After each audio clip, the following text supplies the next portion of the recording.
Su Ming, once hailed as the world's foremost assassin, a savior of millions of his kind and revered as one of the top 10 powerhouses of Manhwa, met his demise due to the treachery of those he loved most, his partner and his brother. He perished with a heart full of resentment, entombed within the S-rank dungeon known as the Death Abyss. To his astonishment, he found himself reborn, returning to his high school days. On the very day of the awakening ceremony, he was bestowed with a mythic grade talent, profession upgraded to divinity, innate attributes fully endowed. Awaken talent, universal sublimation, ability to randomly enhance all spoils of war. Sword control technique, return of 10,000 swords to 1, floating wave step. One after another, top-tier skills awaken within him. The lines between the game and reality blurred as dungeons, secret realms, and battlefields of myriad races descended upon the world. In this life, I shall embrace darkness completely and sever the gods with a single sword. Chapter 0. The Day of Rebirth and Awakening. The Death Abyss was the first S-rank dungeon to emerge after the Awakening Day on Blue Star, and it remains the oldest of all S-rank dungeons. To this day, it has never been conquered. Countless strong warriors have met their end within its confines. Su Ming, cease your futile struggles and hand over the divine artifact. God of Death, your time is up.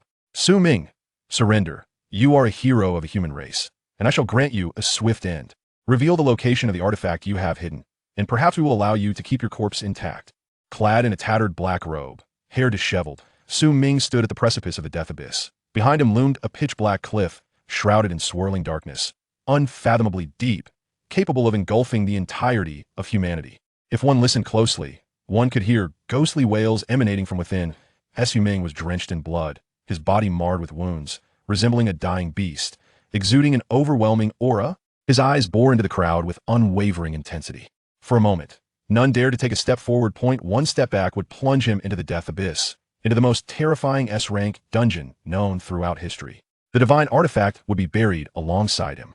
Yet, he himself would also perish. It was this dread that held him and the others in a tense stalemate for what felt like an eternity. Su Ming, relinquish the artifact. I will spare your life in light of our past brotherhood.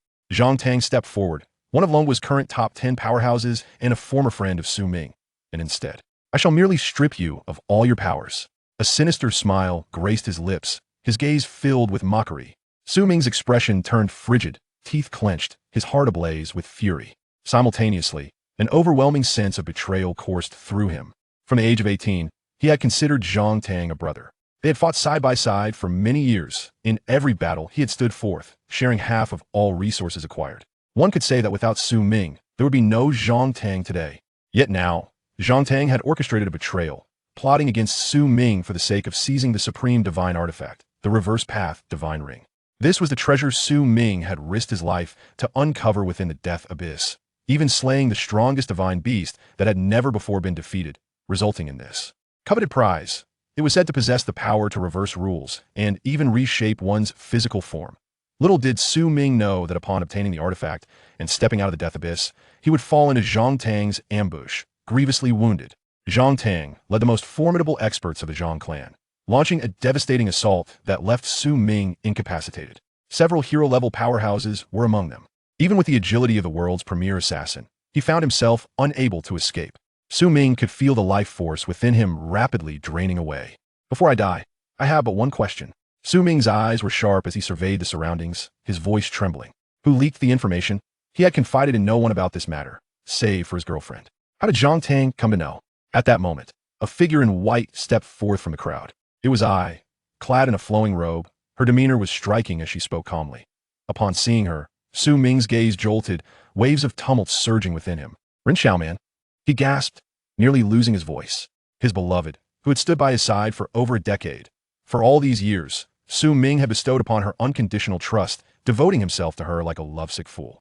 He had never hesitated to lavish her with rare treasures, elevating her otherwise mundane talent to her current level.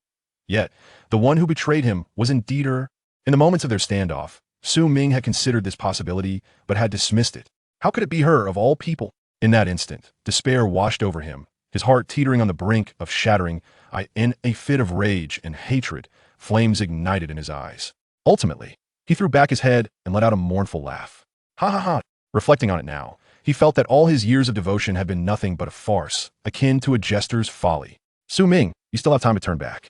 Hand over the Reverse Path Divine Ring. she said, her beautiful eyes fixed upon him with a calmness that belied the gravity of the situation. It seemed she was reminiscing about their past. But only Su Ming could discern the disdain, derision, and contempt lurking in her gaze. Moreover, after years of restraint, she finally revealed her true feelings with unmasked satisfaction. You have long since betrayed me. In that moment, Su Ming's heart was crystal clear, finally seeing through this woman. Ren Xiaoman smiled disdainfully. After all these years, you finally figured it out. With that, she dropped the facade, striding gracefully to Zhang Tang. She flashed a seductive smile. Zhang Tang responded with a wicked grin, pulling her into his embrace. To be honest, my initial willingness to be with you was merely a task for Brother Zhang. It was only because you awakened a 9-star talent back then, promising a boundless future, that I wasted my time on you. Ren Xiaoman smirked, her lips curling in a dismissive smile as she nestled in Zhang Tang's arms. Su Ming watched the scene unfold, his heart wrenching in agony. His former brother and the woman he loved most were conspiring together, betraying him. For any man, this was a crushing blow to one's dignity. Seeing this collusion, Su Ming's rage ignited, blood spilling from the corner of his mouth. He enunciated each word with a heavy heart. Even if I, Su Ming, must die today, you shall not lay your hands on this artifact. With that, he prepared to step back into the death abyss. He would rather be buried alongside the supreme artifact than allow these petty villains to benefit. The death abyss was shrouded in deathly mist. Apart from him, the god of death Su Ming, no one dared to tread even a step. In that moment, Zhang Tang merely smiled calmly. Haha, we have allowed you to survive until now solely to buy time and set up a binding formation. Everyone attack. With a command, several top-tier mages unleashed their spells. In an instant, they sealed Su Ming's movements, rendering him utterly immobile. He could not even retreat back into the death abyss. Then, a flurry of skills surged towards Su Ming. In that moment, the heavens and earth erupted with a dazzling array of colors. Su Ming, powerless to resist, felt despair wash over him. Yet in that instant, a figure burst forth from the crowd. Defying the odds, it was a girl with sparkling eyes. She wielded a massive scythe, clad in a robe as pure as snow. Su Ming, do not give up, she cried out, her scythe spinning to form a protective barrier resembling a gray skull, encasing Su Ming within. However, the barrier could not withstand the overwhelming onslaught for even a moment before shattering. With unwavering resolve, she stepped forward, arms wide open, placing herself before Su Ming. In the next instant, she was struck by countless beams of light, her body disintegrating. Blood bloomed like flowers, scattering through the air. Scalding blood splattered upon Su Ming's face that he stared blankly at the girl before him. She was Su Ming's former desk mate and his comrade for several years. Her name is Ji Yao. During her school years, she had openly expressed her genuine feelings for Su Ming on numerous occasions. Yet, Su Ming's affections were steadfastly directed towards Ren Xiaoman, leading him to repeatedly reject her. The disparity between their realms gradually widened, ultimately causing them to part ways. Unexpectedly, in the twilight of his life, the one who stood protectively before him was none other than her. In a world filled with countless souls, she was the sole beacon. Just a useless wretch, coming to seek death. Zhang Tang scoffed, brandishing his weapon and delivering a devastating blow. The very heavens trembled and the fabric of space seemed to shatter. The assault from one of the top 10 strongest masters of the Dragon Kingdom was beyond her capacity to withstand. However, in that fleeting moment, Su Ming seized the precious opportunity to activate the divine technique, Inshi Bu, liberating himself from the binding formation. He embraced her and took a step back into the abyss of death. Though he faced demise, he refused to let those wretched beings claim the divine artifact. The mists of death enveloped them from all directions, swallowing them whole. In that instant, the world lost its color, and the suffocating fog of death encircled the two of them, transforming their reality entirely. Ji Yao, why did you come? Su Ming gazed at the girl in his arms, his heart a tumult of emotions. Yet, at the brink of death, her eyes sparkled with a contented smile. Su Ming, I have always. In the next moment, her form was consumed by the black mist, dissipating into the mortal realm. Her final words left unspoken. In that instant, Su Ming's expression turned vacant. It dawned on him that she had been the only one who truly loved him from the very beginning, willing to sacrifice her life for him without a trace of regret. It took him a lifetime to finally discern who the person he should cherish truly was. In that moment, a tide of infinite regret, fury, and hatred surged within him. Ren Xiaoman, Zhang Tang. The names erupted from his lips with a vengeful fervor. If I were to be reborn, I would ensure your bodies are shattered into a million pieces. He gritted through clenched teeth. Subsequently, Su Ming's consciousness began to fade, plunging him into darkness. His body was corroded by the mists of death, gradually succumbing to decay. The earlier exploration of the abyss had drawn upon every last resource within Ming, a miraculous feat achieved through sheer determination. Now, he was but a spent force, unable to replicate such a feat. The world's foremost assassin, the god of death, Ming, met his end in the abyss, yet no one took notice. In that moment, a flicker of ethereal blue light emanated from his palm. It was a nebulous ring. When Ming's consciousness began to clear and he awoke once more, he found himself within the confines of a high school campus. He had returned to the day of his awakening at the age of 18. Chapter 1. The awakening comes with legendary skills. At noon, under the blazing sun, in the Blue Star Dragon Kingdom, Xianjing City, at the first high school, the awakening ceremony was about to commence. A voice resonated through the broadcast system, urging all students to prepare for their awakening in an orderly manner. The playground was bustling with activity as rows upon rows of students gathered, their gazes fixed upon the exalted altar of the awakening ceremony. A palpable sense of trepidation enveloped the atmosphere. The awakening could catapult their lives to unprecedented heights or plunge them into the depths of despair. Regardless, today would mark a pivotal turning point in their lives. Years ago, the advent of games into the realm of reality was heralded as the Day of Awakening. Upon reaching the age of 18, individuals could partake in the awakening ceremony, where they would touch the celestial steel to undergo class transition, thus unlocking their profession panel. Awakened individuals could earn experience points and skill scrolls by vanquishing formidable beasts, thereby leveling up, acquiring equipment, and enhancing their skills in an unending quest for power. The mightiest among them possessed the ability to move mountains, crush the void with a mere fist, and traverse the skies, wielding the power to defy the very laws of nature. Countless artifacts awaited discovery across the world, but humanity was not the sole favored race. Alongside their ascension came a plethora of terrifying dungeons teeming with dread beasts. The Tower of Silence, the battlefield of all races, and the Abyss of Death presented innumerable challenges for humankind, who must continuously strive to ensure the survival of their lineage. I hereby declare the 127th Awakening Ceremony of Xianjing City's first high school officially commenced. A resounding voice echoed throughout the school, silencing the cacophony among the students on the playground. As all eyes turned towards the stage, the first student ascended the platform, placing his hand upon the celestial steel. Suddenly, a faint purple magical pattern flickered, coalescing into a spectral form resembling a plant. Wang Chong, class transition successful. Lifestyle profession, planter. Innate attribute, 3 stars. A murmur rippled through the crowd below. The first student ISNT a combat profession? Our school's luck seems a bit lacking this year. Actually, his planter profession is among the more useful lifestyle roles. His status 1 TB low in the future. Indeed, his innate attribute is commendable. 3 stars are quite impressive. I can't wait to discover my own profession. Several students whispered among themselves. On the stage, Wang Chong relaxed, exhaling a sigh of relief. Thank goodness, I'm content. His aspirations were modest. As long as he had a profession, he deemed it a success. After all, failure to awaken would render him a non-professional, relegated to the lowest echelons of society with no hope for advancement, condemned to work 14-hour days. One can only imagine the hellish existence that would entail. Thus, even awakening as a lifestyle profession was a cause for gratitude. In this world, professions were categorized into 2 main types: combat professions, such as warriors, swordsmen, and mages, and lifestyle professions, including blacksmiths, tailors, enchanters, and artisans. Although lifestyle professions were merely auxiliary and held lesser status than combatants, they were essential for logistical support, crafting weapons, enchanting armors, and concocting healing potions. They formed an indispensable part of the human front lines. Regardless, as long as one successfully awakened a profession, they need not worry about sustenance. Additionally, beyond combat professions, there existed hidden professions. Upon awakening, these would guarantee an extraordinary rise to prominence. However, such hidden professions were exceedingly rare. Ordinary students could only dream of them. One after another, students ascended the platform, placing their hands upon the celestial steel. Li Songyang, awakening successful, combat profession, warrior. Innate attribute, 2 stars. Qian Yu, awakening failed. Song Li Kong, combat profession, berserker, innate attribute, 4 stars. Yang Jun, lifestyle profession. The announcements continued, creating a somewhat chaotic atmosphere. Amidst the throng, a young man suddenly opened his tightly shut eyes. His gaze was chilling, exuding an aura that set him apart from his peers. Ming had awakened.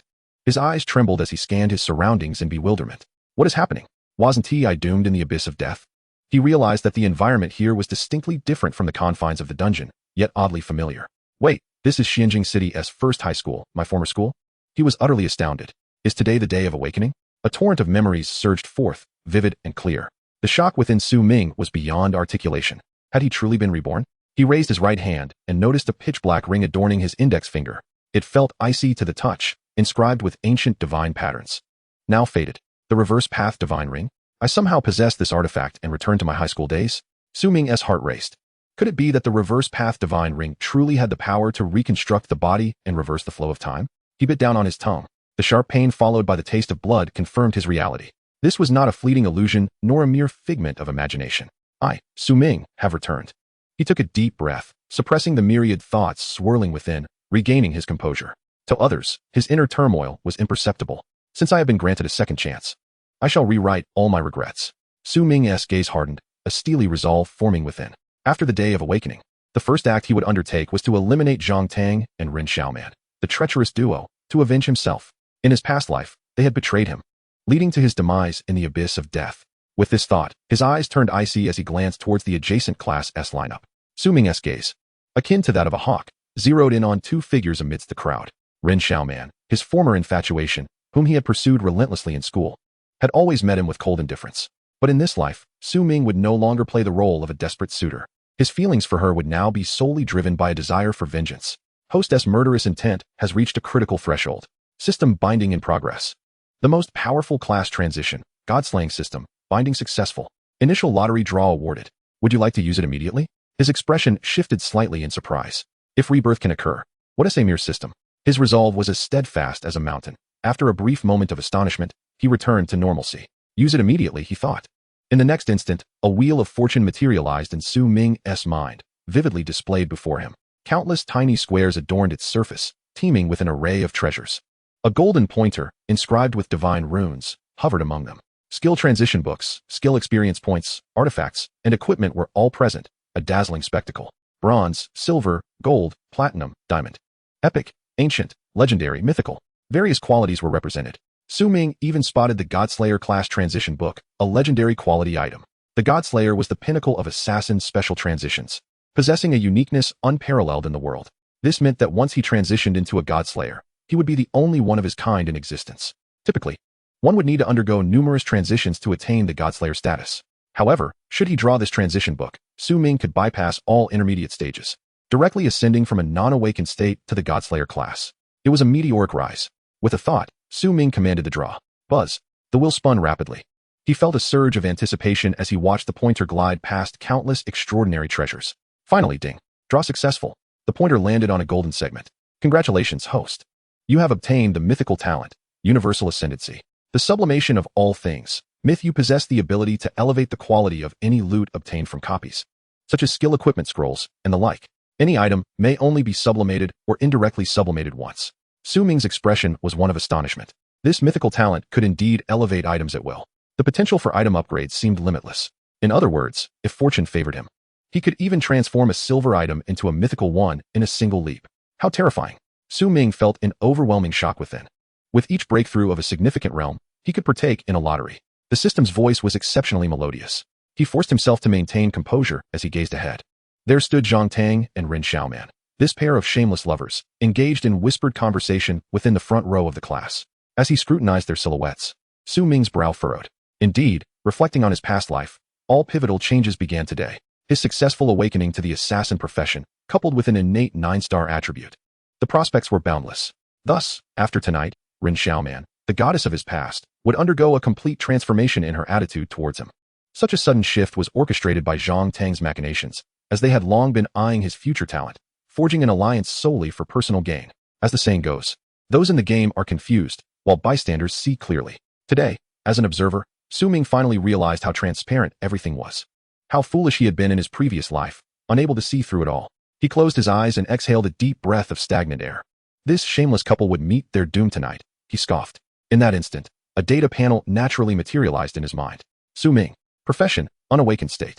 Talent, sublimation of all things, golden. Skills, blade of the god of death, legendary. Mastery of returning to innocence, the ultimate of the god of death. The scythe of annihilation, obliterating all, with a single stroke. Hidden divine step, legendary. Returning to innocence, a supreme step technique that grants immunity to all physical, magical, and mental attacks upon activation. Unselectable, invincible in a state of selflessness. Complete concealment, legendary. Returning to innocence, you possess the ability to freely hide and rewrite all of your information, equipment, profession, and skills. Eye of insight, legendary. Returning to innocence, your eyes possess the power to see through the essence of all things, allowing you to perceive the fundamental information of all substances. Gazing at this panel, it was as if a thunderclap resounded in Su Ming's mind. The previously tranquil surface of his heart was once again stirred by tumultuous waves. His eyes trembled, and he could scarcely believe it. What was happening? A portion of my skills has returned with me in this rebirth? Chapter 2. The Hidden Profession. In his past life, Su Ming awakened as an assassin.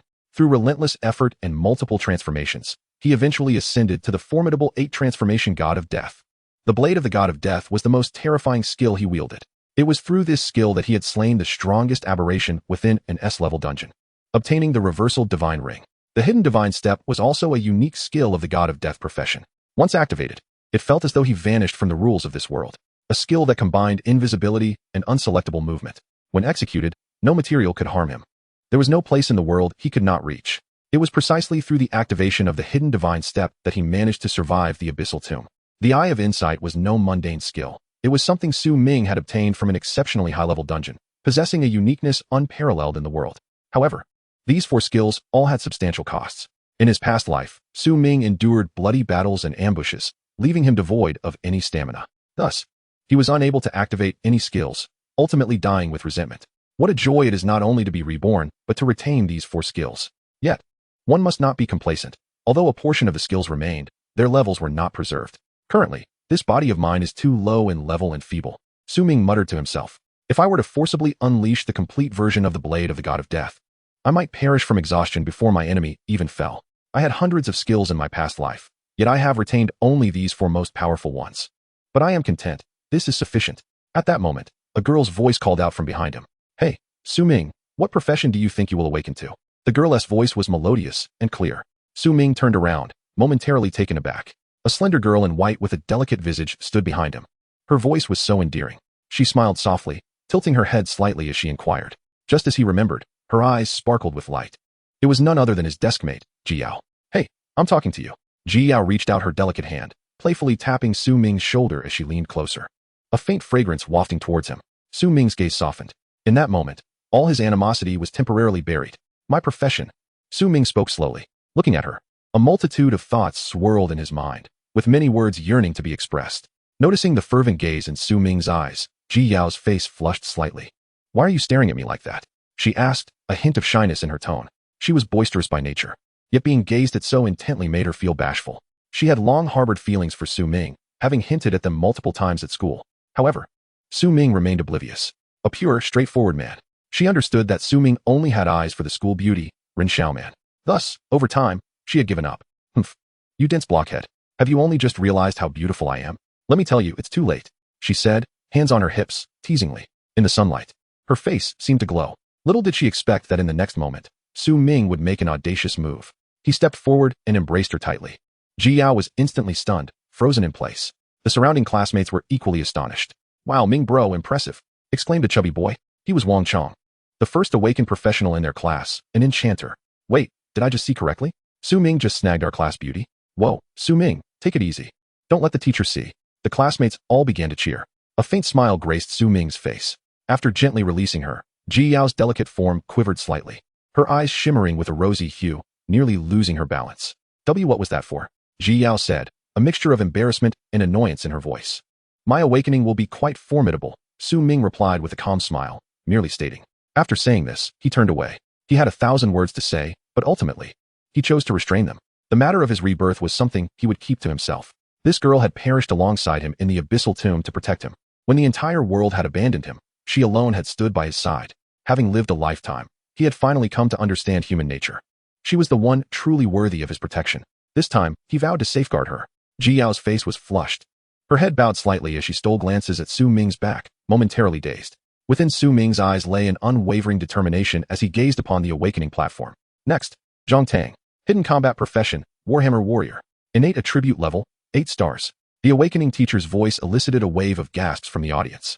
8 stars. Our first middle school this year has produced an 8-star genius so swiftly. The students were taken aback. Of course, it's Zhang Tang, the young master of the Zhang family. His father is a war emperor, and his mother is also a magic warrior. His bloodline is exceptionally pure. Not only the students, but even the school leaders seated nearby were filled with astonishment. Wonderful. Our first middle school has produced an 8-star genius so soon. What a promising start. Several school leaders exclaimed in surprise. Su Ming gazed at Zhang Tang on the high platform, his expression grave. It appeared that, Just as in his previous life, Zhang Tang had awakened a hidden class, the Warhammer Warrior. His innate talents were exceptionally high. And with the backing of the Zhang family, one of the most powerful clans in the Dragon Kingdom, he was endowed with an abundance of resources. Ultimately, Zhang Tang ascended to an extraordinarily high realm, not without the assistance of Su Ming. In their past life, the two had fought side by side through thick and thin, yet in the end, Zhang Tang betrayed Su Ming. This time, Su Ming had resolved to eliminate him at the outset, seeking vengeance for past grievances. Ji Yao, what profession do you think you will awaken? A female classmate inquired of Ji Yao from behind. Me? Ji Yao momentarily froze at the question, then quickly composed herself. I suppose I'll just be a blacksmith, since both my parents are blacksmiths. Her voice was clear, and she smiled lightly. Though blacksmiths may not soar to great heights, it's still quite good. No need for bloodshed. This was indeed reflective of her character. Su Ming, however, merely smiled faintly. Not necessarily. Ji Yao, perhaps you might awaken a hidden profession? He did not turn around, but suddenly spoke. Upon hearing Su Ming's words, Ji Yao felt an inexplicable urge to believe him. Interpreting it as encouragement, with a gentle smile, she replied, all right, Su Ming, may your words bring me good fortune. The next moment, Ji Yao hastily ascended the high platform and placed her palm upon the celestial monument. A wisp of pale gray smoke appeared, coalescing into an ancient scythe, inscribed with numerous arcane runes. Hidden combat profession, necromancer. Innate level, 7 stars. The crowd erupted in astonishment. Another hidden profession? Chapter 3. Unlike the previous life. The awakening of a mythical profession. The necromancer is among the higher-tier hidden professions. Compared to ordinary summoners, necromancers possess numerous unique abilities. Skills such as the corpse explosion lifesteal array can only be utilized by necromancers. They are exceedingly rare. Most importantly, the summoned entities of a necromancer can almost infinitely respawn. Even in dungeons, should their minions be vanquished, they require only a brief period or some mana to resurrect and rally once more. This formidable stamina in battle is something other summoners lack. Thus, at that moment, the gazes of all faculty and students were filled with astonishment as they looked upon Ji Yao. Many were envious. No one had anticipated that this fair-skinned, beautiful classmate would awaken such a dark and powerful profession. What a delightful contrast. Wow, a necromancer. After many years, our school has produced another hidden profession. I'm envious. Her innate attributes aren't low. Crushing the novice dungeon tomorrow will undoubtedly be a piece of cake. Let us not speak too soon. The difficulty of the novice dungeon is still quite high. I reckon she'll need a team to succeed. This classmate is a coveted gem. We should hurry to find her for a team up. Meanwhile, Su Ming merely smirked, showing no signs of surprise. For everything was precisely as it had been in his previous life. He maintained a composed demeanor, unfazed. Ji Yao looked at Su Ming, her face filled with shock. How could this be? It seems Su Ming already knew. Surely it must be a coincidence, she thought as she hurried down from the high platform. Awakening a hidden profession filled her with joy. Once off the platform, she quickly approached Su Ming, exclaiming happily, Su Ming, you were right. I'm a necromancer. From now on, I'll protect you. She beamed with pride. Su Ming smiled gently in response. All right. Ji Yao was somewhat taken aback. Normally, Su Ming would have teased her. What is going on? Unconsciously, he has transformed into a warm-hearted gentleman? She felt her cheeks flush, a sensation she was unaccustomed to. No, I've awakened a powerful profession. Shouldn't I have the upper hand? How come he is still charming me? The girl's heart raced, her cheeks turning crimson. Soon after, Su Ming also took the stage. Next, from Class 3, Su Ming. He approached the celestial monument, took a deep breath, and placed his hand upon it. At that moment, the students below wore solemn expressions. Su Ming from Class 1. This guy has aced all his subjects. He is very diligent. But he has been an orphan since childhood. Surviving on welfare and scholarships, he truly works hard. However, his biological parents were likely ordinary laborers. His innate talent must be quite poor. He is very likely to fail in his awakening and be destined to a life of labor. Sighs of sympathy swept through the crowd. In the next instant, a remarkable phenomenon unfolded. The monument trembled violently. A terrifying wave of energy, unlike anything experienced by previous students, erupted. The mystical force enveloping the surroundings coalesced into a vivid pattern, suspended in the air. It was strikingly clear. Countless intricate lines flickered around it, emanating a fearsome aura. All faculty and students were taken aback. At that moment, seated in the observation area, the school leaders exchanged astonished glances. Could this disturbance signal the emergence of a genius with innate attributes exceeding 9 stars? A venerable professor exclaimed in shock. Indeed, it's highly likely, another elder remarked, his eyes gleaming. But let us not celebrate prematurely. What if this student has a lifestyle profession? That is indeed a possibility, but even so, he could very well be the most gifted student our school has seen in years.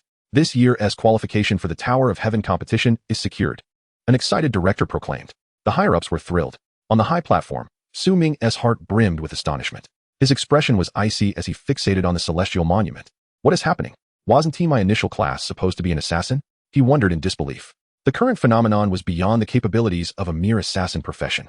Could it be that my physical form was reshaped upon rebirth, altering my profession as well? In the next moment, the system responded to his thoughts. This system has bound you to a brand new profession. Ming was astounded. He hadn't anticipated the system possessed such a function. Then, above the celestial monument, the terrifying aura and celestial phenomenon converged and condensed, almost forming a long sword. The 3-foot azure edge caused the very fabric of space to fracture. The air resonated with divine sword chants, a continuous humming filling the atmosphere. A voice echoed in Ming's mind. Awakening successful. My goodness, a mythical profession? Surpassing even the legendary profession of the Slayer, this was a mythical class. Ming couldn't help but curse in surprise. Who awakens as a mythical profession? I must be the first in history. He quickly activated his passive skill, cloaking all his information, including his profession. This was the top-tier disguise skill of the Slayer, capable of deceiving even the celestial monument. He immediately disguised his profession as something akin to a swordmaster. He absolutely could not reveal the sword god profession, otherwise he would attract a multitude of troubles. Ming was well aware of the adage, a common man is innocent, but possessing a precious gem is a crime. Soon after, the celestial monument's anomalies began to subside, ultimately coalescing into a tangible longsword. Gazing at the ancient, ethereal longsword hovering in the sky, Ming felt a mix of awe and trepidation. The entire school, both teachers and students, stood in a silence as profound as death. All the instructors were rendered speechless, while the students' eyes trembled with disbelief. After a lengthy pause, the awakening teacher struggled to announce the result. Ming's innate attribute level was an astonishing 10 stars. The crowd erupted into chaos. What? An innate attribute of 10 stars? What an extraordinary prodigy.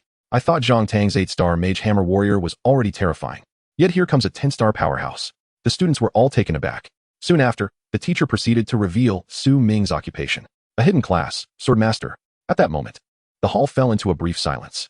After a while, the uproar resumed. Wait, a swordmaster? I thought he would be a swordsman. Just look at those sword patterns. It's undoubtedly a swordmaster. The awakening teacher's judgment is beyond reproach. Goodness, this is unbelievable. How can he be of this profession? Some scoffed in disdain. Thank heavens. I was almost overwhelmed with jealousy. Indeed, when the Almighty opens a door for you, he often shuts another. A swordmaster, then, somewhat mitigates his 10-star full attributes. After all, the swordmaster is one of the greatest traps among hidden professions. Though rare, its weaknesses are glaring. People murmured in disappointment. The swordmaster bears a striking resemblance to the swordsman. Yet there are substantial differences. The swordsman is a melee class, while the swordmaster is a hidden profession adept in both physical and magical attacks, excelling at both range and close combat. Hearing this, one might assume it to be formidable. However, in reality, the swordmaster is exceedingly weak. Many believe that becoming a swordmaster signifies elegance and charm, slaying foes with grace, much like the practitioners in novels. Yet, the truth is quite the opposite. The swordmaster's most significant flaw is its early game weakness. Because it requires dual investment in physical and magical attributes, it demands more attribute points than other classes. Therefore, in the initial stages, a swordmaster's combat power is often inferior to that of an ordinary swordsman. Moreover, the swordmaster's skill tree lacks powerful abilities in its early levels. Even with Ming's 10-star innate full attributes, it would be challenging to fill this bottomless pit. Ming maintained a calm demeanor upon hearing the result. Should the identity of a sword god be revealed, it would bring both fortune and calamity, which is not what he desired. The concepts of the sword master and the sword god are entirely different. One is a hidden profession with lacking combat prowess, merely hinting at potential for the future. High emotional intelligence suggests a promising future, while low emotional intelligence simply sees a weak start. The sword god, on the other hand, is a legendary profession capable of influencing the development of an entire nation.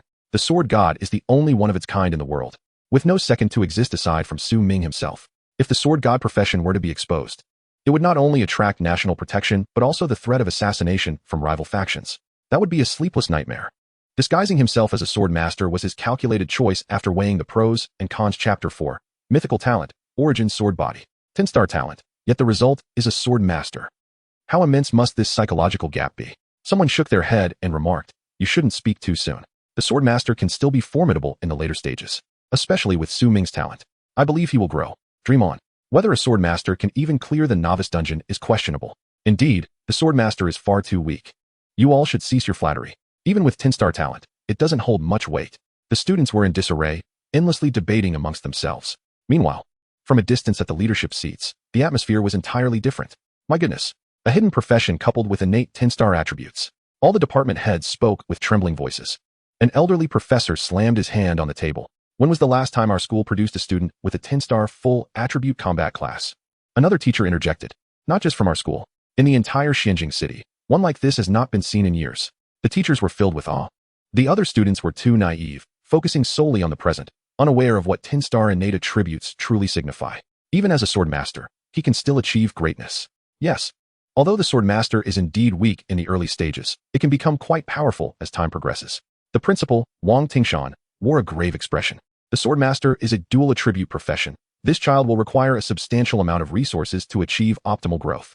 To fully unleash his combat potential, he will need significantly higher attribute values, almost double that of other professions. Thankfully, he possesses 10-star full attributes. Director Zheng, immediately go to the school warehouse and retrieve a strong marrow pill. I wish to present it to this student as a reward. The principal's face was serious as he waved his hand decisively. The strong marrow pill is costly, requiring numerous materials and the expertise of an experienced alchemist to produce. Consuming one will wash away impurities and elevate the awakener's physical prowess to the next level. Another professor looked astonished. Strong marrow pill? Principal, is this not too extravagant? Our school has a limited supply. Wang Tingshan impatiently interrupted. There's no need for further discussion. I am the principal. His words brooked no argument. Moreover, not only the strong marrow pill, but I will also personally fund additional rewards for him. The principal's generosity left the teachers of the school in shock. Ming swiftly descended from the platform, his gaze fixed intently on the distant leadership seats, subtly observing the reactions of the principal and directors. In his previous life, upon awakening his innate 9-star attributes, he had already astonished the entire school. That very night, he was summoned by the principal and received a strong marrow pill as a reward. In this life, not only did he possess innate 10-star attributes, but he was also a hidden profession swordmaster.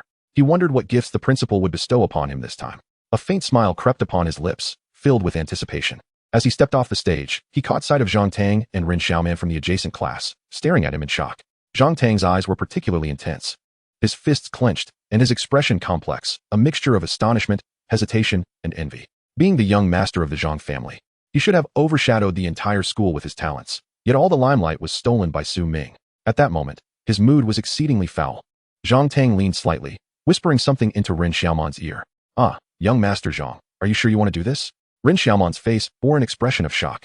Rest assured, there are plenty of unforeseen events in the dungeon. You won't have to wait too long.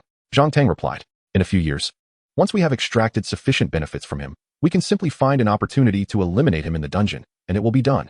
Ren Xiaoman nodded in agreement, a meaningful smile gracing her features. All of this was witnessed by Ming, though the distance was too great for him to hear their conversation. He could surmise the general idea. When he glanced over, his cold gaze met theirs, causing the two to mistakenly believe they were being greeted. Zhang Tang waved with a smile, appearing harmless, while Ren Xiaoman tossed her hair, exuding charm as she greeted Ming. However, deep down, she harbored disdain. Humph. A pauper remains a pauper. Even after awakening to 10-star full attributes, he still seeks to curry favor with me. Truly pathetic. Alas, I can only blame my irresistible allure. She mused internally, while outwardly maintaining an air of flattery. Having lived 2 lives, Ming had long since seen through her true thoughts. He let out a cold laugh to himself. No matter how proud you are, you will not survive the night. With a composed demeanor, Ming leisurely returned to his place among his classmates, who had gathered around him in eager anticipation. My goodness, Ming, you have surprisingly awakened with full attributes. Although the sword master may be somewhat weak, I will certainly protect you in the early stages. Brother Ming, my dear brother Ming, am I still your good little brother? Some flatter excessively. Despite the sword master's inferiority compared to ordinary professions, the allure of full attributes remains undeniable. Many are still drawn to him. Ming, as the class monitor, don't forget how many times I helped you cover for your missing homework. Some use past affections to establish connections. Ming, do you remember that time in our first year when I treated you to beef noodles? A girl approached. Ming. The voices of classmates drowned him out. Ming, please team up with us. We need you for tomorrow's novice dungeon. Ming merely smiled in response. Knowing people's faces but not their hearts, in this life, he would no longer easily trust anyone. Classmates, please remain calm. I merely awakened with better attributes. It's just luck. Do not forget, I am a sword master. Inherently weaker in the beginning. Future prospects will depend on individual efforts, so please stay composed. We can discuss teaming up after we enter the novice dungeon tomorrow. He stated with an air of indifference. The crowd, however, showed no signs of waning enthusiasm. Wow, he is so low-key, unpretentious and unflustered, like a true emperor. So impressive. I want to team up with you. Not only his classmates, but more students from around the vicinity surged towards him like a tidal wave. It could be said that Ming had already gained fame. Before long, his reputation would echo throughout Xinjiang City. Su Ming gazed at the throng surrounding him, somewhat speechless. He had not anticipated that his few words would have the opposite effect. Some flattered, while others mocked. Humph, a sword master can flatter? What a lack of ambition. Once inside the dungeon, I will show him what true berserker speed looks like. Even if my attributes are inferior, I will still crush him. Indeed. Being a sword master signifies a slower initial pace. What does he have to boast about? The chatter continued, creating a tumult on the playground. Fortunately, at this moment, teachers from various classes intervened to halt further chaotic discussions. All students, calm down. Anyone who dares disrupt the awakening ceremony will face expulsion. Everyone return to your places. The authority of the teachers was still considerable. Gradually, the crowd dispersed. Both the praises and the mockeries faded away. At that moment, Su Ming spotted a girl. Still graceful and poised. She stood among the crowd, quietly gazing at Su Ming. Without any special gestures, she was the most captivating girl there. Su Ming, congratulations. Ji Yao said with a serene smile, devoid of any flattery. She had once liked Su Ming, not for his talents or attributes, but for who he was as a person. Thus, she could remain unaffected and steadfast in her principles. This was also what Su Ming admired most about her. Ji Yao, you too? Su Ming replied succinctly. The awakening ceremony continued. The subsequent students mostly possessed ordinary talents. Save for one individual who caught Su Ming's attention, Yan Zhe from Class 3. He was a slender boy with sharp eyes, a hidden profession of demon hunter ranger. Boasting a 9-star talent, even surpassing Zhang Tang. Naturally, his awakening caused quite a stir. Unfortunately, with Su Ming's 10-star talent preceding him, even Yan Zhe's 9 stars could not stir up significant waves. Soon, the clamor began to die down. Nevertheless, discussions persisted. Another genius. I'm really astounded. This year, our school is truly extraordinary. Yan Zhe, who usually keeps a low profile and comes from an unremarkable background, possesses a 9-star talent. 9 stars, how formidable. Moreover, unlike Su Ming, his profession has powerful combat capabilities right from the start. We must team up with him. Many sought to team up with Yan Zhe, but his cold demeanor led him to reject nearly all requests. Su Ming watched this 9-star talent from below the stage, lost in thought. In his past life, Yan Zhe had perished within the novice dungeon. After the awakening ceremony concluded, Su Ming returned to his private dormitory. Indeed, following the ceremony, the principal had upgraded his accommodation to a private version, akin to that of the teachers, an independent room, private bathroom, independent shower, and 24-hour hot water. This was a configuration that no other student at the school could even dream of. Su Ming lay on his bed and opened his personal profile panel. Su Ming. Level 100 experience points. Profession, Sword God. Mythical level, the only one in the world. Strength, 10. Constitution, 10. Agility, 10. Spirit, 10. Luck, 10. Talent, Universal Enhancement Origin Sword Body. Skills, Godslayer S Blade. All hidden, Insightful Step, Eye of Insight. Upon awakening, all attributes were set to 10. This is the essence of a 10-star talent, with full attributes reflecting substantial value. The total of all attributes reached 50 points. By reverse calculation, an individual with a 1-star innate attribute would possess 5-dimensional attributes, each merely 1 point. A 7-star innate attribute individual, such as Ji Yao, would have 5-dimensional attributes of 7 each. Su Ming's initial attributes could even rival certain level 5 awakened beings. It is easy to imagine how terrifying his attributes would become once he truly reached level 5, surpassing others by leaps and bounds. This underscores the significance of talent. Although he professed to others that talent was unimportant, he alone understood what high talent truly implied. All your training will yield exponential results. Breakthroughs will be more effortless. And your combat power in the same realm will be significantly higher. It can be said that to a large extent, high talent determines the limits of one's life. The sword god profession, being of mythical level, will have a higher potential ceiling than the Godslayer profession from his past life. Su Ming reflected. The Godslayer was merely a legendary level profession, slightly inferior in rank to the sword god. After all, it was a transition from the common initial profession of assassin. However, the skills of the Godslayer are formidable as well. Su Ming noticed that a new talent had appeared on his profile, the Origin Sword Body. This must be the innate talent skill that comes with the sword god profession. Others typically awaken skills first upon transitioning, yet he received a talent instead. Su Ming immediately examined the details of this talent. The moment the panel unfolded, he gasped in awe. Chapter 5, Bargain Sword Purchase. Origin Sword Body, Passive Talent. Mythical level. The essence is the heart, born to wield the sword. You can learn all sword skills, ignoring any restrictions. All sword skills, power increased by 300. All sword skills, speed increased by 300. All sword skills, proficiency gained speed increased by 300. As your realm increases, the effects can continuously enhance. This talent is top tier upon emergence, reaching mythical level. Gazing at these effects, Su Ming was left speechless. A true monster, absolutely monstrous. Without delving into other aspects. Just the fact that sword skill power triples is terrifying in itself. This means that even if Su Ming were to wield the most ordinary iron sword now, He would have the confidence to single-handedly defeat monsters below level 3. This is while he currently knows no sword techniques. It's simply outrageous. The proficiency gain speed tripling is also an extraordinarily game-changing effect. Any skill, once its proficiency reaches its peak, can be upgraded. For instance, Su Ming's Eye of Insight initially began as the bronze-level assassin skill, Eagle Eye, and evolved only after reaching maximum proficiency multiple times. The tripling of proficiency gain speed signifies that Su Ming's sword skills can evolve at an astonishing pace, ultimately reaching their pinnacle. With a slashing speed threefold that of before and remarkable effectiveness, Su Ming couldn't help but exclaim in awe. Ming was truly formidable. His fists clenched tightly, his heart brimming with exhilaration. Moreover, he possessed skills from his past life, the stealth step of the God of Death and the God of Death's Blade. Thus, he considered himself a half-dual-class practitioner, albeit only familiar with the ultimate move of the God of Death, lacking knowledge of its other abilities. Su Ming felt invigorated.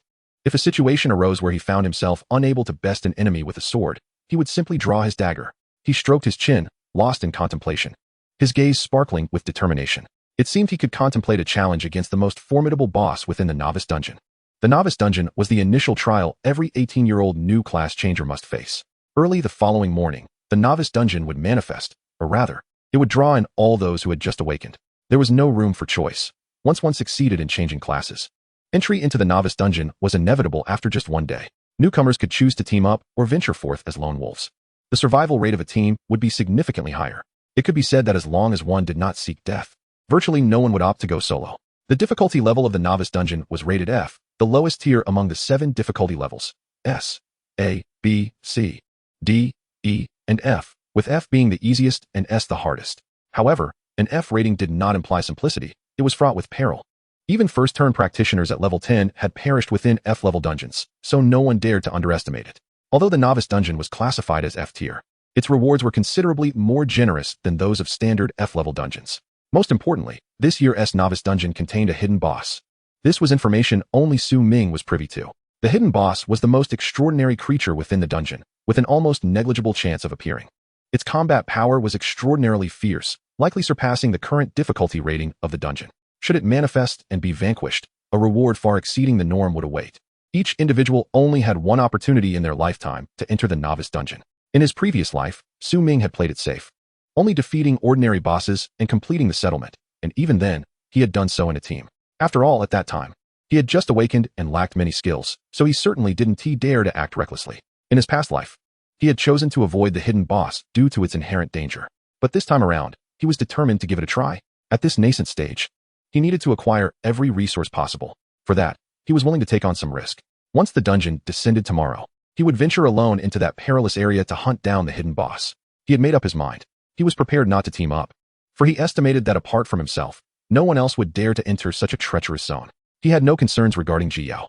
Based on his previous life's experience, she had emerged unscathed while accompanying another team through the dungeon. Now, it was time to consider revenge. A cold smile crept across Su Ming's lips as he took out his phone and discovered 2 text messages. They were from Ren Xiaoman. Su Ming, Haven T, you always had feelings for me? I've changed my mind. Su Ming smiled indifferently. The message was identical to the one from his past life. It was these very 2 messages that had confirmed his relationship with Ren Xiaoman that evening. He promptly typed a response. Let us meet on the rooftop of the teaching building tonight. After sending his reply, Su Ming began to ponder where he might procure a fine sword. At that moment, within an off-campus inn, a scene of intense heat was unfolding. Moments later, Ren Xiaoman was drenched in fragrant sweat, her complexion flushed. Zhang Tang was panting heavily, a post-coital cigarette dangling from his lips, his breath noticeably uneven. Evidently, they had just engaged in a vigorous bout. Ren Xiaoman picked up her phone, her brow slightly furrowing. TSK, Brother Zhang, Su Ming took the bait. Upon hearing this, Zhang Tang frowned slightly. He inhaled deeply from his cigarette, producing a cloud of smoke. With a cold smile, he remarked, excellent. Though my class is merely that of a sword master, my attributes are exceedingly high, and I will surely attract high-level investors. My future is boundless. I want you to get close to him and extract his value. Zhang Tang chuckled darkly. As the scion of a prominent family, he had learned the art of manipulation from a young age. Acquiring more resources had been a compulsory subject since he was 10 years old. In his eyes, classmates with talent were merely pawns. He intended to use Ren Xiaoman to drain resources from Su Ming, this 10-star genius. The Zhang family had risen to prominence in precisely this manner. Today, the Zhang clan's influence extended across the Dragon Country, capable of even swaying national policy. This was the might of the Zhang family, one of the 3 great clans of the Dragon Country. Given his family's power, The potential gains from Su Ming would not seem particularly rare to him. Yet, he had to follow through. He needed to prove to his family that he possessed capability and ambition. Ren Xiaoman leaned seductively against Zhang Tang. So, young Master Zhang, I'll be leaving you soon. Don't you have any thoughts? Zhang Tang slapped her hard. Huh, you wretched harlot. The battle raged on. At this moment, Su Ming had already arrived off campus. Following his memory, he made his way to a weapon shop. The place was bustling with activity. This time of year marked the peak of business for the shop. After all, today was Awakening Day. Students from families with some means flocked here to purchase a suitable weapon as their novice armament. Having a decent initial weapon significantly increased one's chances of survival when challenging the novice dungeon. There were numerous weapon shops in Xianjing City. But Su Ming had chosen this particular one. The proprietor was an exceptionally seasoned blacksmith, with a high level of skill in his trade. In the remote Xianjing City, he ranked among the top craftsmen. The weapons he forged were of excellent quality and reasonably priced. Moreover, the shop was quite spacious. It offered not only forged weapons, but also those acquired from various adventurers through dungeon drops, showcasing a vast array of choices. For Su Ming, who was short on funds, this was his sole option. Here, he could purchase a remarkably powerful weapon at a low price. This was because Su Ming was aware of a particular piece of information. Within this shop lay a stone sword. Once its rough exterior was shattered, the true blade would be revealed. It was a silver-quality longsword, yet its price was exceedingly low. Because of its crude appearance, no one recognized its true value. He had to seize this opportunity to acquire it at its base price. Chapter 6. The Frosty Dragon Sword. Outside a luxurious weapon shop, traffic flowed incessantly, the atmosphere bustling. Spanning thousands of square meters, this was one of the largest weapon shops in Xianjing City. Many luxury cars were parked at the entrance, and throngs of students crowded the front of the shop. The walls were adorned with numerous cold weapons, each crafted from various materials. Among them was a longsword made entirely from pure Xianmai cold stone. This sword was breathtaking, reflecting a brilliant blue chill, captivating all students who stopped to gaze in admiration. However, its price was exorbitant, rendering it unaffordable for anyone. Thus, it remained a mere object of desire. Su Ming cast a sidelong glance at the sword. A counterfeit. He thought coldly to himself. In his previous life, he frequently patronized this weapon shop, gradually becoming acquainted with its proprietor. He had even shared jovial drinks and engaged in lengthy conversations with the owner. Thus, he was aware that the sword displayed was a mere imitation, while the genuine article lay hidden within the owner's storeroom. The authentic sword, indeed extraordinary, was a long sword of diamond quality, known as the Dragon Frost Cold Sword. When wielded, it could freeze the very blood within a monster, shattering it with a mere strike. In the hands of a master swordsman, its power would be unparalleled. Unfortunately, Su Ming could not afford it at present, as this sword was the shop's prized possession, naturally commanding a hefty price. Consequently, his primary objective was never this sword. Su Ming's arrival stirred quite a commotion among the student populace. Hey, look, isn't that Su Ming? The sword master has come. Indeed, he was strikingly handsome, causing some girls to gaze at him with starry eyes. Historically, renowned sword masters have always been exceptionally good-looking. Although he may be weak at the outset, he was undeniably charming, and Su Ming was no exception. Wow, what a figure of prominence. He has come to purchase weapons too. After all, the novice dungeon awaited them tomorrow. Even with his 10-star talent, he would not dare to be complacent. He was a natural level 10 with full attributes. A true prodigy indeed. If not for his profession as a sword master, he would have already astonished the entire province. Regrettably, his profession was somewhat lacking. The students whispered amongst themselves, but Su Ming paid them no heed, striding directly toward the counter with measured steps. At that moment, a young woman in her 20s emerged from the crowd of students, blocking his path. Su Ming furrowed his brow, halting in his tracks. He did not recognize this woman. Why was she obstructing him? He looked up to find her adorned with gold-rimmed glasses, clad in black stockings, her figure strikingly alluring. She exuded an air of grace and sophistication, clearly not lacking in wealth. For a brief moment, she appeared taken aback by the chill in Su Ming's gaze, a look reminiscent of a killer's, honed through countless life and death struggles. She initially dismissed it as a figment of her imagination, but quickly regained her composure. Apologies, fellow student. I mean no harm, she said, offering a smile that exuded a mature charm, before extending a business card into Su Ming's hand. I am Jiang Lan, the vice director of the Jiang and Consortium. Today, on behalf of the Consortium, I will cover all expenses for your weapon purchase. Her declaration elicited gasps from the surrounding students. The notion of a weapon shop's expenses being fully covered was indeed a grand gesture. Among the students, some hailed from affluent backgrounds, yet none dared to make such an extravagant claim. After all, weapon shops are among the most expensive establishments in the world. Ordinary families could not afford to squander money here. Despite her enticing smile, Su Ming's expression remained unperturbed. Oh, all expenses covered? May I inquire, Miss Jiang? What is the cost? He asked, aware that in all matters, interests were paramount. Su Ming was entirely unfamiliar with her. Their meeting was fortuitous, and it was implausible that she would voluntarily offer financial assistance. Jiang Lan was slightly taken aback by Su Ming's composed response. She had already learned that he was a poor orphan with no parental support, likely strapped for cash in his current weapon purchase. It was precisely this vulnerability that motivated her offer. A mutual need paves the way for a transaction, such as the acumen of a merchant. However, she did not anticipate that Su Ming would be equally astute, resisting the temptation to acquiesce immediately. She secretly admired his discernment. It seemed that Su Ming was not only exceptionally gifted but also remarkably shrewd. "You are correct. I do indeed have a request of you," she replied with a serene smile. She gestured to the crowd, and a petite girl clad in green emerged. Su Ming noted that she wore a protective barrier ring, an exceedingly expensive item. In the event of a life-threatening injury, the ring would activate, forming a barrier to shield her from harm, a clear indication of her family's considerable wealth. "This is my sister, Jiang Yunqing. If you agree to team up with her and protect her during the Novice Dungeon Challenge, I will finance the purchase of a weapon for you. What do you say?" She proposed confidently, her voice imbued with authority. Money is indeed the root of confidence. Upon hearing her words, Su Ming remained unfazed. He scrutinized Jiang Yunqing, who maintained a calm demeanor, neither obsequious nor arrogant in her stance before him. Although her talent was slightly inferior to his, she possessed wealth. There was an air of subtle pride about her. Su Ming regarded her with a stern expression, his gaze as tranquil as still water. Jiang Yunqing was of the same age as him, both being novice class changers of this cohort. However, she seemed a touch too frail. It was no wonder her sister sought to have him accompany her. This was entirely reasonable. Su Ming was well accustomed to such scenarios. Only those newly awakened as class changers could enter the novice dungeon, and all family guardians and elite bodyguards were barred entry. This indicated that the second daughter of the Jiang family would venture into perilous territories unaccompanied. This might be her first foray. In such circumstances, her family would naturally require a formidable expert to safeguard her. The novice dungeon primarily consisted of novice class changers. No one possessed an innate advantage in level. Thus, the only choice was to select from among those with sufficient aptitude, and he was indeed an exemplary candidate.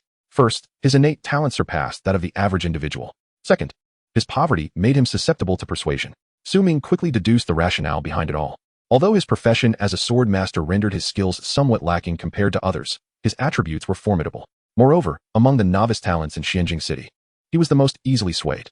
Other prodigies were unlikely to lack funds.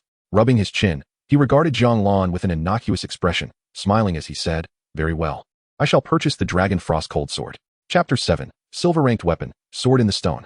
"Very well. I shall purchase the Dragon Frost Cold Sword." Upon uttering these words, Jiang Lan's eyes widened in disbelief. She had never anticipated that Su Ming would audaciously demand such a high-priced item. The diamond-ranked weapon, the Dragon Frost Cold Sword, was the shop's prized possession, valued at over 10 million arrival coins. Even she could not produce such an amount on the spot. Initially, she had thought that a mere silver-ranked weapon would suffice to dismiss this inexperienced and impoverished student. The surrounding students shared astonished glances. Was Su Ming's audacity truly excessive? Although he was the new attribute king, they could not overlook that his profession was that of a sword master, which rendered him weak in the early stages. Indeed, he had left them somewhat taken aback, diminishing their prior impressions of him. That was a diamond-ranked weapon, and he was merely a novice class changer. Whether he could even equip it was a matter of concern. Listening to the murmurs, Su Ming remained indifferent. His focus was solely on his objective. Jiang Lan's expression shifted to one of irritation. Su Ming's bold demand left her feeling somewhat flustered. Her eyes narrowed, her demeanor turning serious. "Are you being serious?" Su Ming's gaze was clear, and he nodded. "I am indeed serious. Is there a problem, sister?" He feigned confusion, tilting his head slightly. This demeanor further incited Jiang Lan's irritation. However, she could not allow herself to be exposed. Ultimately, she let out a sigh. "I apologize, Su Ming, but may we consider an alternative?" Regardless of the circumstances, she could not prioritize her pride over the necessity of dealing with Su Ming. For a merchant, financial gain is always paramount. Weighing the pros and cons is of utmost importance. Although her family possessed wealth, it was not an infinite resource. The Dragon Frost Cold Sword is exceedingly expensive, and I believe your current combat power does not justify such an investment. If you were to exchange it for a weapon of silver quality, I would be more than willing. She displayed a professionally crafted smile. Yet Su Ming shook his head, his resolve unwavering at that moment. "Then it shall be. I desire only this sword. The rest is non-negotiable." His tone was flat. She stepped forward lightly, the sound of her high heels echoing crisply. Su Ming, standing close enough to catch the fragrance of her luxurious perfume, maintained a demeanor of indifference, his expression unchanging. "Are you quite certain?" she inquired. Su Ming's visage resembled that of a glacier. "Certain," he affirmed with a nod. Jiang Lan shook her head slightly, shadows passing through her eyes. "Very well then. Yunqing, let us depart." Her gaze hardened as she grasped Jiang Yunqing and made her exit. Jiang Yunqing glanced back at Su Ming, momentarily taken aback. It was the first time she had witnessed her sister falter in a negotiation. This inevitably led her to perceive that Su Ming was not merely a prodigy in talent, but also possessed an impressive intellect. Truly, he was an enigmatic individual. After their departure, Su Ming exhaled deeply. He had never intended to accept this transaction. However, if he had rejected it too abruptly, it would have undoubtedly provoked further entanglement. Thus, he had mentioned wanting to buy the Dragon Frost Cold Sword merely to deter her. He was well aware that she would never purchase such an exorbitant sword for him. Coincidentally, Su Ming was already preparing to venture into the most perilous region to hunt down a hidden boss alone. If he were to accept the deal, he would have to bring Jiang Yunqing along for her protection, which would hinder his ability to enter that dangerous area. Missing out on this complementary weapon did not evoke any regret within him. After all, there is no such thing as a free lunch in this world. The onlookers regarded Su Ming with a mixture of confusion and intrigue. Despite his apparent poverty, he had willingly allowed this transaction to collapse, relinquishing the chance to acquire a weapon without cost. Su Ming maintained a stoic expression, treating their murmurs as if he had not heard them. He navigated through the crowd, advancing resolutely towards the counter. Addressing a female attendant, he stated, "Please retrieve that stone sword."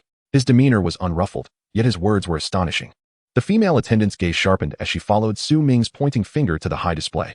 There, within the glass cabinet mounted on the wall, hung a rough, gray stone sword, its surface uneven and unattractive. Vaguely, one could discern it as the rudimentary form of a longsword. This was almost merely a weapon prototype. Not only would it be ineffective at injuring someone, but it would also be arduous to even cause harm by striking with it.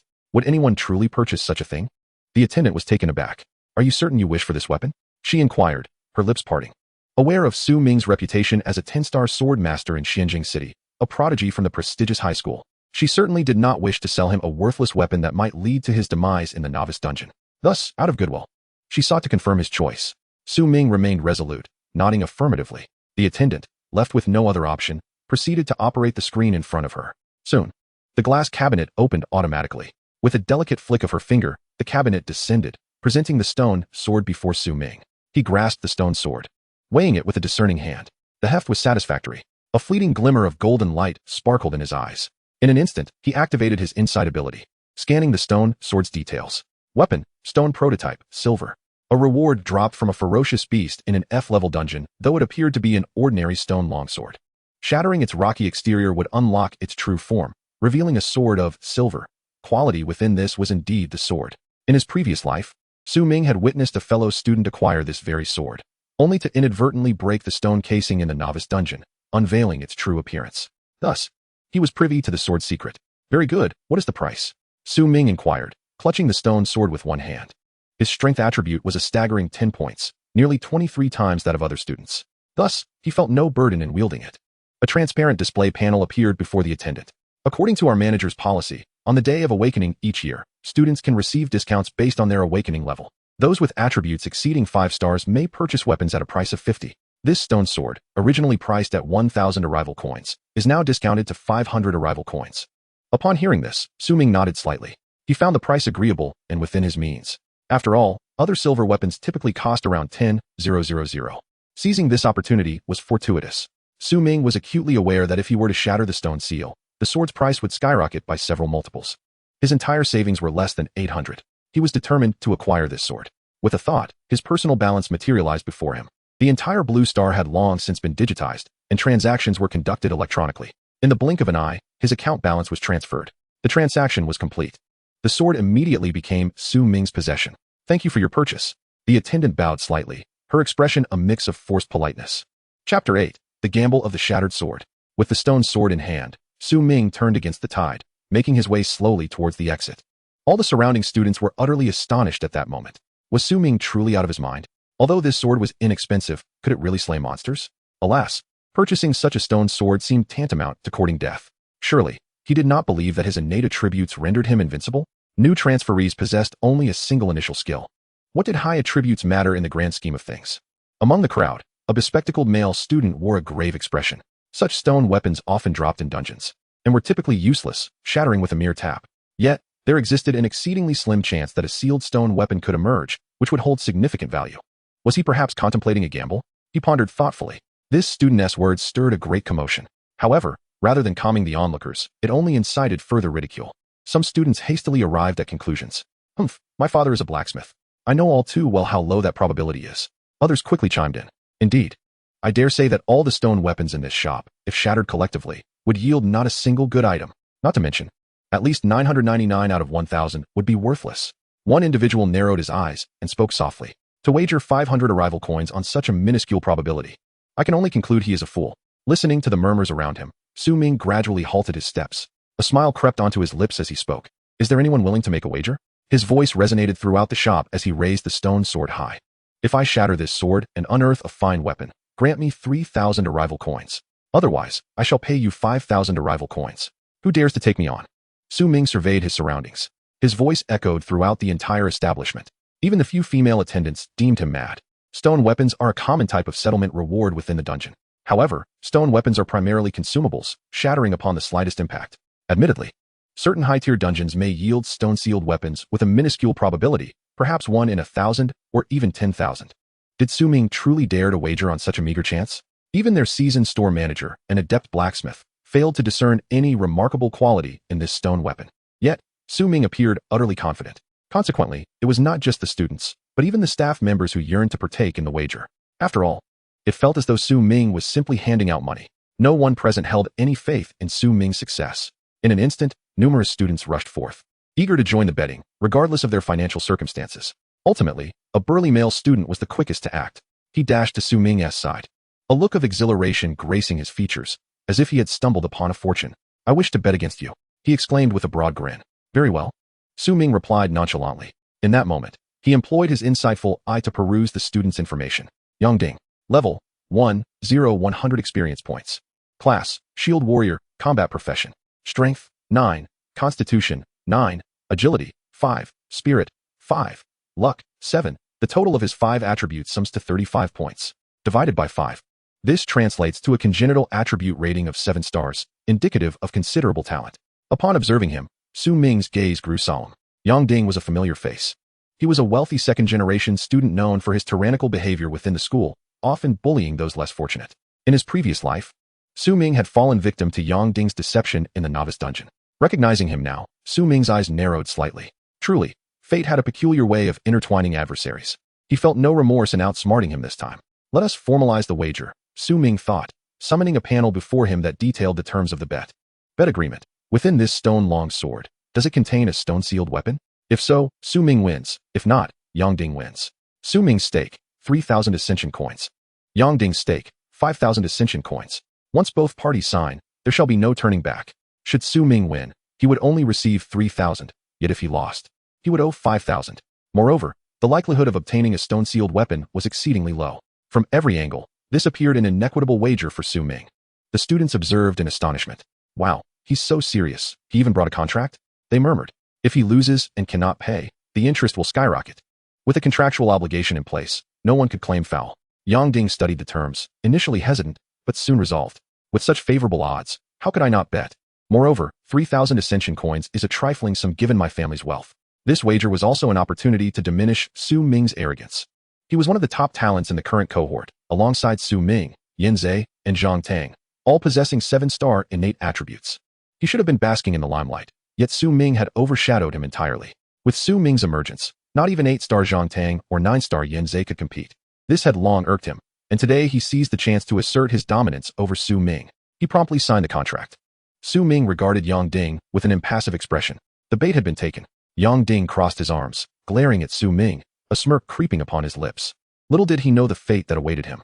Go ahead, shatter your stone, he taunted. To be frank, I genuinely doubt you can even produce 5,000 to pay me. His words trailed off abruptly, his countenance shifting from smugness to sheer shock, his eyes trembling. For in that instant, Ming had decisively shattered the stone sword in his grasp. A crisp crack echoed throughout the weapon shop, rendering the crowd momentarily frozen. The cacophony ceased, replaced by an eerie silence as stone fragments cascaded to the ground. From within emerged a venerable, obsidian steel sword, 3 feet in length, adorned with dark crimson patterns that appeared to pulse like blood. Chapter 9. Transcendence, Blood Oath of the Xian Steel Sword. Black Iron Crimson Edge Sword, low-grade silver. Special affix, Blood Drink. This sword absorbs the blood of slain monsters, healing the wielder's wounds. Ming employed his insightful eye to scan the sword's details. Thoroughly satisfied, he wielded the sword and swung it effortlessly, feeling its sharpness. Most remarkable was its ability to heal him upon inflicting damage. This effectively provided him with a mobile healer. It is well known that healers are a rare breed among support professions, and forming a party with them is typically costly and requires formidable strength. However, with this sword, he would no longer need any healers. As he grasped the sword, it felt as if it were an extension of his own being. With a casual sweep, the blade sliced through the air with chilling precision, cleaving it as if it were mere fabric. The onlookers were left utterly astounded, as if struck by lightning. The female attendants stood agape, unable to close their mouths. The shop fell into an oppressive silence. After a long pause, one student finally blinked, incredulous, and stammered, He really produced a stone-sealed weapon? Others widened their eyes, pointing at the sword. Moreover, at a glance, this sword appeared to exceed bronze quality, at minimum being silver-grade. A chorus of astonished voices erupted, filling the air with excitement. Su Ming and Yang Ding stood at the center of the throng, enveloped by the cacophony. Upon witnessing the sword, Yang Ding's face drained of color. He instinctively recoiled a step, grappling with disbelief. No, this cannot be true. After a moment of struggle, he managed to utter 2 words. His gaze remained fixated on the sword, awestruck. The obsidian steel shimmered ominously, the dark crimson patterns pulsating like living blood. It was undoubtedly at least a silver weapon. His breath became erratic. What he had anticipated to be his moment of glory had turned into his downfall. Su Ming maintained a calm demeanor, extending his hand toward Yang Ding. Yang Ding, it is time to pay. It was as if he had foreseen this outcome. Yang Ding was in disarray. He never anticipated his defeat. No, this weapon hasn't been appraised yet. We don't even know its grade. He stammered, his last desperate attempt at justification. Yet before Su Ming could respond, the students observing chimed in. Though it pains us to admit, Su Ming has indeed won. Yang Ding, just accept it. The appraisal doesn't matter. According to the rules, as long as a sword emerges from the stone, Su Ming is victorious. The students' gazes were resolute. With the fervent stares of his peers upon him, Yang Ding could no longer retract his wager. Moreover, the betting contract has already indicated that Su Ming has triumphed. Su Ming has won. He gritted his teeth, reluctantly uttering the words, "Consider yourself fortunate." Subsequently, he transferred 3,000 from his account to Su Ming. There was no choice. The contract was binding. Not even the mightiest deity could annul it. This is the law of the world. Should he default, every moment would accrue exorbitant interest. Thus, he could only part with his money at this moment. Upon receiving the funds, Su Ming smiled slightly. "Thank you." Rather than departing the shop directly, he turned around and approached the female attendant at the weapon store once more. "I wish to purchase a scabbard, one made of ebony that complements this sword." The attendant appeared momentarily dazed. After a brief pause, she responded, "Oh, certainly." In her shock, she became somewhat flustered.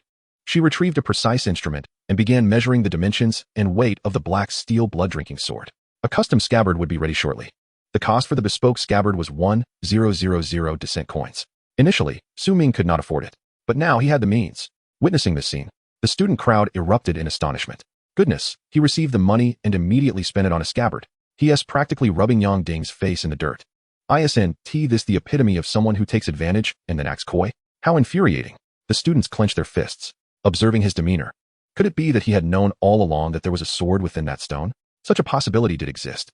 After all, the skills of a sword master are exceedingly diverse. Perhaps one of them even allowed the sensing of sword-type weapon data? Moments later, Su Ming acquired an antiquated ebony scabbard, which he secured behind him with a strap. The black steel sword nestled perfectly within, enhancing his appearance, making him resemble a true swordsman clad in black attire. Su Ming strolled away from the weapon shop, his expression unwavering throughout. Yang Ding watched this spectacle, his face shifting from green to pale, nearly fuming with rage. His voice trembled as Su Ming passed by. He intoned, "Su Ming, I will remember you." Su Ming, upon hearing this, merely dug at his ear. Oh, he then vanished from the street. Upon returning to his private dormitory, Su Ming unsheathed his sword and casually swung it a few times. The vibrant sound of the blade resonated, crisp and melodious. "I possess the innate talent of the source sword body, capable of amplifying all my sword techniques. However, I lack any sword skills." He stroked his chin, deep in thought. "Skill scrolls are prohibitively expensive, and I have little money left. Thus, I cannot afford them. I can only hope to find a sword technique scroll in the novice dungeon." He muttered to himself. Suddenly, a gleam of inspiration lit up his eyes. "Oh, I also possess a talent, universal sublimation. It allows for the upgrading of any loot obtained in dungeons." Su Ming had yet to employ this ability. He immediately placed the sword before him and activated the universal sublimation talent. A sacred golden radiance flickered to life. Suddenly, the sword before him underwent a transformation. Moments later, the light receded, revealing the blade. The sword appeared even more profoundly pure and black, with the blood-red patterns seemingly extending into numerous lines. The entire weapon radiated a more sinister and chilling aura. Sublimation successful. Xian steel blood-drinking sword, superior silver. Bloodthirst. This sword can absorb the blood of monsters it injures, healing the wielder's wounds. Blood ritual. This sword grants a temporary boost of 5 points to all attributes of the wielder for 30 seconds upon slaying a monster. It had elevated from inferior silver to superior silver. Su Ming was astounded. This talent was indeed extraordinary. Not only had a special effect, blood ritual, manifested, but after slaying enemies, he could gain a fleeting enhancement. How formidable! Furthermore, after sublimation, the material of this sword felt considerably heavier and sharper. Su Ming raised his hand, striking the table with the sword. Swish! The wooden table shattered instantaneously, the fracture smooth as a mirror. Astonishingly, it made not a sound, showcasing the blade's sharpness. Su Ming was momentarily speechless. Its power exceeded his expectations, far sharper than before sublimation. He glanced out the window at the night sky. It had grown dark. His tone remained neutral. This signified that it was time for him to meet Ren Xiaoman. He stepped out of his dormitory, alone, his gaze radiating a chilling intent. Chapter 10. Revenge and Retribution, Slaying Ren Xiaoman. In the evening, Su Ming stood atop the rooftop terrace. In his pocket lay a common dagger. To unleash the full might of the killing god strike, the dagger would prove most effective. While he could use the sword to execute the technique, its power would be significantly diminished. Indeed, he intended to employ his strongest move to eliminate Ren Xiaoman. His expression was calm, devoid of any murderous intent. A true assassin never reveals their intent before striking. On his way, he had done his utmost to steer clear of crowds. After all, he would soon commit an act of violence, and he preferred not to be seen. The moon shone brightly, a gentle breeze caressing his face. This world's moon bore a distinct notch, exuding a divine beauty. Footsteps echoed from the staircase. Su Ming furrowed his brow. She was arriving. Su Ming, how could you choose such a secluded place to meet? It's far too remote. Her complaints echoed from afar. Su Ming turned to see her approaching briskly. Clad in an elegant black dress, the front of her garment was not fully fastened, revealing more than intended, whether due to haste or design. Had he been a younger boy, he would have easily been ensnared. Yet, Su Ming remained expressionless, coldly stating, "You've arrived." She nodded, a hint of impatience flickering in her eyes, which Su Ming keenly observed. "Although I mentioned reconsideration, I wish to test you for a while before deciding whether to pursue a relationship. During this period, your performance will be scrutinized." As she spoke, a meaningful expression graced her face. Su Ming, upon hearing this, merely offered a chilling smile, refraining from any verbal response. A test for a while? What a delightful euphemism. The truth was, it was an endless cycle of emotional manipulation. During this time, she would dangle him like a puppet, expecting him to serve her dutifully, pouring forth resources. In his past life, he had fallen into this trap. This time, he would not be ensnared again. In his previous life, Su Ming had toiled day and night in dungeons, while a significant portion of the spoils ended up in her hands. Reflecting back, he could scarcely believe his own folly. His heartfelt kindness had been met with betrayal and death. Su Ming's smile, illuminated by moonlight, appeared somewhat bloodthirsty, sending a chill down Ren Xiaoman's spine. "Why do you smile so ominously?" she stammered, suddenly sensing a shift in Su Ming's demeanor. Yet, she struggled to pinpoint the exact change. Su Ming, unperturbed, advanced towards her. The closer he drew, the more palpable the chilling aura of murder emanating from him became. She felt her skin prickling with fear. Something felt amiss, and she began to retreat slowly. "Su Ming, please don't come any closer." She raised her hands defensively, her voice trembling. Su Ming ignored her entirely. His resolve was unwavering. With a sudden lunge, he dashed forward. Simultaneously, he deftly retrieved a short dagger from his pocket. The fluidity of his movements was astonishing. The moment Ren Xiaoman glimpsed the dagger, her eyes widened in horror. She had never anticipated that Su Ming would become so ruthless. His first strike aimed to take her life. At that instant, she finally comprehended why Su Ming had chosen such a remote location for their meeting. As a citizen of society with minimal attributes, how could she possibly stand a chance against him? "If you dare to harm me, young Master Zhang will not let you off." In her desperation, she screamed. Su Ming feigned confusion, halting his advance. "Oh, why do you mention Zhang Tang?" She mistakenly believed that Su Ming was taken aback. After all, the Zhang family was one of the most powerful families in Longhua, an absolute behemoth. Even with his 10-star talent, this impoverished youth could never hope to contend with them. She let out a cold laugh. "Let me enlighten you. It is young Master Zhang who has sent me to approach you. I'm sure you've figured it out, so I need not pretend any longer." She discarded her pretense, her expression turning harsh. "Su Ming, do you even think a pauper like you could sway my heart? No matter how formidable your 10-star talent, it pales in comparison to the Zhang family's legacy." After uttering these words, she seemed to expel a breath of resentment. "You just attempted to kill me. How laughable. Merely the mention of young Master Zhang is enough to render you immobile. Regardless of the outcome, I have a reward of 100,000 descending coins. Now that my cover is blown, it conveniently saves me the trouble." "Thank you, Su Ming." Her smile was cold and merciless. However, to her astonishment, Su Ming showed no signs of anger or shock in response to her words. He remained unfazed, a calmness that was truly terrifying. "Very well," Su Ming replied with a serene smile. "Are you prepared to die?" His expression grew frigid as he posed the question. Ren Xiaoman's face froze at his words. She had initially thought Su Ming was too intimidated by young Master Zhang's name to act. Thus, she had felt emboldened to insult him without restraint. Yet, Su Ming's composed demeanor was genuinely frightening. Fear began to creep into her heart, though she maintained a facade of bravado. "Humph, do you dare to lay a hand on me? I truly do not believe it." Before she could finish her taunt, Su Ming struck. He had no desire for further words. His disappointment in her was absolute. He gripped the dagger and surged forward in a flash. His speed was breathtaking.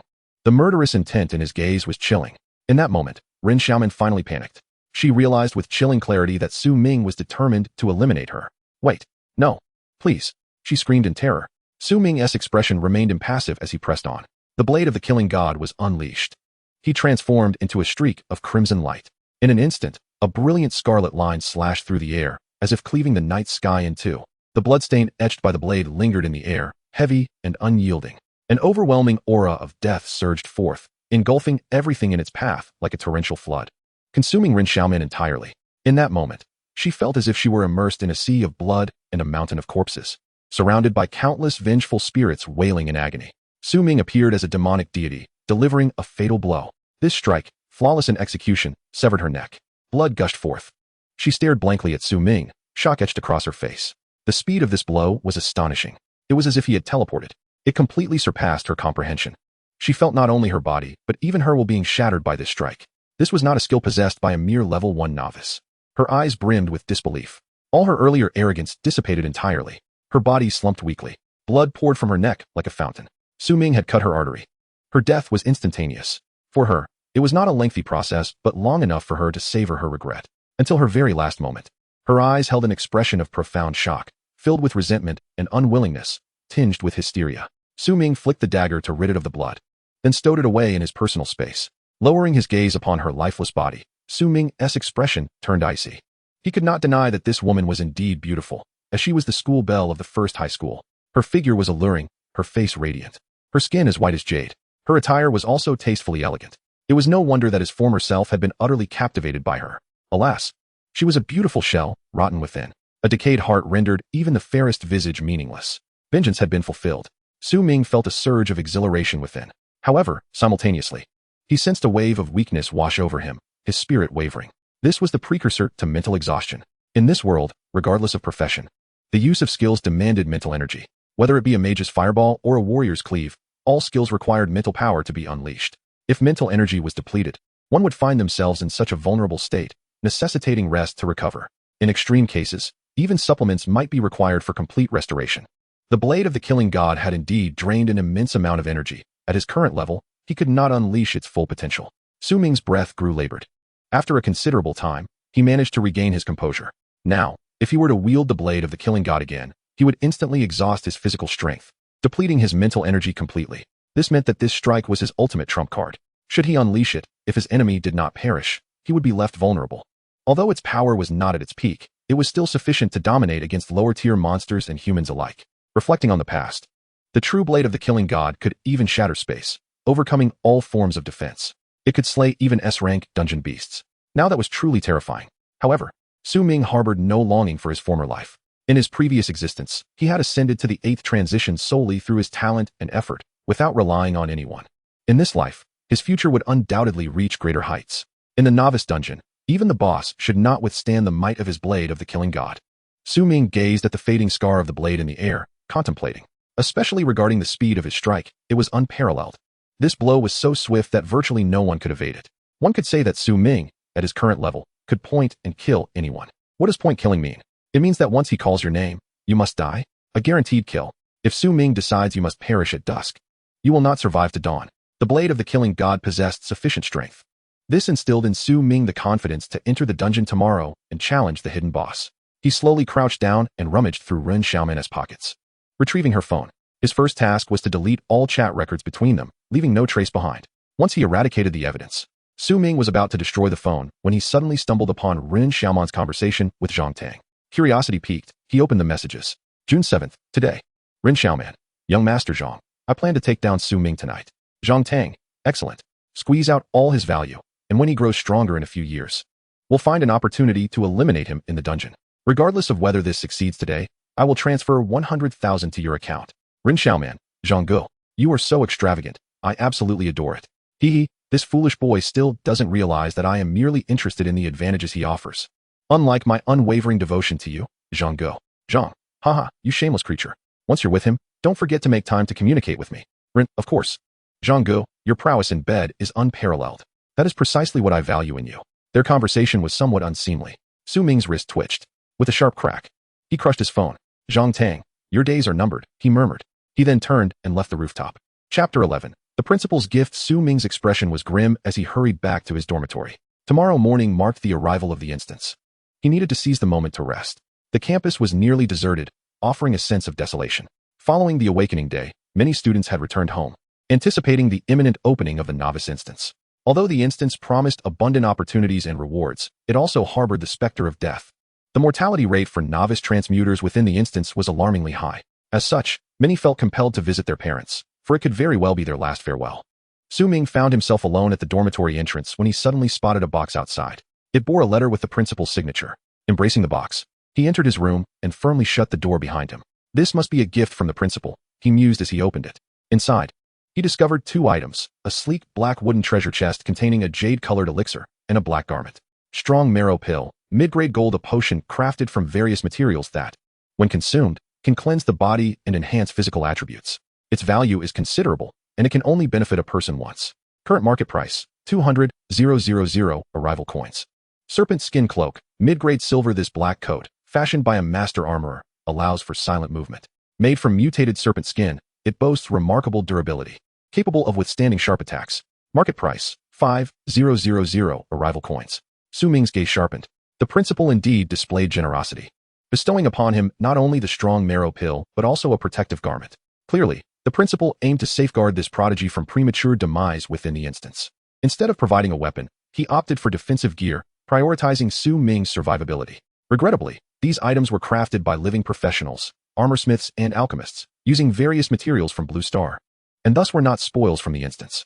His universal sublimation skill could not enhance these two items. Upon attempting to utilize the skill, he confirmed its ineffectiveness. Only spoils from the instance could be sublimated. Nevertheless, he felt a sense of gratitude. He immediately donned the black cloak, appreciating its resilient texture and smoothness. Upon closer inspection, he discerned a layer of serpent scales embedded within the fabric. With this equipment, Su Ming's chances of survival had significantly increased. He then turned his attention to the letter. Breaking the seal, it read, Dear Su Ming, I am Principal Wang Tingshan, and this is my personal letter.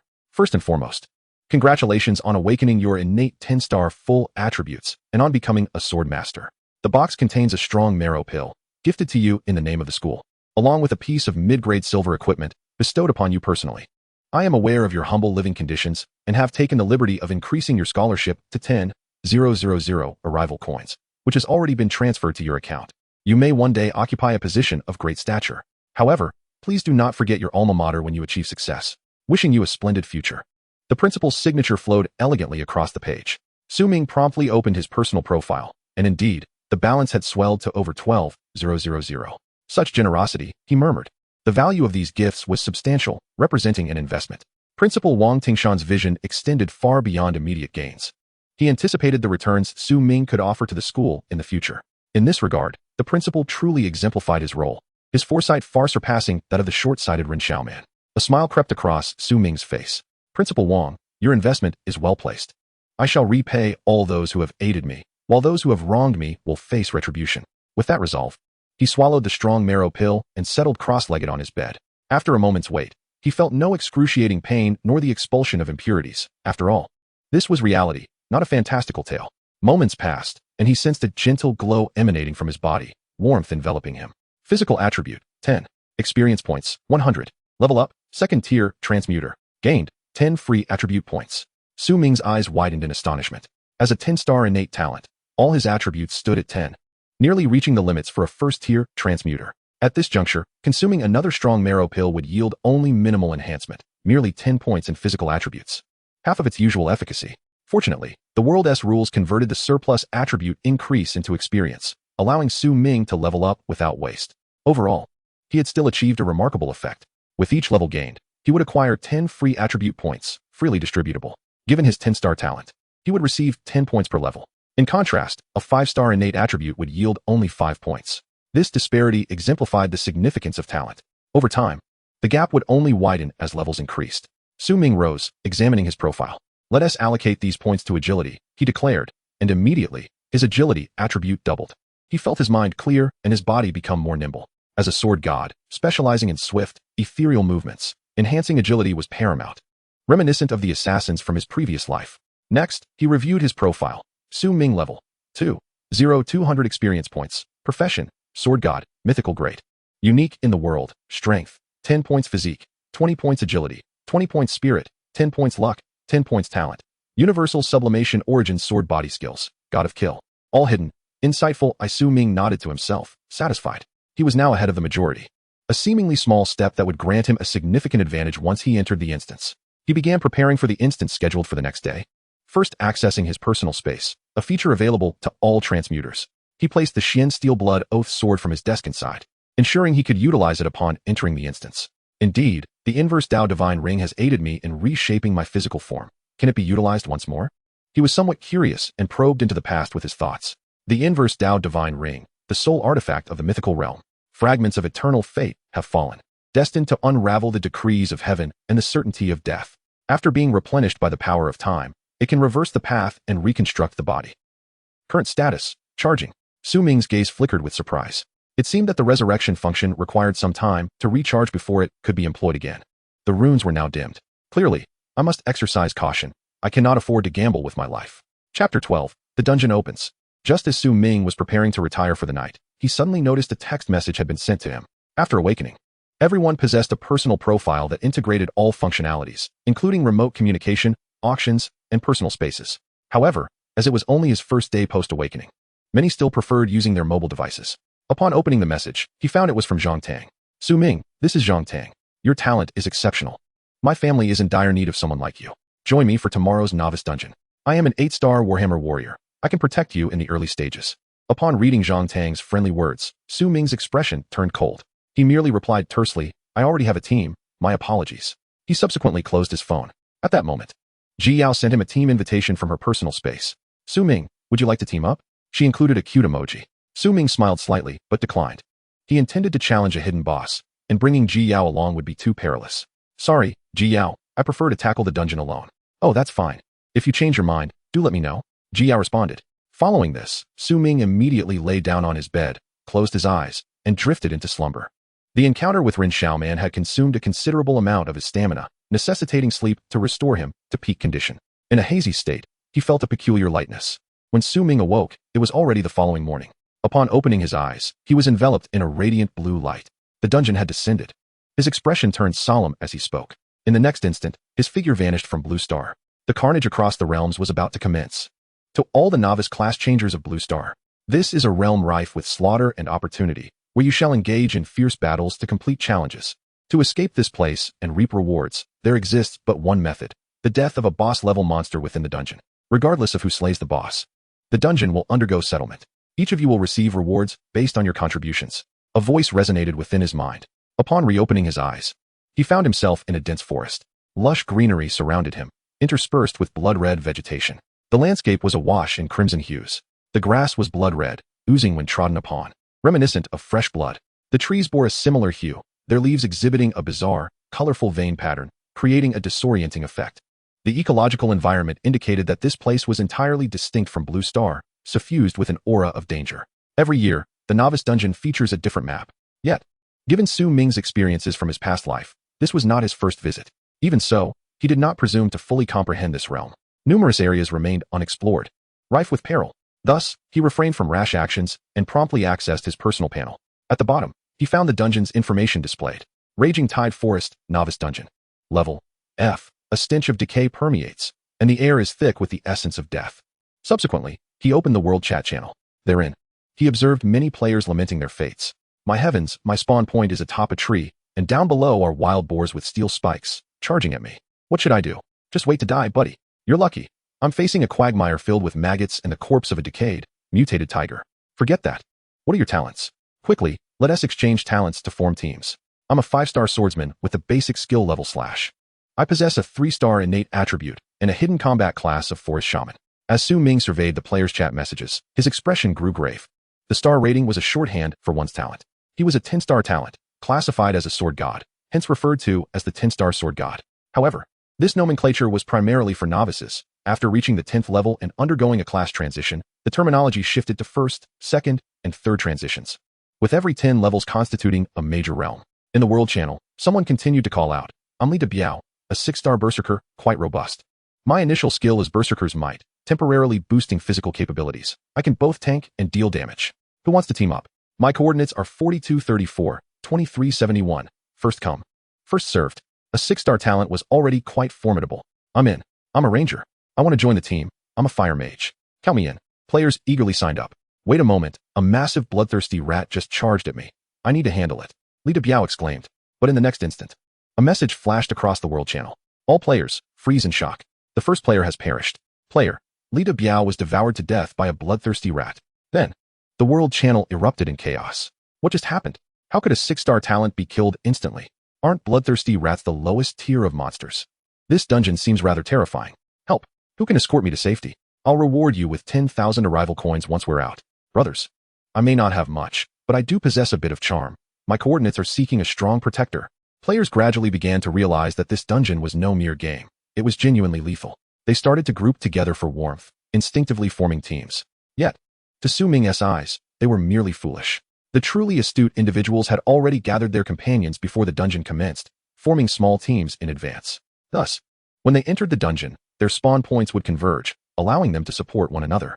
Su Ming harbored no intention of forming a team. He remained resolutely solitary. He stowed away the virtual screen, his expression unchanging. Bloodthirsty rats, the type of monster that had slain Li De Biao, possessed formidable combat prowess and incredible speed. They were known as bloodthirsty rats, a mere letter distinguishing them from the lowest tier blood rats. Yet their combat capabilities were worlds apart. The creatures within this forest dungeon were all manner of mutated beasts. From his storage ring, Su Ming withdrew his Xian steel blood-drinking sword. Unsheathing it and grasping it firmly in his hand, he began to venture forth. The source sword body was perpetually active, enabling him to wield the sword with exceptional finesse. He moved briskly, traversing the landscape. Suddenly, he heard a chilling scream emanating from the thicket ahead. Su Ming crouched low, cautiously approaching. Thud! A corpse fell from a tree. It was a female practitioner. Utilizing his insightful eye, Su Ming discerned her profile. She was a rare healer. Alas, she had not even had the chance to team up with other players before being slain by a monster. The corpse was a gruesome sight. A solitary healer, lacking combat strength, was merely a buffet for the creatures. Most likely, she had fallen victim to a carnivorous ape. Su Ming meticulously analyzed her wound. In the next instant, a deafening roar rang out. A colossal, grotesquely formed ape tumbled from the trees. It clasped its arms together, transforming them into a formidable hammer, and swung down towards Su Ming. His expression was icy as he abruptly sidestepped, narrowly evading the strike. He had anticipated this assault. The creature had dropped the corpse to distract him, seeking an opportune moment to launch a surprise attack. Thus, Su Ming chose to play along, luring the monster into action. Indeed, it took the bait. Su Ming's reflexes were astoundingly swift, as he was already prepared. His agility far surpassed that of an ordinary individual, allowing him to deftly evade the creature's blow. Then, raising his sword, he executed a powerful slash. With a sickening squelch, he cleaved a large gash into the head of the mutated ape.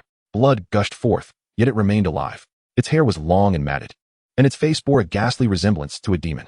It appeared utterly terrifying, standing on all fours. Its gaze was formidable. Its fur was a deep crimson, as though drenched in blood. Half of its skull was split open by Su Ming's strike, brain matter spilling out. But still, it did not perish. In that moment, Su Ming felt a pang of shock. Chapter 13. Slaying the Ape King, Sword Technique, Draw and Slash. The carnivorous ape let out a piercing scream and lunged forward. Its shriek was shrill. Its robust arms, resembling massive pillars, swung towards Su Ming's head. In that instant, Su Ming's heart raced. Although he had merely wielded a standard sword strike without employing any skills, his weapon was of superior silver quality, honed to a razor's edge. Coupled with his extraordinary strength and agility attributes, the force of that slash was nothing short of terrifying. How could an ordinary creature withstand such a blow and still possess fighting capability? He immediately activated his insight eye to scan the creature's profile. Beast, Carnivorous Ape King. Level 3. Strength 28. Constitution 24.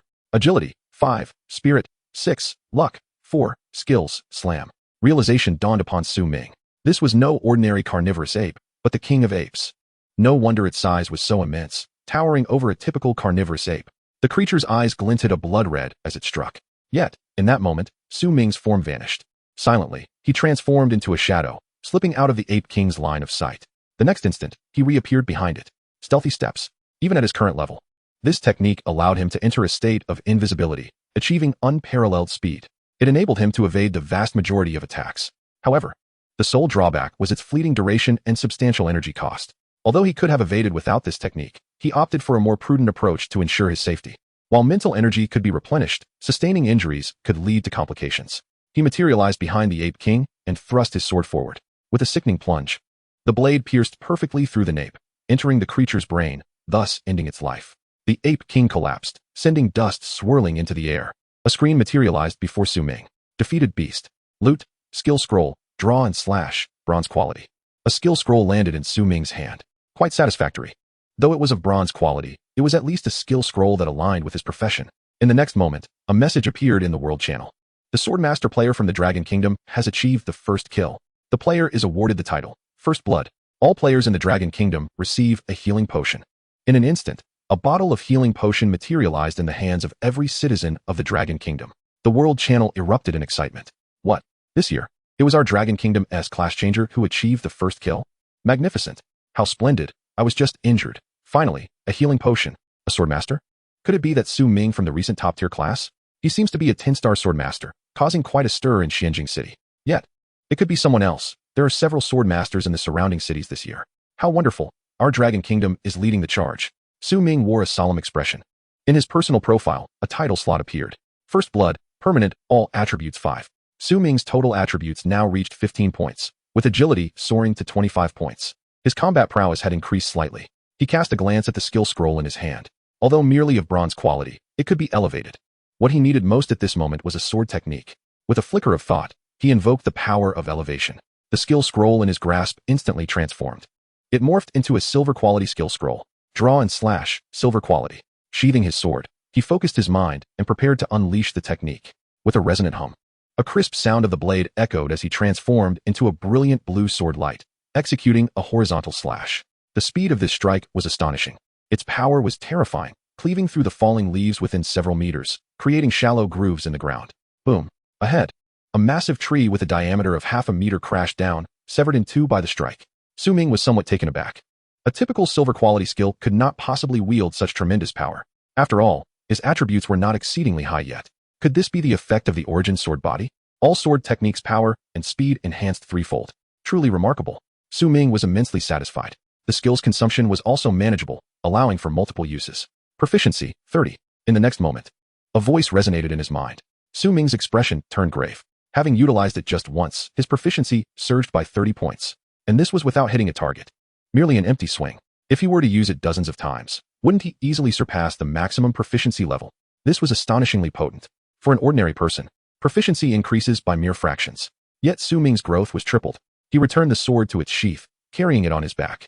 With the draw and slash skill, he could instantly unsheath and strike in combat, significantly enhancing his reaction speed, alleviating concerns over unforeseen battles. With his sword slung across his back, he traversed the dense forest. Along the way, a few small mutated beasts occasionally sprang forth, all of which were effortlessly dispatched by Ming. His combat experience was exceedingly rich. The vast majority of monsters, upon raising their rear ends, signaled their impending attacks, and he was well aware of their tactics. You have slain a fierce tiger, earning 80 experience points. You have vanquished a mutated wild rabbit, garnering 49 experience points. You have defeated a heavy-shelled tortoise, acquiring 100 experience points. Before long, Ming's level ascended to level 4. In total, he had amassed a remarkable 30 free attribute points, all of which he allocated to agility. His attributes now soared to a terrifying level compared to other novice adventurers. Ming's attributes were as follows: Strength, 15 points, Constitution, 25 points, Agility, 45 points, Spirit, 15 points, Luck, 15 points. A hidden boss was set to appear beyond the Red Rock Cave. Ming's gaze grew serious. I am currently positioned in the northern forest. It will take some time to arrive there, he muttered. I must hasten my pace. With extraordinary speed, he surged forward. The clusters of monsters encountered along the way were ruthlessly crushed beneath his might. A plethora of spoils was gathered into his storage space, including the pelts and flesh of numerous beasts, as well as the resilient bones of mutated creatures. These were exceptional materials that could be presented to a forge master upon returning to Blue Star, either to be crafted into equipment or sold for a handsome price.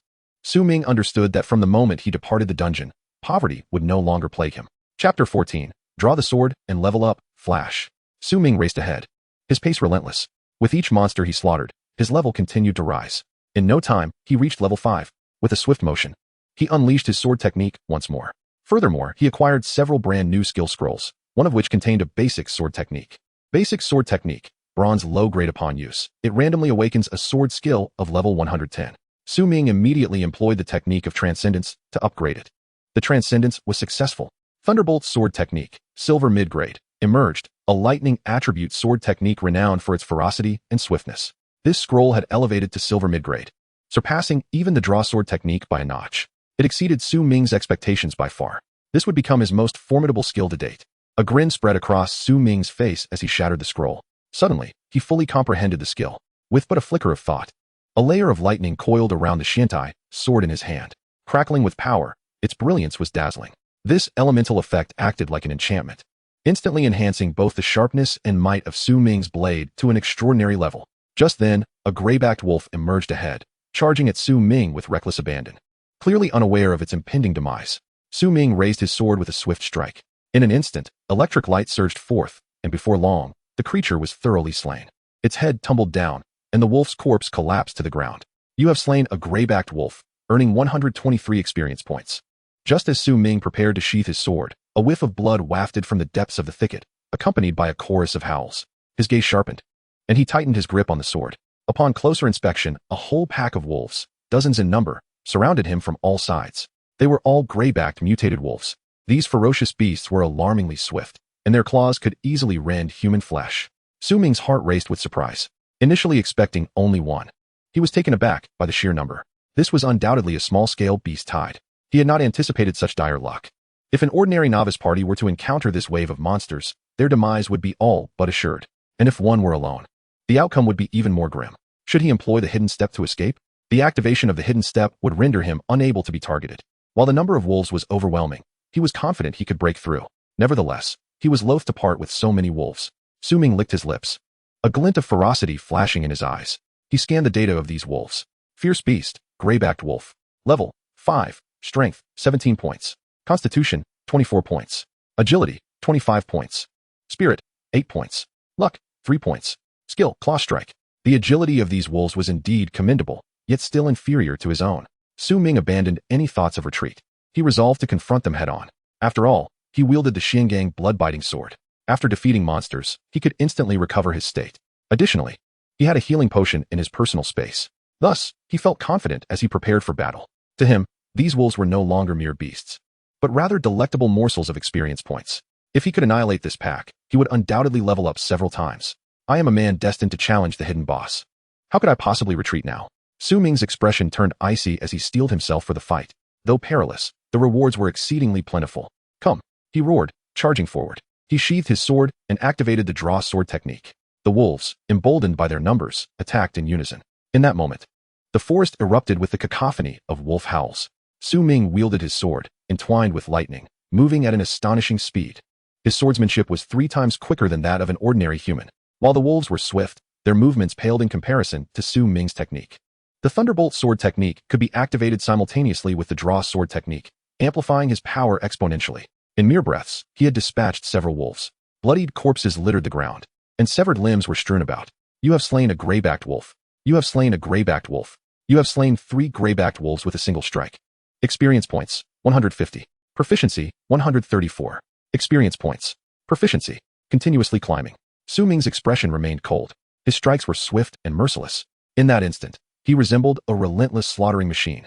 Blood flowed freely, splattering upon the surrounding trees and foliage. Ming's sword possessed a unique effect. Upon slaying monsters, it could temporarily enhance all his attributes. Thus, each time he defeated a wolf, he refreshed this beneficial state, making his efficiency terrifyingly formidable. Ultimately, beasts were still beasts. This pack of wolves was slaughtered to the last, yet they showed no signs of retreat. Suddenly, a fearsome wolf king charged forth. Its coat gleamed silver, resembling moonlight cascading upon it. This wolf was massive, a cut above the rest. Its speed was astonishing. In the blink of an eye, it was upon Ming. Its vicious fangs were a daunting length of several centimeters. Ming, caught off guard, sustained a scratch on his arm. He spun aside just in time to barely evade a fatal blow. How careless of me, he thought. His expression grave. He examined his arm, where 2 long bite marks, approximately 2 centimeters deep, bled profusely. Had he been a moment slower, he might have lost the arm altogether. Fortunately, this creature's teeth bore no venom. He quickly scanned the Wolf King's data. Silverbacked Wolf King. Level, 6. Strength, 34 points. Constitution, 44 points. Agility, 56 points. Spirit, 6 points. Luck, 3 points. Skills, Silver Claw, Throat Slit, Rapid Bite Charge. No wonder it was so fast. It was a level 6 monster. The Wolf King's strike failed to deliver a fatal blow to Su Ming. It landed gracefully, adjusting its posture in preparation for another assault. With a predatory gaze, it circled Su Ming, who remained expressionless. Little Wolf King, you possess great strength, alas. You have chosen the wrong opponent. He sheathed his sword and took a confident step forward. Despite his injuries, Su Ming audaciously opted for an offensive move. Just moments ago, he had fully mastered one of his skills. The proficiency of his sword-drawing technique had reached 1000. The skill leveled up. Sword-drawing flash, silver intermediate. Proficiency, 2000. He now possessed 2 silver intermediate sword skills. As he returned his sword to its sheath, his mental energy surged forth, directly infusing the blade with vigor. In an instant, the entire sword shimmered with crackling lightning. Chapter 15, Slaying the Wolf King. With a swift motion, Su Ming transformed into a streak of azure lightning. The blade left a long trail as it sliced through the air. The strike was so rapid that the Wolf King did not have time to react before it fell to the ground, slain. Blood spurted into the air, the wolf's head rolling away. The Wolf King was vanquished. Experience gained, 500. Sword drawing flash proficiency, 145. Thunderblade technique proficiency, 100. Loot acquired, Iron Claw and the Wolf King's heart. At that moment, the Xian steel bloodthirsty sword began to thirstily absorb the blood from its blade. Soon, it was entirely cleansed. Then, a wave of invigorating warmth surged through the hilt and into Su Ming's body. The wound on his arm healed at a visibly rapid pace. At this moment, the surrounding pack of wolves was filled with dread, and some, terrified, began to flee. Su Ming's eyes glimmered with murderous intent. You think you can leave? His movements were blindingly swift. He charged forward, pursuing the remaining wolves. He moved like a specter. This battle against the wolf pack propelled his level upward with astonishing speed. His level had already crossed the threshold to level 9. One more level, and he would reach 10. Therefore, he had no intention of letting these wolf cubs escape. With decisive strikes, his black attire became splattered with wolf blood. Ultimately, he spared none. Every wolf was slain, even those that attempted to flee. The wolves were bewildered. They had never encountered such a ferocious bipedal beast. Wolves, after all, are simple-minded creatures, and even with their mutated intelligence, they did not possess great cunning. If they had scattered, perhaps a few could have survived. But clustered together, they were easy prey for him. Gazing upon the multitude of wolf carcasses, Su Ming maintained an impassive expression. His personal status panel reflected a direct level increase. Congratulations.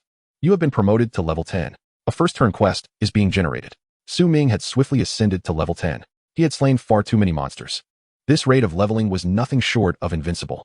Generally, players could only acquire a few hundred experience points until the conclusion of the novice dungeon, and defeating a handful of ferocious beasts was already the limit. Reaching levels 5 or 6 was considered exceptionally impressive. Yet, without the novice dungeon even concluding, Su Ming had achieved level 10. The efficiency was on an entirely different scale. First turn quest, eliminate the Guardian of the Red Rock Cave, a formidable elite monster.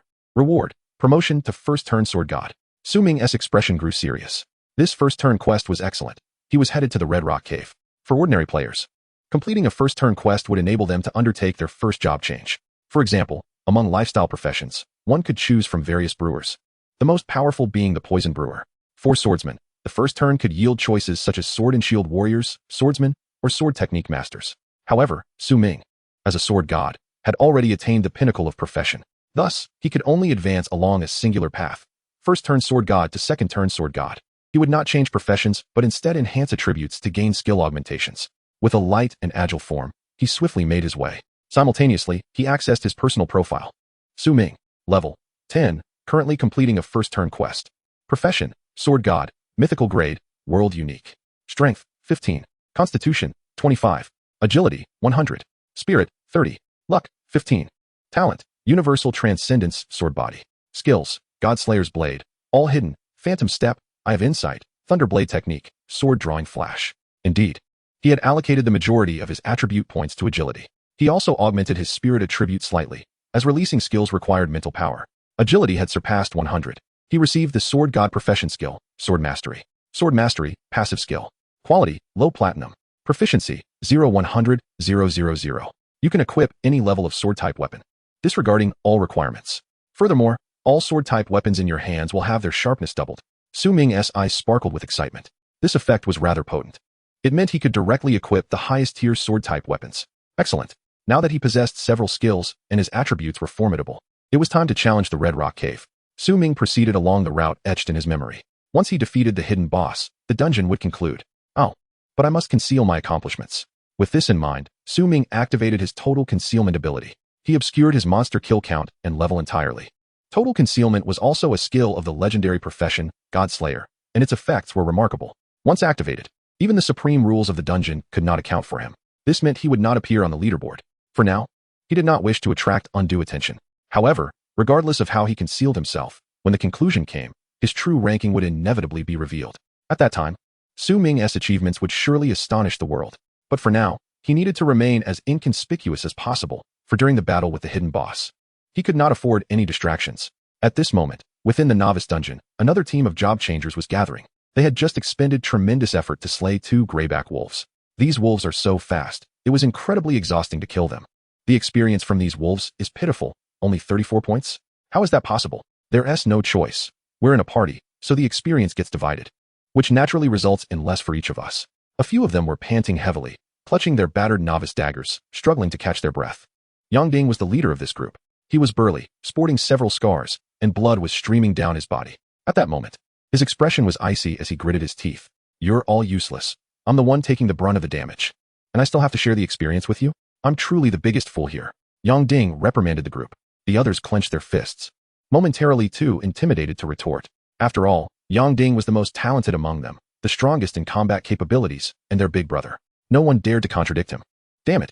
If it weren't for being swindled out of 3,000 at the weapon shop by Ming, I wouldn't he have to resort to using this novice dagger. His fists clenched tightly, his voice trembling. He had only brought 10,000 with him, barely enough to purchase a silver-grade weapon. But after being swindled out of 3,000, he didn't dare tell his parents. Ultimately, he had to swallow his bitterness. Although he was from a wealthy family, their funds were not limitless. Brother Yang, why didn't you just buy a bronze weapon to tide you over? Someone asked, perplexed. What do you know? Yang glared at him. Bronze weapons are hardly better than the novice dagger. He struck the person hard on the shoulder, saying, fine. Exhausted from their relentless efforts, they had only managed to reach level 4. This inefficiency was truly disheartening. The group murmured in dismay. Fortunately, the wild wolf they had slain yielded a bronze-grade bow. Xiao Wang, as a ranger, equip this bow immediately and become our primary source of damage. Yang commanded. Despite their complaints, life must persist. They advanced onwards, continuing to slay monsters. Before long, their levels had increased significantly, and they had acquired several pieces of equipment. After much toil, Yang finally obtained a bronze-grade large shield, the wolf bone shield, bronze, which boasted a vitality of 5. This remarkably resilient bone shield would aid him in enduring the early stages of their journey. With this shield, he could better serve as a tank, absorbing the monster's onslaught at the front lines. His teammates also began to gradually grow stronger. After moving for a while, an unexpected tension gripped the group. Even Yang gasped in shock as they ventured deeper into a forest, surrounded by a multitude of corpses, wolf carcasses. The stench was overwhelming. Goodness, a beast tied? Whose squad could have slaughtered so many? The group was taken aback. Yang crouched down, observing the wounds on the corpses. It seemed unlikely that a squad could have done this. It was more plausible that a single individual was responsible. All the fatal injuries on the wolf bodies were inflicted by the same weapon, a sword. Perhaps it was an elite squad of swordsmen. In any case, they were no match for such prowess. I suggest we take a detour, he said gravely. Despite their recent acquisitions of equipment, Yang was still wary of confronting that elite squad.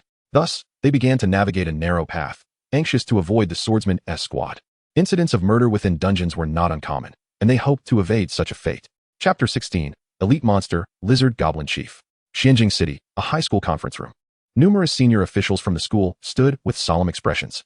A spectral screen flickered to life in midair, capturing everyone's attention. Beginner Dungeon ID, 144. Leaderboard. First place, LV8. Li Chengwang. Second place, LV7, Yanzhe. Third place, LV6. Not only in Xianjing City, but also in several neighboring cities. Promising newcomers with exceptional talents were ranked among the top. Yet, Ming was conspicuously absent. They had scoured the top 500 without finding him. What was going on with that student? Even though his profession was sword master, he was naturally endowed with maximum attributes. Surely, even if his skills were lacking, he could have defeated a few monsters through sheer brute force. How could he possibly not make it into the top 500? The directors exchanged grave glances, voicing their concerns. They were referring to Ming. With innate attributes maxed out at level 10, such a genius was exceedingly rare within the Blue Star. There was no reason for him to be absent from the rankings. Principal Wang Tingshan clasped his hands, his expression tense and brows furrowed. He had invested heavily in Ming, anticipating the returns his future growth would bring to the school. If Su Ming were to perish in the beginner dungeon, it would deliver a heavy blow to their institution. He remained silent, a storm of worry brewing within him. Suddenly, a glimmer flashed across the sky. A woman descended gracefully through the air. In the conference room, all eyes were drawn to her. To be able to walk upon the air, she must be a master of at least the 5th tier. The woman swiftly entered the room and landed with poise. She stood with her hands clasped behind her back, her expression inscrutable. Wang Tingshan immediately rose. Vice Mayor, you have arrived. The other teachers and directors also bowed respectfully. The woman nodded slightly. She was none other than Ranling, the current vice mayor of Xianjing City. I have heard that your school has produced several promising talents this year, which is why I am here, and Ranling spoke slowly. Her brows furrowed as she glanced at the large screen. However, I do not see the student named Su Ming on the leaderboard. At this, beads of sweat formed on Wang Tingshan's forehead. He had previously informed the vice mayor about Su Ming's awakening of 10-star attributes. A talent with innate 10-star attributes was a significant matter. If Su Ming performed well, the school could benefit from additional funding. However, after waiting for a significant time, Su Ming was still absent from the rankings, which contradicted Wang Tingshan's earlier assertions. The beginner dungeon had been open for several hours. No matter what, a genius should have begun to shine, while the mediocre would fade away. I apologize, Vice Mayor. Wang Tingshan said slowly. I failed to mention a crucial detail. The student named Su Ming is a sword master, so his early combat abilities may be somewhat lacking. Before he could finish, he was interrupted. A sword master? Even if his profession is that of a sword master, he should not be so far behind as to not even make it into the top 500 of a single dungeon. And Ranling said, her expression serious. Wang Tingshan and the other teachers felt an overwhelming sense of pressure. They too were perplexed. Could it be that Su Ming had such dreadful luck that he was immediately overwhelmed by monsters upon entering the dungeon? If he truly met his demise within the dungeon, it would be a catastrophe. Vice Mayor, please do not be anxious. Aside from him, our school has several other promising talents this year. Wang Tingshan stepped forward. His expression earnest. Yin Zhe, with a 9-star talent, has awakened the hidden profession of Demon Hunter Ranger. He is our school's greatest surprise this year. Currently battling for 2nd place on the leaderboard, he will be our best candidate to compete against the neighboring city's genius, Li Chengwang. Wang Tingshan presented a list, continuing. We also have a young girl who has awakened the hidden profession of necromancer with a 7-star talent. Her future achievements will be noteworthy. She is currently ranked 19th. The scion of the Zhang family, young master Zhang Tang, is also a hidden profession, the Warhammer warrior, with an innate 8-star talent. He is currently ranked 4th. Wang Tingshan enthusiastically recounted all the promising students from this year. Additionally, there is another student with innate 7-star attributes, a hidden profession of tank warrior named Yangding. His progress was initially slow for unknown reasons, but he is now back on track, currently ranked in the 40s and has reached level 6. It is fair to say that the quality of this year's transferees at our school is far superior to previous years. Wang Tingshan stated sincerely, and Ranling's expression remained neutral, merely nodding slightly. Yes, this student Yin Zhe is indeed impressive. He is an unexpected dark horse. She spoke slowly, her anger dissipating somewhat. However, the newcomer from Wuyang City, Li Chengwang, is simply too outstanding. He possesses innate 10-star talent and the hidden profession of Blade Maniac, a true paragon among this generation's prodigies. And Ranling's gaze was grave. Li Chengwang overshadowed all the talents from Xianjing City. Even Yin Zhe was relegated to 2nd place. I only hope that someone from Xianjing can catch up to him, or at the very least, not lose too badly. If our Xianjing City finishes at the bottom again this year, then we may not even retain our quota for students to join the Tower of Heaven next year. As she spoke, a flicker of concern appeared in Ranling's eyes. The talents of each graduating class profoundly impact the future of a city. The Tower of Heaven is an organization of the Dragon Kingdom government, responsible for hunting magical beasts and guarding the borders. To be accepted means boundless prospects lie ahead. Upon joining the Tower Association, one can undertake various quests and receive abundant rewards, leading to a rapid enhancement of strength. Each year, only the most exceptional talents among newcomers are granted the privilege of membership, with a limited number of slots available in each province. Determined by the aptitude of the current cohort, the qualification for the Tower Association is exceedingly precious. At this juncture, Wang Tingshan stepped forward with unwavering resolve. Deputy Mayor, our institution has always upheld a people-centric educational philosophy. The students are acutely aware that they are not merely fighting for themselves. They bear the weight of the fate of Xianjing City and, by extension, humanity. Wang Tingshan's voice resonated with conviction. This blue star is no longer a realm solely belonging to humankind. It is now a world shared by myriad races, with resources scarce and competition fierce. If humanity wishes to endure, it must withstand the pressures. This necessitates solidarity among all transcendents. The influx of fresh blood represents the future hope of humanity. Hence, the annual competition among newcomers is exceedingly fierce, impacting not only the individuals involved, but also reverberating through every facet of the city's educational institutions. I have faith in my students. I implore you to trust them as well." Upon hearing Wang Tingshan's words, and Ranling felt a flicker of emotion. She bowed her head in contemplation for a moment before finally producing 4 tokens from her satchel and handing them to Wang Tingshan. "I understand, Principal Wang. These tokens represent this year's qualifications for joining the Tower Association. Whom they are bestowed upon is entirely at your discretion. The hopes of our city rest upon your students." Wang Tingshan solemnly accepted the tokens, nodding with gravity. This was indeed a heavy responsibility. Deep down, he recognized that this year, Li Qingguang from the neighboring city was virtually invincible, and defeat seemed inevitable. This token for the Tower Association might well be one of the last few available for Xianjing City. Next year, there would be no more.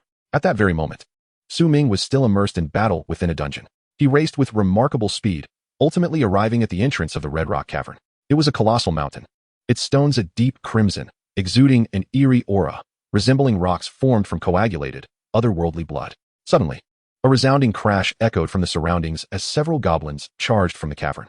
These creatures were diminutive, reeking of an overpowering stench, and their grotesque appearances were repugnant.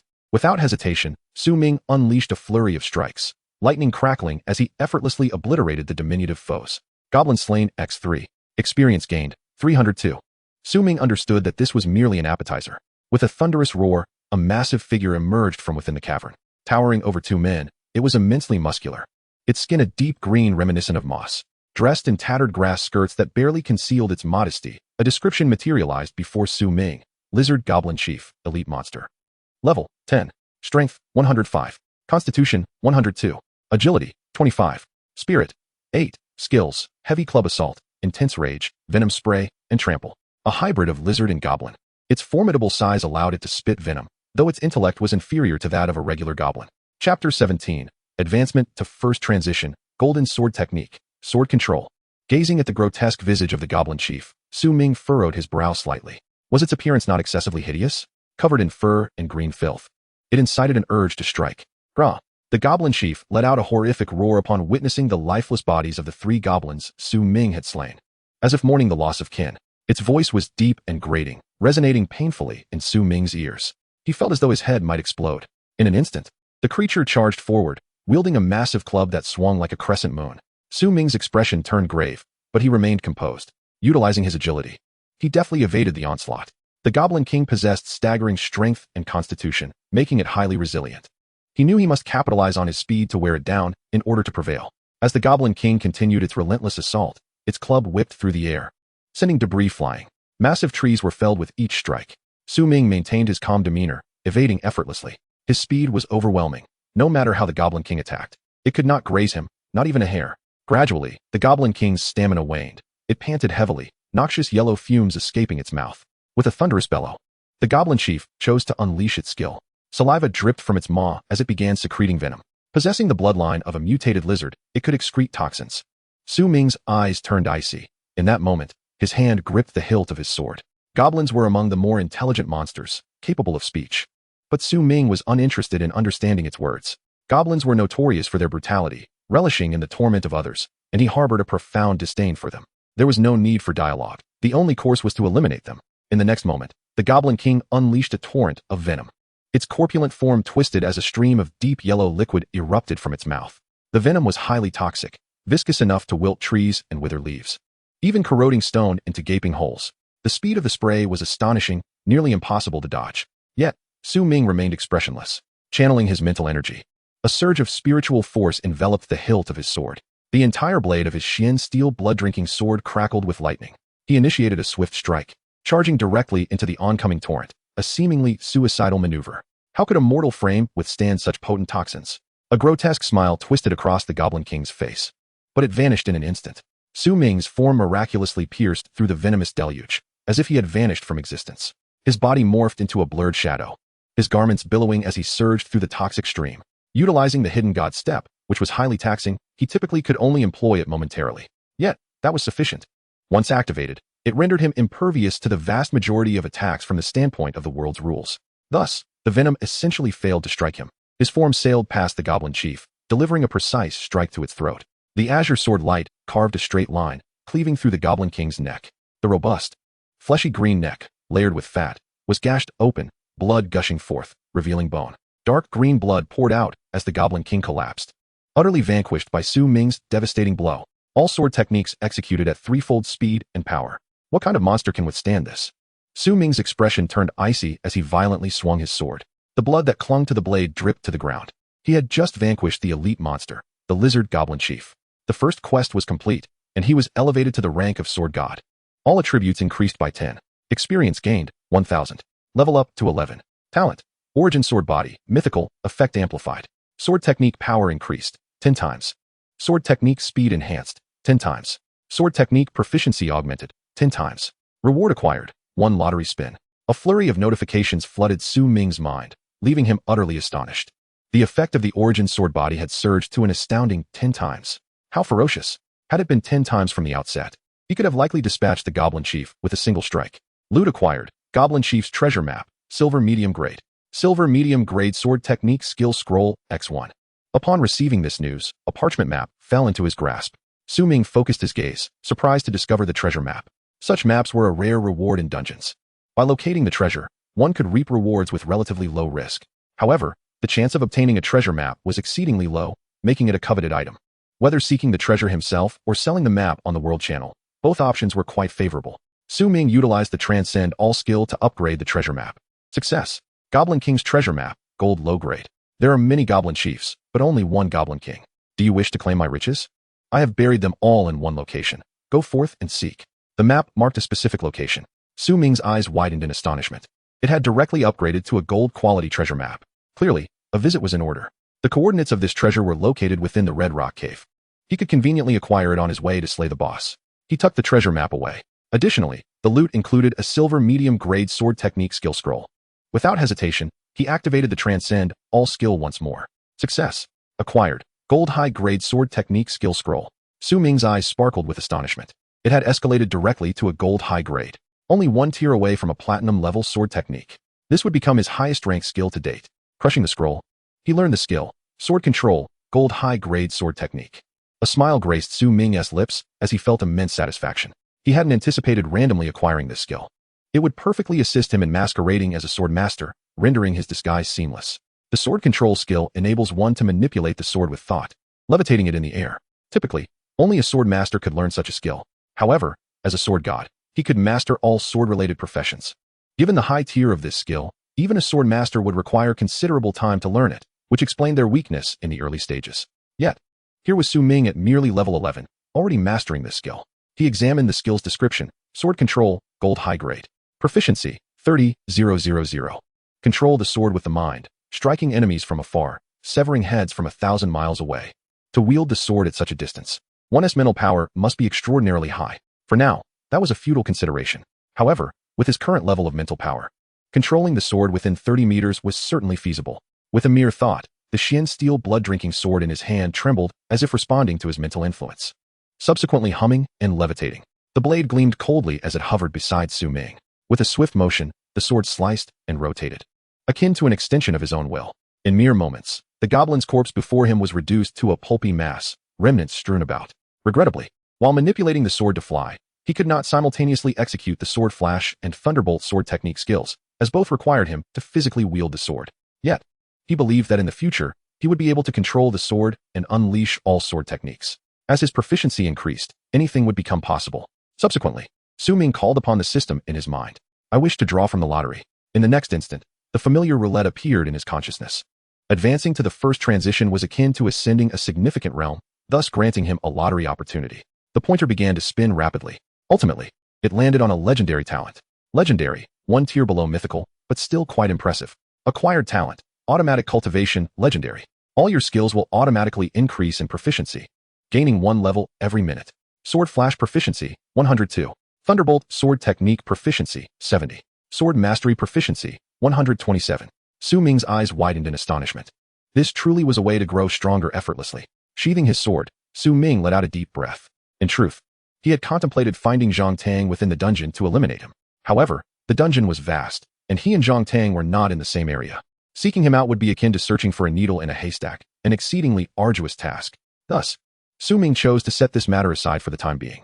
This was the most rational decision. Hatred is a potent emotion, yet one must not allow such feelings to cloud their judgment, becoming irrationally driven by vengeance. Should Su Ming forsake all else to pursue Zhang Tang?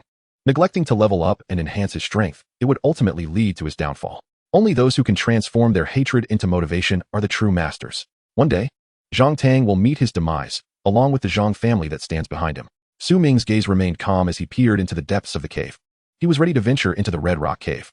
Just then, he suddenly heard footsteps approaching from behind. His eyes narrowed slightly. Whoosh! A cold arrow shot towards him. It was an ambush aimed at the back of Su Ming's head. Chapter 18. People always seem to seek their own demise. Su Ming tilted his head slightly, deftly evading the arrow. The projectile embedded itself firmly in a nearby tree trunk. A flicker of murderous intent gleamed in Su Ming's eyes. An ambush on Su Ming? He would not tolerate such insolence. Judging by the craftsmanship of the arrow, it was likely crafted by a ranger, utilizing their passive skill combined with materials to forge such precise projectiles. Goblins would never be capable of creating such weapons. He could ascertain that it was a human attempting to ambush him. Merely from the appearance of a single arrow, Su Ming could deduce the identity of his foe. Such was the insight of a seasoned combatant. With a sudden pivot, Su Ming turned to confront the source of the attack. Emerging from the underbrush were several individuals, each wielding different weapons. This was a team of class changers, a tank warrior, a ranger, and 2 mages, forming a quartet. Utilizing his eye of insight, Su Ming immediately scrutinized the profiles of these individuals. To his surprise, one familiar face stood out, Yang Ding. Su Ming's expression grew solemn. The group bore grim expressions. What a twist of fate. Yang Ding's face was etched with malice. Su Ming, I never expected to actually catch you here. He had long fantasized about what he would do to exact revenge if he encountered Su Ming in the novice dungeon. Now, that moment had finally arrived. Just yesterday afternoon, he had been ruthlessly bested by Su Ming in a wager at the weapon shop. It was not only a blow to his pride, but also a significant financial loss, resulting in his inability to purchase weapons, starting off at a disadvantage compared to others. Surely, like us, you have witnessed the gruesome sight of the fallen wolf pack, and in fright, chose to traverse the narrow path that led you here, Yang Ding remarked coldly. Alas, although you have successfully evaded that elite squad of swordsmen, you cannot escape us. What fortuitous luck. It seems fate desires me to deal with you. Yang Ding's gaze fixated on Su Ming, revealing an unabashed ferocity.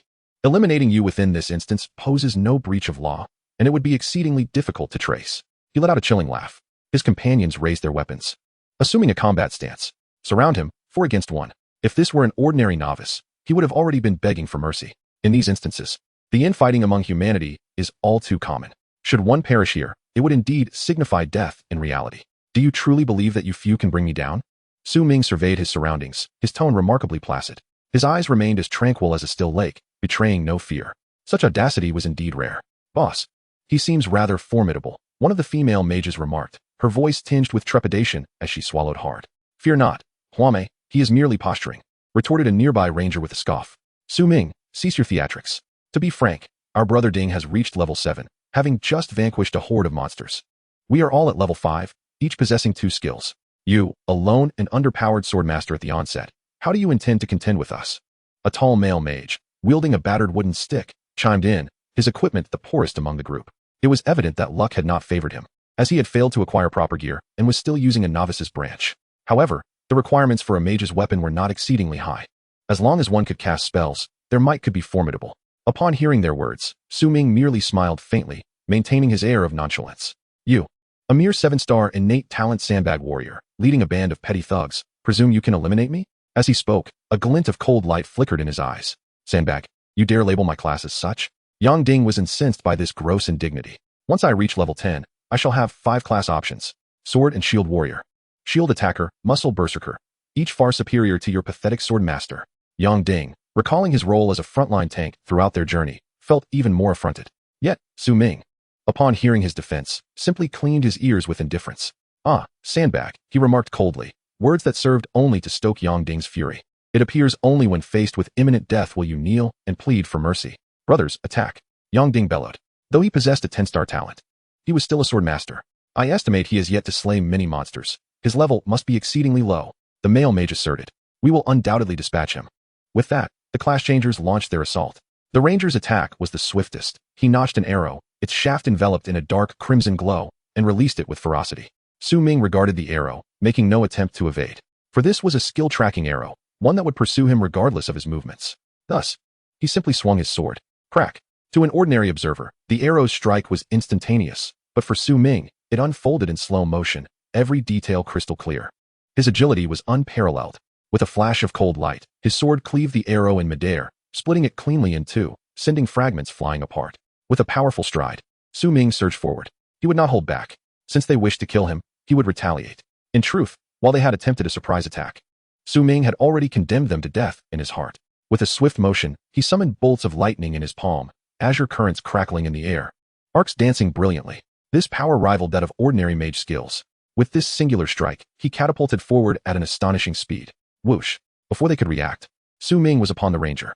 The fate of a ranged class caught in the face of a melee assault was all too evident. Without hesitation, Su Ming swung his sword, and blood erupted. The ranger fell, his throat severed, collapsing lifelessly to the ground. Su Ming's speed had astonished Yang Ding and the others, who could scarcely believe the swiftness and ruthlessness of his actions. There was no hint of hesitation in his lethal intent. They could not fathom that this was not Su Ming's first encounter with death. To him, there was no distinction between a monster and a human enemy. The remaining members felt a surge of anger, having lost a comrade.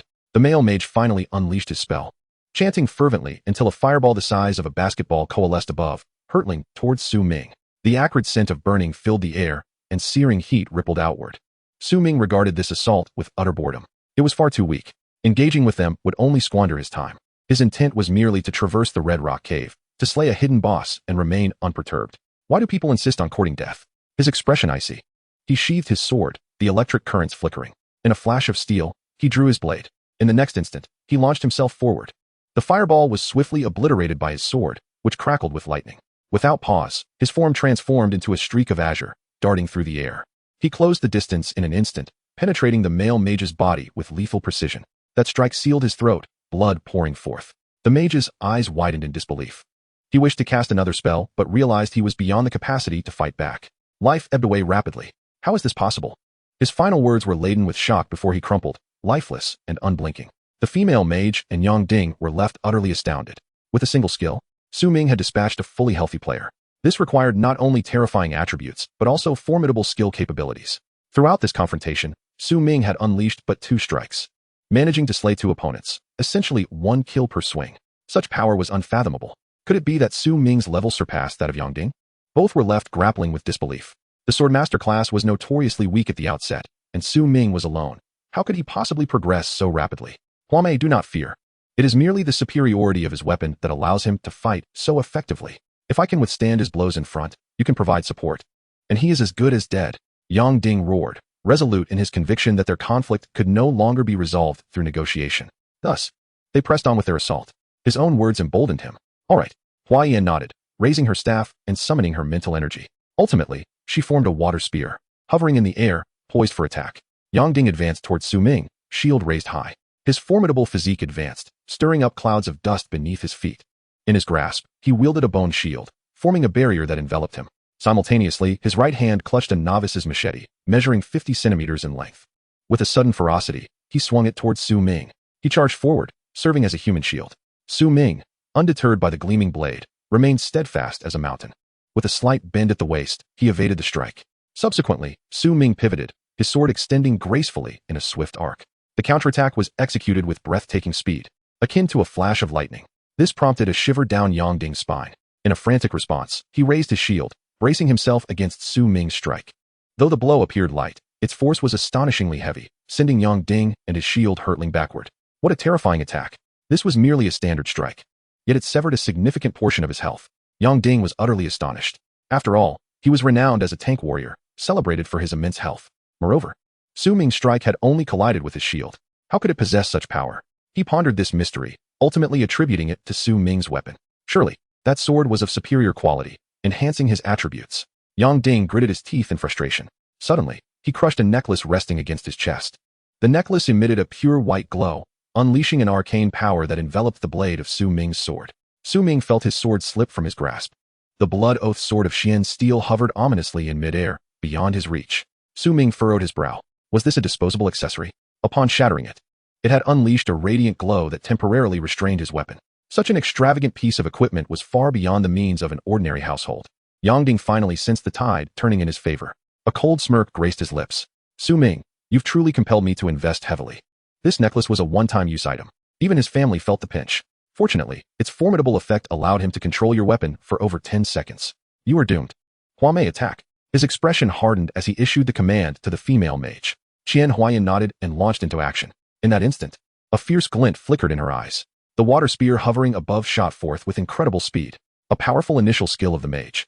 The water spear could wreak havoc if it pierced the body, instantly invading the bloodstream and wreaking havoc within. For an ordinary practitioner, being struck by the water spear meant losing the ability to fight.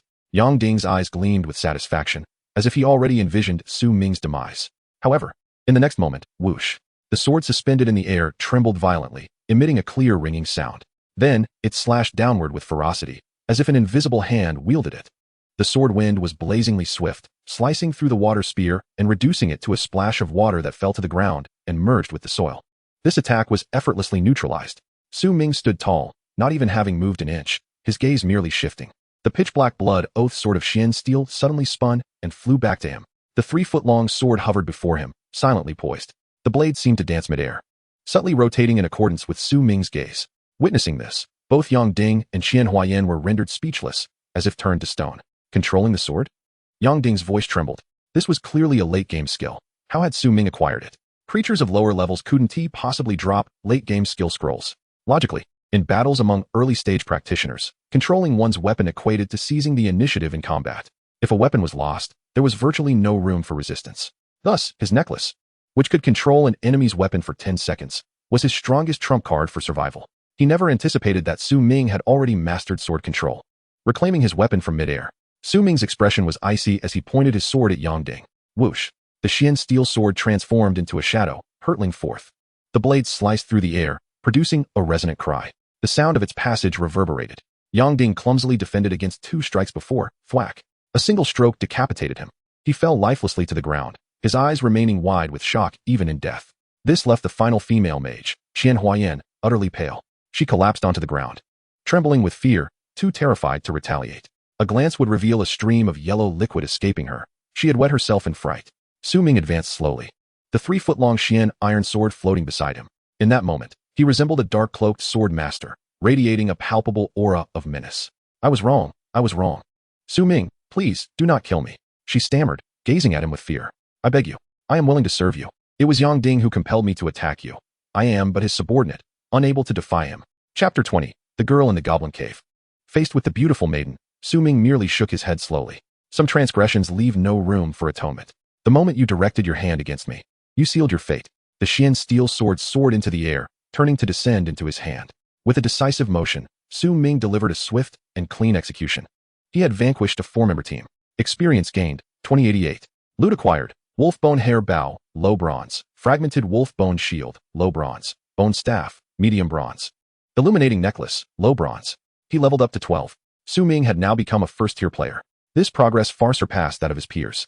The equipment he obtained was, for him, hardly noteworthy. He had already acquired numerous bronze items during his previous encounters, most of which he deemed unworthy of use.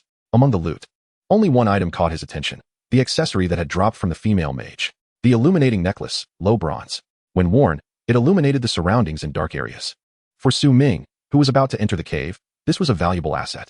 He equipped it immediately. Suddenly, he noticed a considerable improvement in visibility. He then turned his gaze toward the depths of the Red Rock Cave. It was time to venture inside. Taking a deep breath, Su Ming stepped forward into the cave. The interior of the Red Rock Cave was exceedingly dim. Thankfully, with the illuminating necklace, it was not entirely pitch black. Water dripped within the damp cavern.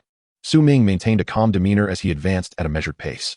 Occasionally, flocks of bats flitted about, their red eyes glinting ominously, creating a chilling atmosphere. He produced the Goblin King's treasure map from his pocket, examining it closely.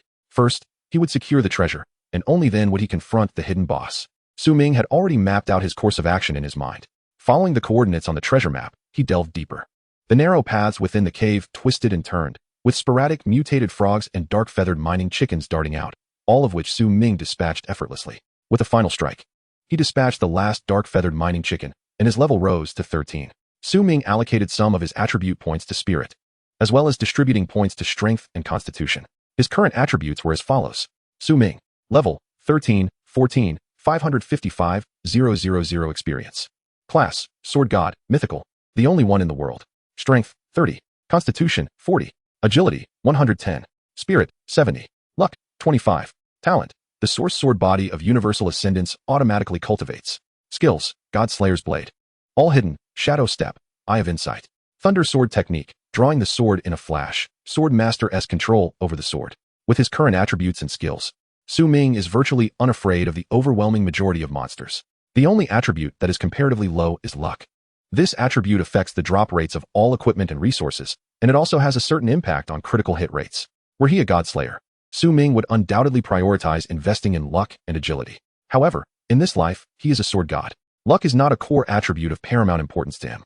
Thus, he has resolved to allocate points to luck later. In the early stages, combat power is of utmost significance. Raw strength is inextricably linked to survival. Luck can be addressed in the later phases, Su Ming mused, with a spirit attribute already reaching 70. This indicates that his sword control range has extended to approximately 70 meters, an impressive distance indeed. He traverses the cave with remarkable swiftness. Suddenly, a foul stench assails his senses. Ahead, the tunnel abruptly expands, resembling a small realm. However, it is littered with excrement, the stench overwhelming, and a faint hint of marsh gas lingers in the air. A goblin lair? He realizes he has arrived at an exceedingly repugnant location, his brow furrowing in distaste. As anticipated, several juvenile goblins scurry out from within, shrieking and launching a fierce attack upon his arrival. Su Ming harbors no mercy. With a mere thought, his sword unsheathes, levitating in midair before swiftly cleaving through the creatures. In an instant, he dispatches several goblins. Su Ming strides directly into the lair. The stench deepens to an unbearable degree. The sight before him leaves him utterly astonished. Human limbs are strewn across the ground, soaked in blood. Some remnants are skewered over a fire, already charred beyond recognition. It is evident that a player team has met a gruesome demise at the hands of these goblins. Goblins are among the most brutal and savage of monsters. It is entirely within their nature to consume humans. What truly catches Su Ming's eye, however, is a wooden frame deep within the lair. Bound upon it are several individuals, their clothing tattered. Most are female players, their bodies marred by torment. Goblins lack females of their own species to propagate. They must capture human female players or other female animals, binding them within their lair. Fortunately, these women have yet to be defiled. Su Ming's earlier approach startled the goblins, prompting them to rush out to battle, including the burly goblin chieftain. One could say that Su Ming has indirectly preserved their dignity. Hearing footsteps, one girl slightly opens her eyes. Upon seeing the newcomer, her expression transforms into one of surprise. Su Ming? She gasps, her voice barely a whisper. Su Ming furrows his brow, perplexed. This female player seems to recognize him. He immediately employs the Eye of Insight to scan her information. Jiang Yunqing.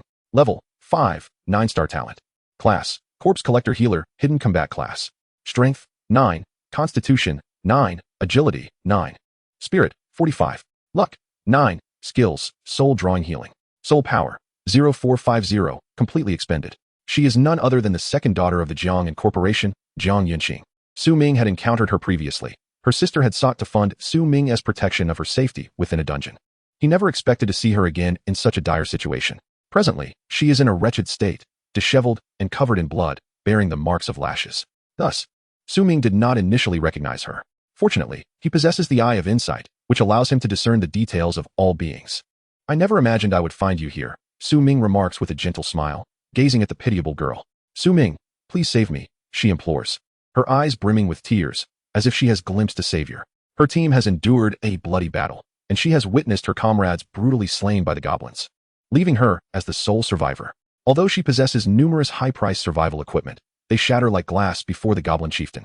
At this moment, her only desire is to escape from this nightmare. Su Ming contemplates for a moment, his demeanor serious. Having been reborn, he is exceedingly cautious, weighing the benefits of every action.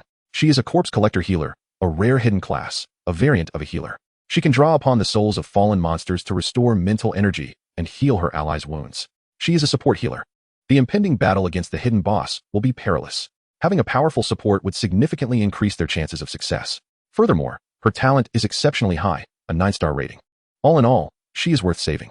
I can save you, but I have a condition, Su Ming states earnestly. Join my team and follow my orders without question. Jiang Yunqing nods eagerly without hesitation, her head bobbing like a chick pecking at grains. Jiang Yunqing has become a teammate. You are now the leader, she acknowledges. Su Ming raises his sword, severing the bonds that restrain her. She collapses to the ground, utterly exhausted, struggling for a moment before managing to rise. Her wrists are marked with red welts, her complexion pale. Thank you, she exclaims, her eyes glistening with gratitude. In that moment, she feels an overwhelming urge to pledge her life to Su Ming. The horrors she has endured have been too terrifying. Captured by goblins and then rescued. Anyone who experienced such events would be moved to tears. She produces a vial of healing potion from her satchel and drinks it in one gulp. Instantly, her wounds heal considerably. This potion was obtained after the players from the Dragon Kingdom achieved a first kill. Su Ming pays her little mind. instead turning his attention to the other trapped female players. He extends his finger but discovers that the other women have already succumbed to death. Only Jiang Yunqing has had the fortune to survive thus far. Chapter 21. The Treasure Map. Digging for the treasure chest. Only Jiang Yunqing has had the fortune to survive thus far. Su Ming, let us leave this cave at once. Jiang Yunqing's face is pale, her expression tense as she scans the surroundings. However, Su Ming remains rooted in place, countering, why should we leave? Jiang Yunqing grips her ebony staff tightly. This is a piece of mid-tier golden equipment. After all, she is the daughter of the Jiang Corporation, wealthy beyond measure. And she purchased this golden quality weapon from a shop. Yet, even with her golden weapon, her team cannot withstand the goblin chieftain. We have no time. Su Ming, there is still a goblin chieftain in this cave, a colossal creature. My teammates perished at its hands. She explains hurriedly. The chieftain heard the commotion outside and rushed out. It should be returning soon. If we do not escape quickly. Su Ming interrupts her words decisively. Do not worry, I have already slain it. Her astonishment is palpable. How is that possible? You are alone, not even in a party, and you are merely a relatively weak swordmaster in the early stages. Her eyes widen in disbelief, struggling to comprehend. She has personally witnessed the terrifying prowess of the goblin chieftain, capable of dispatching ordinary players with a single blow. The notion that Su Ming could have single-handedly defeated it seems utterly absurd to her. Su Ming presented the treasure map of the Goblin King directly before her. This was the spoils that had emerged from his defeat, an undeniable testament to his prowess. Gazing at the map, her eyes widened in astonishment. Momentarily lost in a state of disbelief, she blinked twice, utterly flabbergasted. Ultimately, she had no choice but to accept the truth. All right, I believe you. You are indeed formidable. That goblin chief was a level 10 elite monster. Suddenly, a thought struck her, and she inquired, could it be that you were the Dragon Kingdom's swordmaster player who achieved the first kill? Su Ming nodded in affirmation. She gasped in surprise, realizing it was indeed him. Su Ming, this cave harbors considerable danger. Beyond the goblins, numerous other monster clusters are present. The wisest course of action would be to leave, she advised. Su Ming's expression remained placid as he replied firmly, do not speak further. We have already struck a deal. My condition for saving you is that you must join my team and follow my commands. Now, I intend to delve deeper into the cave, and you must accompany me. If you utter another word, I shall bind you and take you back. His voice was frigid, leaving Jiang Yunqing with no option but to nod in compliance. Though she felt a twinge of indignation within. Honestly, he shows no appreciation for the delicate nature of a lady. I am the second daughter of the Jiang Consortium. If he were a tad gentler, he could have easily won me over. Wealth and honor would await him upon our return. Yet here he is, fixated on the immediate benefits of this dungeon. What a dense-headed individual Su Ming is, she sighed inwardly, lamenting his lack of tact. In her hesitation, Su Ming had already pressed on, advancing deeper into the cave. She glanced around, feeling a palpable sense of dread in the oppressive darkness. Alone, she felt vulnerable, compelling her to hastily follow in his wake, staying close at his side. The two traversed the cave at a swift pace for hours, with Su Ming moving almost too quickly for her to keep up. She found herself sprinting with all her might to match his speed. Within the cave, monsters appeared in droves, like a relentless tide. After all, this was a hidden area, naturally teeming with creatures. Yet, those monsters were swiftly dispatched by Su Ming at a glance. Experience points, 78. Experience points, 79. She was effortlessly racking up experience. During this time, a horde of small beasts burst forth. Over 20 bloodthirsty mutated cave lizards, but Su Ming single-handedly felled them with ease. With his sword in hand, he navigated through them, leaving their corpses strewn haphazardly. Among them was even a cave lizard king, which he dispatched with a single strike, suffering only a minor scrape in the process. Witnessing Su Ming's prowess left Jiang Yunqing in a state of continual shock, her jaw agape, especially after witnessing that swift sword draw, influenced by the origin sword body, amplifying both speed and power tenfold. The sheer might was terrifying. After witnessing that move, she felt her legs weaken. Had Su Ming been an enemy, she would not have survived to tell the tale. At that moment, her faith in Su Ming was solidified. Then, Su Ming slowly approached her. What are you dawdling for? Heal your wounds, he instructed. Oh right. Jiang Yunqing quickly activated her skill. A purple radiance materialized in her palm as she drew the soul energy from the surrounding lizard corpses. Subsequently, she channeled it entirely into Su Ming's body, and his arm wounds healed rapidly. The Xian steel blood-biting sword indeed possessed healing capabilities, albeit weak compared to a true healer. This was why Su Ming had brought her along. What level are you now? Su Ming inquired. Thanks to you, I have reached level 10, and my first job quest has been generated. I need to slay an elite-level monster, she replied, a hint of anxiety in her voice. Excellent.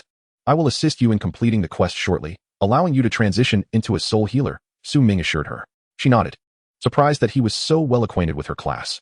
As a first transition for the corpse healer, one of the options was indeed soul healer, which not only allowed her to heal teammates, but also granted beneficial buffs. The breadth of Su Ming's knowledge regarding professions was impressive. To casually mention a first transition branch required extensive knowledge. She secretly admired his intellect and combat prowess. Despite her family's countless resources and numerous tutoring sessions, she felt she had not reached Su Ming's level of capability. He, hailing from humble beginnings and achieving such strength through sheer effort, had undoubtedly endured much hardship. Both in intellect and combat ability, she fully acknowledged Su Ming's capability to lead her as captain. As Su Ming commanded her transition to Soul Healer, a decision that would bind her for life, she felt a tinge of apprehension. However, she had indeed wished to become a Soul Healer, so there was no conflict. Moreover, since Su Ming had saved her life, she could hardly refuse. Approaching the corpse of the Lizard King, Su Ming collected its meat. The flesh of the Lizard King was a rare delicacy, highly sought after. He stored it in his inventory for future needs. With two of them working in tandem, their margin for error would certainly increase, as would their chances of survival. The only downside was the experience points would be divided. However, since Su Ming's level was already high, he wouldn't gain much from slaying monsters in this novice dungeon. So he felt no regret. All the spoils of battle were claimed by Su Ming without hesitation. After all, he was the captain. He had already allocated half of the experience points to her, so it was only fair that he retained the loot. Subsequently, Su Ming guided her to slay an elite monster, completing her first job quest. She successfully transitioned into a Soul Healer. Learning a new skill, Block Boost, Bronze Low Tier, designate a teammate, and consume mental energy to enhance their blocking probability for a duration. Soon after, Su Ming led Jiang Yunqing to the Goblin King's treasure location. The map in Su Ming's hand transformed into a stream of light, merging with the earth. Upon arriving at the treasure site, he was prompted to dig. Su Ming immediately activated his sword mastery skill. The Shin steel sword behind him levitated, unsheathing itself and swiftly slicing into the ground. Dust flew as the sword's radiance flickered, carving out a large pit in the earth. Within it lay a dark purple treasure chest, prominently resting. With a flick of his finger, Su Ming returned the Shin steel sword to its sheath and scanned the chest's details. Chapter 22, Platinum Set, Shadow Flow Longsword. He continued scanning the chest's information. Dark purple treasure chest. Level, low tier gold. Su Ming did not open it immediately. Instead, he activated his Transcendence innate ability to upgrade the chest. Upgrade successful. Any treasure within a dungeon could be enhanced. The chest's exterior morphed, shimmering with purple light, and its material became adorned with several transparent blue gems. It had grown larger in size. Dark Moon Chest. Level, low tier platinum. Su Ming was momentarily taken aback. Low tier platinum. He had upgraded directly from low tier gold to low tier platinum. A significant enhancement in quality. The Transcendence ability was indeed formidable. A platinum level chest was undoubtedly among the finest, guaranteeing at least one platinum quality item within. Su Ming chose to open it. Opening successful. Obtained. Shadow Sword Hairpin, low tier platinum. Shadow Sword Footwear, low tier platinum. Shadow Blade Bracers, platinum low grade. Shadow Blade Pants, platinum low grade. Shadow Blade Cloak, platinum low grade. Shadow Flow Longsword, platinum mid grade. Soul Healer Skill Scroll, platinum high grade, X1. Upon witnessing this series of notifications, Su Ming's eyes widened in astonishment. He had inadvertently acquired an entire set of platinum low-grade equipment. Such items were exceedingly rare. Moreover, the sword was even more formidable, being a weapon of platinum mid-grade. Truly, his luck was extraordinary. He promptly donned the entire set. Buzz. An eerie resonance echoed through the air. In the next instant, a longsword materialized before Su Ming. This sword possessed an extraordinarily peculiar texture, adorned with dark purple patterns. The hilt was solid, while the blade resembled a shadow, composed of an ethereal substance. With a swift slash, the blade whirled, effortlessly cleaving the air and leaving behind a pitch-black trace suspended in the atmosphere. Gazing at the sword's attributes, he noted, Shadow Flow Longsword, Platinum Mid-Grade. Shadow Escape. This sword can be stored within your shadow for transport and can be manifested at will. Mental Drain. Shadows reflect the spirit. This sword can harm the target's shadow, gradually depleting their mental strength. Dark Slash. While wielding this sword, all your slashing skills will inflict an additional 50 points of shadow attribute damage, which can bypass physical defenses. Clutching this sword, Su Ming felt a significant enhancement in all his attributes. Simultaneously, he equipped the Shadow Blade set. His attire transformed abruptly, replacing his black serpent skin coat with a set of light gray robes. Ancient dark runes adorned the fabric, resembling moonlight cascading down. A subtle gray jade stone appeared amidst his short hair, tethered by strands that dangled just below his ear. Moreover, each of his arms was now clad in a pair of gray bracers. Shadow Blade set, Platinum Low Grade. 55 active effects. Dark Blade Surge. Upon equipping, all sword-related skills gain an additional 50 shadow attribute damage, a damage that can transcend physical defenses. Shadow Slash. When activating sword skills, there is a 60 chance to conjure a shadow that delivers an additional strike. This strike's power equivalent to your normal attack. As Su Ming perused the lengthy description, His heart swelled with joy. Such effects were indeed formidable. The direct addition of 50 shadow attribute damage, combined with the shadow flow longsword, effectively amounted to a staggering 100 points of additional shadow attribute slashing damage. The only regret was that he could not further enhance these items with the universal elevation talent, as they had been obtained from an elevated treasure chest, and any item could only be elevated or indirectly elevated once. With a flicker of thought, Ming released the shadow flow longsword, allowing it to slip into the shadow beneath his feet. As anticipated, the physical longsword transformed into a jet-black shadowy liquid, seamlessly merging with Ming's shadow, leaving no trace. Whenever he desired to wield it, he could effortlessly summon the sword from the shadows. How practical, he mused. To activate the Shadow Blade set's buff effects, he merely needed to equip 5 wearable items. The clothing, shoes, pants, bracers, and hair accessory formed a complete 5-piece set. Thus, even without the Shadow Flow longsword, wielding the Shin Steel sword, Ming would still fully benefit from the set's effects. As Ming donned the complete set of equipment, Jiang Yunqing stared in disbelief. Platinum-level equipment could fetch at least 1 million in the outside world. Even as the second daughter of the Jiang and consortium, she found that to be an astronomical figure. She was rendered speechless by her astonishment. Take this scroll and use it, Ming said, tossing her a scroll. Soul Healer Skill Scroll, Platinum High Grade, X1. Platinum skills could typically only be learned by ordinary individuals after several advancements. It was easy to imagine how exorbitant the price of a platinum-grade skill scroll would be. Yet here was Ming, presenting it to her without a second thought. This left Jiang Yunqing utterly astounded. You were just giving it to me? This could fetch a handsome price at auction, certainly no less than 1 million, she exclaimed. Hesitating as she accepted the scroll, she presumed Ming was unaware of its value. Ming, however, remained resolute, his expression unchanging. There may soon be a fierce battle. The better your skills, the higher our chances of victory. Money is merely an external possession to me. What use is an abundance of wealth? True strength is what belongs to oneself. He was determined to lay the groundwork for the challenge against the hidden boss. If Jiang Yunqing possessed an additional skill, it might increase their odds of success. Ming was acutely aware of the hidden boss's formidable strength. Thus, he would do everything in his power to prepare thoroughly. She did not press the matter further and promptly utilized the scroll. Success. She acquired the skill, Soul Enhancement, Platinum High Grade Skill. Proficiency, 030,000. Consuming soul power allows activation. When used, all team members receive a 200 increase in experience points. Upon seeing this skill, Jiang Yunqing was overjoyed. Wow. It's actually the late-stage skill of the Soul Healer, Soul Enhancement. As long as there are monster corpses, I can absorb their souls and boost experience gain. Ming, if you team up with me, even if I share some of the experience, you will still receive a full share. She was nearly ecstatic, her delight causing her to dance with joy. This skill was exceedingly rare, enabling swift leveling. Ming also smiled subtly. Excellent. With the skill, his experience would no longer be partially shared. Even while in a team, he would still receive the full experience. This was something other teams could hardly even dream of. He considered himself fortunate to have encountered such a rare soul healer. Chapter 23, The Slaughterhouse of the Blade Madman. In a secluded corner of the cave, Ming kindled a fire and prepared a meal. Engaging in battle within the dungeon was incredibly taxing on one's stamina. After several hours of continuous combat, he was ravenously hungry. He retrieved a chunk of cave salamander king meat, rinsing it in a nearby spring. Then he took 2 legs of the dark feather chicken, plucking the feathers before skewering them over the flames to roast. Before long, a delectable aroma wafted through the air. Roasted dark feather chicken leg, a succulent chicken leg, bursting with juices, with crispy skin and tender meat, perfectly charred. Consuming it grants a 10-point increase to mental attributes, lasting for 3 hours. Additionally, there was the roasted cave salamander king meat. Roasted crispy cave salamander king meat. Light yellow flesh from the cave salamander king, after roasting, underwent the Maillard reaction, forming a natural crispy shell, an exquisite flavor. Consuming it grants a 20-point increase to physical attributes, lasting for 4 hours. Jiang Yunqing was also famished. She eagerly accepted the chicken leg Ming offered and took small bites. However, she soon lost her composure in maintaining elegance. It was simply too delicious. She gradually began to devour it ravenously. As the saying goes, to capture a person's heart, one must first capture their stomach. Clearly, Ming had mastered this art. She never anticipated that Ming would also possess such culinary skills. In his previous life, he had often battled in dungeons, honing his cooking skills through necessity. He knew how to utilize the limited ingredients available, employing the most primitive cooking methods to create the most exquisite dishes.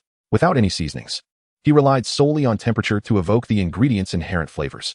After satisfying their hunger, both their attributes received a notable boost. While not a permanent effect, it was still quite impressive. Only exceptionally tasty dishes could yield buff enhancement effects. Poorly cooked food typically resulted in negative consequences. It was time to seek out the hidden boss. Ming contemplated silently. Rising to his feet, He urged Jiang Yinqing to accompany him as they pressed onward. The duo surged into the depths of the cavern, soon discovering a fissure. Su Ming unleashed a swift strike with his sword, shattering the stones of the crack. Dust erupted into the air, revealing a small exit before him. A beam of sunlight pierced through, dazzling in its brilliance. Stepping outside, both Su Ming and Jiang Yinqing felt a wave of clarity wash over them, the air now significantly fresher. Finally, they had escaped the confines of the cave. Stretching her limbs, Jiang Yinqing marveled at the vast forest that lay beyond, an expansive realm teeming with various exotic beasts. At the heart of the forest, a colossal blood-red lake appeared, its surface seemingly bubbling with a viscous, crimson liquid.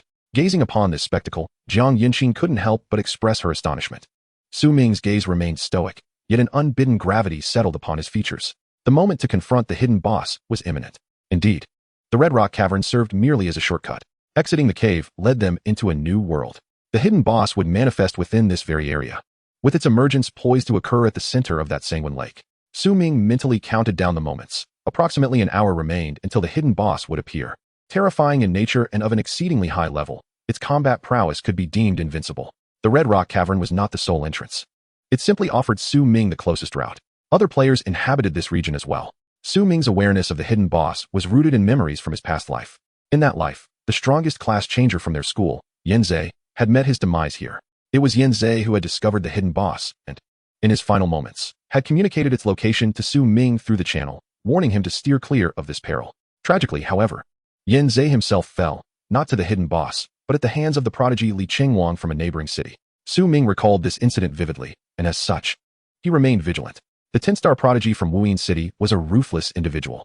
Meanwhile, in a certain part of the dungeon, a survivor squad lay battered and bloodied. "Please don't kill me.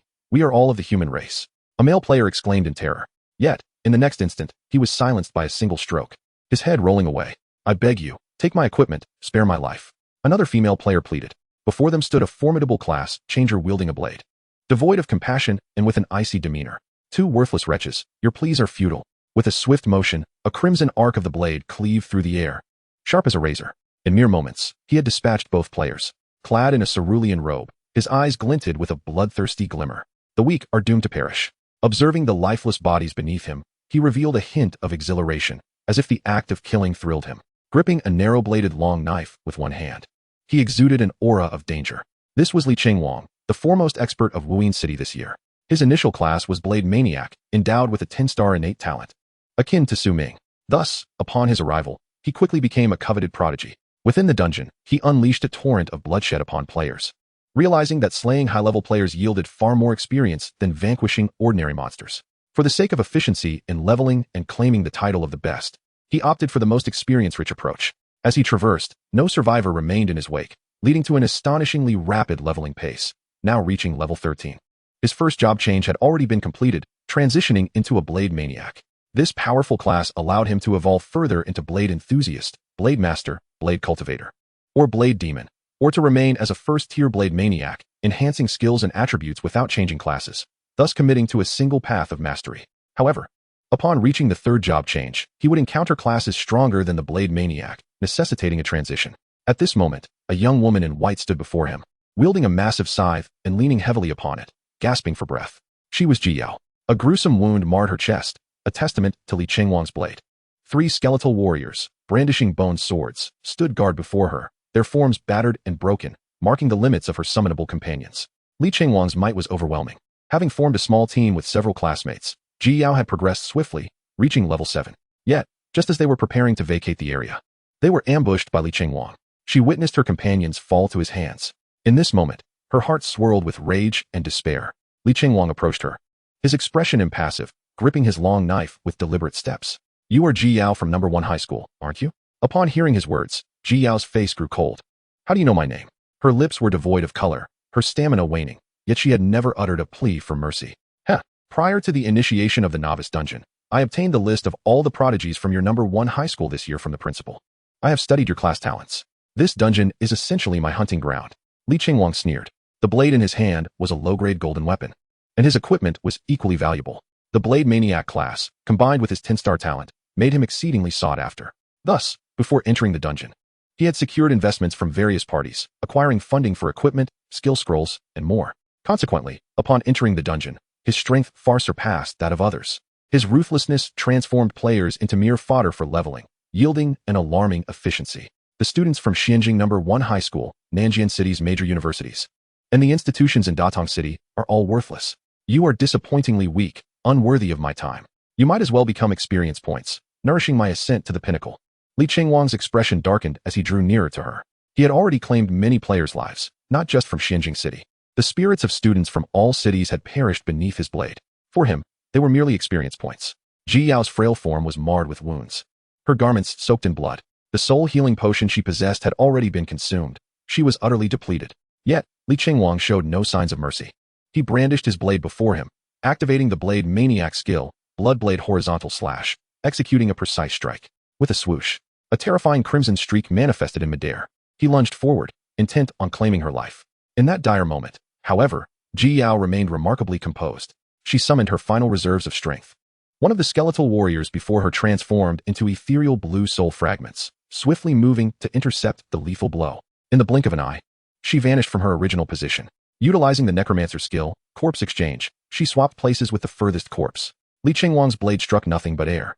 Turning to see Ji Yao's figure disappearing into the thicket, a bloodthirsty smile crept across his face. Heh, little lamb, you cannot escape. He activated his agility, hastily pursuing her, resembling a specter of death on a relentless quest. Chapter 24, Ji Yao's Peril. Ji Yao hastily fled through the dense forest, her breath quickening as she occasionally coughed up blood. Ultimately, she found herself with no choice but to flee into a cavern. The cave was adorned with blood-red rocks, creating an extraordinarily eerie atmosphere. Yet, for the sake of her survival, she plunged headlong into its depths. To her astonishment, there were no monsters within. Instead, the cave was littered with the corpses of these creatures. Had someone already traversed this place?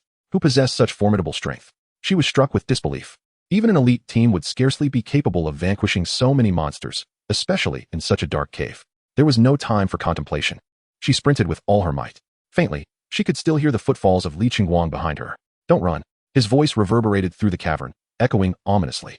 I will hunt down every genius from your school, Class 1, Class 2, and Class 3, one by one.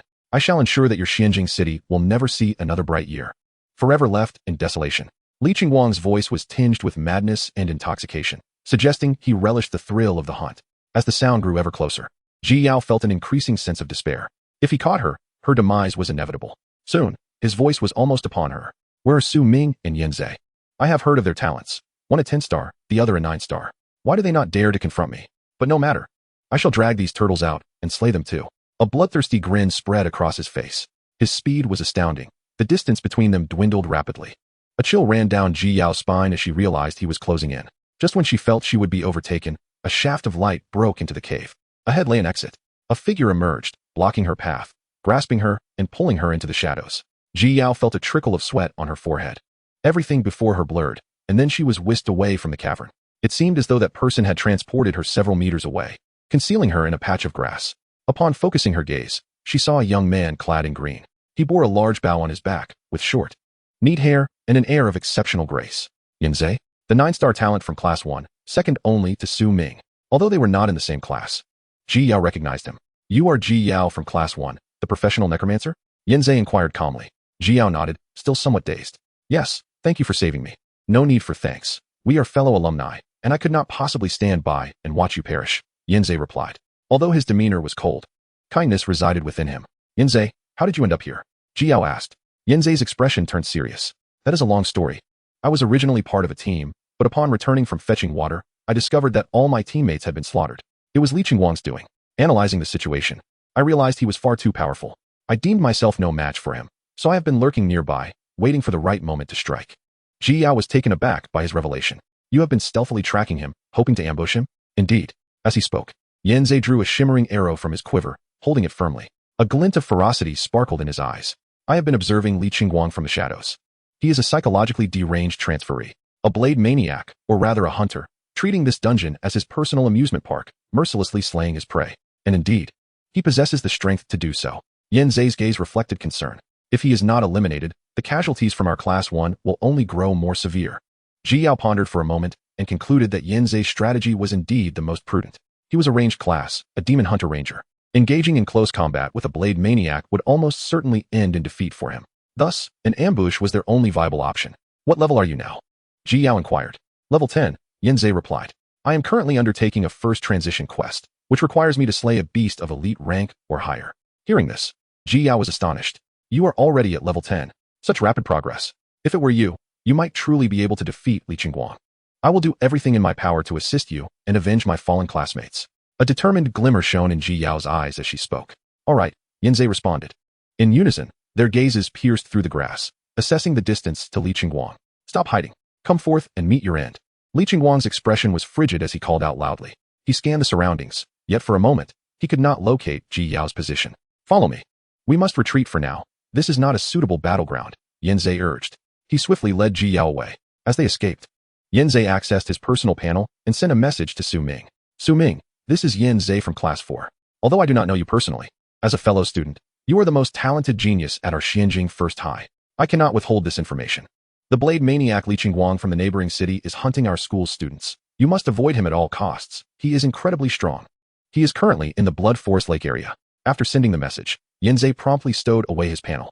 Despite not being acquainted, he was a person of great kindness. In other words, he had a warm heart. He understood that a simple message could potentially save a fellow student's life. As a student of Class 1, he could not conceal this vital information. This was the essence of Yanzei's character. Yanzei led Ji Yao in a swift escape. However, they had barely covered a few miles when their path was suddenly blocked by a blade of light slicing through the air at the edge of a blood-colored lake. Whoosh! The crimson blade whizzed by, narrowly missing Ji Yao. The air itself seemed to part.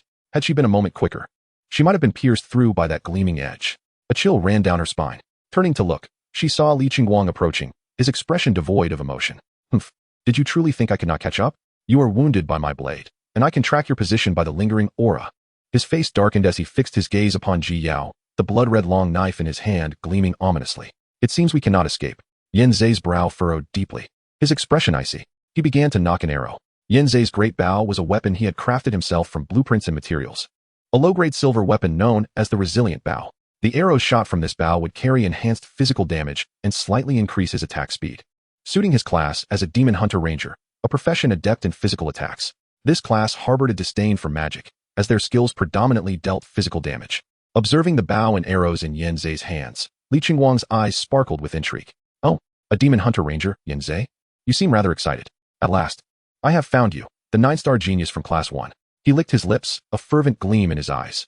A talent like you, with such a rapid leveling speed, must already be at level 10. Your experience points are the richest. After slaying you, I am certain to reach level 14. With that, he brandished his long knife and charged forward with blinding speed. Yanzei felt the surge of murderous intent within him as he drew his bow and loosed an arrow. Whoosh, whoosh, whoosh. The arrows, glimmering with cold light, flew forth from his bowstring. For tracking arrows were unleashed. Tracking arrows were a skill that all rangers typically possessed. Even those in hidden archery subclasses would know this skill, as it was a basic bronze-level skill, easily obtainable through skill scrolls. Being of a high level, Yanzei's attributes were also formidable. Thus, his arrows possessed considerable power. In midair, they sliced through the air with a piercing sound. However, when the arrows flew towards Li Qingguang, he displayed an expressionless demeanor. With a sudden flurry of strikes, he shattered all the arrows into 2 halves. Not a single arrow could harm him. At that moment, Ji Yao also took action. Exhausting her mental energy, she summoned 3 skeletal swordsmen. A pitch-black runic formation materialized on the ground. The 3 skeletons emerged from it, their bodies trembling and emitting the eerie sounds of clashing bones. They appeared terrifying, brandishing their bony swords as they charged forward. Chapter 25. Su Ming arrives. One sword shatters the blade. The blade-mad Li Qingguang, confronted with this assault, remained expressionless. He unleashed an exceedingly brutal slashing skill, Chaotic Shadow 5 blades, bronze grade. In an instant, several blade apparitions manifested before him, as if he had sprouted countless arms, all wielding blades simultaneously. 5 beams of blade light scattered in various directions, instantly annihilating the 3 skeletal soldiers. Ji Yao, already gravely injured and low on mental energy, found that the summoned skeletons lacked the combat strength to contend with him. The 3 skeletons failed to impede his advance. Yanzei unleashed his most powerful skill, Sealing Demon Arrow, bronze grade. This skill was exclusive to the demon hunting ranger, capable of shooting a massive soul arrow. Once struck by this arrow, the opponent would be unable to use any ordinary skills for a short duration. If this arrow hit, it would be effective. Yanzei's eyes shimmered with determination as he drew the bow to its full extent. Whoosh! The sound of the arrow slicing through the air resonated. An arrow, gleaming like mercury, shot forth, leaving a long trail in midair, aimed directly at Li Qingguang's throat. Li Qingguang, overly arrogant, did not even attempt to evade. Witnessing this scene, Yanzei clenched his fists, exhilarated. There was an opportunity, but Li Qingguang silently shook his head. This arrow was impressive, but regrettably, it could not hit me. He let out a cold chuckle, then raised his blade, his expression chilling.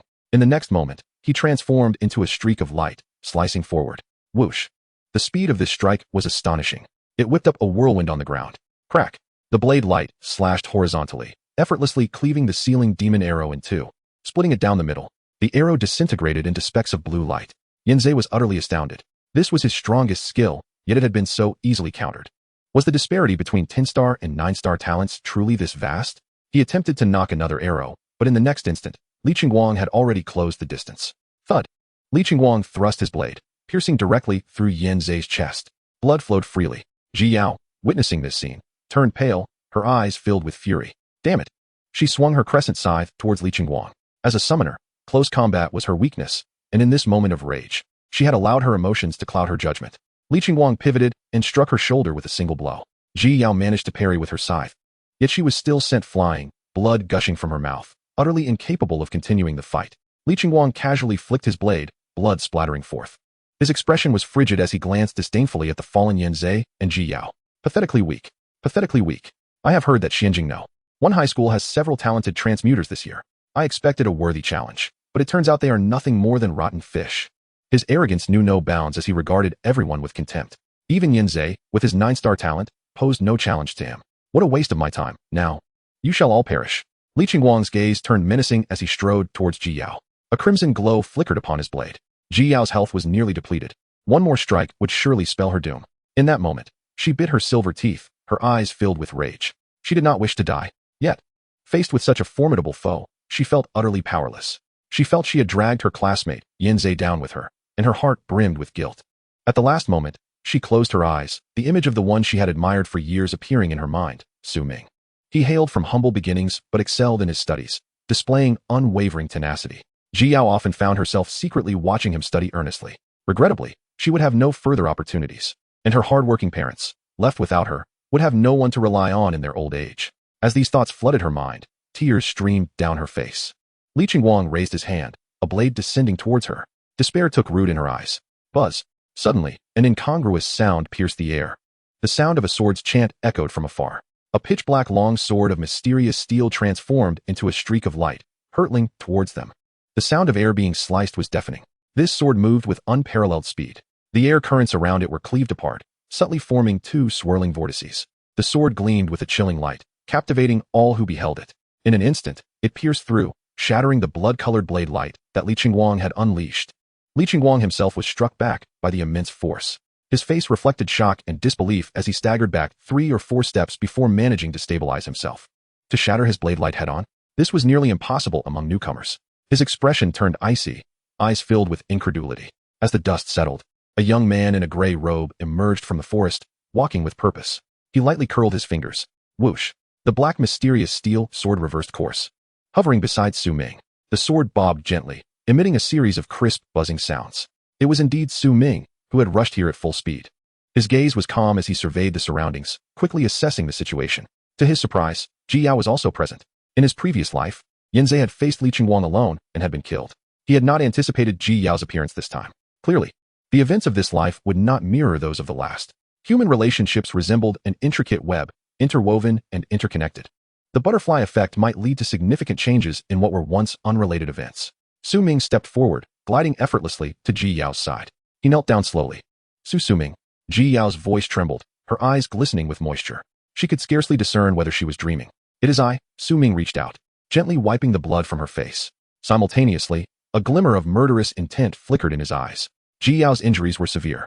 Had he arrived even a moment later, she might have been lost forever. His expression turned frigid, the sword floating beside him trembling violently, its sharp, cold light casting an ominous aura around him. Jiang Yinqing followed closely behind Ming, jogging to keep up. She slowly raised her hands. In the next moment, a dark purple light surged within Ji Yao's body. Her wounds began to heal gradually, and at an astonishing speed. This level of healing ability could only be possessed by a first-tier healer. Ji Yao was utterly astonished. Ming had befriended such a formidable healer. Yanzei, witnessing this scene, was overwhelmed with shock. A sword suspended in midair? Was that the sword manipulation skill? But that skill was typically an advanced ability of the sword manipulator. How had Ming mastered it so soon? In that instant, he was beset by a myriad of questions.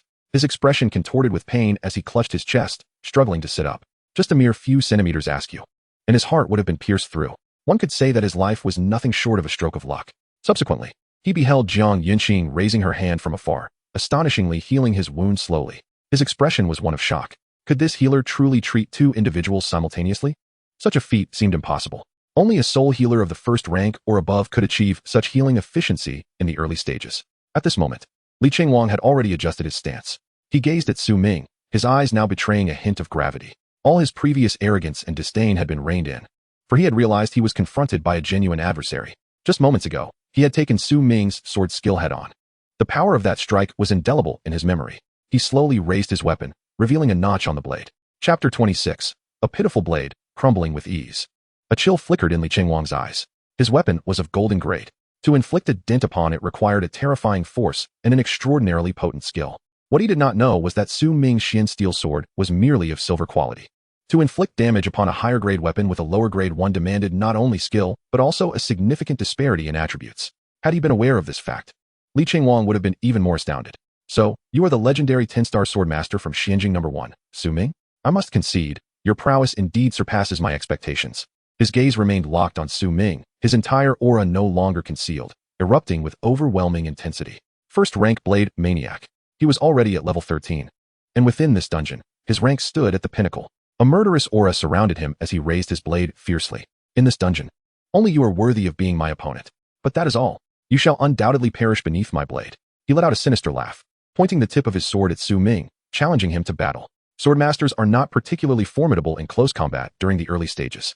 As long as he could close the distance to Su Ming, he could achieve victory. Thus, Li Qingwang felt no fear, choosing instead to strike with abandon. His blade glimmered with a blood-red cold light as he surged forward. Su Ming, be careful, Ji Yao exclaimed, her face etched with concern.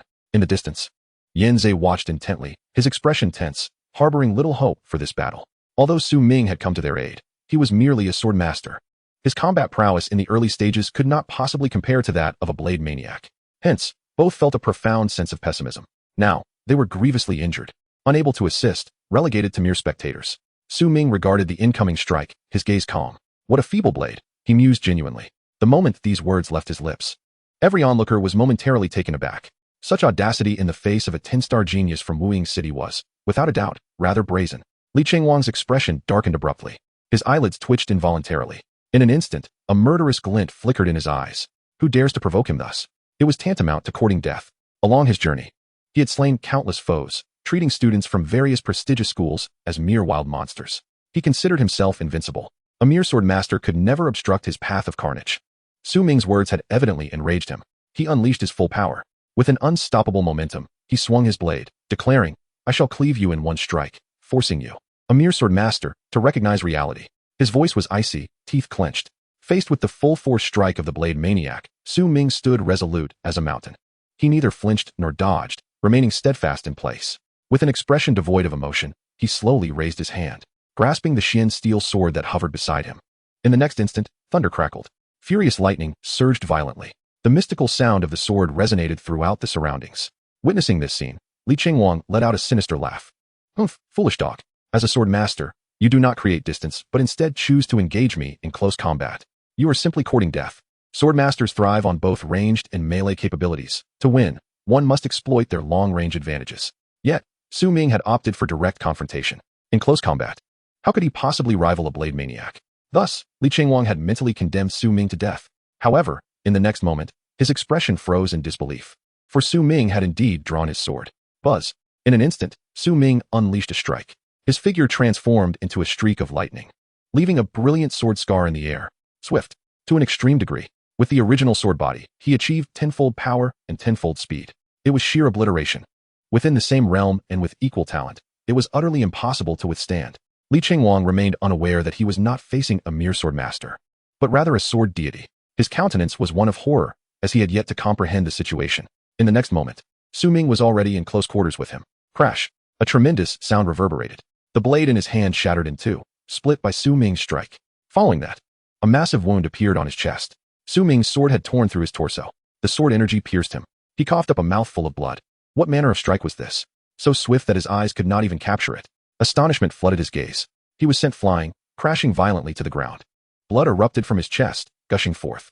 His health plummeted to near zero in an instant. Truly, an overwhelming force. At this sight, the entire arena was rendered motionless. Ji Yao and Yanzei stared in disbelief, even appearing somewhat dazed. How could this be? Wasn't Su Ming a swordmaster? How could his close combat capabilities be so terrifying? Jiang Yanqing, however, was unfazed by this spectacle.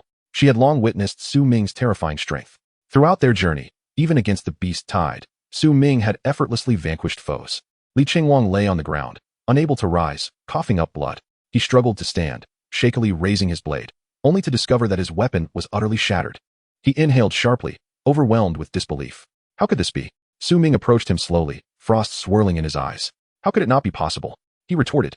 The true intent to kill shone in his gaze, cold and composed. In the presence of this gaze, for the first time, Li Qingwang felt a sensation of fear. This was an emotion he had never before experienced. Before Su Ming, his murderous intent seemed trivial. This gaze was that of a god of death. Su Ming advanced. Sword in hand, his expression frigid. Li Qingwang had gravely injured Ji Yao, and for that alone, he must die? The blade in Su Ming's hand crackled with azure arcs of thunder. With the next strike, he would eradicate this blade maniacally. Li Qingwang retreated slowly, disheveled. In his eyes lingered disbelief, unable to accept the reality of his defeat. With just a single move, he had been vanquished. This shattered his confidence and pride completely. Refusing to accept defeat, he retrieved a vial of red healing potion from his personal space. He gulped it down fiercely. His wounds began to heal at a visibly rapid pace, and his stamina started to return. Impossible. That move of yours must have required immense energy and cannot be used again. Yes, you must be trying to intimidate me with that strike. I cannot lose. He roared, charging forward once more with his broken blade. He activated his most potent skill, Rainforest Quick Blade, a low-grade silver technique. The blade fell like rain, unceasing. His blade transformed into a blood-red cold light, raining down blows. Su Ming remained expressionless. He sheathed his sword, drawing it in a flash, ready to respond. Su Ming executed a swift strike, leaving behind a lingering shadow as he surged forward. The blade, entwined with lightning, shattered the remaining fragment of the blade in Li Qingwang's grasp into countless pieces. This strike was swifter than the last, unparalleled in its speed, and its power surpassed the previous attack in sheer ferocity. Witnessing this swordplay, Li Qingwang's eyes mirrored the tumult of raging seas, utterly astonished. Was there truly an even more formidable strike? Why was Su Ming so incredibly powerful? He realized, with a sinking heart, that he was no match for him. This revelation shattered his worldview. In the next instant, a sharp sound pierced the air. Su Ming's blade was already aimed at Li Qingwang's throat. Desperately, he raised the hilt to block the oncoming strike. With a swift motion, Su Ming's sword cleaved through his hand, rendering it a mangled mess. The hilt splintered under the impact. Though he barely managed to fend off the blow, Su Ming's set effect activated. Shadow Slash. When executing a sword skill, there is a 60% chance to summon a shadow, delivering an additional strike with power equivalent to your normal attack. Suddenly, a shadow, identical in appearance to Su Ming, materialized behind him, almost overlapping. The shadow wielded a dark sword and lunged forward with immense force. Swish. This strike was not of physical damage, but rather of the dark attribute. The blade sliced through Li Qingwang's throat, and blood flowed freely. He was utterly defeated. Li Qingwang fell to his knees, utterly drained of strength to continue fighting. No, this cannot be. I have not lost, he muttered hoarsely, his lips trembling. His complexion drained of color, life seemed to ebb from his eyes. No matter how he tried to convince himself, he could not accept the reality of his defeat. He had thought this dungeon was his hunting ground, only to discover he was the prey. Su Ming's might astonished all present. Chapter 27, Hidden Boss. Guardian of the Blood Lake. From his elevated stance, Su Ming regarded Li Qingwang with composed eyes. In truth, his initial sword strike could have dispatched Li Qingwang in an instant. However, with Ji Yao standing directly before him, too close for comfort, he had opted to merely counter Li Qingwang's assault to avoid harming her. Now, at this moment, Su Ming revealed the true extent of his terrifying prowess. The #1 genius of Wuyang City, the 10-star blade maniac, is this all you have? Su Ming's cold voice cut through the air, delivering a blow akin to a harsh truth that made Li Qingwang's eyes quiver as if struck by lightning. Then, Su Ming unleashed another strike, aimed directly at Li Qingwang's head, intent on obliterating him completely. Buzz. In that fleeting moment, a blue light flickered, and a barrier shimmered into existence around Li Qingwang, engulfing him like water. Instantly, he was teleported away, his figure vanishing from sight. Su Ming's lethal strike missed its mark. He gazed at the empty ground, his expression grave. TSK, a life-saving trinket. He escaped. Such protective gear, which combined shielding and teleportation, was typically one-time use and exceedingly costly, often requiring tens or even hundreds of thousands of arrival coins to procure. It was evident that Wuyang City had invested significantly in protecting this genius. Next time, not even 10 life-saving items will save you. Su Ming sheathed his sword and declared firmly, as long as the speed of the swordplay was sufficient, life-saving gear would not have time to activate. Su Ming was confident that when he next encountered Li Qingguang, his strength would have risen to an even higher level. Perhaps, there was a chance he would never see him again. After this battle, Li Qingguang's spirit was irrevocably shattered. His hand was rendered useless by Su Ming's strike, and it would be a long time before it healed. His dignity and pride had been thoroughly crushed by Su Ming. For a genius, this was undoubtedly a devastating blow. Li Qingguang might very well fall into despair, possibly requiring the aid of a psychologist. Su Ming turned to Ji Yao and Yin Zhe. Are you both all right? He inquired with concern. We're fine, thank you. Yin Zhe replied slowly after a moment of daze. His injuries had been healed by Jiang Yinqing by half, and he was no longer in mortal peril. Ji Yao's eyes glistened with unshed tears as she rushed forward to embrace Su Ming. Witnessing this, Jiang Yinqing pouted slightly. Humph. I didn't expect someone to get ahead of me. No wonder he has been so cold towards me. Yet, she remained undeterred. As the saying goes, with a skilled hand, no corner is too difficult to dig up. Su Ming, how were you so powerful just now? Ji Yao asked, still in shock. Su Ming shrugged. He was simply too weak. The others exchanged glances, speechless. Li Qingguang was weak? Who else in this world could be called a genius then? However, their idle chatter was interrupted by a sudden appearance. A massive whirlpool emerged in the center of the blood-red lake. In the next moment, a knight clad in crimson armor leaped forth from it. Towering at several meters high, he resembled a giant. His robust form was adorned with glimmering armor, and he strode across the water, heading straight for the shore. A terrifying pressure surged forth, drawing near. Warning, hidden boss has appeared. Warning, hidden boss has appeared. At the sight of this alert, everyone turned pale. Su Ming, we must retreat. The hidden boss is too powerful. It's too dangerous. Yin Zhe urged, alarmed. No. Su Ming stood firm, his expression unyielding. Ji Yao, you and Yin Zhe leave first. Jiang Yinqing and I will challenge the hidden boss here. This had been his intention all along. Seeing Su Ming's resolute gaze, Ji Yao refused to depart. I will challenge it with you, she declared without hesitation. Yin Zhe fell silent for a moment, then let out a resigned sigh.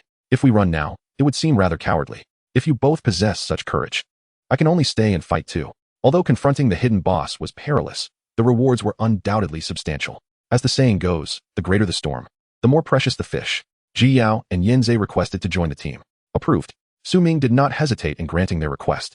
Allowing Ji Yao and Yin Zhe to join the team was not part of his original plan, but one must learn to adapt. Having two additional people would indeed increase the chances of success.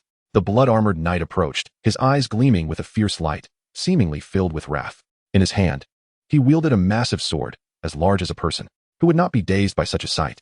Intruders must die, he roared, leaping onto the shore. The broad, heavy sword swung down towards Su Ming. Su Ming sidestepped just in time, narrowly avoiding the attack. Immediately, he scanned the boss's information. Hidden boss, guardian of the Blood Lake, red armor death knight. Level, 19. Strength, 301 points. Constitution, 250 points. Agility, 102 points. Spirit, 102 points. Luck, 10 points. Skills, heavy armor mastery, LV5, thick blade slash, horse roar, water gathering blade, life steal, thick blade wave, solid surface. The sheer terror of these attributes left him momentarily stunned. They far exceeded his expectations. In his past life, Su Ming had never witnessed this hidden boss firsthand. Now, seeing it with his own eyes, he felt its dreadfulness. The attributes of the red armor death knight were already far beyond those of the F-grade novice dungeon boss, even comparable to those of an E-grade dungeon boss. For ordinary newcomers, encountering it would likely lead to certain death. Had he known this boss was so formidable, Su Ming might have reconsidered challenging it. But now, the die was cast. There was no turning back. Su Ming pointed his sword, his mind racing. Whoosh. The obsidian steel sword behind him levitated autonomously, its pitch-black blade glinting with a chilling light as it hovered in midair. Utilizing the sword control skill, he commanded this blade to hover and confront his enemy. Suddenly, the tip of the obsidian sword pointed menacingly at the crimson-armored Death Knight, launching forth with great speed. Clang! The red-armored Death Knight let out a furious roar, striking down with a massive sword. The sheer inertia of the colossal blade was terrifying. The obsidian sword was knocked back, flipping in the air before embedding itself into the ground. Yet, in the next moment, the sword vibrated and rose again, continuing its assault. Under Su Ming's mental guidance, the obsidian sword resembled an indomitable cockroach, persistently flying towards the Crimson Knight, countering and fending off his massive strikes. Simultaneously, Su Ming raised his hand in a grasping motion.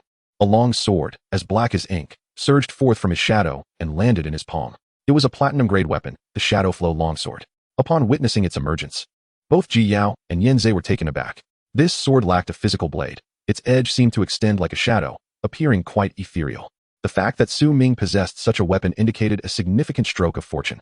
Yanzei swiftly retreated, drawing his bow and nocking an arrow. As a ranged attacker, he needed to cover Su Ming from the back. His quiver had dwindled, depleted from his recent battle with Li Chengwang. He swiftly drew a novice short dagger, severing 2 branches that fell before him.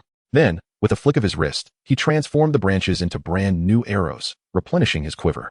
This was the ranger's exclusive skill, material extraction for arrow crafting, allowing him to convert any materials found in the wild into arrows. The stronger the material, the greater the arrow's potency. Equipped with arrows, Yanzei immediately crouched, his eyes sharp as an eagle, locking onto the crimson-armored Death Knight. He drew back his bowstring, unleashing a volley of tracking arrows. Whoosh, whoosh, whoosh. The arrows flew silently, yet upon striking the boss, their impact was negligible. To such a massive foe as the Crimson Knight, they were akin to mere toothpicks. Moreover, encased in heavy armor, the effectiveness of these sharp projectiles was severely diminished. Shattering upon impact, Ji Yao dashed to Su Ming's side, reciting an incantation. 2 skeletal soldiers materialized from the dark magic circle, brandishing bone swords as they charged fearlessly towards the boss. However, they were far too fragile. Under the weight of the colossal sword, they were obliterated in an instant. Jiang Yunqing's expression grew grave, her demeanor tense. Not an offensive class, her best course of action was to provide support from the rear. She hurriedly took refuge beneath a nearby tree, raising her hands to grant enhancements to her 3 companions. Block enhancement, bronze designate a teammate, consuming mental energy to continuously increase their block probability. She activated this skill immediately, boosting Su Ming's block probability. Observing this scene, Su Ming remained calm. Although these 3 teammates might not wield decisive influence on the battlefield, they were all striving to contribute. In one way or another, they could slow the boss's movements. As long as they could create some hindrance, Su Ming's expectations were modest. He understood that he was the primary source of damage. Gripping the Shadow Flow longsword, a glint of cold light flickered in his eyes. So, the hidden boss is formidable, is it? Today, I shall slay the hidden boss. Chapter 28. New Sword Technique, the Continuous Rain of Swords. The blade shimmered with a dark attribute's cold light. Su Ming made his move. He gripped the Shadow Flow longsword. His footwork bizarre as he approached the crimson-armored Death Knight with intent. His combat style was anything but typical for a swordsman. Instead, he resembled a cunning assassin. His strikes were devious, and his movements ethereal. These were battle techniques honed through countless trials of life and death in his past life. Not mere skills, but his combat experience. Intruder, leave the blood lake. Get out of here, the red-armored Death Knight bellowed, swinging his massive sword. Su Ming paid him no heed and invoked the Thunderblade technique. A brilliant blue lightning radiated forth. He lunged, striking directly to confront the boss. This blow firmly halted the boss's attack. The enormous stone sword was held at bay by this diminutive shadow sword, unable to advance even an inch. In this moment, Su Ming also activated the sword control skill. The obsidian sword danced through the air, slashing horizontally. Enraged, the Crimson Knight could only retract his stone sword to fend off the obsidian sword's interference. Swiftly, he swung his hefty stone sword, sending the obsidian sword flying. Seizing the opportunity, Su Ming pressed the attack, refusing to grant him respite. With the Shadow Flow longsword in hand, he unleashed a flurry of strikes. The obsidian sword whirled in the air, assisting in the onslaught. His offensive rained down like a deluge, the speed of his strikes reaching an astonishing peak. The cacophony of thunderous explosions echoed, and white smoke billowed in the surrounding air. Both swords attacked in unison. The obsidian sword darted around the boss, resembling a nimble instrument of death, continuously launching harassment-style attacks. The Shadow Flow longsword boasted dark attribute damage, which the stone sword could not withstand. At the moment Su Ming swung his blade, it seemed almost ethereal, slipping past the boss's defenses and directly striking at his shadow. For a time, the Crimson Knight found it difficult to counter, forced to retreat step by step. His formidable frame staggered backward. The effect of the Shadow Flow longsword's affix, spirit drain, took hold. The boss's mental energy began to dwindle, akin to a diminishing mana pool. Chunks of stone were shaken loose from his massive sword, and new scratches appeared on his armor. An opportunity. Ji Yao's eyes sparkled with excitement. Su Ming was extraordinarily powerful. The hidden boss was being driven back. Keep it up. She encouraged Su Ming while summoning yet another skeleton to charge from behind the boss, launching a surprise attack. Yanzei's gaze was filled with deadly intent. He drew back his bow, activating the sealing arrow skill. A massive arrow, glimmering like flowing mercury, shot forth. It directly pierced the boss's eye socket, where there was no armor to defend. This strike proved extraordinarily effective. In an instant, the boss found his skills sealed, unable to invoke any abilities.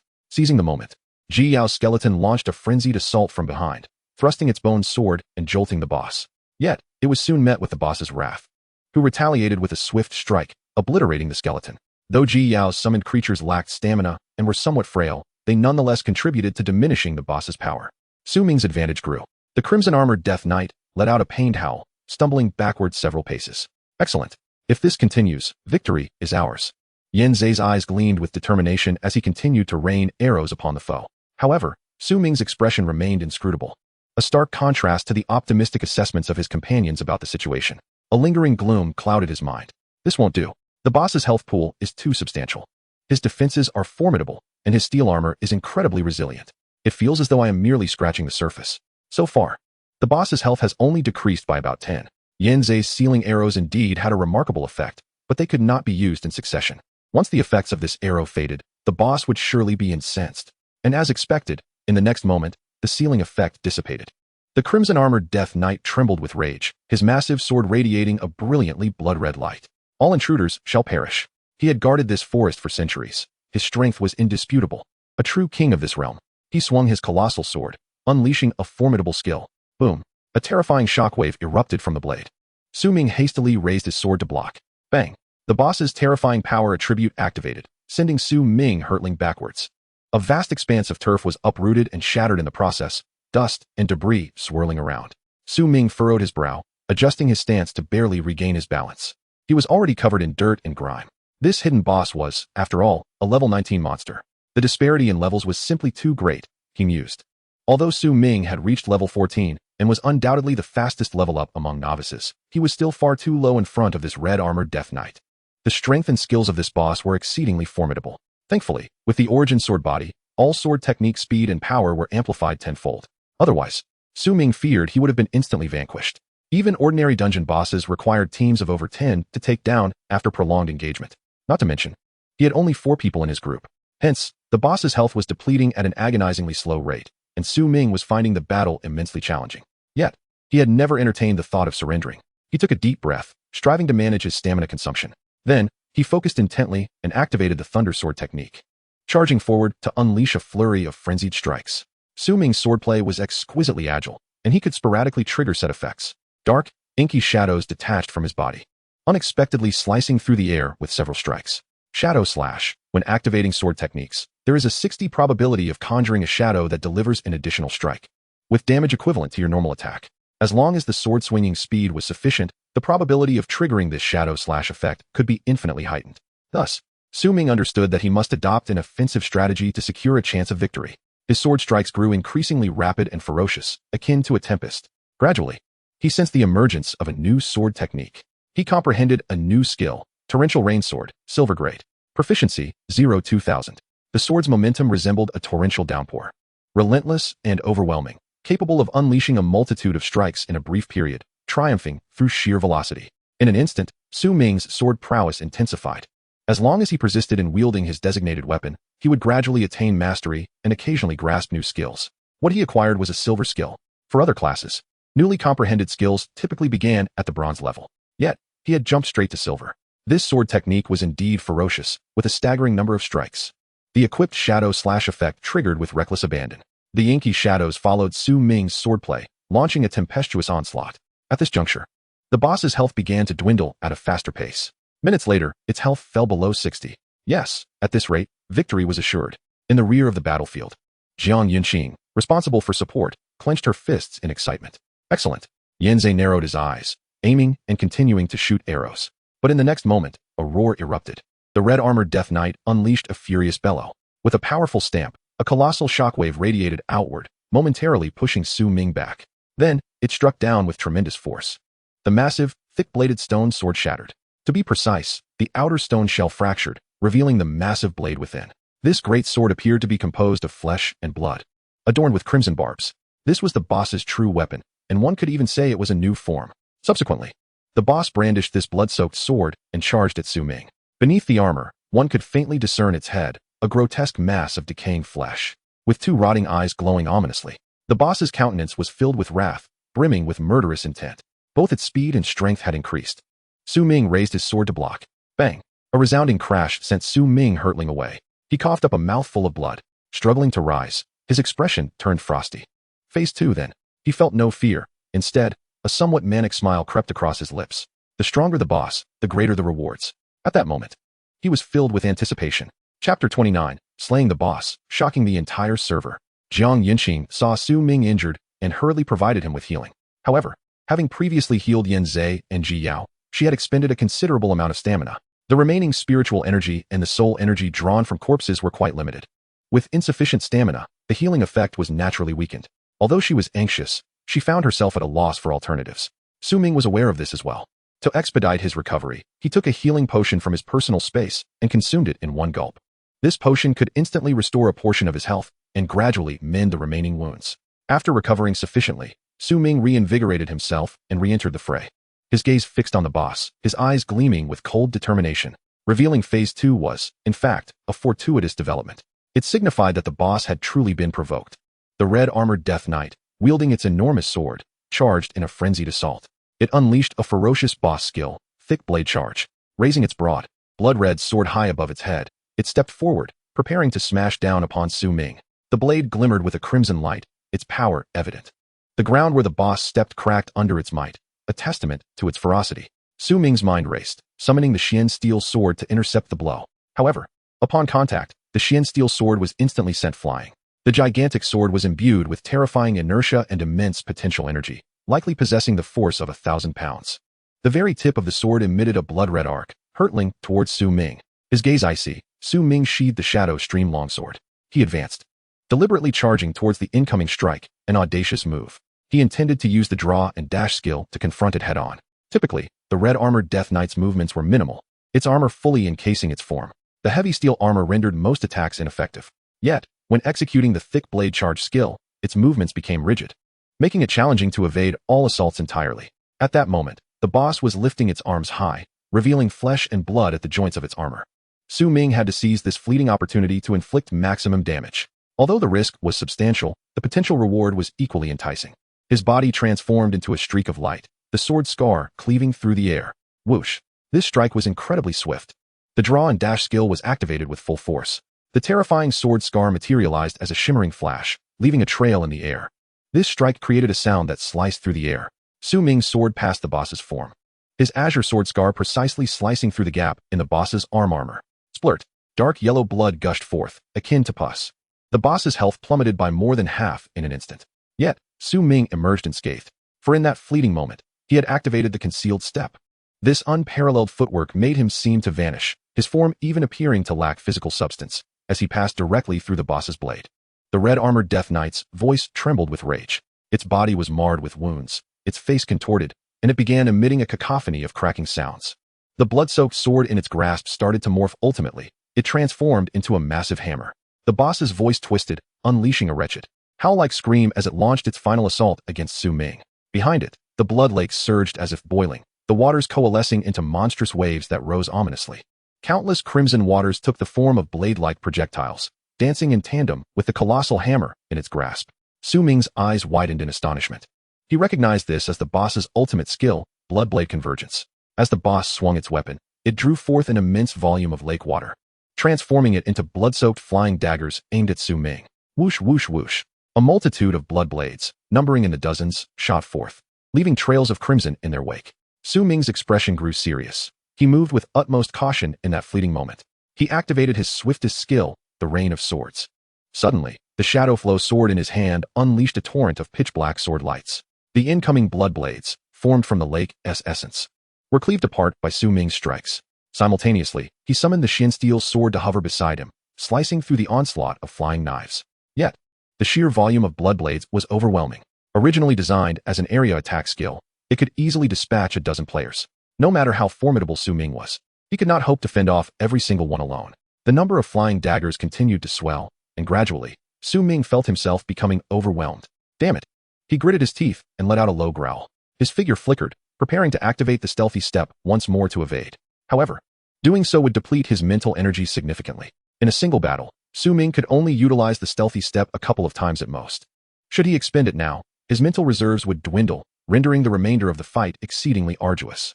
Fortunately, at that moment, a volley of arrows shot forth. It was Yen Zhe, a ranger with a 9-star talent. His arrows were both powerful and precise. Those arrows shattered numerous blood blades, alleviating Su Ming's burden. Su Ming exhaled in relief. He had not needed to resort to the stealthy step. He could conserve this precious mental energy for the boss's final blow. As he swung the Rain of Swords, he charged forward.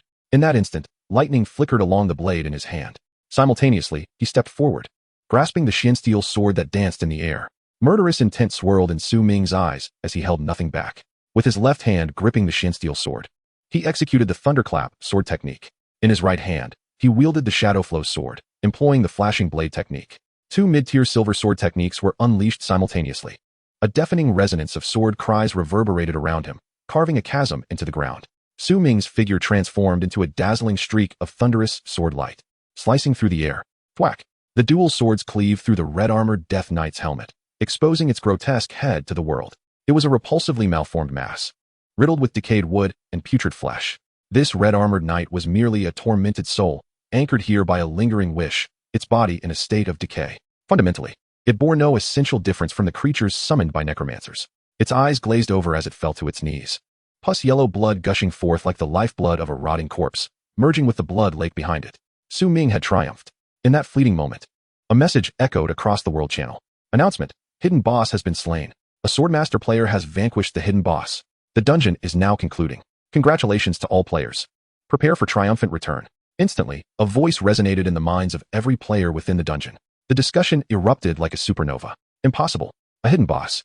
How could that be? What on earth is a hidden boss? We Haven T even caught a glimpse of the ordinary boss, yet someone has already slain the hidden one? The first kill seems to be another Swordmaster. Could it be the same person? This is absurd. That guy must be cheating. Damn. We Haven T even leveled up properly, and this dungeon has only been ongoing for about 10 hours. This speed is utterly outrageous. The chatter grew increasingly fervent. Under normal circumstances, a novice dungeon would require days and nights of effort to locate the boss, necessitating the collective might of dozens of players to challenge it. Even with multiple small teams, it would take ages to whittle down the boss's health before finally slaying it. Yet, only a mere 10 hours had passed since the dungeon began. Who on earth is this remarkable individual? Shock filled the hearts of all. Soon, the world rules began their calculations. Player: Li Guangran, slain a passionate mad rabbit, total kills x4, awarded 401 clan coins. Player: Song Ju, slain a hairless clawless cat, awarded 151 clan coins. Player: Jiang Xiaoyu, slain. Player. The discussions intensified. At this point, players were more concerned about the identity of the slayer than their own scores. Damn, I only earned 601 clan coins and barely reached level 4. I can't face anyone outside. Sigh, he speedran the boss kill. And we're just along for the ride in the dungeon's conclusion. How frustrating. Stop whining. Even if that Swordmaster didn't T-speedrun, you wouldn't have leveled up much, and might even have perished at the hands of monsters. Exactly. This dungeon is fraught with peril. One could easily fall to the wild beasts. Thanks to the swift completion by the expert, we essentially benefited without risk, cruising through to victory. But his speed is simply too astonishing. With our inability to level up, we'll have to venture into the dangerous outer regions to challenge the beasts. Sigh. The world channel was a chaotic cacophony. Meanwhile, in a certain area of the dungeon, a man clad in resplendent golden armor, wielding a long purple crystal hammer, bore an expression of utter dismay. It was Zhang Tang. Accompanying him were several of the strongest new talents, forming an elite squad. All wore expressions of distress. These members were bodyguards arranged by his family, a team composed entirely of 8-star talents. Furthermore, Zhang Tang was decked out in golden-grade equipment, provided by his family prior to entering the dungeon. Thus, his start was undoubtedly swifter than anyone else's. His strategy upon entering the dungeon was straightforward. Seek the boss to secure a kill and claim the title of first. Being the first in a novice dungeon would yield the coveted bloodline power reward, a rare opportunity. Hence, he had hardly engaged with monsters, instead focusing solely on locating the world boss.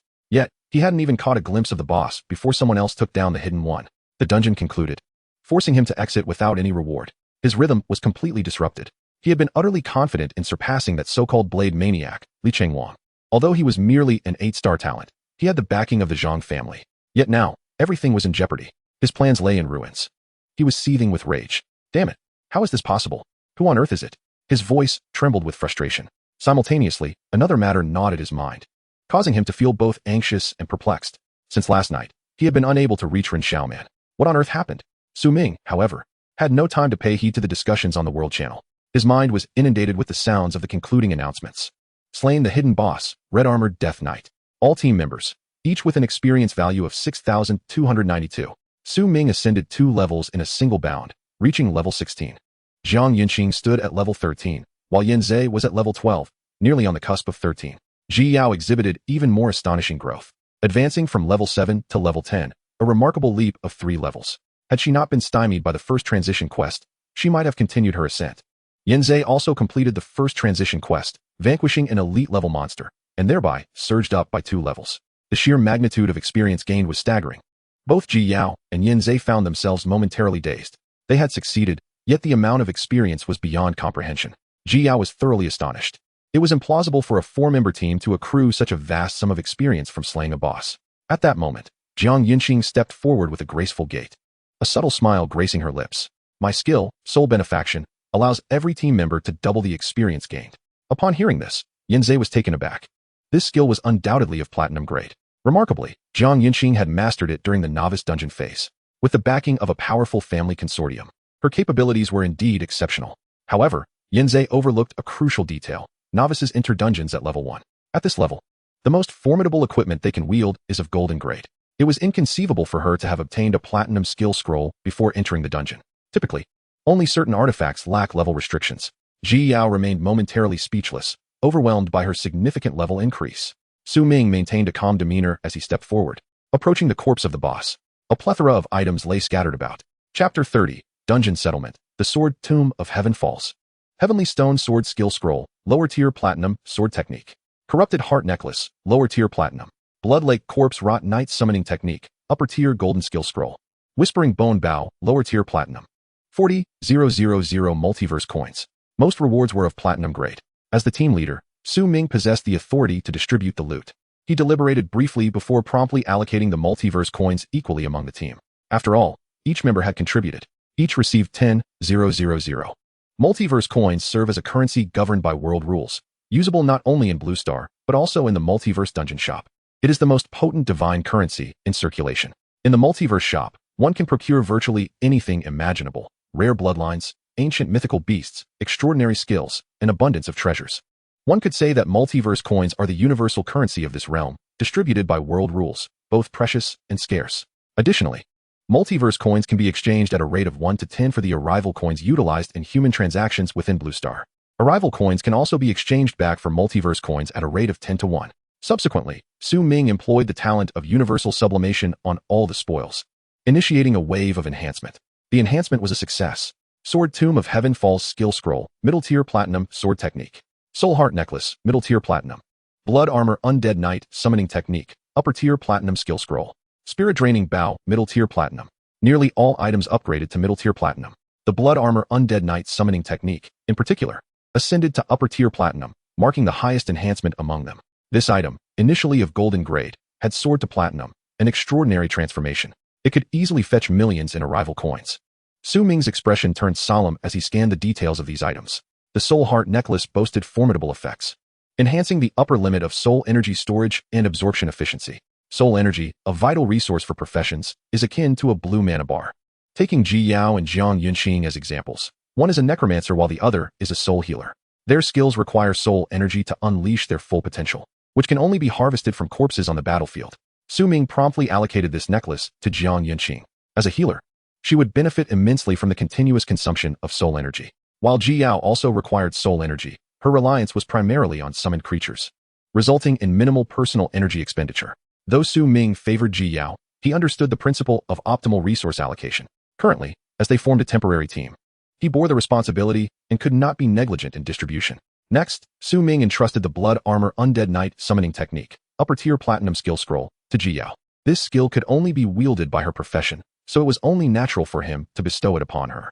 Once learned, she would be able to summon the Blood Armor Undead Knight. Indeed, it was identical to the hidden boss's knight. Naturally, player-summoned creatures could not rival the boss's combat prowess. The bosses were significantly higher in level and possessed unique enhancements. The creatures summoned by players would invariably be weaker, as they were mere reflections of their true strength. However, this knight, once summoned, would undoubtedly dominate the majority of monsters and players of equivalent level. Clearing dungeons would pose no challenge. As Ji Yao's power escalated, so too would the might of her summons. One day, she might even surpass the true bosses. If she were to achieve the 4th transition, the combat strength of the summoned Blood Armor Knight would rival that of a genuine boss. Should she enhance her proficiency with this skill, it could evolve further. The next tier would likely be the Blood Crown King Guardian Knight, a higher echelon of the knightly guardians, renowned for their ferocity and having reached diamond level. Most crucially, this skill scroll bore no level restrictions. The vast majority of skill scrolls require a certain level to learn. Silver skills necessitate level 10, golden skills require level 20, and platinum skills demand levels above 30. However, by employing universal sublimation on this scroll, the effect transformed, eliminating the level restriction entirely. This allowed Ji Yao to learn this skill immediately. Of course, universal sublimation does not guarantee the complete removal of level restrictions. Such outcomes are random. Ji Yao grasped the scroll and suddenly shattered it. Her eyes widened in astonishment as she realized she had indeed acquired the skill. Even those with a 10-star talent typically begin their skill comprehension from the bronze level. As formidable as the blade master Li Qingwang from Wuyang City is, his most powerful technique remains at the lower tier of silver grade. For the average individual, mastering a skill is a gradual journey. Progressing from bronze to silver to gold, this is the typical path for most. Yet here was Ji Yao, at level 10, still uncompleted with her first transition quest, having learned a platinum grade skill. If this were to be disclosed, it would surely leave people utterly astounded. After all, not everyone is a teammate of Su Ming. Only he possesses the universal sublimation talent. Subsequently, Su Ming handed over the spirit-draining bow to Yan Zhe. As a demon-hunting ranger, this bow would serve him exceptionally well. Yan Zhe accepted the dark red longbow and examined it closely. Spirit-draining bow, middle-tier platinum. Level restriction, 20. Class requirement, ranger proficient in bow usage. Affix, corruption arrow. While knocking an arrow, it can convert corpses into arrows, increasing power and adding a 50 corrosion effect. Affix, spirit subduing. Consuming mental energy allows all arrows shot from this bow to generate random enchantment effects. Yan Zhe's gaze trembled, his eyes shimmering. His previous bow was merely a silver-grade weapon, and now he had upgraded to platinum. In the past, this was something he could scarcely have imagined. The only drawback was the existence of level restrictions. At present, he found himself unable to equip it and must continue to level up. He stowed away the bow without hesitation and solemnly expressed his gratitude to Su Ming. "Thank you, Su Ming," he said, his expression serious and meticulous. "From this day forth, you shall be my comrade." He was acutely aware that in this battle, Su Ming had exerted the vast majority of effort, while he himself had merely contributed a modicum of damage. Yet, Su Ming was willing to bestow upon him such a weapon, demonstrating remarkable generosity. Having such a person as a friend was undoubtedly a stroke of fortune for Yan Zhe. Su Ming nodded, choosing not to elaborate further. He then turned his attention to his spoils. Skyfall Sword Tomb Technique, Platinum Mid-Tier. Giant Sword of the Sunken Tomb. Skyfall banishes evil. The sword intent reached the heavens, summoning a colossal stone sword to crash down, inflicting immense damage. Without hesitation, Su Ming shattered it. Skill acquired. Proficiency, 200,000. Su Ming raised his hand in a firm grip. Boom. A shadow manifested in the sky, and a gigantic obsidian stone sword plummeted downward. This stone sword was larger than a person, resembling a monumental tombstone deeply embedded in the earth. The immense stone sword tombstone was exceedingly heavy, shattering the ground upon impact. The obsidian sword tomb's material was denser and sturdier than steel, inscribed with numerous incantations. By sheer weight, it could crush monsters. If the hidden boss still lived, Su Ming could easily breach armor at the outset with this move. This marked Su Ming's first platinum-level active damage skill, and his spirit's sword. At that moment, he noticed the figures of the others becoming ethereal and floating away. The dungeon was concluding, and they were about to depart. "Su Ming, call me for the next dungeon," Yan Zhe said, shouldering his longbow. "Hey, Su Ming, thank you for saving my life. We shall meet again soon." Jiang Yinxin waved cheerfully, her figure dissipating. Ji Yao stepped forward, brushing her hair back as she gazed at Su Ming. In the next instant, her figure too vanished. Su Ming found himself entering a different space. Dungeon settlement in progress. Player, Su Ming. Slain 33 grayback wild wolves. Slain 12 mining darkfeather chickens. Slain 24 cave salamanders. Defeated cave salamander king, X1. Defeated hidden boss, X1. A plethora of lists unfurled, calculations running wild as Su Ming's score soared. Ultimately, it nearly reached its limit. No damage traversed area, Red Rock Cave. Ultra-fast clearance. First kill of the dungeon. Perfect challenge. Final rating, S level. Title acquired, Rookie King. Effect, all attributes 15, all skill proficiency 10. The ranking settlement commenced, and a leaderboard materialized before Su Ming. Newbie Dungeon, number 144. Ranking settlement in progress. 10th place, Berserker Sun Xiaoyong, level 7. 9th place, Planter Li Qianlong, level 8. 8th place, this was the dungeon leaderboard. The top 10 would receive additional rewards, with the first place garnering particularly bounteous spoils. Su Ming remained composed. He was well aware of the inevitable outcome. He was destined to be first. Reaching level 16 in the newbie dungeon was an unprecedented achievement. At this very moment, not only Su Ming but also countless spectators beyond the confines of the dungeon, particularly on Blue Star, were eagerly anticipating the rankings. In the various leadership offices of Xianjing No. 1 High School, all eyes were fixed intently on the leaderboard. What is happening? This year, the No. 144 newbie dungeon has concluded so swiftly, in less than a day. Why is the settlement commencing already? Surely, there can't be an issue? Several school leaders stared at the leaderboard, their expressions blank. Normally, dungeons require several days, even a week, to conclude.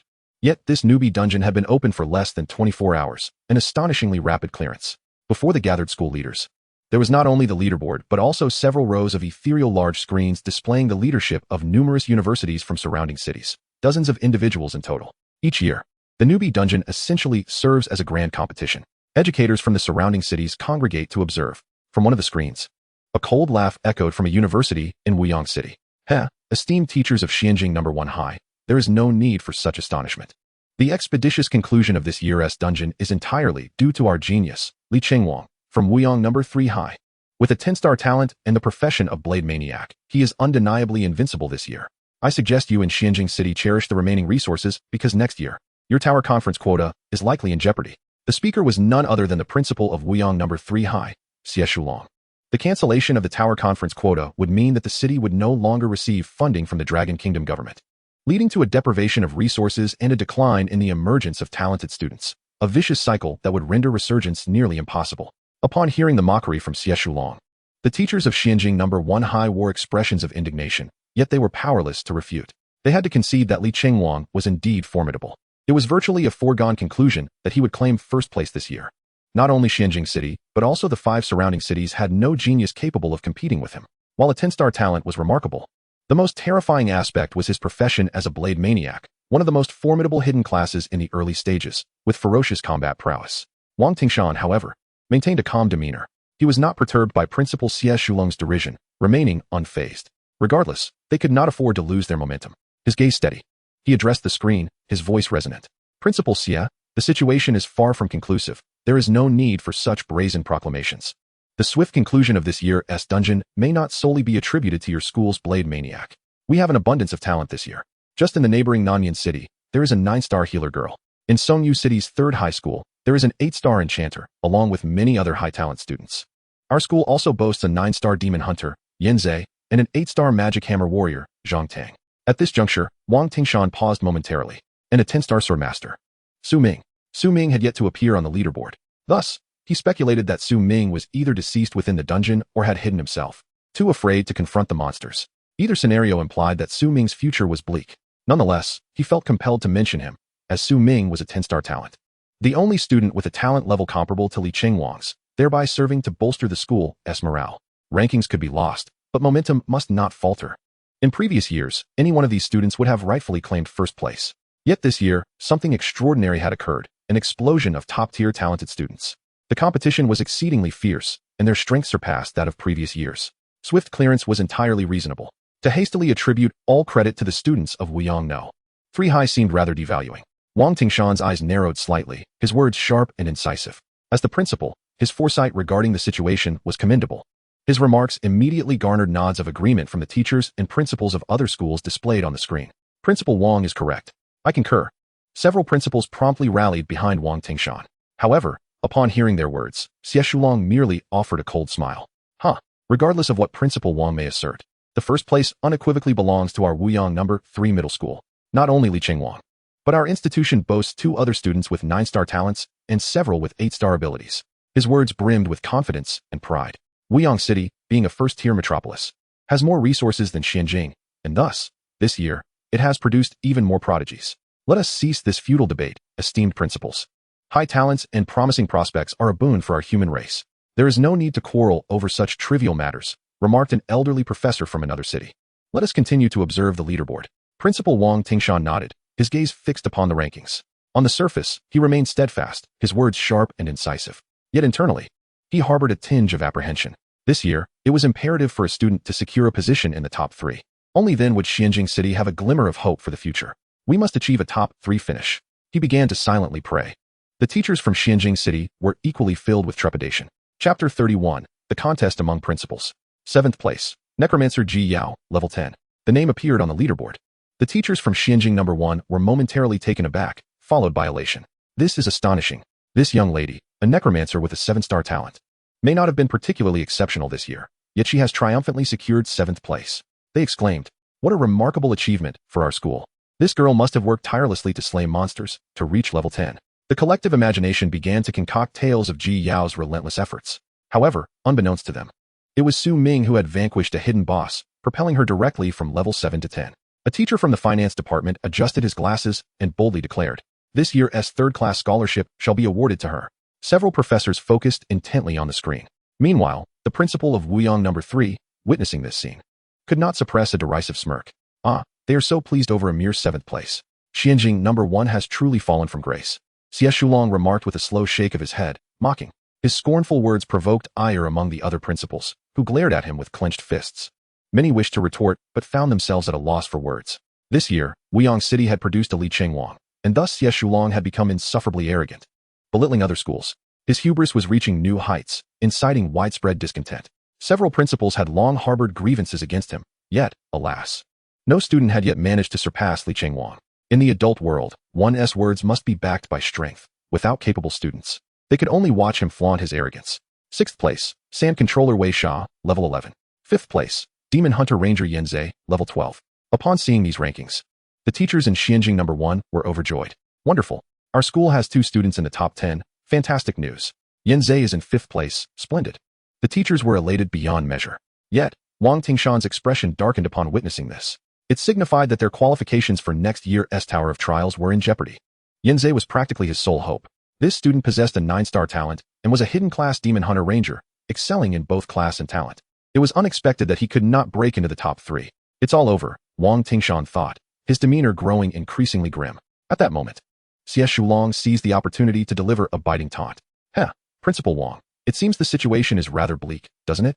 He jested, his words dripping with provocation. "It is clear now that your esteemed academy, and indeed the entire Xianjing city, holds no future.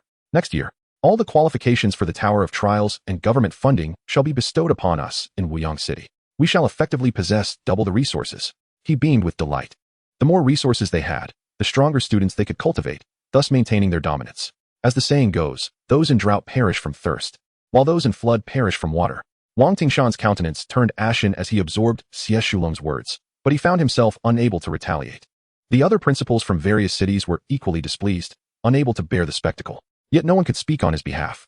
With students of insufficient talent, the principals lacked the confidence to stand up for themselves. The list continued to flash. 4th place, Warhammer Berserker Zhang Tang, level 12. At this moment, the new players in the dungeon settlement were utterly astonished. Zhang Tang, is he not the young master of the Zhang family?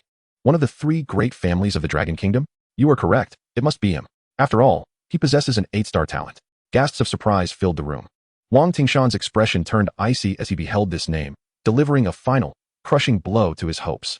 Zhang Tang, the scion of the Zhang clan, the esteemed young master. Even as a principal, Wang Tingshan would have to greet him with deference.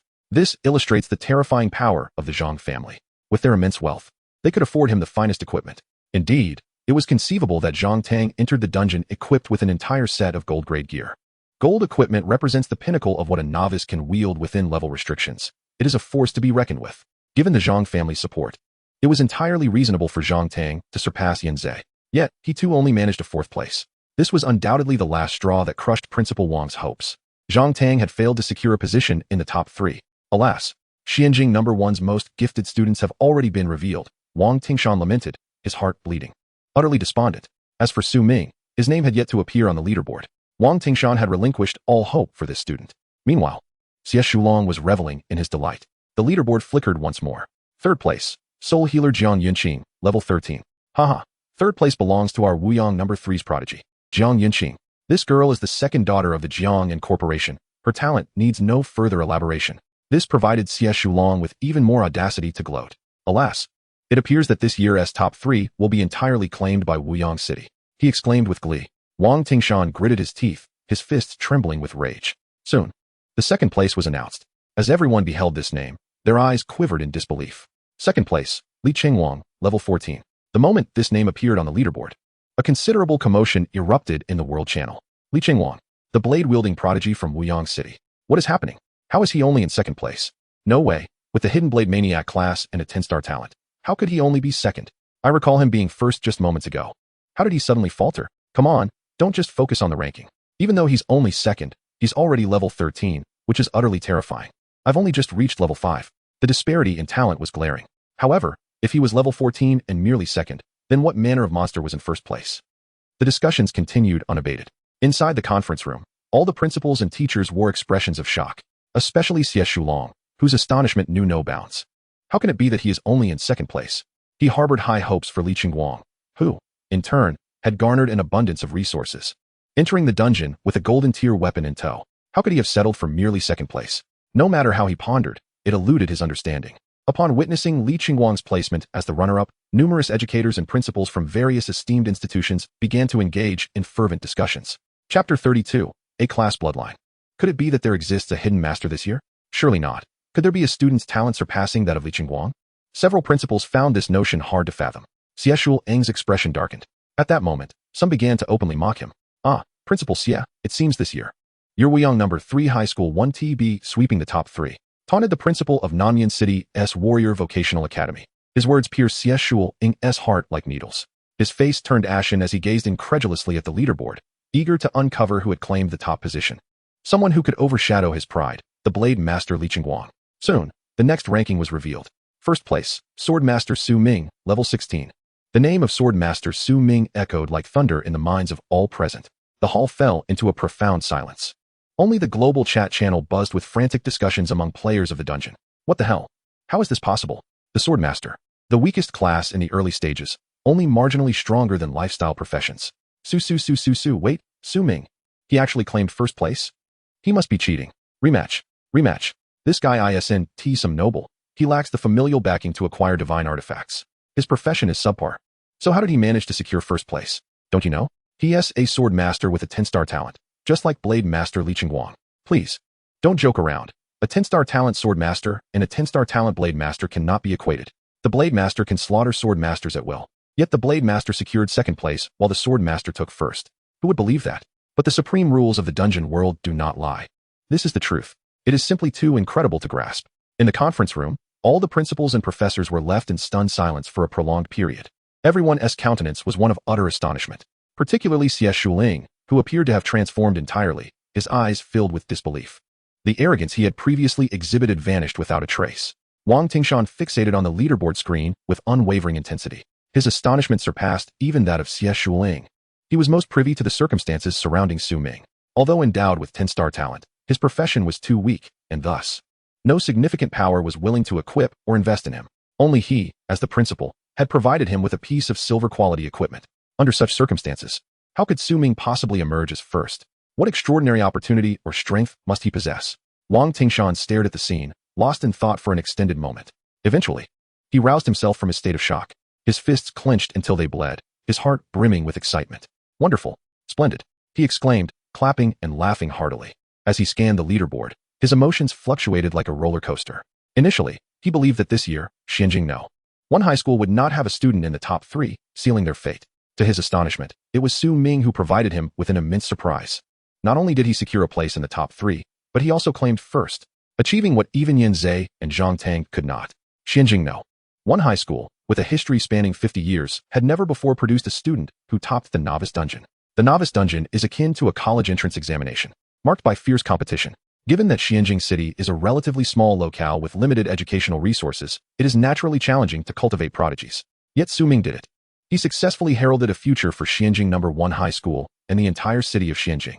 Next year, not only would they retain their qualification for the Tower Conference, but perhaps even more. This year, there might be 12 Tower Conference tokens distributed to the next cohort of students. All of this was achieved by Su Ming. As a senior, in his efforts for his juniors, it can be said that he is unequivocally the hero of Xianjing one high school, and indeed for all the scholars and principals of Xianjing City. In the conference room, all the teachers were jubilant. In stark contrast, Principal Xie Ing of Weiyang City appeared as though he had aged years, his complexion pale. He could hardly believe this reality. No, it's impossible, he murmured. A student from Xianjing number 1 high school actually claimed first, with Li Qingguang unable to secure the top position next year. A portion of Weiyang City's educational resources would inevitably shift to Xianjing City. Each year, the total quota for Tower Conference qualifications remains fixed, neither diminishing nor increasing. The stronger the students from a city, the more qualifications they gain for the following year. Weiyang City performed adequately this year as well, so they would likely still have qualifications for the Tower Conference next year, preventing a complete decline. Yet, a significant portion of resources that should belong to Weiyang City would be redirected to Xianjing City. At that point, he would undoubtedly be held accountable by the mayor and numerous officials. It is safe to say that this moment marked a resounding victory for Xianjing City. His heart felt as though it might shatter. Just then, Wang Tingshan wore a subtle smile. He gazed calmly at Xie Ling. Principal Xie, How is it that your genius blade master was surpassed by my student? Wang Tingshan remarked nonchalantly, brewing a pot of tea with a smile. The mocking tone was unmistakable. Several teachers chimed in. Principal Xie, it seems Weiyang City isn't faring too well either. I wonder if you can repeat your earlier bravado? Other principals from various cities were also grinning widely. Principal Xie, why not contact that blade master student to give a speech regarding his second place finish? We'd all be delighted to attend. Oh dear, Principal Xie, whatever happened to your earlier arrogance? Suddenly so silent, we're not quite used to it, they laughed. At that moment, Xie Shuling wished he could find a crack in the ground to disappear into. The same old adage rang true in the adult world. Facts speak louder than words. His student failed to secure first place, and Xianjing City had surpassed them. Thus, any argument he made would seem like mere rationalization. Now, he was left humiliated, rendered speechless. Gritting his teeth, he shut off the screen, effectively vanishing from the scene.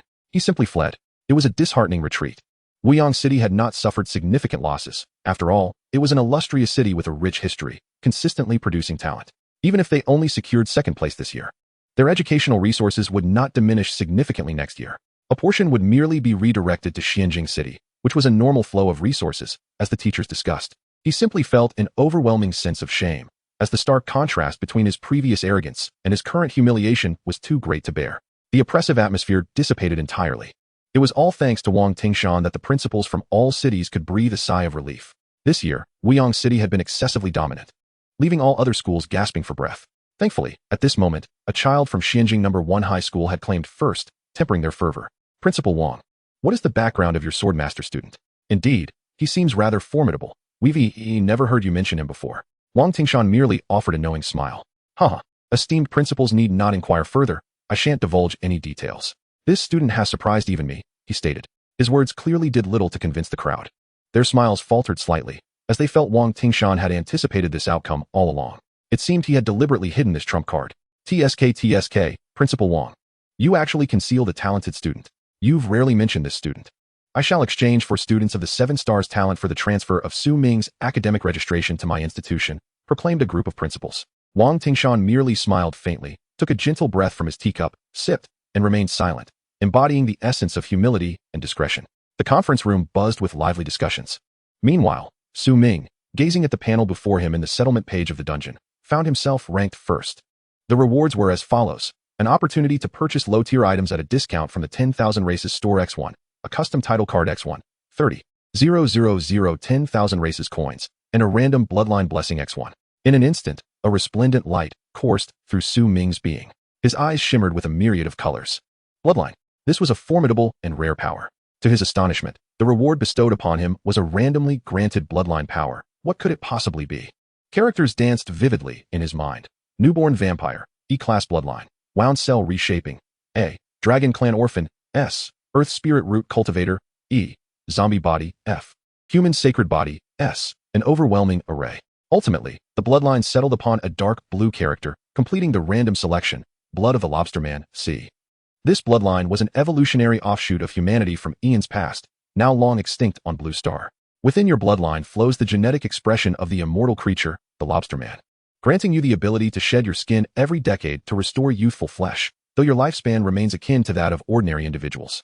Su Ming's expression tightened upon reading this.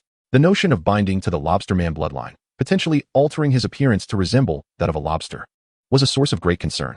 However, the effect was quite advantageous, effectively halting the aging process.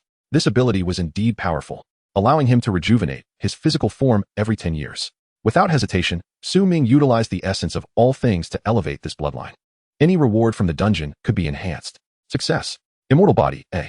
Within your bloodline flows a thin stream of imperial blood, ensuring you will never age, with a lifespan slightly exceeding that of an ordinary class changer. Nevertheless, when your lifespan reaches its limit, you shall still depart this world in youthful form. Su Ming rejoiced.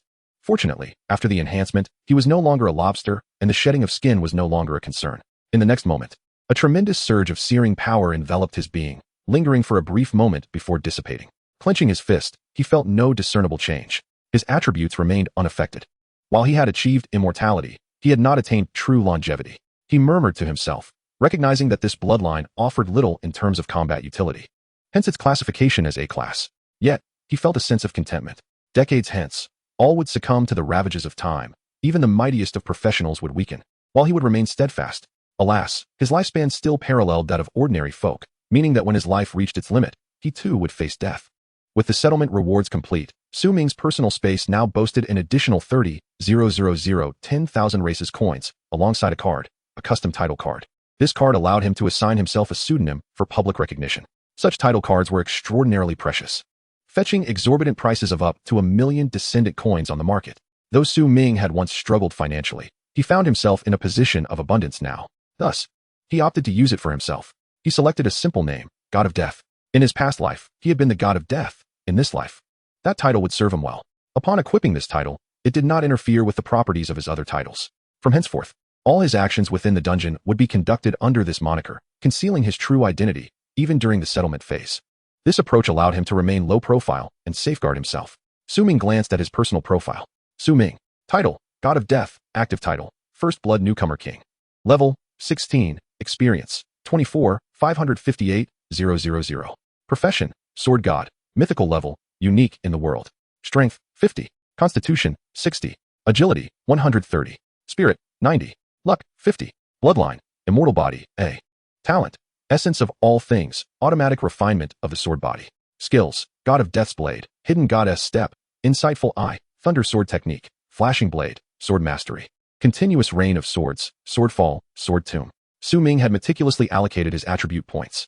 Coupled with the enhancements from the First Blood title and the Newcomer King title, his attributes had become formidable. He had effectively eliminated weaknesses across the board. The sheer number of skills he possessed exceeded that of his peers at the same level. His agility had soared to an impressive 130 points. The greater the agility, the swifter the speed. Hence, sword skills relying on speed would yield even greater potency. Thus, Su Ming now stood unrivaled among his peers. The dungeon settlement was fully concluded. Su Ming emerged from the void of the dungeon into his bedroom. Phew. He had finally completed the dungeon. He felt a wave of exhaustion wash over him. With a sigh, he stretched. Suddenly, two voices resonated in his mind. Skill, Flashing Blade Mastery reached its peak. Skill upgrade, Instant Draw Slash, Silver Quality. Sheathing the sword, he then executed a ferocious thrusting slash, characterized by exceptional penetration. The Thunder Sword Technique had also ascended to Silver Quality. Thunder Binding Sword Technique, Silver Quality. This technique allows for the binding of thunder upon his sword blade, enabling activation even when the blade is not in hand. The enhancement of the Instant Draw Slash skill felt like a minor improvement to Su Ming, while the Thunder Binding Sword Technique represented a true transformation. The ability to channel thunder from a distance and bind it to his sword blade was groundbreaking. This meant that Su Ming could infuse his sword with thunderous damage even while utilizing sword control techniques from afar. Quite impressive. Su Ming felt a surge of delight. His current strength was indeed formidable, and the time to transition to the second tier was not far off. With the talent for automatic refinement, he could increase his proficiency even while at rest, ensuring continuous upgrades of his skills. He opened his personal space, taking note of the plethora of treasures within, spoils from the dungeon. The iron-cutting claw and the heart of the silverback wolf were materials dropped from the silverback wolf king, suitable for crafting enhanced weapons or other equipment. 18 pieces of mutated cave salamander meat, renowned for their exquisite flavor, could fetch a high price. Additionally, he possessed an abundance of materials, including mutated black-shelled turtle shells, carnivorous ape claws, and monster eyeballs. There were also many bronze-level pieces of equipment that Su Ming found no use for, such as wolf-bone bows, wolf-bone shields, and illuminating necklaces, all of which he planned to discard. There were simply too many. All could be listed on the auction house. After tallying up his resources, Su Ming placed everything on the auction house. Chapter 33, Spiritual Blade, Self-Healing Factor. Su Ming roughly estimated that upon selling all these items, he would earn approximately 150,000 descendant coins, ensuring that he would not lack for funds in the near future. In the Dragon Kingdom, 500,000 descendant coins could secure a well-located residence. Thus, it is evident that the purchasing power of 150,000 descendant coins was substantial. For an ordinary laborer, such a sum would be sufficient to secure his freedom from exploitation, allowing for decades of comfortable living. And for an average class changer, that amount would be enough to procure several powerful pieces of equipment. Su Ming glanced at his personal profile. By defeating the boss, he had allocated 10,000 races coins to himself. Then, having secured first place, he had received an additional 10,000 races coins. Now he possessed a total of 40,000. This is an exceedingly precious universal currency, capable of procuring anything one desires within the myriad realms of the marketplace. Su Ming opened the interdimensional shop, his gaze sweeping across the extensive offerings. The dazzling array of items overwhelmed him. Equipment, weapons, divine beasts, potions, and bloodlines comprised the main categories, further subdivided into more specific classifications.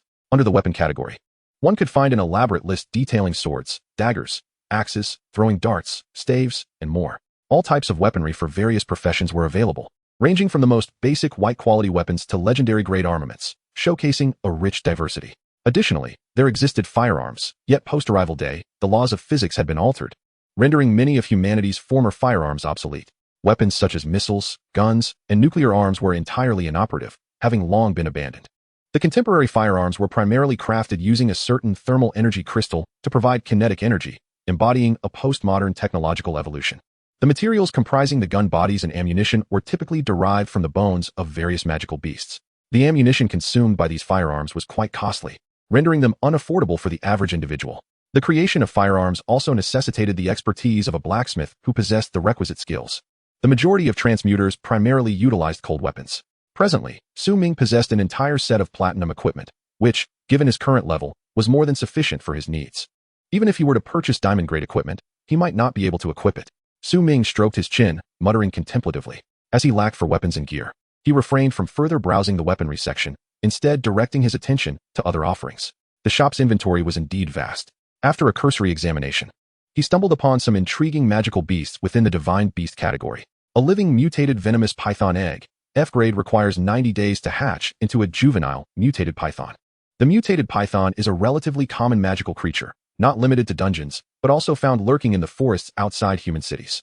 Although they are low-level and not classified as high-tier monsters, their lethality is significant, as the venom in their fangs can easily prove fatal. Most importantly, this snake possesses formidable evolutionary capabilities. By consuming the corpses of powerful magical beasts, they can continuously shed their skin and evolve. Having one as a pet would be splendid. However, this snake egg, despite being the lowest F grade, was priced at 500 points of universal currency, which Ming deemed not particularly worthwhile. Moreover, the lengthy incubation period of 90 days before hatching, followed by an additional 1 to 2 years for the juvenile to mature and gain true combat prowess, was impractical given his current time constraints. After a moment's consideration, he opted against purchasing the snake egg. Nonetheless, other magical beasts were available for selection. A juvenile flame slime, D grade, a burning mass of red slime capable of casting low-tier fire spells to scorch foes when hunger strikes in a dungeon. It can also be consumed as jelly, with the benefit of automatic regeneration, serving as a portable food source. Price, 10,000 universal currency. An adult mountain-eating giant python, A grade, a super mutated python exceeding 20 meters in length, capable of effortlessly constricting most ordinary magical creatures below the 5th transition, making it an excellent choice for protection in dungeons. However, it is advisable not to keep it within city limits. Price, 6 million universal currency. An ancient, ink mysterious bird egg, S grade, the destined mysterious bird, born to commerce. An ancient top-tier exotic beast. Price, 80 million universal currency. Ming felt a chill run down his spine. The prices were exorbitant, far beyond reasonable. Having recently achieved first place in a novice dungeon, he possessed only 40,000 universal currency, insufficient to procure anything but low-tier beasts. After some contemplation, he ultimately decided against these extravagant purchases. His focus then shifted to bloodlines and skills. These were the true enhancements to his abilities, and he was willing to spend liberally on them. After a brief examination, he promptly purchased a swordsmanship skill. Spirit Blade, silver grade, consuming mental energy. It allows the user to conjure an ethereal blade, propelled by willpower, to hover in midair and strike enemies. With this skill, coupled with sword control, Ming could wield 2 swords simultaneously, attacking from a distance. Although the sword control skill itself also enabled the manipulation of multiple weapons simultaneously, it demanded a substantial drain on mental energy and lacked endurance. The acquisition of this skill would significantly elevate his ranged combat capabilities. Most importantly, the Spirit Blade would vanish after striking an enemy, leaving no trace behind. While such a method was unnecessary for killing within dungeons, it would prove exceedingly convenient on Blue Star. Subsequently, Ming exchanged for a C-grade bloodline in the Extraordinary Bloodline shop. Self-healing factor, C, due to a unique genetic inheritance. The number of cell divisions within your body can surpass the Hayflick limit. Effect, your self-healing rate far exceeds that of an ordinary individual. After sustaining damage, you can rapidly heal at the cost of mental energy. This bloodline would grant Ming formidable self-healing abilities. Regrettably, this bloodline was not considered a trophy and thus could not be elevated, but Ming was content. His offensive skills were numerous and potent, and he possessed evasive techniques, including the momentarily invulnerable shadow step. He was formidable in all aspects, save for self-healing. That remained his only shortcoming. Relying solely on the meager healing from the Xian Steel Blood Oath Sword was insufficient. Thus, he chose to redeem a bloodline to compensate for his healing deficiency.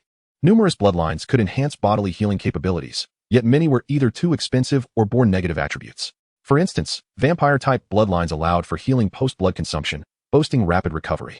However, becoming a vampire meant a lifelong thirst for blood and an inability to endure sunlight, an overwhelmingly negative consequence. The werewolf bloodline also offered robust healing, but the cost was a loss of sanity on full moon nights.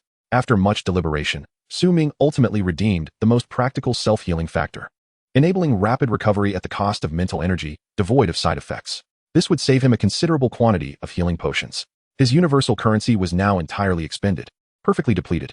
A standard C-grade bloodline would typically command at least 100,000 universal currency. However, due to his first place ranking in the dungeon, he had availed himself of a discount opportunity to purchase a low-tier bloodline for less than 40,000. Suddenly, a notification appeared on Ming's personal panel. It was a message from the principal, Wang Tingshan. Ming, I am the principal. Please come to my office. I have some matters to discuss. Upon reading this message, a smile crept across Ming's lips. It likely pertained to the Tower Association's affairs, a long-standing tradition. The Tower Association is a historically rich organization established by the Dragon Kingdom's authorities. Once admitted, one essentially became a registered transmuter, gaining access to dungeon tasks and hunting missions unavailable to ordinary individuals, thus reaping substantial rewards. Naturally, such tasks often bore high difficulty levels. Having secured the top rank in the dungeon, he surmised that the school would undoubtedly benefit from this as well. Ming smiled serenely, fully aware of the intricate web of interests and relationships in operation. Not only would he secure qualifications for the Tower Association, but he would also pave the way for further opportunities. Even next year, the junior students of the entire Xuanqing city will have access to more educational resources. I have long asserted, dear principal, that if you invest in me, you shall not be disappointed, he murmured. Subsequently, Ming stepped out of the dormitory and made his way to the principal's office. At that very moment, in another city, Wuyang City, within the confines of a luxurious high-rise, a young lady radiating a brilliant white light returned from the novice dungeon. As she landed in her home, the familiar surroundings made her feel as though she had been reborn. A profound sigh escaped her lips. She had survived. The novice dungeon had been fraught with peril. Even though she was the second daughter of the Jiang and conglomerate, she had nearly perished at the hands of goblins, facing a grim demise following unspeakable humiliation and torment. Thus, as she reflected on the ordeal, a shiver coursed through her. Fortunately, she had encountered Ming. Otherwise, her fate would have been sealed. At that moment, several figures entered the room. It was her parents and sister. Yinqing, Zhang Lan exclaimed with delight, rushing over. You did it. I was terribly worried. She swept her sister into a warm embrace. Zhang Lan, also a class changer and participant in the novice dungeon's fierce battles, understood the severity of such encounters. A moment's carelessness could lead to a fatal end, which is precisely why she had been so anxious about her sister's safety. Thankfully, Jiang Yinqing had survived. Jiang Yinqing nodded yes. Mom and Dad, I'm back. She then gazed at her parents with eager anticipation. Her mother, gentle and kind, nodded slightly. Yinqing, your father and I have heard the news. You even secured third place in the rankings. I shall send you some pocket money shortly. A tender smile graced her mother's face, a reflection of her enduring charm despite being in her 40s. Jiang Yinqing nodded again, yet her gaze remained fixed on her father. She had longed for his approval. Her father, Jiang Yongli, a director at the Jiang and conglomerate, had wielded an iron-fisted approach in the business world, toppling countless rival companies, a true embodiment of a steely man. Jiang Yinqing had never experienced paternal affection from him, only sternness. Yinqing, you've finally grown up. But today, Jiang Yongli unexpectedly wore a warm smile. His hair was flecked with gray as he approached slowly. Jiang Yunqing's eyes widened in disbelief. She had never witnessed her father's smile before. An auxiliary healer achieving level 13 in the novice dungeon is unprecedented. This will surely elevate the Jiang family's reputation. Splendid. You are indeed my daughter. He seemed overjoyed, patting his daughter's shoulder. Witnessing this, Jiang Yunqing felt a weight lift off her shoulders, her eyes glistening with tears. Throughout her life, her father had maintained a high-pressure education style, rarely offering praise. In truth, she could discern that when her father discovered her awakening as a healer, he had been deeply disappointed. Jiang Yunqing had always borne immense pressure, fearing she could not deliver results. As the daughter of the Jiang family, she carried a heavy burden, representing the family's honor, which compelled her to press forward. Now, at last, she had achieved something significant. Her father was proud of her accomplishments, and she felt as if she had finally emerged from the shadows. Father, I must confess, my ascension to level 13 was not solely due to my own efforts, Jiang Yunqing stated. Jiang Yongli nodded in acknowledgement, his smile dimming slightly, but his paternal affection unwavering. My dear, you need not say so, I am already aware. As an auxiliary healer, it is impossible for you to slay monsters alone. Teamwork is essential. The student who elevated you to such heights must be extraordinary. Pray tell, who is it? I shall personally extend my gratitude to them. Jiang Yongli spoke with a smile, his fondness for his daughter evident. He genuinely cared for Jiang Yinqing, his second daughter, but he refrained from overt displays of affection, understanding that children in this world require pressure to thrive. Overindulgence could lead to her downfall, leaving her unaccomplished. Hence, he had always exerted considerable pressure on her. Now that she had achieved success, he felt relieved of that burden. Henceforth, the sky was the limit for Jiang Yinqing, and he would merely support her from behind. Jiang Yinqing nodded and promptly replied, "Father, that individual is a sword master named Su Ming." Upon hearing this, Jiang Yongli's brow furrowed slightly. The one ranked first? The same Su Ming who defeated our Wuyang city's most formidable 10-star blade maniac, Li Chengwang? There was a hint of astonishment in his eyes. He had not anticipated that his daughter had teamed up with him. He had assumed she was teaming with Li Chengwang or some other highly talented student from the city. This revelation was indeed unexpected. Not only he, but even his wife and elder daughter, Jiang Lan, were taken aback by this news. "Yinqing, you mean to say that the arrogant Su Ming was the one who assisted you in the dungeon?" Jiang Lan stepped forward, incredulity etched on her face. "Isn't he the one who arrogantly rejected my trade offer?" she questioned. Jiang Yinqing paused for a moment before responding. "Sister, this situation is a bit complex. However, Su Ming is a good person," she asserted firmly. Jiang Lan furrowed her brow, but refrained from commenting further. Her impression of Su Ming was rather poor. But since her sister praised him, she chose to hold her tongue. She did not harbor too many ill feelings towards Su Ming after all. Youthful arrogance was not uncommon. Jiang Yongli regarded his daughter with a serious expression. A swordmaster who could surpass a 10-star blade maniac in leveling progression within the dungeon piqued his curiosity about Su Ming. His eyes narrowed slightly as he stated, "My dear, when you have the opportunity, I would like you to recount to me the events that transpired in the dungeon." He spoke earnestly to Jiang Yinqing. Deep down, he sensed that Su Ming might be an exceptionally worthwhile investment. As a director of the Jiang and conglomerate, he had spent his life navigating the business landscape, investing in numerous companies. He understood better than anyone the immense value of a yet-to-emerge powerful talent. It was akin to discovering an unexploited gold mine. If he could strategically position himself to earn Su Ming's goodwill, the Jiang and conglomerate would gain a formidable ally. In that case, when he passed, his two daughters would be safeguarded in this world. Jiang Yinqing nodded. "By the way, I will arrange for a significant gift to be sent to that young man, Su Ming. After all, he assisted my daughter in the dungeon, and the present must be substantial, otherwise it would belittle her achievements." Jiang Yongli declared with a grand gesture, a smile upon his face. At this moment, Jiang Yinqing timidly inquired, "Father, what do you intend to gift him?" Jiang Yongli smiled confidently, his demeanor calm. With his hair graying at the temples, he appeared assured. "A high-quality golden weapon, worth at least several 100,000 ascendant coins. This would be a heavyweight gift for someone from a humble background." He had long since researched Su Ming's background, as the Jiang and conglomerate had many capable individuals and vast information channels. Deciding on the appropriate gift based on the recipient's social standing was his customary approach, achieving the best results with minimal costs. A golden weapon would indeed be an excellent gift for an ordinary class changer. It must be noted that for most, the highest level loot obtainable in the novice dungeon was typically golden. Only a prodigy like Su Ming, who possesses the ability to transcend all, could garner such an abundance of platinum-level rewards. Upon hearing this, Jiang Yinqing remained silently exasperated. She pouted, feeling deeply dissatisfied. At this moment, she thought to herself, "Father, are you aware of the equipment Su Ming possesses in the dungeon? He has an entire set of platinum gear. Its worth pales in comparison to your golden gift by a factor of 10. If you were to present such an item, Su Ming might not even deign to acknowledge it. Most crucially, Su Ming gifted me a high-quality platinum skill scroll. Merely this one scroll is valued at several million descent coins." She instantly felt that her father was underestimating Su Ming. Thus, she shook her head slowly. Disappointment etched across her face as she said, "Dad, Su Ming saved my life." At these words, Jiang Yongli's demeanor shifted to one of seriousness, his smile vanishing. "So it is." A glimmer of light flickered in his eyes. He saved his daughter's life. It seemed that his previous gift had indeed been rather thoughtless. His assessment of Su Ming rose significantly. After all, Su Ming was a level 16 class changer, undoubtedly possessing his own opportunities. Bestowing a mere golden weapon upon him was indeed a sign of underestimation. He had been exceedingly busy lately, his mind taut with tension, leading to some misjudgments. "I apologize. My daughter. It was my oversight. Shortly, I will arrange for a suitable token of gratitude to be delivered to him. Rest assured, its value will surely meet your expectations." The moment Su Ming saved Jiang Yunqing's life, the significance of this gift transformed. It became more than just a present. It symbolized the weight of Jiang Yunqing in her father's heart. Thus, he resolved to spend lavishly on a grand gift.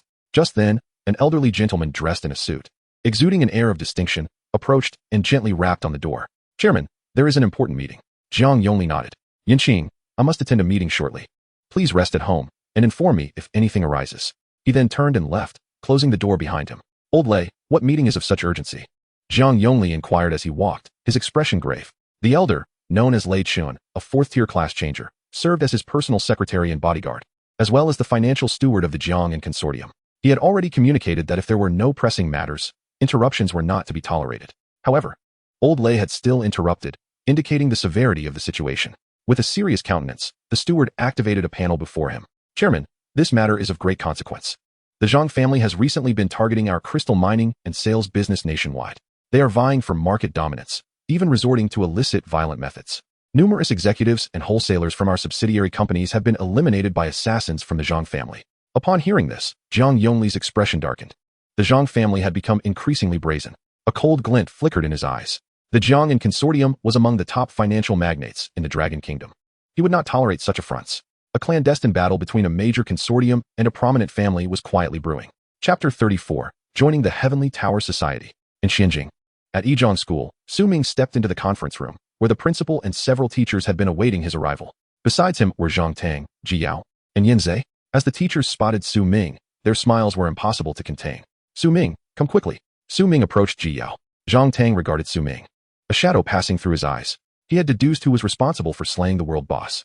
Who but Su Ming could it be? The duration from the dungeon's opening to its conclusion was scarcely a few hours. Even a meat grinder, continuously slaughtering monsters, could not reach level 16 in such a brief time.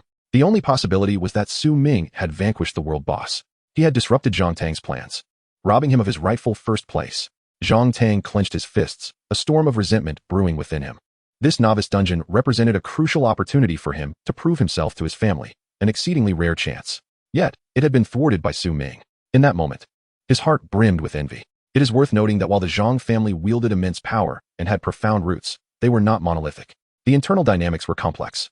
Although he was the eldest son of the patriarch, Zhang Tianlong, it did not guarantee his absolute inheritance of the family. With elders and the council of directors in command, the Zhang family was not solely dictated by his father's word. Therefore, this novice dungeon was pivotal for him. He needed to showcase sufficient potential to garner support from within the Zhang family for his own ambitions. At this moment, aside from his fury, he was also plagued by confusion. How had Su Ming, merely a sword master, managed to slay the hidden boss? This was Zhang Tang's greatest puzzle. Moreover, he pondered the whereabouts of Ren Xiaoman. Since dispatching her to locate Su Ming, he had received no further news. All attempts to contact her had proven futile. Her name did not appear on the leaderboard after the dungeon's conclusion. Could it be that Ren Xiaoman had perished? Thinking of this, Zhang Tang stepped forward, donning a veneer of feigned politeness. Su Ming, congratulations on securing first place. I have a few inquiries for you. Have you seen Ren Xiaoman recently? Upon hearing this, Su Ming's expression remained tranquil. I have not seen her, he replied with 3 simple words, as calm as still water. Noticing Su Ming's reaction, Zhang Tang's eyes widened. A chill crept into his gaze. He struggled to utter a word, but ultimately refrained. He stepped back slowly, choosing not to engage further with Su Ming. Standing among the 4, he bowed his head slightly. Unbeknownst to anyone, his eyes were fixed firmly on the ground, filled with darkness. Indeed, he realized the truth. Or rather, Su Ming had never intended to conceal anything. Su Ming had always been infatuated with Ren Xiaoman, which was precisely why Zhang Tang had sent her to tempt him. However, now that he mentioned Ren Xiaoman's name, Su Ming remained utterly unmoved, as if he had transformed into a different person. This was utterly abnormal. Anyone with discernment could surmise what had transpired. He suspected that Su Ming had somehow learned of his and Ren Xiaoman's scheme. Su Ming must have discerned his intentions and harbored animosity toward him. There was no need for further pretense or conversation. Zhang Tang's fists clenched tightly as he recalled Su Ming's earlier demeanor. The indifference and ruthlessness he displayed felt foreign to Zhang Tang.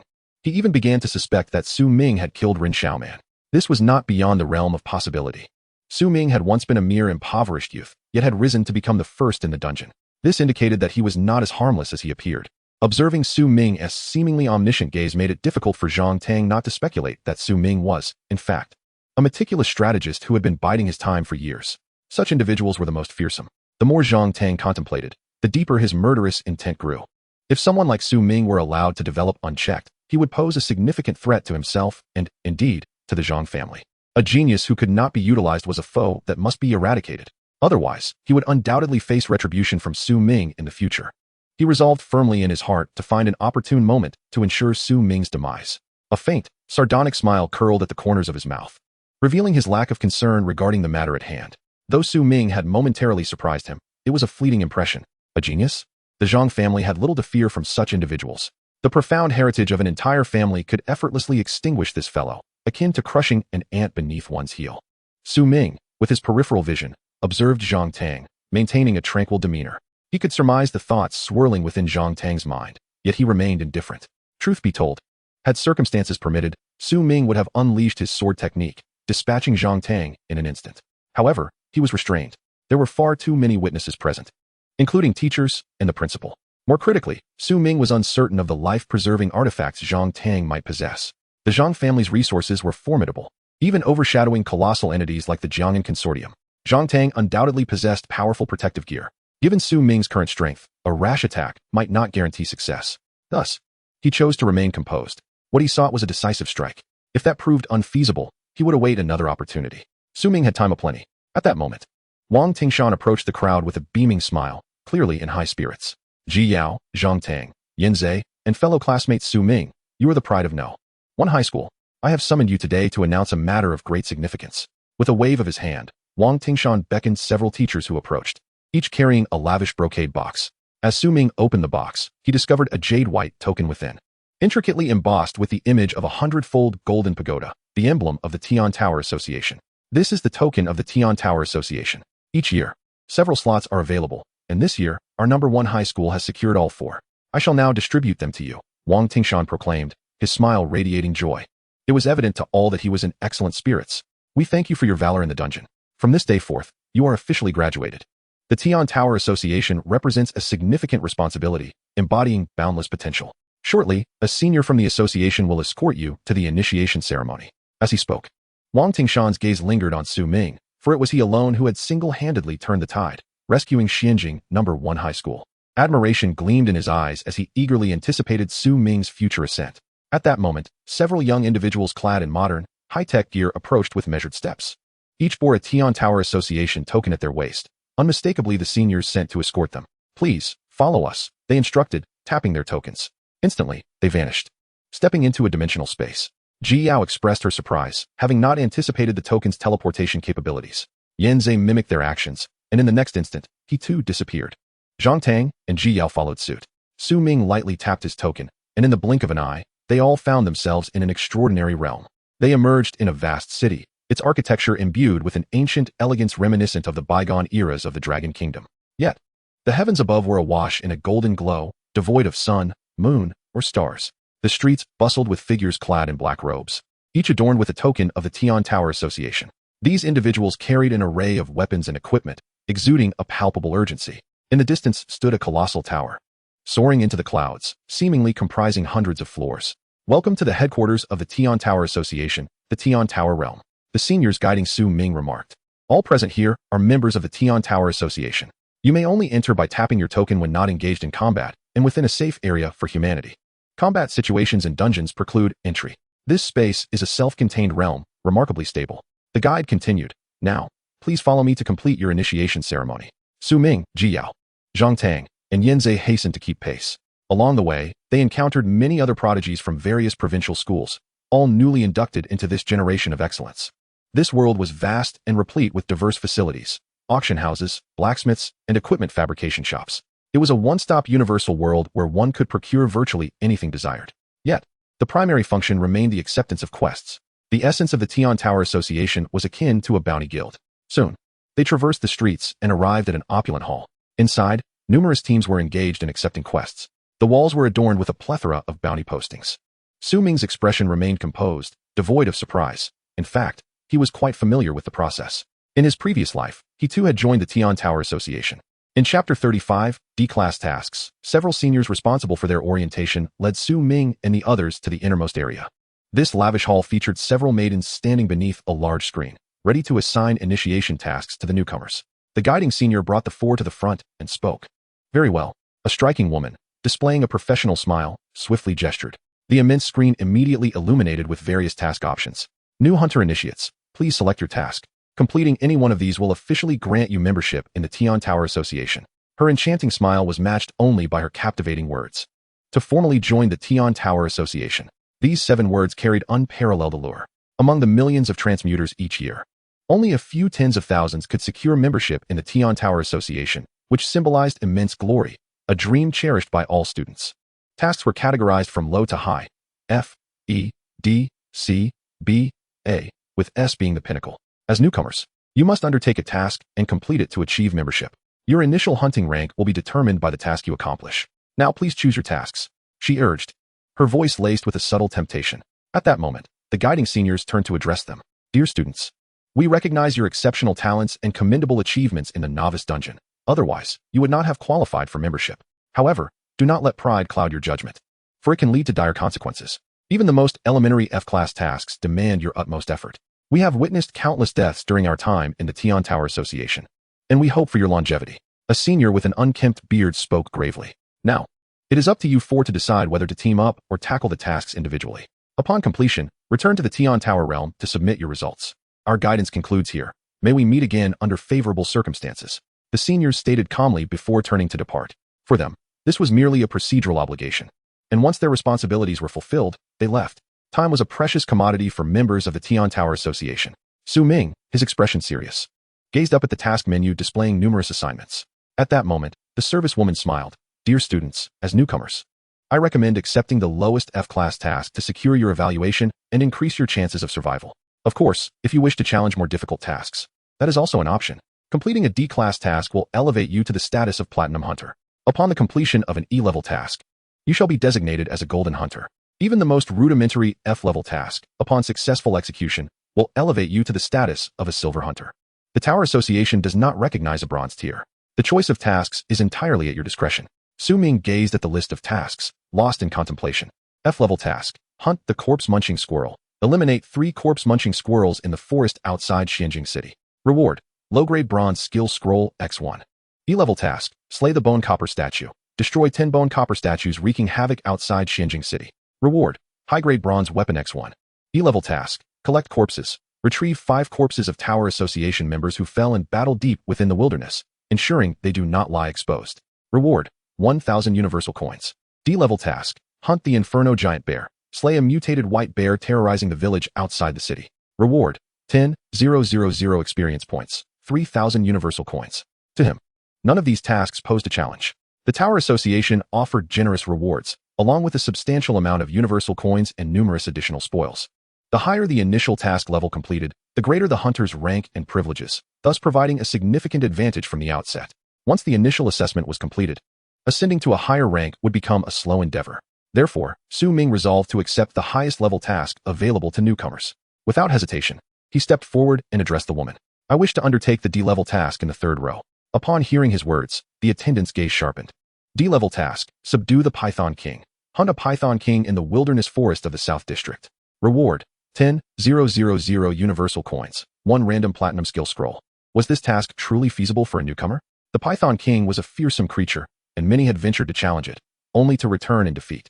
Yet, she refrained from questioning further and promptly assisted Ming in completing the task formalities. Her role was merely to process paperwork, and dissuading one from courting death was beyond her responsibilities. Those who came to the Tower Association were exceptionally gifted young transmuters, brimming with pride. Truthfully, she had encountered individuals like Ming numerous times. One might say he was courting disaster. Even with exceptional talent, it was implausible to challenge a D-level task right out of the gate. This was the highest task a newcomer could accept. Upon completion, one would be directly rated as a Platinum Hunter. Such a notion was absurd. An 18-year-old Platinum Hunter? It was simply a fantasy. In the past, she would have offered a word of caution, but now she turned a blind eye. There was little she could say to those seeking death. She buried her thoughts deep within and swiftly completed the necessary procedures. Your task has been accepted. Please check your personal task profile panel, she said with a strained smile. Ming nodded in acknowledgement. Ji Yao and Yanzei both wore expressions of astonishment. Ming, you actually accepted such a difficult task? Ji Yao stepped forward, incredulous. Even if we were to team up, our chances of success would be slim. Ming, you've acted too impulsively, Yanzei said gravely. However, Ming remained composed. You are overthinking it. I never intended to form a team. I will accomplish this task alone. Yanzei was taken aback. He had assumed Ming's choice of task was predicated on the higher success rate of a team. To his surprise, Ming was prepared to face the challenge solo. No way, the difficulty is too high. I will join you, Yanzei insisted earnestly. He had genuinely come to consider Ming a friend, willing to face danger alongside him. Ji Yao stepped forward, grasping Ming's hand. Ming, I want to go with you. Ming shook his head, resolute in his decision to go alone. I will go by myself. The reason for his steadfastness was something the others could not comprehend. This task was, in fact, an opportunity to accrue merit. Bringing others along would only diminish Su Ming's experience and rewards. Thus, he naturally opted to go solo. With the wisdom of his past life, Su Ming possessed knowledge of a remarkably secretive intel. This task was, in reality, quite simple. Although the giant serpent was indeed formidable, it entered a state of hibernation every year around mid-June. While ordinary snakes hibernate in winter, this mutated giant snake experienced summer slumber. This was information that, aside from Su Ming, was virtually unknown. Presently, the great serpent was on the verge of entering its summer sleep, making it a trivial matter for him to strike it down. Therefore, he insisted on venturing alone. Upon completing this task, he would be able to claim all the rewards for himself.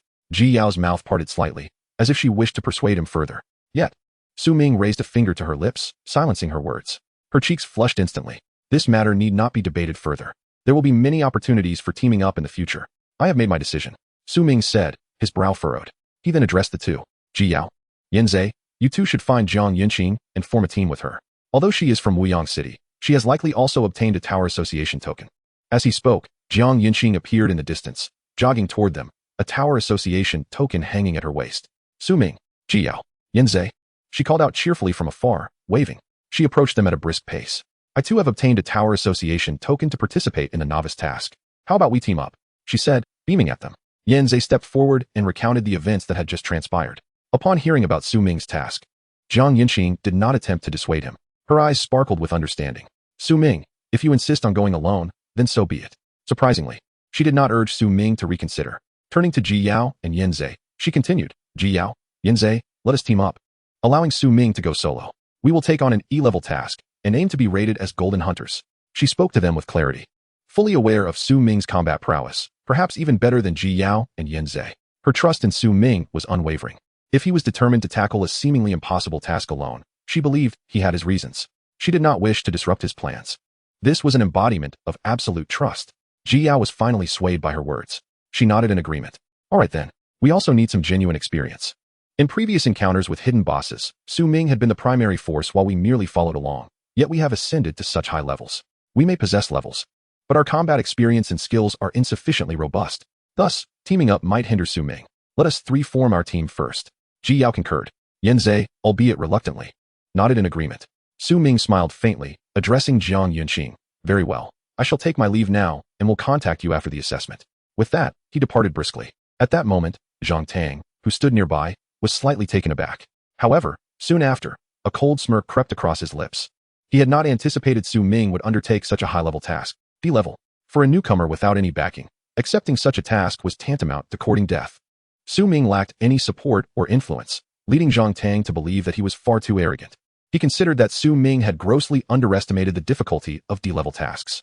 The monsters in D-level tasks were not significantly easier than the bosses encountered in E-level or D-level dungeons. Even if Su Ming had secured first place in the F-level novice dungeon, it did not guarantee he could complete this task with ease. Su Ming was undoubtedly becoming overconfident. With this thought in mind, Zhang Tang felt a sense of relief wash over him. It seemed Su Ming was not the meticulous genius he had imagined, but rather an ordinary individual who succumbed to pride and arrogance. Perhaps his triumph in the instance was merely a stroke of luck. Such an opponent is hardly worth concerning oneself with. Of course, he must still be eliminated. Su Ming had slain the hidden boss, thereby disrupting Zhang Tang's plans for the novice dungeon.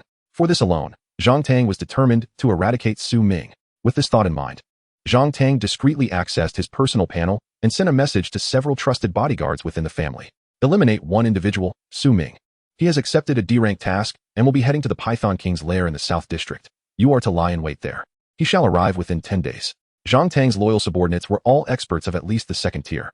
Having them kill Su Ming would be a trivial matter. Yes.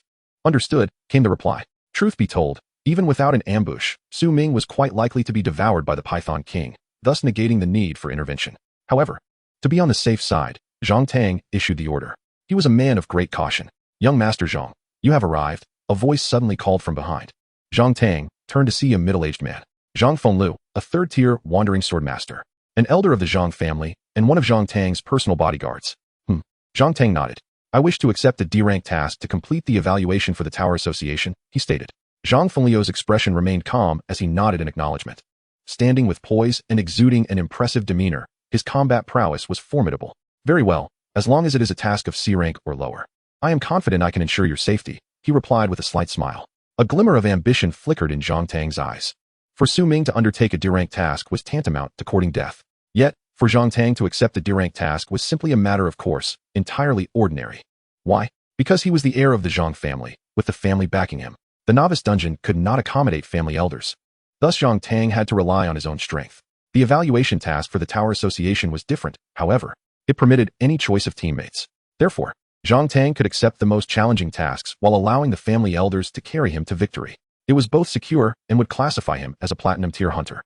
Why not take advantage of such an opportunity? This exemplified the power of the family. Su Ming traversed the streets of the Tower world alone. He eventually arrived at a blacksmith shop and sought out the owner. "Young man, what weapon do you wish to forge?" A burly man stepped forward and inquired. Su Ming produced a pitch-black longsword and placed it on the table. "How much to upgrade this sword to golden quality?" he asked. His blood-drinking sword of Shin steel was merely of silver quality and honestly inadequate. Thus, he chose to come here for an upgrade. The man examined the blood-drinking sword, his expression turning serious. He flicked the blade with his finger. Clang! The sword emitted a clear, melodious chime. "Not bad. Its quality ranks among the better silver weapons. I can upgrade it to a mid-tier golden weapon for 70,000 ascension coins," the blacksmith stated. Su Ming's expression grew grave upon hearing this. That was nearly the price of a golden weapon itself. "If I provide the raw materials for the enhancement, how much would that reduce the cost?" Su Ming inquired. The blacksmith pondered for a moment. "Well, that would depend on the quality of your materials." Su Ming smiled nonchalantly and directly retrieved an array of high-quality materials from his personal space. Iron wolf king claws, the shell of a heavy tortoise, the fangs of a lizard king, and the yellow teeth of a goblin chief. All were exceptionally sturdy materials, ideal for forging steel. The blacksmith was astounded to see such an abundance of high-grade materials. "My word, young man, you appear to be no more than 18. Where did you acquire such exquisite materials?" Chapter 36, Challenge of the Sky Quiet Tower. 18-year-old novice transmuters typically only pass through the novice dungeon. The elite monsters within the novice dungeon are exceedingly rare, making encounters with them a stroke of fortune. For a newcomer like Su Ming to encounter and slay even one would be considered a tremendous achievement, not to mention the influence of drop rates. It is entirely possible to defeat numerous elite monsters without a single material dropping. Yet, Su Ming produced such an impressive collection of enhancement materials. It is no wonder the blacksmith was so taken aback. Su Ming merely smiled lightly and replied, "Just luck, I suppose." The blacksmith's expression turned solemn, categorizing Su Ming into the ranks of the affluent. "These materials are quite impressive. They should yield excellent steel. Given that you have provided the materials, I can only charge you for my labor, 20,000 ascension coins." The owner declared flatly. Su Ming did not hesitate and immediately initiated the transaction from his personal panel. Part of his materials had already been sold in the marketplace, and he had gold in his account, so he acted without reservation. The owner accepted. "Young man, return in 3 hours to collect your sword," he instructed. Su Ming nodded and departed. An experienced blacksmith could upgrade weapons swiftly, usually within a matter of hours. Su Ming planned to utilize this time to challenge the Sky Quiet Tower. The Sky Quiet Tower is the central edifice of the Tower world. It is said to be a supreme structure built by the laws of the world. This sacred tower soars to a height of 100 stories. Throughout human history, no one has ever reached the 100th floor. Legends say that reaching this pinnacle grants one the truth of the world's descent day. In his previous life, Su Ming had only managed to challenge up to the 80th floor. Each level of the Sky Quiet Tower offers different rewards, progressively enhancing in value. The rewards are also entirely random, encompassing a wide variety of types. They can significantly aid in one's rapid ascent and strength. Su Ming quickened his pace and ultimately arrived at the entrance of the Sky Quiet Tower. A throng of young people had gathered there, many of this generation's novice transmuters. Upon obtaining their qualifications for the Tower Association, considered challenging the Sky Quiet Tower as their first order of business. Within the Sky Quiet Tower, one does not face death. If defeated, one merely exits. However, each individual is permitted to challenge the Sky Quiet Tower only once per month, making this opportunity quite precious. Su Ming's expression remained composed as he approached the grand entrance. Before the towering structure, a shimmering screen displayed the rankings. Novice rankings: 1. Sun Xiaoyang, halted at the 8th floor. 2. Wang Xia, halted at the 7th floor. 3. This ranking displayed only the novices of this generation. Su Ming stretched his limbs, preparing to commence his challenge. At that moment, a multitude of individuals emerged from the tower, their expressions dejected. "It was too difficult. I could only reach the 4th floor before I had to exit." "What are you talking about? I only made it to the 3rd floor, where I encountered a massive minotaur that launched me away. I was instantly defeated. You all fared better than I did. I was easily vanquished by that longsword knight on the 2nd floor. It's incredibly challenging. Truly it is. However, the rewards from the Sky Quiet Tower are also exceptionally good. Next month, I shall return." The crowd clenched their fists, brimming with determination. At that moment, Su Ming noticed a familiar figure among the throng. It was none other than Li Chengwang. His right hand gripped a dark green longsword, a silver quality weapon. This blade had replaced the one Su Ming had severed. Moreover, Li Qingwang bore a slight injury on his right hand.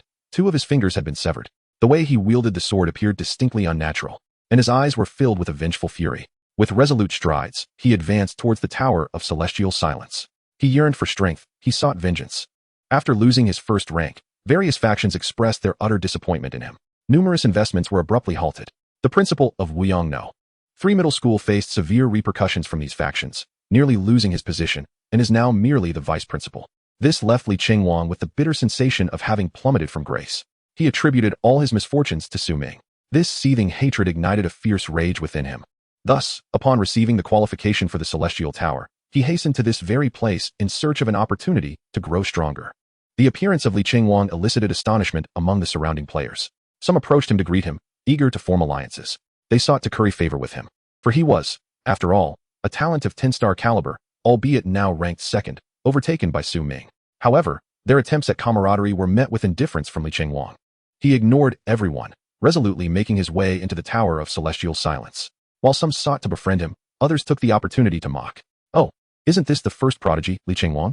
Haven't seen you in a few days, and look at you now, Li Qingwang. Didn't you claim you would massacre the students of Nanyan City and Xianjing City, ascending to the pinnacle of Longhua? What happened? Your hand seems to be in ruins. Could it be that the monsters were too formidable?" The crowd erupted in derisive laughter.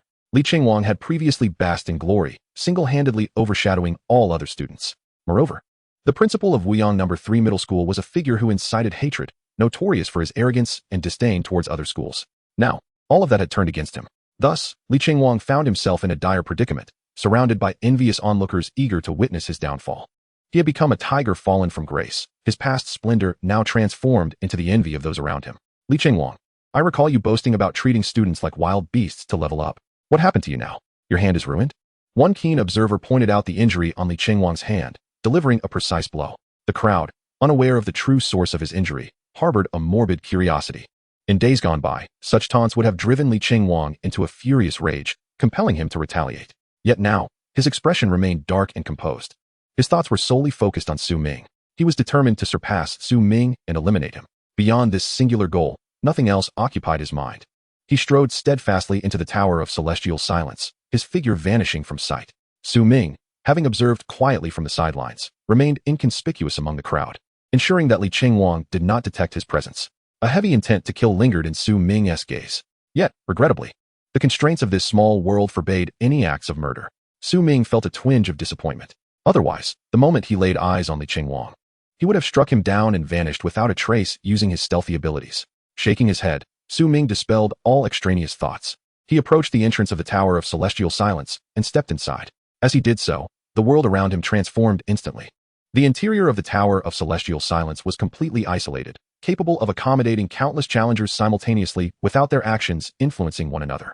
This tower mandated that each challenge be undertaken individually. Before Su Ming lay a world reminiscent of antiquity, akin to an arena. Prominently displayed were the words, "First level.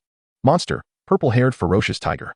In the next instant, a massive mutated purple-haired tiger appeared in the arena, charging directly towards Su Ming. Each level of the Tower of Celestial Silence housed monsters of boss caliber. Remaining calm, Su Ming promptly scanned the creature's information. Chapter 37, Rewards of the 10th Level. Ferocious Beast, Purple-Haired Ferocious Tiger. Level 5, Strength, 59 points. Constitution, 25 points. Agility, 25 points. Spirit, 13 points. Luck, 10 points. Skills, Massive Paw Strike, Bite. This was merely the monster of the first level, yet it had already reached level 5. It was no wonder that newcomers were easily defeated. Many found themselves halted around the 3rd level. Even the 10th-ranked expert of Dungeon 144 was stymied at the 8th level. The difficulty of the Tower of Celestial Silence was evident. Unfortunately for this tiger, it had encountered Su Ming today. A level 5 monster was utterly inadequate before him. His gaze icy, Su Ming raised his hand. Suddenly, a long sword materialized from the shadows, the Shadow Flow Sword. All of Su Ming's equipment was of platinum quality. Coupled with his level 16 stature, slaying this tiger would be an effortless task. He wouldn't even need to employ any skills. A mere basic attack would suffice. The tiger roared and charged recklessly at him. Su Ming remained steadfast, his expression tranquil. With a swift motion, he unleashed a single strike. The tiger's form collapsed with a resounding thud, its neck severed, dissolving into specks of blue light that vanished into the ether. Experience, 302. Su Ming acquired a substantial amount of experience, successfully traversing the 1st level. Please claim your reward. In the center of the arena, a small wooden treasure chest appeared. seemingly crafted from bronze, the most basic of treasures. Su Ming activated his ability to transcend, enhancing the chest. The Tower of Celestial Silence could also be regarded as a dungeon. The chest's material shifted, taking on a more refined appearance. Transcendence successful. Jimu chest, bronze mid-grade. Ah, my luck is rather poor this time. Only upgrading from bronze low-grade to mid-grade, Su Ming murmured. He then kicked open the chest and peered inside. Within lay a wooden ring intricately engraved with elaborate patterns. Loot, minor strength amplification ring, bronze mid-grade. Upon wearing, it enhances strength attributes by 5 points. Su Ming smirked. Better than nothing. Such a modest enhancement was hardly noteworthy for him. Nevertheless, he equipped it. Even the smallest morsel is still sustenance. After claiming this prize, he promptly initiated the challenge for the next level. The meager rewards of the first level were to be expected. Su Ming was mentally prepared for this. The monster of the second level was a ferocious flying bat, immense in size. Its wings, covered in black fur, spread wide enough to envelop an entire person.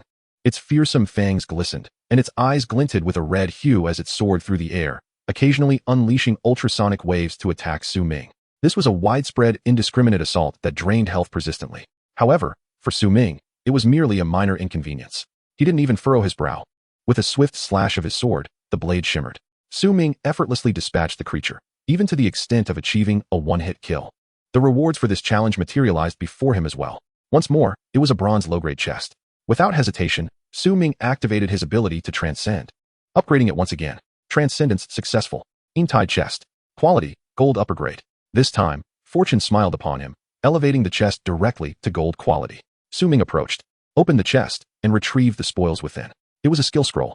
Hound S stride, gold upper grade. Level restriction, 15. An agile and ethereal movement technique that allows for a sudden surge in speed, akin to that of a hound. Su Ming promptly learned the skill. Subsequently, Su Ming continued his challenges. With the acquisition of the brand new skill, Hound's Pace, his combat prowess experienced a remarkable enhancement. His movements became extraordinarily swift, allowing him to effortlessly evade the majority of monsters' attacks. Coupled with the passive talent of the Origin Sword Body, the power of all his sword techniques was amplified tenfold. This rendered Su Ming virtually invincible. He relentlessly swept through the first 7 layers with overwhelming force, progressing at an astonishing rate. Furthermore, he pressed onward, undeterred. At this moment, outside, the crowd gazed intently at the screen before the Tower of Silence, which displayed the leaderboard. Number 4, Li Qingguang, at the 5th layer. Number 3, Li Qingguang, at the 6th layer. His name ascended relentlessly on the records, eliciting astonished expressions among the spectators. Li Qingguang truly lived up to his title as the 10-star blade maniac. Even with a severely injured hand, he was still able to reach the 6th layer at such a rapid pace. It was truly impressive. The crowd's demeanor grew serious as they could not deny Li Qingguang's formidable strength. But the astonishment did not end there. In an instant, the leaderboard shifted once more. Number 2, Li Qingguang, at the 7th layer. Number 1, Li Qingguang, at the 8th layer. Li Qingguang had breached the 9th layer. He had directly ascended to the 9th layer. Such speed was nothing short of extraordinary. The crowd was left in awe. How could he be so formidable? Surely, he was about to conquer the 10th layer. This was the might of a transformed blade maniac. Simply monstrous. Would he be the one to claim this year's platinum treasure chest? Given the current momentum, it seemed highly probable. Every year, the first newcomer to conquer the 10th layer of the Tower of Silence was rewarded with an additional prize bestowed by the supreme rules of the world, a platinum treasure chest, capable of yielding platinum-grade equipment. Such a treasure held boundless allure for novice class changers, symbolizing infinite possibilities, and attracted every new batch of initiates. Each year, aspiring class changers flocked to the Tower Association to undertake this challenge. However, most players who had merely completed the beginner's dungeon were only around levels 8 or 9. Making the passage through the 10th layer exceedingly difficult. Even prodigies typically faltered at the 8th or 9th layers. This posed an immense challenge for anyone. Some, upon defeat, would succumb to despair, while others would rise stronger from adversity. Perhaps, Li Qingguang was one of the latter. One individual remarked. Upon hearing this, those who had previously mocked Li Qingguang felt a chill run down their spines. They recalled the cold gaze he had cast earlier. If he were to grow and ascend to the pinnacle of the world, would those who had ridiculed him be able to escape unscathed? With this thought, a sense of trepidation washed over the crowd. The 10-star blade maniac, Li Qingguang, had been outpaced in ranking by Su Ming, the sword master from Xianjing number 1. I fear that once he obtains the platinum treasure chest, his strength will surge significantly, and he will seek vengeance against Su Ming. That Su Ming may soon find himself in grave peril, the crowd murmured somberly. Chapter 38, The Dragon-Embedded Broken Sword. Ah, your words have piqued my curiosity. Who exactly is that Su Ming? A mere sword master of such a weak class at the beginning stages, yet he managed to surpass the blade maniac, Li Qingguang. It is utterly unfathomable. The crowd erupted in a flurry of discussions, each voice adding to the clamor. Indeed, it does seem outrageous. That Su Ming must either possess extraordinary luck or genuine strength. Personally, I lean towards the former. We are in for quite a spectacle this year. Li Qingguang is bound to make a comeback. I wonder who will ultimately emerge victorious between him and the swordmaster Su Ming of Xianjing No. 1. With resources limited, only one can be the strongest genius. At that moment, Su Ming was relentlessly slaying monsters within the dungeon. With a swift draw and instantaneous slash of his sword, a hulking minotaur collapsed thunderously before him. Congratulations. You have cleared the 10th layer. You are the first player to conquer the 10th layer. Reward for this level, Platinum Treasure Chest. Before Su Ming appeared a jade-white chest, its exquisite texture adorned with intricate, mysterious patterns. He slowly sheathed his sword and took a deep breath. Though he had sustained some injuries, he had nonetheless triumphed in clearing the 10th layer. Indeed, he had succeeded. His speed was unparalleled. Each player encountered different monsters, so there was an element of luck involved. If one happened upon weaker monsters along the way, they might also reach the 10th layer more swiftly. However, Su Ming's success was entirely due to his personal strength. He directed his gaze towards the treasure chest and scanned its details. Jade white treasure chest. Quality, mid-tier platinum. Without hesitation, Su Ming activated the transcendence of all things. Transcendence successful. Golden scale treasure chest. Low-tier diamond. The treasure chest transformed in appearance, now adorned with golden scales and crystalline structures. It had remarkably upgraded to a diamond treasure chest. Su Ming's eyes widened in astonishment. This would be his first diamond treasure chest. He approached and gently opened the chest with both hands. Inside lay a long sword, its blade exhibiting two distinct colors, with a faint fracture line running through its center.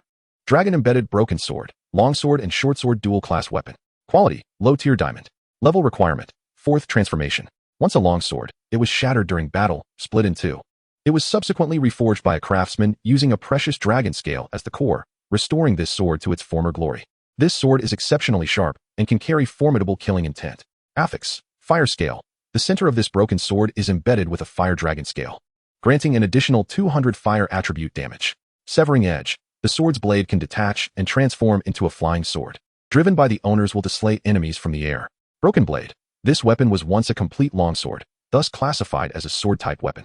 However, once the severing edge detaches, it becomes a broken sword, akin to a short sword, and can then be classified as a short sword or dagger-type weapon, commonly referred to as a dual-class weapon.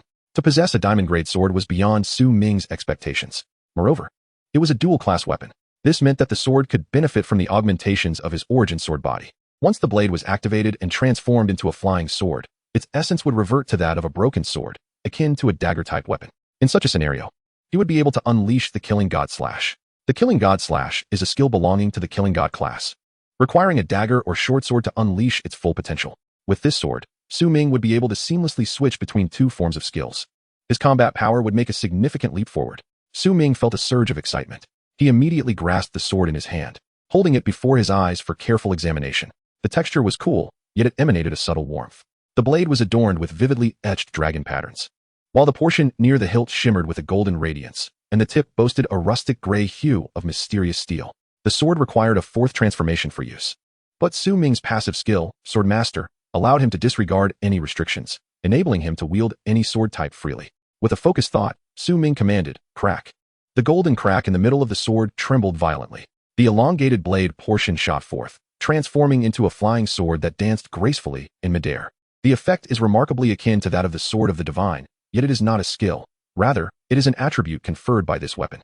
Su Ming possesses the ability to manipulate this sword with his will, allowing it to soar gracefully through the air and slay his adversaries. What remains in Su Ming's hand is a broken sword, its jagged edge naturally sharp and acute, resembling a dagger in its flawless form. Holding the broken blade before his eyes, Su Ming observed a fiery red dragon scale embedded perfectly within the fissure at its center, seamlessly integrated into the blade's edge. With a flick of his wrist, he executed a suave motion. Whoosh! The flying blade suddenly darted back, hanging inverted before firmly locking into place on the broken sword, thus coalescing into a complete longsword. The craftsmanship was truly remarkable, a testament to the artificer's genius.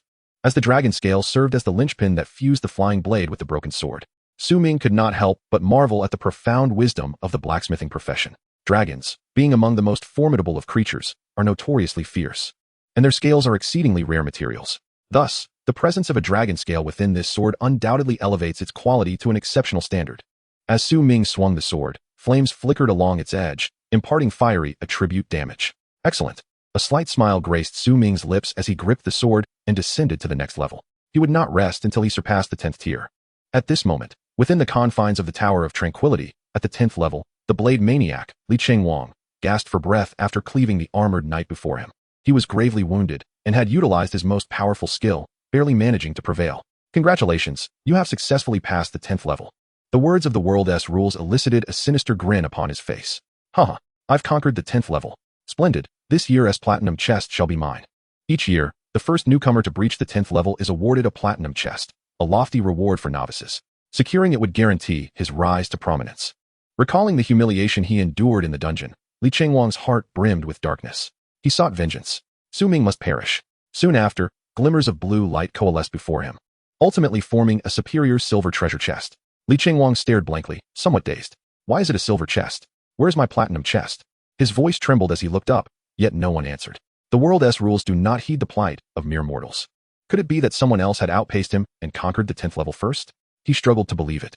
In the end, he steeled himself and opened the chest. Inside lay a solitary silver necklace, and to his dismay, it was not even suited for his class. It was a mage's necklace. Li Chengwang felt deceived, abandoned by the world, toyed with by fate. He trembled with rage, unleashing a furious roar. Damn it. Chapter 39. A series of breakthroughs, the Storm Moon Chest. Su Ming pressed onward. He conquered the 11th level. He conquered the 12th level. He conquered the 13th level. His progress was astonishingly swift. One could even describe it as divine speed. Many bosses could not withstand his 3 strikes. In contrast to other novice players, who typically faltered at the 6th or 7th levels, Su Ming's prowess was truly terrifying. However, it is worth noting that beyond the 10th level, each tier presented monsters with significantly enhanced combat capabilities. Su Ming felt this acutely. The first 10 levels were primarily a trial for newcomers, with rewards of bronze chests following successful completion. It was not until the 11th level that the real challenge began. Although Su Ming's speed in clearing levels was remarkable, his injuries continued to accumulate. Here, restorative potions were ineffective. He could only heal his wounds through his own abilities. Harnessing his mental energy, Su Ming activated the self-healing factors within his bloodline. Soon, his injuries began to mend at a visibly rapid pace. However, this was not a sustainable solution.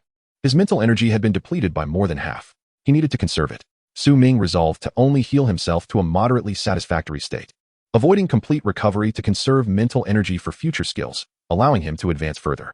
His goal was to breach at least the 15th or 16th level. Whoosh! Su Ming flicked his hand, conjuring a mental spirit sword in midair. This was his skill, the mental spirit blade. The blade, a brilliant azure, shimmered with light. Whoosh! It shot forth, piercing through the eye socket of the boss before him. Subsequently, Su Ming, gripping the dragon-embedded broken sword, stepped forward. Thud! The strike was devastating. It severed the head of the purple-skinned zombie creature in one fell swoop. Congratulations, you have conquered the 15th level. Su Ming's breath had grown heavy as he slowly sheathed his sword. Before him appeared the reward for this level, a golden treasure chest. Utilizing the essence of all things, he initiated an upgrade. Storm Moon Chest. Superior Platinum. This time, his luck was not as favorable. It only upgraded to Superior Platinum. Su Ming's expression grew solemn as he opened the lid. Inside, he found a necklace. Scanning its details, he discovered Concealed Necklace, Superior Platinum. Agility 50. Once equipped, it renders all your actions silent. An astounding direct boost of 50 agility points. This equipment was quite formidable. Su Ming's current agility had already reached 130. With this necklace, it would soar to 180 agility. He equipped it immediately. Moreover, having consecutively cleared over 10 levels of the Tower of Tranquility, he had also leveled up twice, now reaching level 18. Allocating all his attribute points to agility, he now boasted an impressive 200 agility. With just 2 more levels, he could complete his second job transition.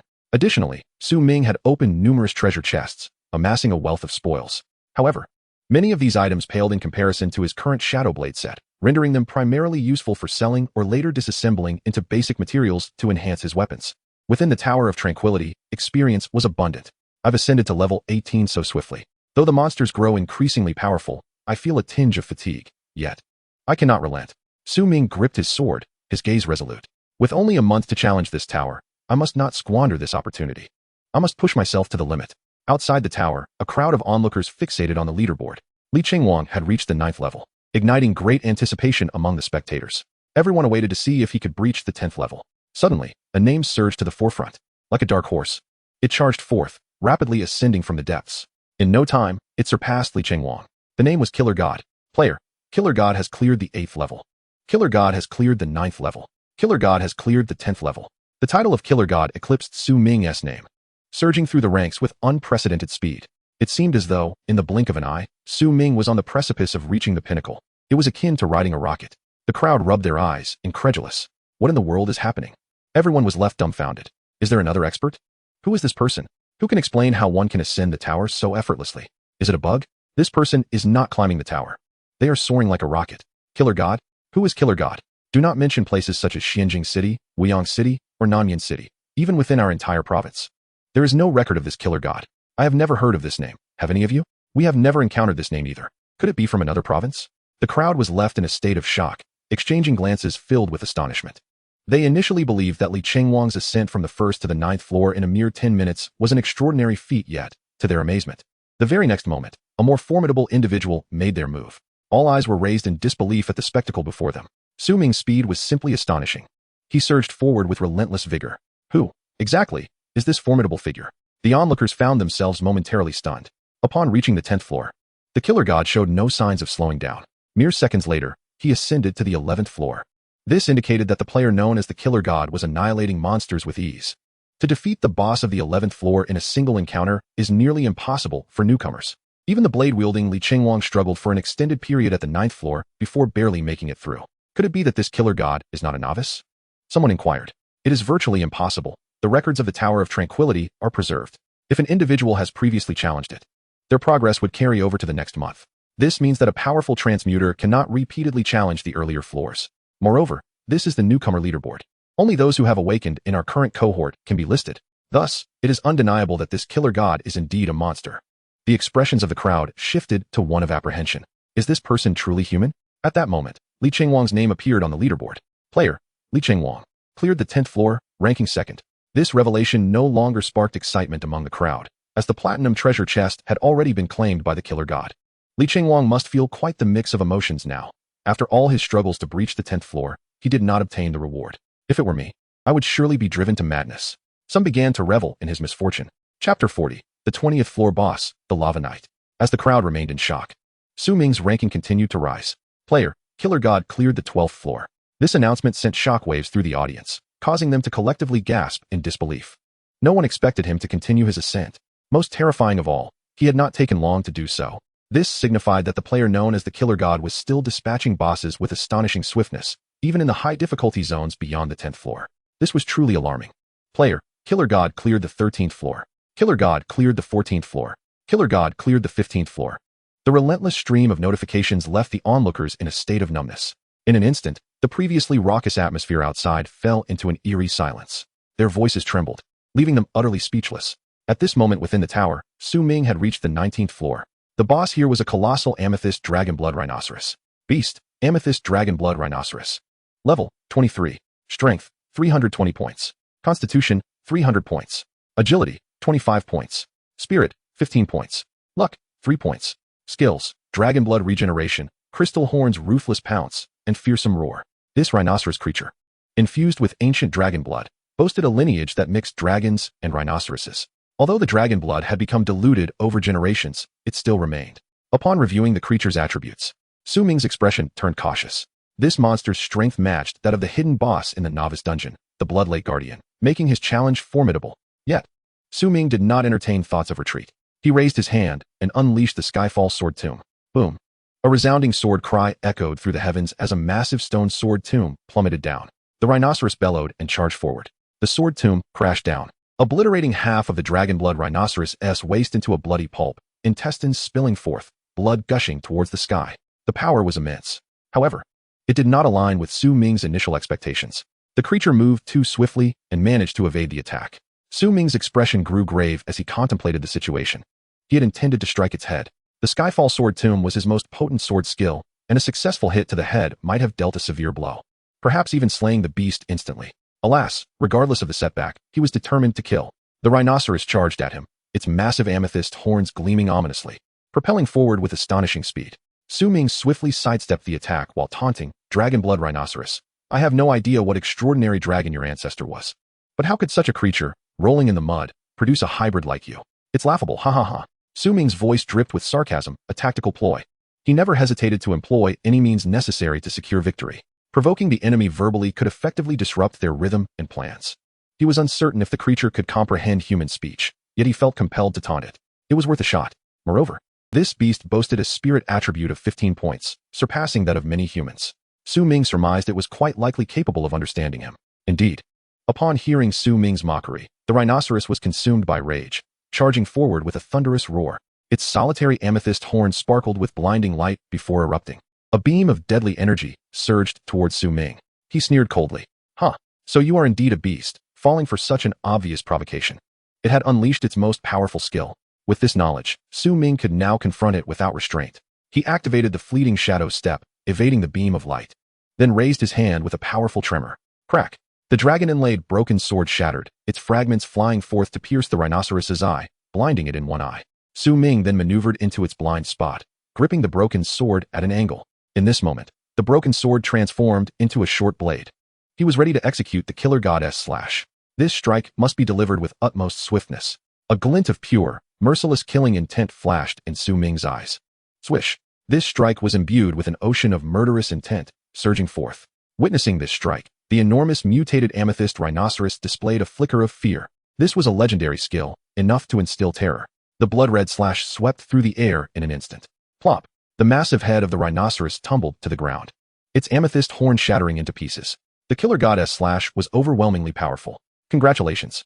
You have successfully cleared the 19th floor. Su Ming gained a substantial amount of experience, propelling him directly to level 19, just a step away from level 20. He breathed heavily, as the execution of the killer goddess slash had taken a significant toll on him. Then he glanced down at the ground. Loot, amethyst rhinoceros horn, platinum grade material, X1. This item was a rare forging material, excellent for weapon crafting. Su Ming promptly stowed it away. Before him appeared a grand treasure chest, a superior golden chest. Without hesitation, Su Ming activated the universal transformation. Platinum grade. He opened the chest, and instantly, a design blueprint emerged. Platinum grade weapon, Soul Wailing Scythe Blueprint X1. Required materials, any type of platinum grade core weapon base X1. Yellow Ape's Blood Pump Heart X1. Water Ghost Vocal Cords X1. Fine Steel and Mysterious Iron. There are numerous materials, yet most can be procured from the auction house. Excellent, I can forge this scythe for GL. A faint smile graced Su Ming's lips. After securing the design blueprint, he stepped resolutely into the 20th layer. Upon entering the 20th layer, the scenery transformed dramatically. Beneath his feet lay pitch-black volcanic stones, while molten lava surged alongside the pathways. A towering knight clad in molten lava armor stood before him, wielding a colossal hammer that exuded an aura of formidable power. He faced away from Su Ming, not even glancing back. You are merely level 19, yet you have ascended to the 20th layer? Quite impressive indeed. He turned to face Su Ming, his expression calm. However, you are not my match. I advise you to retreat, the Lava Knight cautioned. Su Ming scanned the creature's data. Boss of the 20th layer, Lava Knight. Level, 25. Strength, 420. Constitution, 350. Agility, 280. Spirit, 158. Luck, 100. Skills, Lava Cleave, Flowing Armor, Fiery Onslaught. Every attribute exhibited no weaknesses, with agility surpassing even Su Ming's. A boss is indeed a boss. Despite being only 6 levels above Su Ming, the disparity in attributes was staggering, amounting to hundreds. A bead of cold sweat formed on Su Ming's forehead. This boss is exceedingly ferocious. Even his proud agility seemed insufficient in its presence. Without activating the shadow step, Su Ming feared he might not evade even a single ordinary attack. Chapter 41, Lingbo Weibo. Su Ming found himself at the end of his tether. He had endured the relentless onslaught of the 20th layer. His mental and physical stamina were critically depleted. Within the Tower of Silence, no food or potions could restore one's state. He understood that victory was unlikely. Yet, Su Ming resolutely chose to engage, challenging the 20th layer. How could one achieve miracles without taking risks? Gripping the Shadow Flow longsword in his left hand and the dragon-embroidered broken sword in his right, he charged forward. The Thunderblade technique surged into action. Terrifying arcs of lightning erupted. With his right hand, he executed the instant draw technique. At this level of proficiency, he could wield the instant draw without the need for a sheath. Su Ming's figure transformed into a streak of crimson light as he surged forward. The Lava Knight slowly shook his head, exhaling a sigh as he swung his massive hammer. With a thunderous roar, lava erupted into a celestial canopy, unleashing searing waves of heat. As Su Ming plunged into the inferno, he felt his body ablaze, health points plummeting rapidly. Ultimately, he was completely engulfed. Yet, a flicker of astonishment appeared in the Lava Knight's eyes. For before Su Ming was vanquished, his 2 strikes had landed upon the knight, causing a direct reduction of 50 health points. Challenger, should you attempt again, you will surely triumph over me, the knight remarked, a hint of respect gleaming in his gaze. Su Ming's vision darkened, and before he could respond, he was abruptly expelled from the Tower of Silence. Stopping at the 20th layer, Current ranking, number 1. Reward calculations in progress. Su Ming's expression remained impassive. To him, rankings were as ephemeral as clouds. It was the rewards that held true significance. This challenge within the Tower of Silence propelled him to level 19, along with a bounty of weapon and equipment materials. Now, there were additional rewards to be calculated. At last, the reward tally concluded. 50,000 universal coins. 100,000 arrival coins. Lingbo Weibo, diamond grade light body skill. Su Ming immediately elevated the Lingbo Weibo. Successful enhancement. Lingbo Weibo, diamond grade light body. An ancient super movement technique rooted in the I Ching's 64 hexagrams. It allows movement in specific hexagram orientations, rendering it inscrutable and ethereal. As light as a feather, yet astonishingly swift. To his elation, it directly upgraded to a diamond grade movement skill. Su Ming rejoiced, promptly crushing it to learn. He indeed possessed a golden grade movement skill, the Hound Step. However, that technique lacked the potency he desired. There existed a stronger skill, the Shadow Step. But it remained a legendary technique, consuming excessive stamina given his current physical and mental attributes. Each activation drained a considerable amount of energy. In contrast, Lingbo Weibo was different. He could utilize it multiple times consecutively. Furthermore, it was a high-grade skill capable of evading numerous attacks. In pursuits, it would render him invulnerable. From now on, he would employ Lingbo Weibo regularly, reserving the Shadow Step for dire situations. This was the optimal strategy. The Hound Step could be discarded. The evolution of skills is a natural occurrence. Upon mastering this skill, Su Ming felt an influx of knowledge flow into his mind. Countless hexagram symbols swirling in a mesmerizing vision. Ultimately, he successfully acquired Lingbo Weibo, diamond grade. Proficiency, 0, 30 million. Subsequently, Su Ming exited the Tower of Silence. Strolling towards the outside. My sword should be nearing completion, he murmured as he ambled away. At this moment, outside the tower, spectators observed Li Qingwang's accomplishments. Li Qingwang advanced through the 11th layer. Wow, he can still fight? Frankly, Li Qingwang is quite formidable. He surpassed the 10th layer without additional rewards and continued to breach 2 more layers before halting. What a monster. His resolve is commendable. Yet upon emerging to find himself only in 2nd place, overshadowed by the god of death who surpassed him by several layers, his mentality might shatter. Li Qingwang halted at the 12th layer. His final results were revealed. I suspect he will be distraught upon his exit. People remarked. Even the mightiest would struggle to withstand 2 consecutive immense blows. Alas, Li Qingwang might not recover from this. I foresee him faltering in the future. People shook their heads slowly, murmuring with a sense of melancholy. At that moment, Su Ming's ranking continued to ascend. The god of death conquered the 18th layer. What? He reached the 18th layer? The god of death conquered the 19th layer. Incredible, an absolute monster. Who is this person, and what talent does he possess? Li Qingwang of Wuyin City, Su Ming the sword master of Zhuangjing City, and Zhang Tangjiuxing of the Zhang family, among our cities. Perhaps no genius can compare to this god of death. The god of death halted at the 20th layer. Current ranking, 1st. Upon witnessing this news, people nearly held their breath. After a long pause, they exchanged astonished glances. A newcomer reaching the 20th layer? Absurd. Many seasoned experts of the 2nd transition struggle to conquer the 19th layer, yet this newcomer ascended to the 20th. I yearn to know who he is. Though he must have used a title to obscure his true name, people speculated, their voices trembling with shock. At this moment, another figure loomed ominously outside. Clad in a striking red outfit, her figure was alluring, her face radiating an icy glare. Her name was Elna. Who is this god of death? Surpassing my brother Qingwang.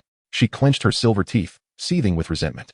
All fervent gazes, all the attention of the crowd, were directed at that god of death. The accolades that rightfully belonged to Li Qingwang. Listening to the surrounding people's evaluations of Li Qingwang only made her heart bleed, yet she held disdain for bickering. Having long regarded these individuals as mere corpses, once her power ascended, she would swiftly eliminate all who had disparaged Li Qingwang. Indeed, her mindset had become twisted. It can be said that she is an ardent admirer, and Li Qingwang is her star.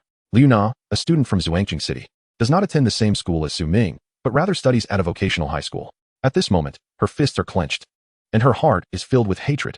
The infamous killer from the neighboring city, Li Qingwang, murdered her sister in a novice dungeon. She witnessed it with her own eyes, and she, due to her lack of strength, could only hide in the grass nearby, watching the entire ordeal unfold. The tragic death of her sister left her heart in tatters. The overwhelming sorrow soon became unbearable for her mind. Thus, her brain activated a self-protection mechanism, transforming that hatred into a peculiar obsession. Liu Na began to revel in Li Qingwang's formidable power. The twisted admiration for the strong overtook her mindset. She even found the scene of her sister's murder somewhat captivating. Perhaps this is what they call Stockholm Syndrome. In truth, Liu Na had long harbored resentment towards her sister. She was a 7-star practitioner, endowed with considerable talent, yet her sister had achieved 8 stars, eclipsing her every achievement. Their parents had poured all their love and resources into her sister. Therefore, deep down, Liuna never truly loved her sister. It was merely societal morals that shackled her. When Li Qingguang killed her sister in the dungeon, at that moment, the bonds of morality and familial ties were severed. The love that once held significance now seemed utterly meaningless in her eyes. Li Qingguang had slain her sister, yet she felt compelled to express gratitude to him. All in all, Liuna was a devoted fan of Li Qingguang. After the novice dungeon challenge concluded, she immediately traveled to Wuyang City to seek out Li Qingguang, hoping to team up and tackle further dungeons together. She yearned to be perpetually by his side. Being with someone powerful would allow her to shine as well. However, upon her arrival, she discovered that Li Qingguang had already fallen into despair. His appearance upon exiting the dungeon shocked all the students from Wuyang No. 3. His right hand, which wielded the sword, was covered in scars, bleeding profusely, and the blade lay shattered. It appeared that Li Qingguang had been defeated by someone. She too was taken aback. The look in Li Qingguang's eyes was something she would never forget. What a gaze it was. A mixture of disbelief, despondency, pain, and rage. It pained her deeply. Then, upon glancing at the dungeon rankings, she found that Li Qingguang had been defeated, placing second. That swordsman named Su Ming had surpassed her beloved killer. This not only caused Li Qingguang agony, but also inflicted torment upon her. She could not bear the thought of anyone being more powerful than Li Qingguang. As a 7-star practitioner herself, she was determined to challenge the Tower of Eternal Silence to enhance her abilities. Liuna's dream was to assist Li Qingguang in becoming the strongest. By sheer coincidence, her profession was that of an assassin. She intended to closely follow in Li Qingguang's footsteps and grow stronger. She wished to help him ascend to the pinnacle of success. It was this conviction that instilled her with courage to face challenges head-on. With resolute steps, she gradually approached the Tower of Eternal Silence. At that moment, an unremarkable young man walked past her, brushing shoulders with her. It was Su Ming. He bore no visible scars, and it was impossible to tell that he had fought his way to the 20th level. His healing factor had mended all his wounds. In the fleeting moment they crossed paths, Liuna felt a strange astonishment. It was as if a bloodthirsty beast had brushed by her, emanating an aura of terror. Just for an instant, she gasped sharply, turning to glance back. Yet, behind her, there was nothing but emptiness. Was it an illusion? Su Ming had vanished into the crowd. Could that slayer be him? Her breath quickened, disbelief washing over her. However, his appearance resembled that of the swordsman Su Ming from the first school. A swordsman, initially so weak, who could only have attained the first place in the dungeon by sheer luck. How could he possibly ascend to the 20th level of the Tower of Eternal Silence? It couldn't be him. She slowly shook her head, dispelling her suspicions. Nevertheless, her intent to kill remained unwavering. In her heart, Su Ming had to die, because he had surpassed Li Qingguang. At that moment, another figure wielding a long sword emerged from the Tower of Eternal Silence. It was Li Qingguang.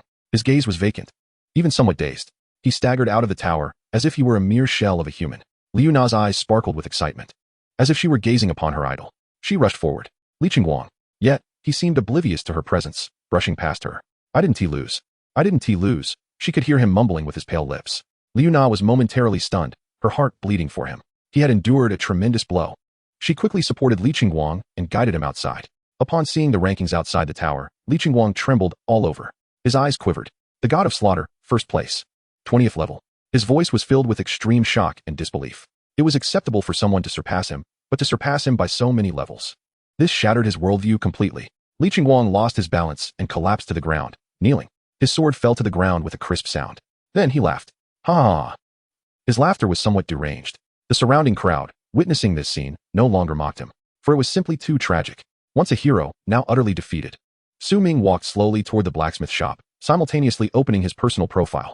Su Ming. Title, God of Slaughter. Currently active title, Rookie King of First Blood. Level, 19, 545. 512, 000 experience. Profession, Sword God. Mythical level, unique in the world. Strength, 55. Constitution, 60. Agility, 200. Spirit, 100. Luck, 50. Bloodline, Eternal Body, A. Healing Factor, C. Talent. All things ascend to the source, sword body automatically cultivates. Skills, God of Slaughter S Blade. All hidden. Insightful Eye of the Divine Step. Thunder Sword Technique, Instant Draw. Sword Master, Torrential Rain Sword. Sword of the Falling Sky, Sword Tomb, Spirit Blade, and Wave Step. Su Ming arrived at the blacksmith shop and sought out the blacksmith. How is my sword? He inquired. The blacksmith drew forth a long sword from behind him. It is complete. The sword before him was now entirely different from the original Xingang Blood Oath sword. Firstly, the blade was no longer a mere pitch-black material. Instead, it had been refined from a blend of multiple alloy materials into a wondrous hue. The base color was a pure steel white, yet under the sunlight, it shimmered with various colors, akin to some rare minerals. Simultaneously, the length of the sword had increased slightly. Its tip formed a sharp 30-degree angle, appearing exceedingly sharp. The hilt was crafted from wolf bone, wrapped in a layer of beast hide. When Su Ming held it, he felt a gentle warmth and softness, perfectly fitting in his hand. He scanned the sword's attributes. Colorful golden edge, sword, gold quality. After being forged by the blacksmith with multiple composite materials, its grade had been elevated to gold level. This sword's sharpness and resilience had ascended to a whole new echelon. Affix, blood drink. Wounding a monster with this sword allows the holder to absorb the spilled blood, healing their injuries. Blood oath. This sword, upon slaying a monster, grants the wielder a temporary enhancement of 20 points to all attributes, lasting for a minute. Alloy blade. The sharpness of this sword surpasses that of ordinary high-grade golden weapons, even reaching platinum level. Chapter 43, The Village of the Dead. The original affixes of the Xian Steel Blood Oath sword have all been retained. Not only that, but an additional affix effect has emerged, Alloy blade. The sharpness of this sword is incomparable to any other golden tier weapon. Su Ming felt immense satisfaction as he swung the sword a few times, its blade glinting with a chilling light. The dragon-inlaid broken sword adds to his armory, granting him 3 swords in total, none of which fall below golden quality. The dragon-inlaid broken sword is even of diamond grade. It can be said that he need not worry about lacking weapons in the near future. Sheathing the sword, his spirits lifted. Su Ming was already aware of what his peak state entailed. The Shadow Stream long sword in his left hand, the dragon-inlaid broken sword in his right. Simultaneously, utilizing his sword mastery skill, he could command the Xian blade to hover and strike at enemies. Coupled with the spirit blade, it meant he could control 4 swords simultaneously to vanquish foes. This was truly terrifying. It was not merely a simple multiplication of 1 by 4. Let us not forget that Su Ming also possessed the innate talent of the origin sword body, allowing for a permanent enhancement of his sword techniques. A 10-fold increase multiplied by 4 results in a total of 40 times the lethality. The destructive power of a single individual could rival that of several squads combined. The only drawback was the inadequacy of Su Ming's mental energy. To simultaneously wield 4 sword techniques was something that no other profession could dare to dream of. Even if Su Ming could achieve it, the peak output would only last a few seconds. He pondered when he might awaken the skill of dual-wielding mastery. He thought to himself. Subsequently, he retrieved the dragon-inlaid broken sword and placed it before the blacksmith. Boss, please forge 2 scabbards for me. 1 longsword scabbard, specially made, and 1 short sword scabbard. Su Ming intended to place the tip of the dragon-inlaid broken sword, in its broken form, in the scabbard on his back, while the broken sword would be kept at his waist. This way, he could catch his enemies off guard, suddenly launching a pure blade from behind to slit their throats. Who could anticipate such an attack? The blacksmith, taking the dragon-inlaid broken sword, looked momentarily astonished. Young man, what quality is this weapon? Su Ming, unfazed, replied, low-grade platinum. This sword was his personal possession. Others could not scan its data. Only those with the eye of insight skill, like himself, could freely view others' information, down to their very secrets. Upon hearing this, the blacksmith raised the long sword before him, marveling incessantly. Incredible! What exquisite craftsmanship and forging patterns! And it is merely a low-grade platinum weapon? The blacksmith's gaze turned somewhat enraptured. He touched the broken section of the sword, disbelief evident on his face. Yet, he refrained from asking further questions. After all, if a customer wished to conceal the quality of their weapon, he had no right to pry. Such was professional ethics. He said no more and promptly placed the weapon on a rack, measuring it with a series of instruments for length, thickness, and blade structure. This sword is exceedingly sharp. A regular wooden scabbard would likely not withstand it. I shall use obsidian ironwood to craft these 2 scabbards for you. The price might be a bit steep. 30,000 arrival coins, the blacksmith remarked, stroking his chin. Su Ming nodded, unhesitatingly parting with the money. Obsidian ironwood was a type of rare natural timber, as dark as iron, incredibly hard yet remarkably light. It was a highly valuable material for sword scabbards, and the price was justified. The blacksmith did not offer an arbitrary quote. Soon, Su Ming's scabbards were completed. There were 2, 1 long and 1 short. The latter resembling a dagger's scabbard to hang at his waist, while the longer one could be strapped to his back. The specially designed scabbards featured double layers, capable of accommodating part of the blade of the dragon-inlaid broken sword along with the entire body of the colorful Xian blade. The original scabbard could now be discarded. Su Ming donned a long sword on his back and a broken sword at his waist, clad in a gray robe, appearing fully armed. All right, it is time to hunt the great serpent. A glimmer of excitement flashed in Su Ming's eyes. He gently tapped the emblem of the Tower Association. In the next instant, a translucent screen materialized before him. His mission list appeared within it. D. Hunt the Python King. Location, South Li District of the Sichuan Wilderness. Coordinates deep within the forest. Hunt a second transformation Python King lurking in the South Li District Wilderness Forest. It has already devoured several members of the Tower Association, exhibiting terrifying strength, currently estimated to be at level 25. Exercise utmost caution. Reward: 10,000 ethereal coins and a random platinum skill scroll. Upon completion of this task, you will officially become a platinum member of the Tower Association. Consuming 10,000 arrival coins allows for teleportation. Do you wish to teleport to the mission area? Su Ming's expression turned serious as he took a deep breath and clicked the coordinate button on the screen. Let us teleport directly. It's more convenient and swift. I have no time to waste, Su Ming stated firmly. In the next moment, his figure flickered and vanished into the void. When he reappeared, he found himself in a vast forest. The air was thick with humidity from the persistent drizzle, permeated by the fragrant scents of grass and earth. The aroma of the forest was delightful, a stark contrast to the stifling atmosphere of the city. Su Ming smiled faintly, murmuring, "This is the scent of nature." The air here was refreshingly clean, utterly different from the bloodshed of the frenzy forest dungeon. However, this was still wilderness.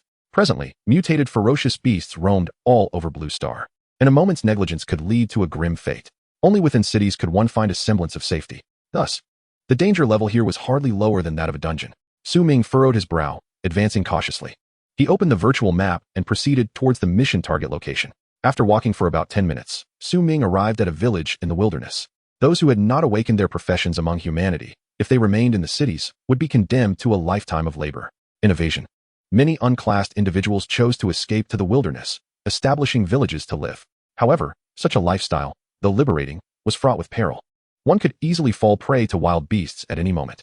Upon entering the village, Su Ming was immediately struck by a potent stench of blood and decay. He surveyed his surroundings. Not a single living soul remained in the village, only lifeless bodies. Approximately dozens of corpses lay scattered about, having met gruesome ends. The village was littered with ruins, as if corroded by some unknown force. The corpses bore tragic expressions, each seemingly frozen in a final moment of horror, with not a single elder or child spared, all having been slaughtered by some colossal creature. Su Ming crouched before the body of a young girl, examining it closely. He noted that the villagers bore certain animalistic traits, such as cat ears, mouse tails, and eagle legs. This was a half-beastman village. Su Ming's expression grew grave. In this world where myriad races coexist, the presence of beastmen and elves was not surprising. He reached out to smear some of the viscous substance on the wall. The skin on his fingers instantly curled and rotted, pain shooting through him. It seemed to be snake venom. Perhaps this was the work of my target, the Great Python. Chapter 44, The Great Serpent's Excrement. Su Ming hastily departed from the village, plunging deeper into the dense forest. There were too many corpses in that village. The stench of blood would attract numerous unwanted beasts. He needed to leave as swiftly as possible. Not long after, Su Ming stumbled upon a massive pile of serpent excrement, surrounded by a swarm of flies. It could be described as an enormous mound of excrement, towering even higher than Su Ming himself. As he approached, a pungent stench assaulted his senses. Most alarmingly, within this feculent mass lay numerous human limbs and skeletal fragments, still dripping with blood, a sight both grotesque and harrowing. Being cold-blooded creatures, snakes possess rather feeble digestive systems. Many bones, feathers, and leather-like materials remain undigested, expelled along with their waste. Su Ming found himself nearly choking on the acrid odor, yet he stood firm, employing his insightful eye to scan the details of this abhorrent substance. Giant serpent excrement. Quality: refuse. Distinctive features: characteristically foul-smelling serpent dung, replete with an overwhelming stench of decay, teeming with virulent pathogens. If one were to dip a weapon into it, it could acquire a poisonous attribute within a week. This mound was still fresh, and its shape suggested that the colossal serpent had headed northeast. Su Ming's expression grew grave. It appeared he was perilously close to the great serpent. The potential for it to bestow a poisonous attribute was indeed remarkable. He stroked his chin thoughtfully, murmuring to himself. However, he had no intention of plunging his precious sword into such filth. After all, it was entirely possible that he might repulse himself before the enemy had a chance to do so. With determination, Su Ming advanced swiftly in the northeastern direction. Before long, he began to discern some bloodstains and human footprints on the ground. Could it be that there were survivors from that small village? He speculated. It would be fortuitous. If he could locate any living souls, he could inquire about the great serpent's whereabouts. Following the trail of blood, he arrived at a secluded path that led directly to a cave. The cave was shallow, offering little more than a refuge from the elements, with scant space within. Su Ming's countenance turned serious as he cautiously stepped inside. To his astonishment, he discovered a figure sleeping within the cave. More accurately, it was not a human, but a half-beast, a young girl, appearing to be around 13 or 14 years of age, adorned with a pair of feline ears atop her head. She was clad in a garment of animal hides, resting on the ground, her skin smooth and pale. The only bedding was a simple mat of grass. A long wound marred her ankle, from which blood flowed, having begun to fester and turn yellow, suggesting infection. Su Ming promptly scanned her information. Leah, race, half-beast. Level 3, 300 experience points. Occupation, assassin. Strength, 9. Constitution, 9. Agility, 27. Spirit, 9. Luck, 9. Talent, feline bloodline. Her innate agility is 15 times that of an ordinary practitioner. Skill, silent step claw strike. The bloodline of half-beasts differs from that of humans, allowing them to awaken their professions at an earlier age. Ming was somewhat taken aback. This half-beast girl from a remote wilderness village possessed quite a remarkable talent. Having reached a 9-star rating, before he could make a move, Leah's feline ears suddenly twitched. In an instant, she opened her eyes wide. Her movements swift and agile as she sprang into action, taking a cautious step back from Ming, her body slightly hunched, eyes gleaming with evident hostility. She resembled a cat, with its fur bristled. Even in slumber, she remained alert. Such was the keen hearing of a half-beast feline. In her right hand, she gripped a crude dagger, while her left hand extended 5 sharp claws. Her dark crimson, slit-like pupils were fixed intently on Ming. A hint of fear evident in her gaze. She scrutinized Ming with a mix of surprise and caution. A human? Who are you? She inquired warily. Ming regarded her combative stance with a cool demeanor, refraining from drawing his sword. Instead, he revealed the emblem of the Tower Association at his waist. Little girl, I bear no ill will. I am here to hunt monsters, he stated calmly. Upon hearing the mention of the Tower Association, Leah's animosity began to dissipate. Oh, is that so? She said, comprehending, as she straightened her posture and relaxed her combative stance. Having grown up in this remote wilderness village, she had seldom encountered humans, which naturally explained her initial wariness. However, members of the Tower Association were different. They were humans dedicated to hunting monsters, and thus she regarded them with more familiarity. You've come to slay that mutated giant serpent, haven't you? Leah asked. Ming nodded in affirmation. Big brother, you should turn back. The Tower Association has already sent several teams, yet none have returned. They all ended up as the serpent's prey. Despite her youth, her eyes betrayed a profound weariness. Furthermore, you are but one man. Do not seek death. She looked at Ming earnestly. Ming remained unfazed by her words and interjected, Leah, do you know the whereabouts of that giant serpent? The dialogue's rhythm was forcefully directed by Ming. The little girl instinctively nodded, her half-beast nature making her less guarded. Wait, no, that's not right. Why should I nod? And how do you know my name? Her eyes widened in astonishment. Do not dwell on such trivialities. Tell me, your village was devastated by that giant serpent, wasn't it?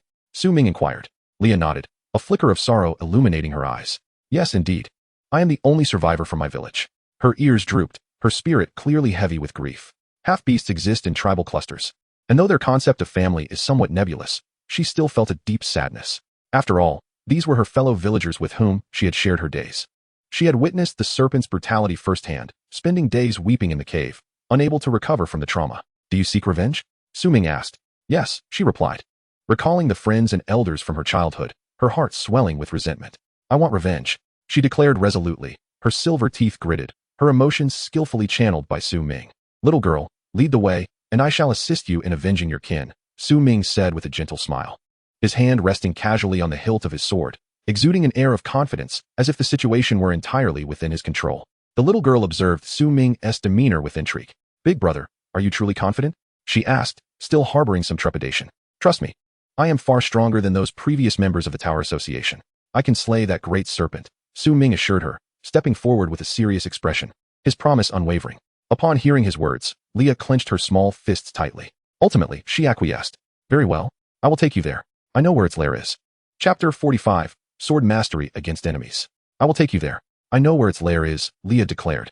However, just then, her stomach let out a loud growl. Her face flushed with embarrassment, feeling a sense of shame. In the half-beast culture, a rumbling belly signifies weakness. After all, they pride themselves on hunting and consuming meat. Hunger symbolizes incompetence, and thus, this has shaped the unique culture of the half-beast tribe. Ming was well-versed in the cultural nuances of the half-beast race. In his past life, he had several half-beast companions. He maintained a calm demeanor, promptly opening his personal panel. In the shop, he purchased a freshly roasted leg of lamb. Crispy and still steaming as he retrieved it from his personal space. Ming directly handed it to her. You are currently too weak. You will likely faint after just a few steps. Eat this to replenish your strength, he said. She gazed at the leg of lamb, her eyes nearly sparkling with delight. Having spent several days in this cave, she was utterly famished. Thank you. As a half-orc, she exhibited a surprising degree of politeness. She accepted the leg of lamb, seated herself cross-legged on the ground, and began to devour it voraciously. The first bite was a revelation. The various spices, cumin, chili powder, and salt, were flavors she had never encountered before. For her, it was nothing short of culinary ecstasy. In mere moments, she polished off the entire leg of lamb. It must be said, Half-orcs are indeed formidable when it comes to consuming food. Subsequently, Ming purchased a vial of healing potion from the human shop and handed it to her. Your leg is injured, he remarked. She nodded, accepting the potion and gulping it down without hesitation. Growing up in a village, she was oblivious to the concept of decorum. Such notions were merely the hypocrisy of humans. Her heart was genuinely pure and unpretentious. She treated the potion as if it were a beverage, finishing it off swiftly. Soon, the wound on her ankle healed completely. Thank you, big brother. She felt invigorated and expressed her gratitude hurriedly. Ming smiled faintly. You don't even worry about poison. What a Navi girl you are. But that's good. Being straightforward and simple-minded makes you easier to manage. Big brother, you are far better than those members of the Tower of Trials, she exclaimed. Before they hunted the giant snake, they also rested in our village and inquired about some matters. But they looked down upon us half-orcs, acting as if they were above us. They even claimed our food was unpalatable. Leah clenched her fists, feeling somewhat indignant. For a half-orc, disparaging their food was a grave insult. Ming's expression remained calm. Humans indeed often behave this way. You must be cautious. Not everyone is as friendly as I am, he casually warned. The young girl, upon hearing this, etched his words deeply into her mind. Let us go. I'll lead you to the giant snake. She darted out swiftly, her movements graceful. Ming followed closely behind, not straying a step. The duo, a person and a cat, raced through the dense forest at remarkable speed. Her agility was impressive. She made no sound as she ran. No wonder she managed to escape the village, becoming the sole survivor. Before long, Ming spotted the signs of the giant snake's passage, a massive trail in the soft earth. The continuous drizzle in the forest had rendered the ground slick. Had she not been leading the way, these traces would likely have been washed away, making the search for its lair quite laborious. Ming knew only that this giant snake hibernated during the summer, but he was unclear about the exact location of its den. Thus, he was grateful for her guidance. By the way, big brother, I haven't asked your name. Ming. All right, then I shall call you Ming Gu from now on. After a few hours, they arrived at a grove of dark maple trees, imbued with a peculiar aroma. It was a scent characteristic of serpentine creatures, and only an extraordinarily large mutated python would emit such a potent scent of snake bile. The air was thick with a bitter tang that was nauseating. Ming's gaze turned icy as his hand slowly rested on the dragon-embedded broken sword at his waist. Ming Gu, the giant snake's lair is just ahead, Leah said, guiding Ming behind a massive tree. Peering ahead, Ming saw a colossal python nestled within the dense foliage. Its body coiled, it was pitch black, adorned with overlapping scales resembling steel plates. Its girth was astonishingly thick, roughly estimating a diameter of 2 to 3 meters. Its length spanned several dozen meters. Coiled up, it resembled a dragon, truly a serpentine behemoth. With its eyes tightly shut, it had buried its head within the circular coil of its body, deep in slumber. Excellent. It is indeed hibernating. At this moment, if he could locate its head and unleash the killing god strike, he could inflict severe damage or even slay the serpent, taking advantage of its unguarded state. The likelihood of a critical strike was exceedingly high. His agility attribute would enhance both critical hit chance and damage. When the enemy was vulnerable, the critical hit chance would be further amplified. Ming felt confident in his ability to land a critical blow. Suddenly, a gust of wind swept through. Ming's expression shifted sharply. The target was right before him, yet he remained composed. His demeanor darkened as he sensed a wave of murderous intent. Moreover, it was undeniably not from an animal. Animals, before hunting prey, feel a thirst for blood, but that is driven by the instinct for survival. The intensity of this murderous aura was unlike anything an animal would exude. It was distinctly human. Such a presence was unmistakable. Ming, highly perceptive, sensed it immediately. His eyes flickered slightly as he raised his hand and grasped the hilt of his Xianfeng sword. In the rain-soaked rainforest, the alloy blade of this sword reflected a shimmering emerald hue. Then, with a flick of his wrist, the sword shot forth into the air. Whoosh! The Xianfeng sword transformed into a streak of darkness, moving with astonishing speed, piercing towards the tree branch. Thud! A few drops of blood fell from the branch, landing before Ming. Simultaneously, a muffled groan echoed. Leah's face turned pale in shock. What's happening? Why is there blood? She lifted her head to gaze at the branch, where several ethereal figures perched 20 meters above. Clad in semi-transparent camouflage, they blended almost seamlessly with the leaves, making them nearly undetectable to the naked eye. Among them, one particularly burly figure bore a massive wound on his shoulder, inflicted by Ming's strike. Ming smirked coldly. So there truly was an ambush. Initially uncertain, he had merely sensed the murderous intent and decided to test the waters. He never expected to strike true. It made sense. The area was engulfed in dense forest. Where else could they hide but in the trees? Damn it, we've been discovered. The figures atop the trees wore cold expressions. They had intended to wait for Ming to engage the giant snake before launching their attack, ensuring their success. Yet, Ming's vigilance thwarted their plan. They had no choice but to eliminate him now. 3 individuals leaped down from the high branches, each activating their skills to assault him. Su Ming immediately scanned the profiles of these assailants. Chapter 46. 3 Swords Drawn, Breaking Through 3 Moves. Su Ming swiftly analyzed their attributes. One was a brute warrior, another an ice swordsman, and the last a barrier mage, all second-tier professionals. Their skills were formidable. The brute warrior charged first. Raising a massive hammer that glowed with a crimson light, he descended from above. This attack was the signature skill of the brute warrior, an overhead smash. If it landed as a critical hit, it could easily splatter a person's brain matter. Coupled with his second-tier attributes, a single blow could easily kill a regular first-tier professional. The ice swordsman followed closely behind, wielding a white longsword with frost clinging to its blade, emitting a pale mist. The two attacked from Su Ming's left and right, converging upon him from above. As if that weren't enough, the mage atop the tree conjured a colossal ice spear aimed directly at Su Ming. Each of them held a significant advantage due to their elevated positions. If he failed to counter this assault effectively, it could spell his demise. Su Ming could evade. But if he did, the half-orc girl would be left to bear the brunt of their onslaught. Although Su Ming possessed heightened agility, his defensive capabilities were not particularly robust. In other words, there was no evading, nor could one simply endure. The only path remaining was to counter with a counter. A glimmer of cold light flickered in Su Ming's eyes as his thoughts stirred. Whoosh! The Xianfeng sword in midair flipped and returned to his grasp. Suddenly, he moved with a swift step, directly invoking the thunderclap sword technique. Boom! Thunder roared, and the dazzling electric currents enveloped Su Ming's blade. Thereafter, he unleashed a single strike. Clang! The hammer of the brute warrior was effortlessly parried by Su Ming. His eyes widened in astonishment. I am a brute warrior. My strength far surpassing that of ordinary men. How could he possibly repel me with a single sword strike? Moreover, I am a second transition. His heart was filled with shock. He could feel the terrifying power coiling around the sword. He was sent flying backward. Upon raising his hammer, he discovered a deep gash etched into it. His eyes were filled with disbelief. After neutralizing the attack, Su Ming did not falter. Like a flowing stream, he drew forth a long sword from the shadows. The Shadow Flow longsword. Activated by his sword mastery skill, it hovered in midair, emitting the sound of a sword song.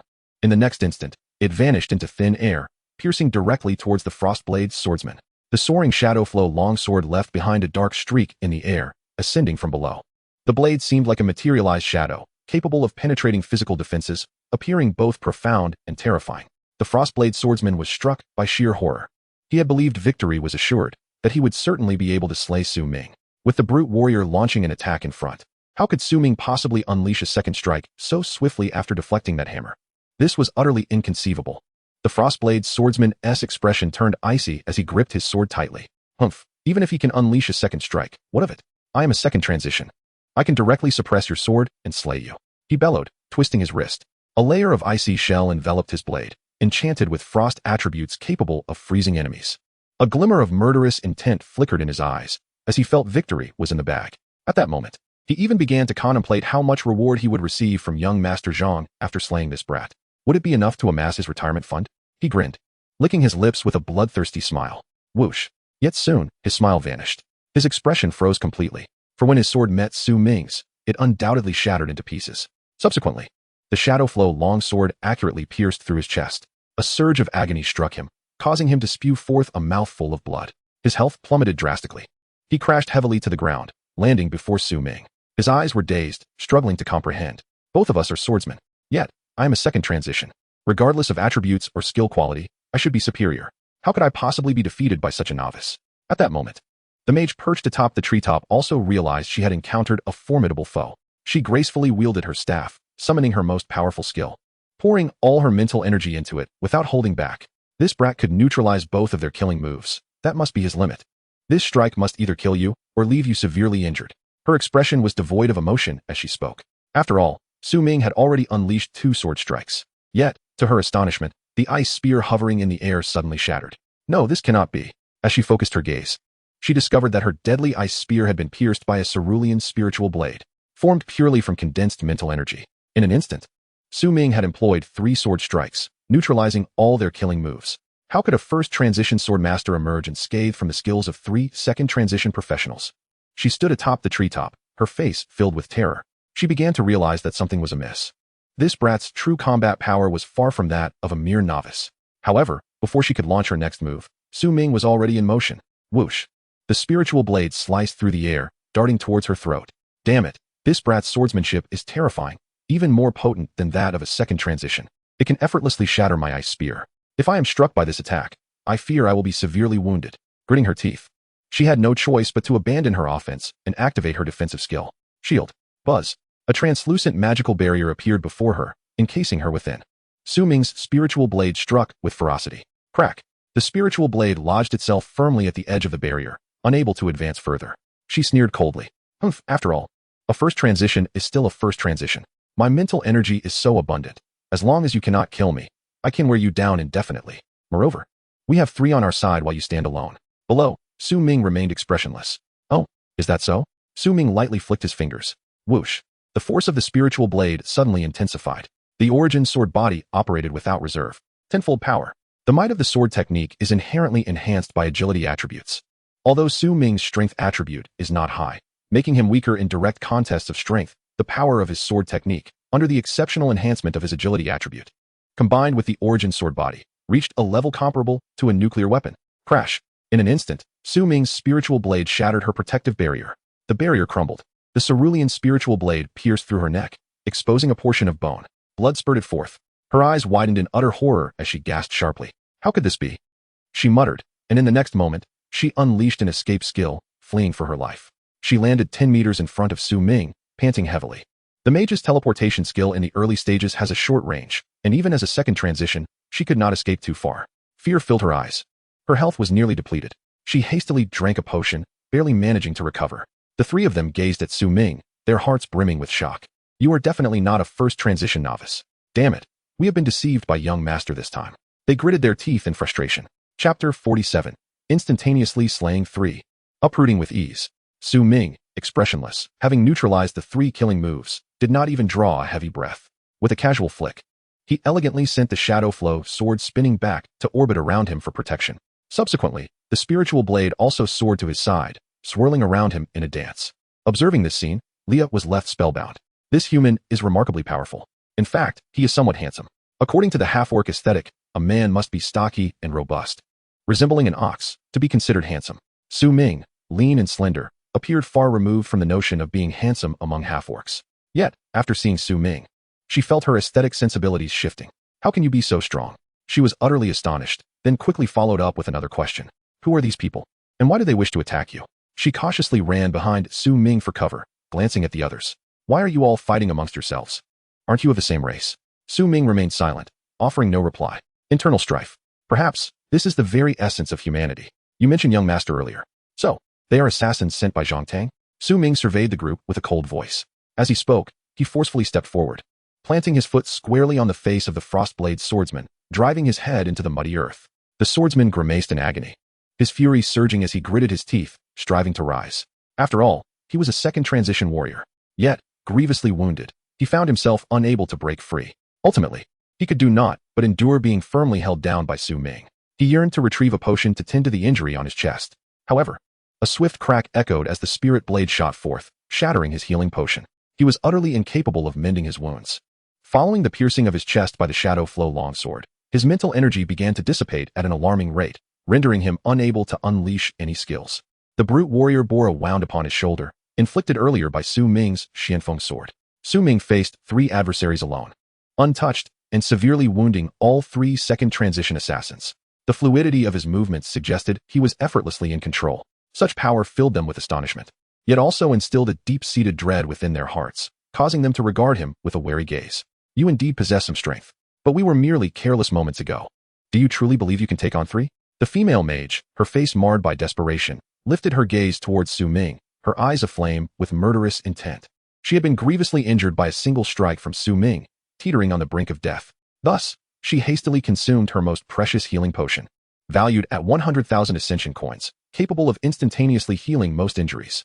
Had she opted for a standard healing potion instead, she would have perished before receiving any aid. Her fury was palpable. She had paid a tremendous price. Even if she killed Su Ming, there was no guarantee of recovering her losses.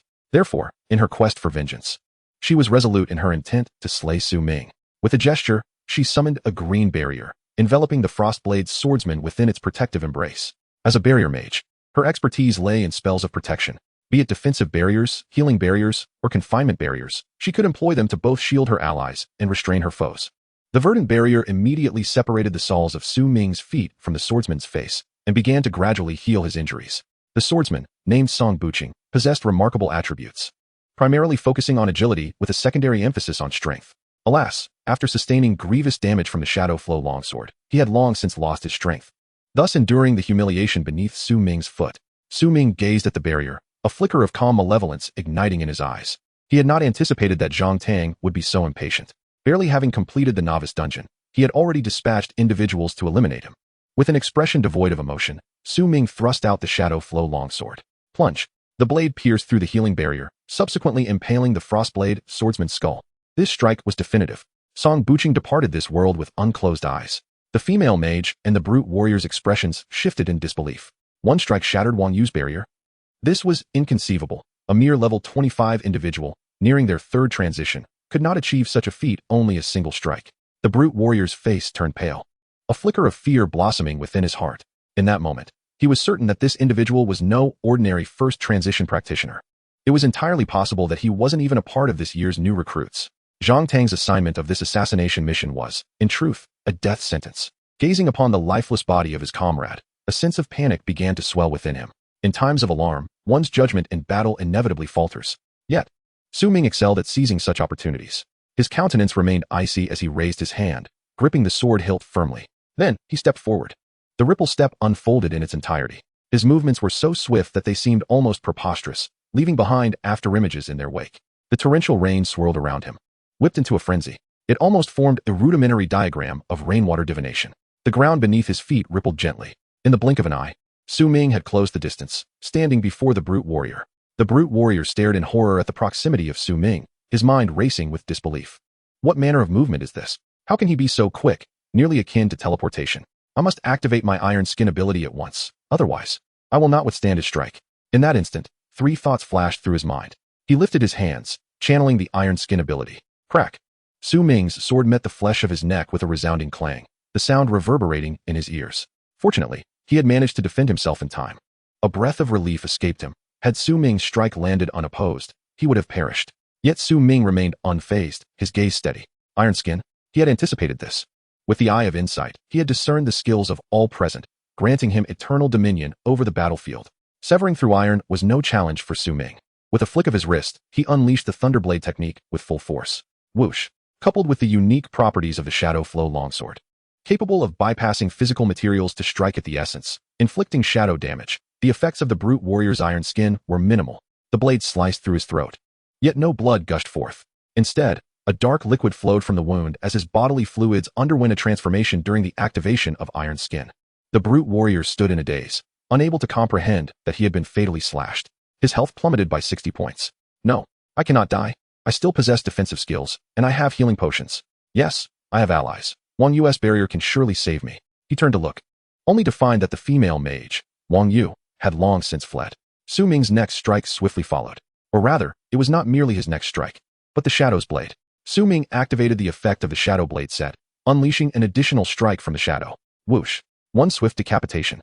The brute warrior succumbed as well. The female mage, gripped by terror, turned to flee. She had outright abandoned her comrades. Su Ming regarded her retreating figure with a cold smirk, summoning the Xian steel sword and pursuing her mercilessly. He would not allow a single survivor. Wang Yu's eyes were filled with despair. The cooldown on her teleportation spell was far too lengthy, and her barrier could not withstand the onslaught.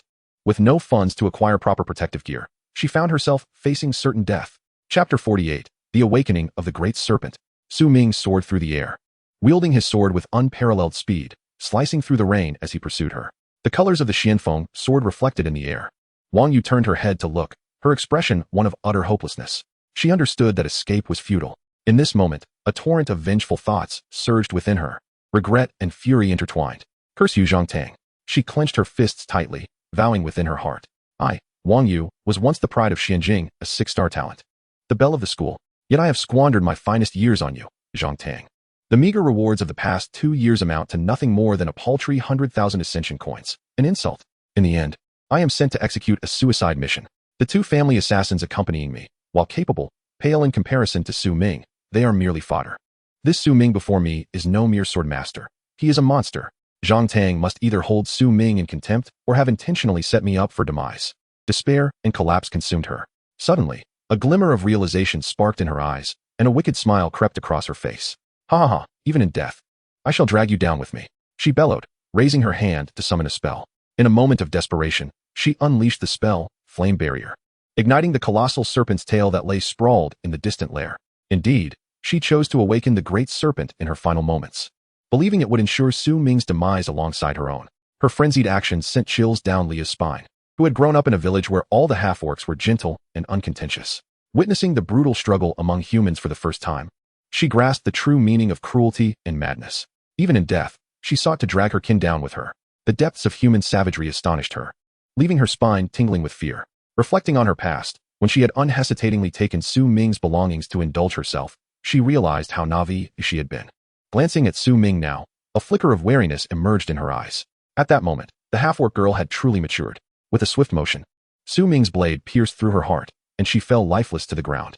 A grave expression settled upon Su Ming's face. He had not anticipated her madness. Had he failed to kill her with that strike, her awakening of the serpent would have sealed her fate as well. It was a suicide assault, indeed.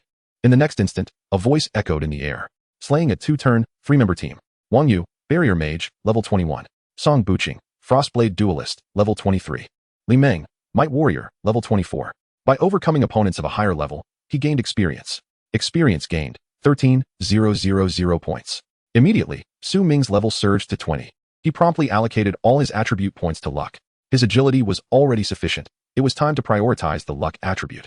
Many believed luck to be a trivial attribute, merely influencing loot drop rates without directly enhancing combat prowess. Yet Su Ming understood that luck was not solely about item acquisition. It also affected critical hit probabilities and damage. While agility increased critical hit chances, it paled in comparison to luck. By focusing on both agility and luck, he envisioned achieving devastating critical strikes in the future, capable of dispatching foes with a single blow. Moreover, his talent for transcending all things would benefit from the luck attribute's enhancement. Soon after, another voice resonated. Loot acquired. All races coin X30, 900, arrival coin X100, 000, inferior silver gloves, superior silver ring, superior gold warhammer, superior gold staff. All the items were bestowed upon Su Ming. He gathered them with ease. This haul far exceeded what he would have gained from mere monster slaying. No wonder the world was rife with deranged murderers. With a swift draw, he executed the Thunderblade technique. His skill proficiency sword. The blade draw instant slash, inferior gold sword technique, concentrated all his might into a single devastating strike. The Raging Thunder Sword, inferior gold sword technique, harnessed lightning within the blade, amplifying its power. New sword techniques flooded his mind, and he sensed a significant increase in potency. However, the series of rewards did little to uplift his spirits, for the giant serpent had already awakened. From afar, the massive serpent raised its head with a thunderous roar, causing the ground to tremble beneath him. Its fury was palpable as it unleashed a terrifying cry. Players had reached level 20. The 2-turn task was assigned. Assignment successful. Slay a monster of 2 turns or higher. This task was indeed audacious, demanding a player without a second turn to confront a 2-turn beast. Only a class like Sword God could possibly handle such a perilous assignment. Gazing at the colossal serpent before him, a hint of murderous intent flickered within Su Ming. A 2-turn monster was the perfect opportunity to fulfill both the tower quest and the 2-turn task. Today, he would ascend to the 2nd turn, and the awakening of this serpent would avail him nothing. With a frigid expression, he forcefully pushed Leo aside. Little girl, hide. Do not hinder my efforts. His voice was devoid of tenderness. Leah, however, perceived not his harshness but rather nodded in agreement. All right. With her cat ears twitching, she retreated, her instinctual fear of the serpent compelling her to flee. She understood that leaving was the wisest choice, allowing Su Ming to fight with full vigor and maximize his chances of victory. Her heart raced with anxiety, praying for Su Ming's triumph and vengeance for their village. The serpent opened its gaping maw, revealing its forked tongue. Its immense jaws seemed capable of swallowing a small house whole. The sheer size of the beast was overwhelming, dwarfing Su Ming. Typically, snakes do not roar, only hissing. Yet this creature, having undergone numerous mutations, could emit a bone-chilling roar that sent shivers down the spine. The sound scattered all creatures in the surrounding forest, sending them fleeing in terror. The giant serpent lunged towards the corpse of the mage, Wang Yu, devouring her whole. Its massive jaws created a gaping pit in the earth, a testament to the horror of the scene. Su Ming stood resolute, his expression unyielding. He unsheathed the dragon-inlaid broken sword, gripping it firmly. The Xianfeng sword floated around him, accompanied by the spirit blade, both swirling in the air. In his left hand, he held the Shadow Flow longsword. With all 4 blades drawn, Su Ming exuded a peak combat stance, unreserved and formidable. With a thunderous roar, the serpent charged at him, its serpentine body coiling in a terrifying manner, stirring a fierce gale. Chapter 49. Blades enter the flesh. The wind howled, sending Su Ming's garments fluttering. Yet, He did not shy away from the impending strike. Instead, he activated his insightful eye to examine the colossal creature's profile. Giant venomous python, wild boss. Level, 26. Strength, 401. Constitution, 350. Agility, 157. Spirit, 10. Luck, 10. Skills, thick skin, corrosive venom, shedding, hellish strangulation. This creature's level exceeded that listed in the tower quest by a notch. Reaching level 26. Its strength was a staggering 401, far surpassing that of the Bloodlake Guardian from the Novice Dungeon. When he battled the Bloodlake Guardian, Su Ming had 3 capable allies by his side. Now he stood alone. However, he remained undeterred, for he had significantly improved since then. With a swift motion, he spun and leapt into the air. His robes billowed dramatically as he took flight, his figure appearing ethereal, like a fleeting dream. His movements were fluid, akin to a dragonfly skimming the water's surface, an artful display. He soared above the serpent's head, and with a single motion, unleashed 4 blades. Swish, swish, swish, swish. The Xianfeng sword, propelled by his sword mastery, thrust forward with precision. The spirit blade whirled, striking at the serpent's head. The shadow flow longsword intertwined with the raging thunder sword, crackling with electricity as it descended with tremendous force. Simultaneously, the dragon-inlaid broken sword followed suit, slicing downwards. All 4 swords struck the serpent's iron-like scales, creating sparks. One could only imagine the formidable hardness of its hide. Su Ming's agility attribute was remarkably high, surpassing that of the giant serpent by nearly 50 points. Thus, evading the assault of this colossal serpent was an exceedingly simple task. The furious charge of the beast could shatter even the mightiest of trees, yet it could not graze the hem of Su Ming's garment. This was the paramount reason for Su Ming's focus on agility. It afforded him a significant margin for error. While investing in constitution would indeed enhance his vitality, rendering him sturdier and more resilient, it would still leave him vulnerable to harm. Against sufficiently formidable foes, enduring even a single strike, regardless of one's defensive capabilities, could prove fatal. In such moments, only nimble evasion could ensure survival. Su Ming firmly believed that withstanding an attack was never the optimal solution. In contrast, agility endowed him with the ability to amplify the power and swiftness of his swordsmanship while simultaneously enhancing his capacity to evade strikes. It could be deemed the epitome of a balanced attribute, harmonizing offense and defense. With an impressive 200 points in agility as his foundation, Su Ming could engage in battles beyond his means with remarkable ease. Crack! For blades sliced through the air from various angles, striking decisively against the serpent's armored scales. Sparks flew forth. Su Ming witnessed firsthand the damage inflicted by each blade. The overlapping scales, gleaming with a metallic sheen and boasting considerable thickness, were indeed remarkably resilient. Even under the enhancement of Su Ming's tenfold sword technique, the damage dealt was minimal. The spirit blade inflicted the least harm, for it lacked a physical form.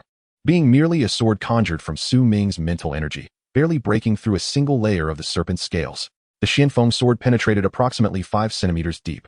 The shadow flow longsword burrowed directly half a meter into its flesh. Collectively, these 3 swords inflicted a mere 3 points of damage upon the mighty serpent. A mere scratch. Yet, the dragon-inlaid broken sword proved to be the mightiest. Though its blade was short, resembling a dagger, and only delved 10 centimeters, its sharpness was unparalleled. It sliced through the serpent's scales with negligible resistance, inflicting the most substantial damage. Just that single strike caused the serpent to lose 4 points of health. The creature emitted a piercing roar of agony, consumed by rage. To it, Su Ming's blades were no more substantial than toothpicks, yet the pain was undeniably acute. Its serpentine head abruptly swung around, lunging towards Su Ming with a vicious bite. Its eyes glinted with malice, as if it believed this strike would surely ensnare him. After all, this human possessed no wings. The absence of wings implied an inability to maneuver in midair, no matter how agile one might be on solid ground. Such finesse would count for naught in the air, for one could not tread upon the void. The serpent's cavernous maw gaped wide, resembling an abyss that could engulf Su Ming whole. He could even glimpse its tunnel-like throat leading straight to its stomach, within which lay undigested remnants of beasts. Su Ming's gaze hardened. Indeed, he lacked wings, but I possessed the ability to command my sword. With a sudden flick of his fingers, the Xianfeng sword soared back from the serpent's scales, executing a swift reversal to hover in midair, poised beneath Su Ming's feet. His mastery over the sword summoning technique had become increasingly refined, now allowing him to position it with precision in the air. Su Ming deftly placed his foot upon the blade, cleverly utilizing it as leverage. With a graceful spin, he swiftly retreated 10 meters, his movements executed with astonishing speed. The Xianfeng sword, propelled by the force of his leap, was thrust into the serpent's throat. The serpent's attack missed, yet it succeeded in swallowing the spirit blade, which was instantly obliterated. Meanwhile, the Xianfeng sword embedded itself within its body.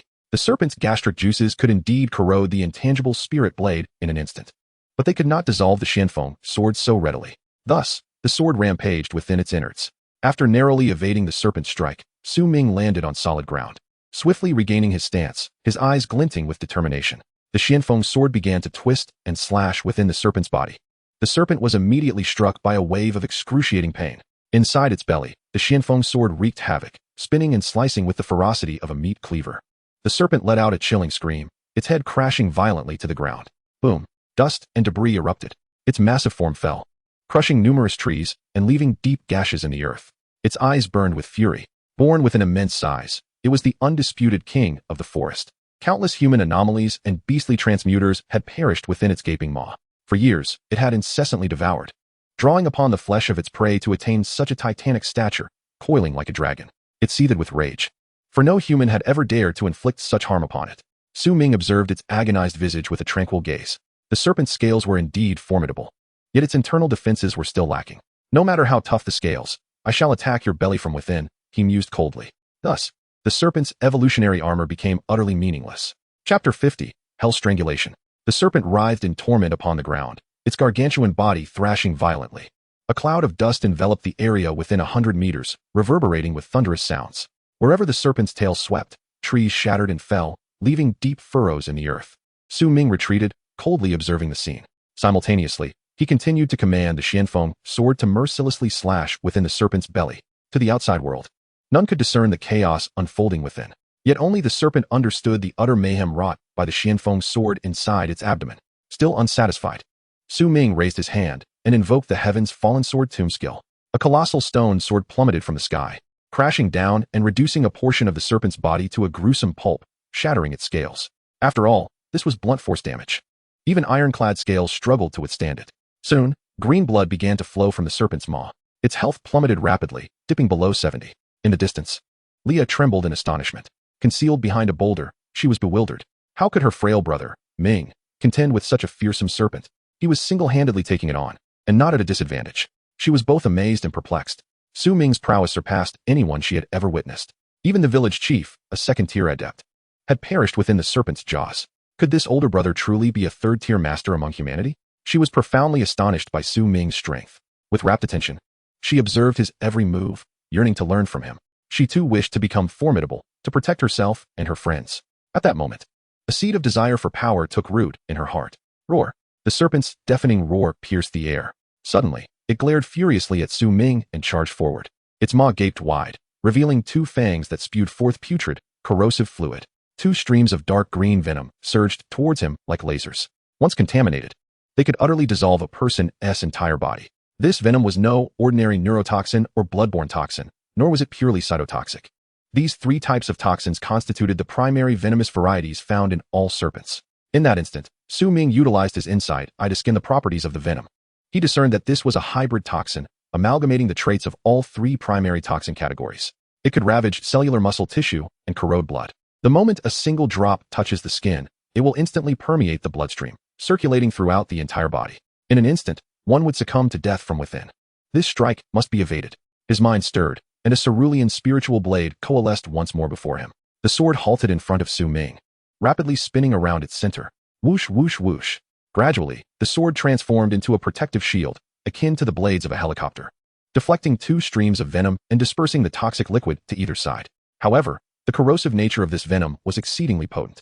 Ming's spiritual blade quickly vanished, devoured by the toxic onslaught. He could only resort to the ethereal steps to evade. While fleeing and defending himself, he did not forget to incite the Xianfeng sword to slash within the belly of the colossal serpent. The massive creature emitted a roar of rage and agony, intensifying its venomous spitting. Ming's gaze grew increasingly cautious. The serpent's health was depleting rapidly, yet still not swiftly enough.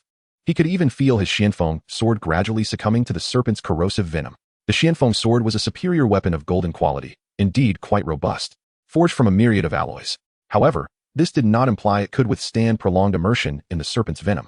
At most, it could endure a few minutes. This was its limit. Once the Xianfeng sword within the serpent's belly was corroded and digested, he would fall into a passive position. He had to annihilate the great serpent within this time frame. Ming's eyes turned frigid as he summoned the sword with all his might. Whoosh, whoosh, whoosh. The Xianfeng sword moved frantically within the serpent's body, its sharp blade slicing through flesh as it navigated within. The blade carved through the serpent's skin, even causing wounds to appear on its surface, blood gushing forth. This won't do. The serpent's size is too immense, Su Ming mused.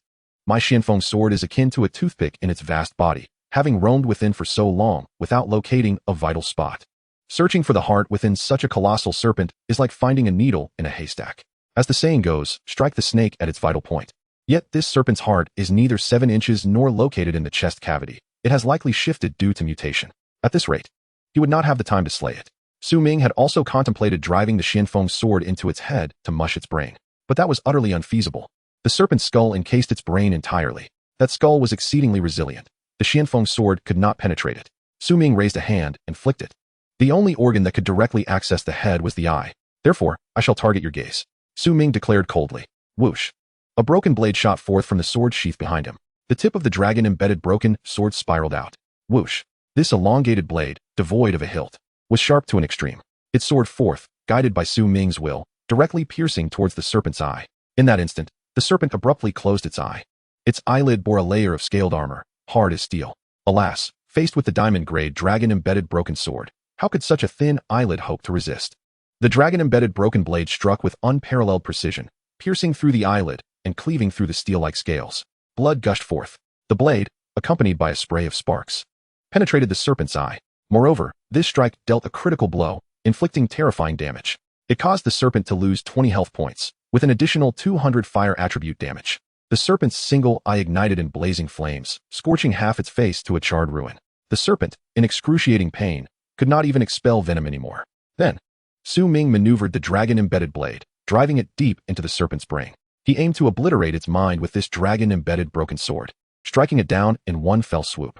In that moment, the serpent thrashed violently, its skin suddenly becoming translucent, as if cloaked in a crystalline shell. Its entire body softened. Su Ming's eyes narrowed. Is this molting? This serpent possesses a skill known as molting. Once successful, it not only could restore its condition significantly, but could also elevate its power to a higher tier. It might even ascend to level 27 or 28. However, during the molting process, it is exceedingly vulnerable. To molt in the midst of battle is nothing short of fanciful thinking. Do you think you are a serpent of the Shao clan? The serpent's choice to molt at this moment signifies its desperation. It has no other recourse. Su Ming would never allow it to stage a counterattack. He positioned his fingers along the blade, pointing distantly. Ding! The dragon-embedded blade emitted a ringing sound, directly turning the serpent's brain into a mushy mass. It then burst forth from its forehead, trailing a line of blood. The serpent collapsed with a crash. Its health plummeted to 1. Su Ming's eyes turned icy. Brain death does not equate to bodily death. The serpent's muscular body continued to move reflexively. Whoosh! That enormous tail surged towards Su Ming. He inhaled sharply. The serpent's head was already ruined, yet its muscular form still thrived. In its final moments, the serpent's brain issued one last command, to strangle Su Ming. Thus, its body surged toward him with tremendous force. Should he be ensnared, the serpent would unleash its most potent skill, Hell Strangulation. At that point, Su Ming would surely be unable to withstand it. Chapter 51. The Fourth Assassin. Faced with the serpent's dying, desperate strike, Su Ming was indeed astonished. After all, it is rare for any creature to exhibit such extensive muscular movement even after brain death. This colossal serpent truly deserves the title of the strongest beast in this forest. Its combat spirit and muscular power are unparalleled. Its nerves and muscular tissues still obeyed the final command from its brain to attack. Yet, Su Ming felt a tinge of regret. His agility rendered the serpent's strike impossible to land. Hell Strangulation was futile. Su Ming sighed. Suddenly, he stepped forward, deftly evading the Hell Strangulation. But in the next instant, whoosh! The tip of the tail suddenly pointed at Su Ming, spewing forth a torrent of venom. Su Ming's eyes widened in astonishment. The serpent's tail could also expel venom. How sinister. Indeed, it is a mutated breed. Its methods are both peculiar and lethal. Su Ming's mental energy was nearly depleted. Simultaneously wielding 4 swords in battle alongside the ethereal steps, even a third transformation could not sustain such consumption. Had he employed the concealed god steps, he would have exhausted his mental energy long ago. Now, both his spirit and muscular strength were greatly fatigued. Su Ming estimated he had enough strength left for 2 or 3 final skills. Fortunately, the serpent's health was also dwindling. Su Ming raised his hand, gripping the Shadow Stream longsword, and reversed the motion to execute the sword draw strike in an instant. In midair, he aimed for the serpent's tail, deftly avoiding the venom. This strike successfully severed the serpent's tail. Su Ming then pulled forth the Xianfeng sword from within the serpent's belly. Whoosh! The black blade emerged, slicing through flesh and spilling forth a cascade of serpent blood and corrosive fluid, soaring beside Su Ming. The serpent's life force was utterly extinguished. Kill confirmed. Congratulations. You have slain a level 26 giant serpent. Loot acquired. Giant serpent venom Fong X2. Giant Serpent Scale Armor X1000. Second Transformation Serpent Gallbladder X1. Giant Serpent Venom Testicle X1.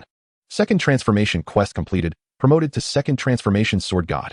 All attributes 10. Experience gained, 15, 0, 20. Level up to 21. 10 attribute points of freedom. Talent, Primordial Sword Body, Mythical, Effect Enhancement.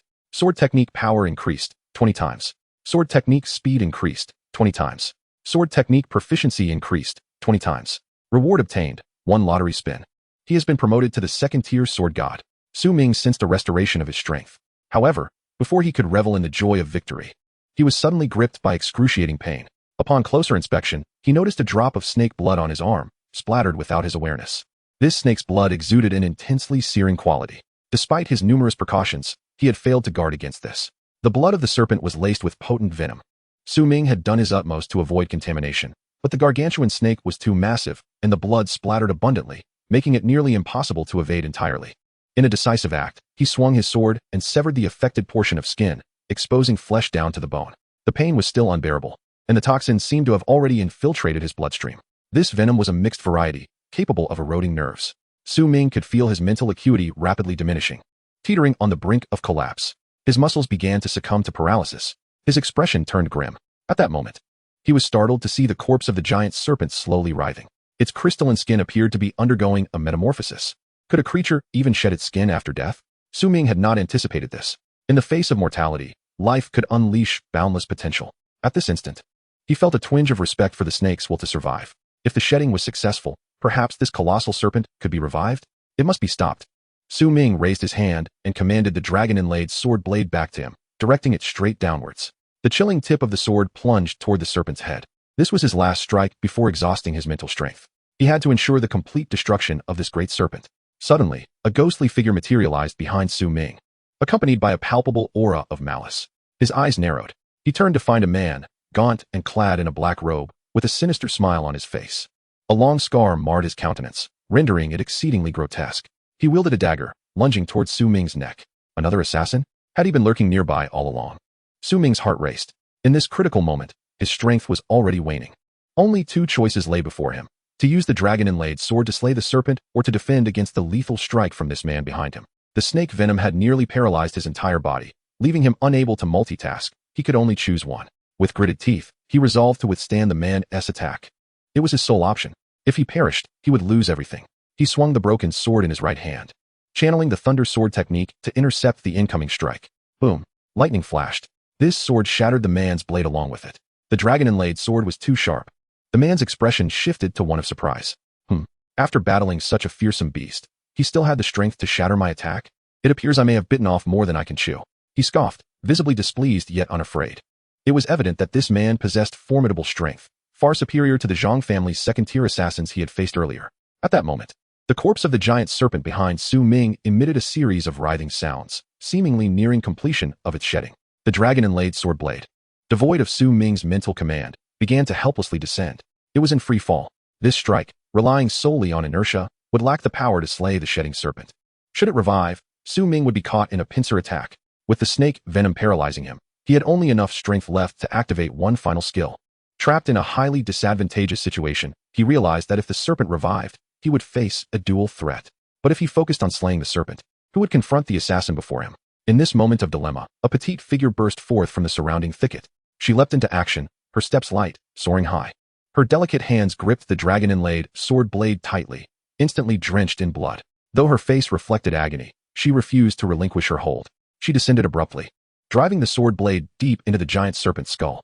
The entire blade vanished within. The corpse of the serpent, in the midst of shedding, was thoroughly subdued. All muscular and neural activity ceased, rendering it incapable of shedding. It was dead beyond resurrection. Chapter 52. The God of Killing's blade re-emerges. The newcomer was Leah. Her hands were nearly severed by the dragon-inlaid sword blade, with fractures even in her bones. After all, there was no hilt. She could only grip the blade itself. Yet she understood that this was the only opportunity. The giant serpent had to be completely slain, otherwise, Ming would face dire consequences. Moreover, she would be unable to exact her revenge. The serpent that had devastated her entire village had long been marked for death in her heart. Thus, she chose to charge forth. She would no longer be a passive escapee, as she had been when the serpent slaughtered her village years ago. From this day forth, she would no longer hide. With the serpent dead, a weight lifted from Ming's shoulders. He no longer had to make a choice. He could barely muster enough strength for one last skill, just sufficient to eliminate one opponent. Ming swiftly turned, using his insightful eye to scan the information of the sudden black-robed figure. Ding Pan. Level, 27. Profession, Imposter. Strength, 30. Constitution, 50. Agility, 80. Spirit, 5. Luck, 5. Skills, Phantom Concealment and Critical Strike. A level 27 Imposter. One skill would suffice. A chilling smile crept upon Ming's lips, and a surge of killing intent welled within his eyes. In this world, only one person had ever witnessed such murderous intent, Ren Xiaoman. And this man was the second. I have only one strike left. Gazing at the man before him, Ming suddenly declared. The man, upon hearing this, drew his true blade from his waist. This was his genuine weapon. He chuckled mockingly. Kid, are you begging for mercy? Unfortunately, the reward for this D-level mission is too enticing. I must have it. He laughed derisively, still oblivious to the gravity of the situation. Yet Ming's eyes blazed with overwhelming killing intent. In that instant, the man felt as though his very soul was being crushed. His smile froze in place. The next moment, he beheld the most terrifying strike. In the distance, Leo was equally stunned. Ming gripped the dragon-inlaid broken sword and charged forth, his body transforming into a brilliant streak of death. In an instant, he left behind only a gray-robed afterimage. A blood-red arc cut through the air, severing everything within a 30-meter radius, broken branches and fallen leaves alike. Leah, witnessing this strike up close, felt her spirit tremble. She had never encountered such a terrifying skill. Even the great serpent had not instilled in her such a sense of dread. Though this strike was not directed at her, merely a spectator, she could still perceive the intense murderous aura. Deep and penetrating, it sent her into a state of sheer terror, causing her to nearly collapse to the ground. It was utterly horrifying. The scar from the blade pierced directly through the man's body. His gaze abruptly froze, and the smile on his face vanished in an instant. Although the killer's blade was not a sword technique, but rather a skill of the god of death, it was wielded with the dragon-embedded broken sword, which provided a certain degree of enhancement from the original sword body. The killer's blade, being a legendary skill, possessed boundless power even with a mere 10 boost. Not to mention the augmentation from the original sword body. Ming estimated that this strike of the killer's blade had at least quintupled the power and speed from the original sword body. Ming's current level, when employing the killer's blade, fell far short of its complete form. Indeed, it was less than 1% of its full potential. However, with the enhancement from the original sword body, it was reminiscent of the essence of that era. This strike could even slay a third transition opponent. The figure in the black robe felt a searing terror grip his soul, as if his name had been inscribed in the death ledger of the King of Hell. The saying goes, if the King of Hell calls for your demise at midnight, who dares to prolong your life until dawn? He finally felt a chilling dread, as if the god of death was looking directly at him. In that moment, he sensed his legs trembling uncontrollably. No, I must flee. The facade of composure he had maintained began to dissipate. He was seasoned, having taken many lives, with combat experience that far surpassed most of his peers. Yet, before Ming's strike, he was genuinely filled with terror. No one had ever instilled such fear within him, from opponents to bosses to beasts. Never. This was a first. He had lost all will to fight, and only yearned to escape. But the process unfolded too swiftly. The instant the thought crossed his mind, Ming's sword had already penetrated his form. The gruesome scar, of vivid crimson, lingered in the air for a prolonged moment. He stared blankly, touching his neck, no wound. He then checked his heart, no wound. Sweat poured from him, as if he had narrowly escaped death. I'm not dead. I'm alive. He felt over his entire body, discovering no injuries. A forced smile appeared, revealing his decayed yellow teeth. It must have been merely an illusion, a skill to intimidate. I'm alive. Behind him, Ming remained expressionless, raising his hand slightly. The Xianfeng sword flew back to its sheath, while the Shadow Flow long sword melded into the shadows. He sheathed his weapons, for the battle had concluded. With a soft chime, the last dragon-embedded broken sword also returned to its sheath. Suddenly, the black-robed man's body trembled violently. Blood erupted forth, shooting skyward. The sword was exceedingly sharp, and the killer's blade had struck with such swiftness that the wound manifested only moments later. In truth, Ding Pan's life had long since reached zero. His torso was cleaved in two, cascading to the ground, his insides severed, the cut as smooth as glass. The black-robed man breathed his last, his eyes still reflecting the joy of survival, unaware that he had perished. Just a single strike, one move, slaying a nearly dead opponent, with full health. Laya witnessed this scene, her eyes filled with disbelief. Brother Ming single-handedly took down 3 adversaries, then vanquished a giant serpent. And now, he had slain another. How was he able to remain standing amidst this relentless onslaught? He was truly formidable. Within her heart, a mixture of fear and admiration blossomed. Ming exhaled deeply, feeling his hands trembling. The exertion of invoking the killer's blade under the influence of serpent venom was exceedingly taxing. A trickle of blood streamed from his nose. This was the consequence of forcibly utilizing a skill after exhausting his stamina. He had slain a level 27 player, defeating an enemy of a higher tier, and gained 16,092 experience points. The spoils included 100,000 Wanzu coins, 500,000 descending coins, a black crystal dagger, golden quality, an agile cloak, golden medium quality, a keen ring, silver quality, and a tower association plaque, along with a skill scroll for the disguiser, golden quality. All of this man's equipment now belonged to Su Ming. He immediately spent some of his earnings in the descending store, purchasing an antidote for 50,000 descending coins. The vial was gripped tightly in his hand, but before he could drink it, darkness enveloped him, and he collapsed. His body had reached its limit. When Su Ming regained consciousness, he found himself resting on something soft and cool. As he opened his eyes, he beheld a pair of lively cat ears and bright, sparkling eyes gazing down at him. Upon noticing Su Ming had awakened, her little ears visibly perked up. Laya appeared somewhat flustered. "Brother Ming, you're awake at last." I didn't know what to do, so I poured that antidote down your throat. Since you once gave me a healing potion that could mend wounds, I thought yours would work similarly." So Su Ming slowly sat up, focusing his gaze to realize he had been lying on the girl's lap. "I feel much better." "Thank you, Laya," he said, patting her head. Her ears twitched in delight at the gesture, seemingly enjoying the affection. Su Ming smiled gently, finding the girl quite endearing. "Should I take her on as an apprentice?" Chapter 53, another round of the roulette draw. Should I take her on as an apprentice? Her talent is commendable, and she is also an assassin. If I guide her well, she might become a god of death in this life.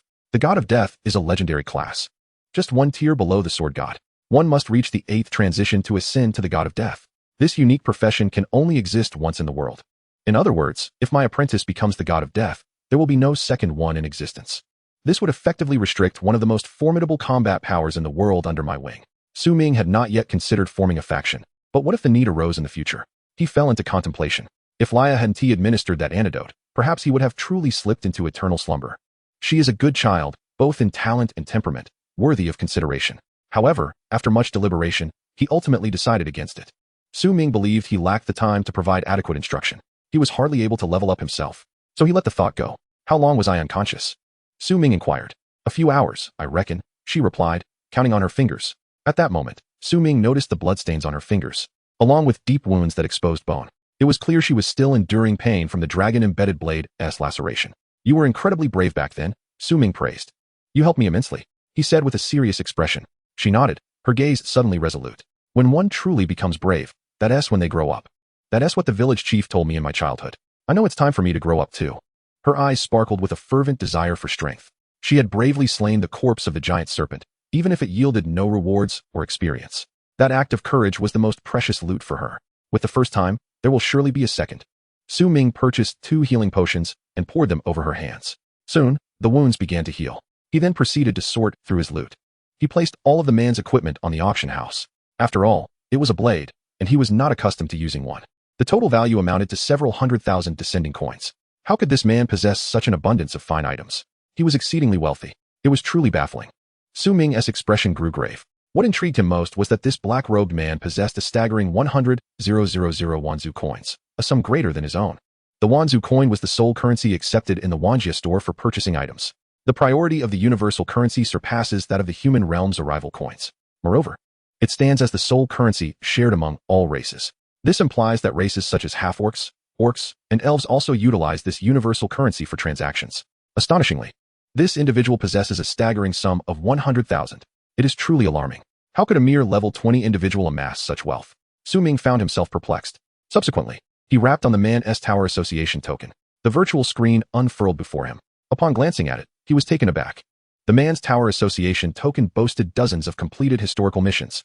The list was densely packed with entries, primarily consisting of low-tier Fed-grade tasks. How could someone in their 20s have accomplished so many missions? This was utterly inconceivable. Then, Su Ming rummaged through the man's personal belongings and discovered a notebook. This man had a habit of journaling?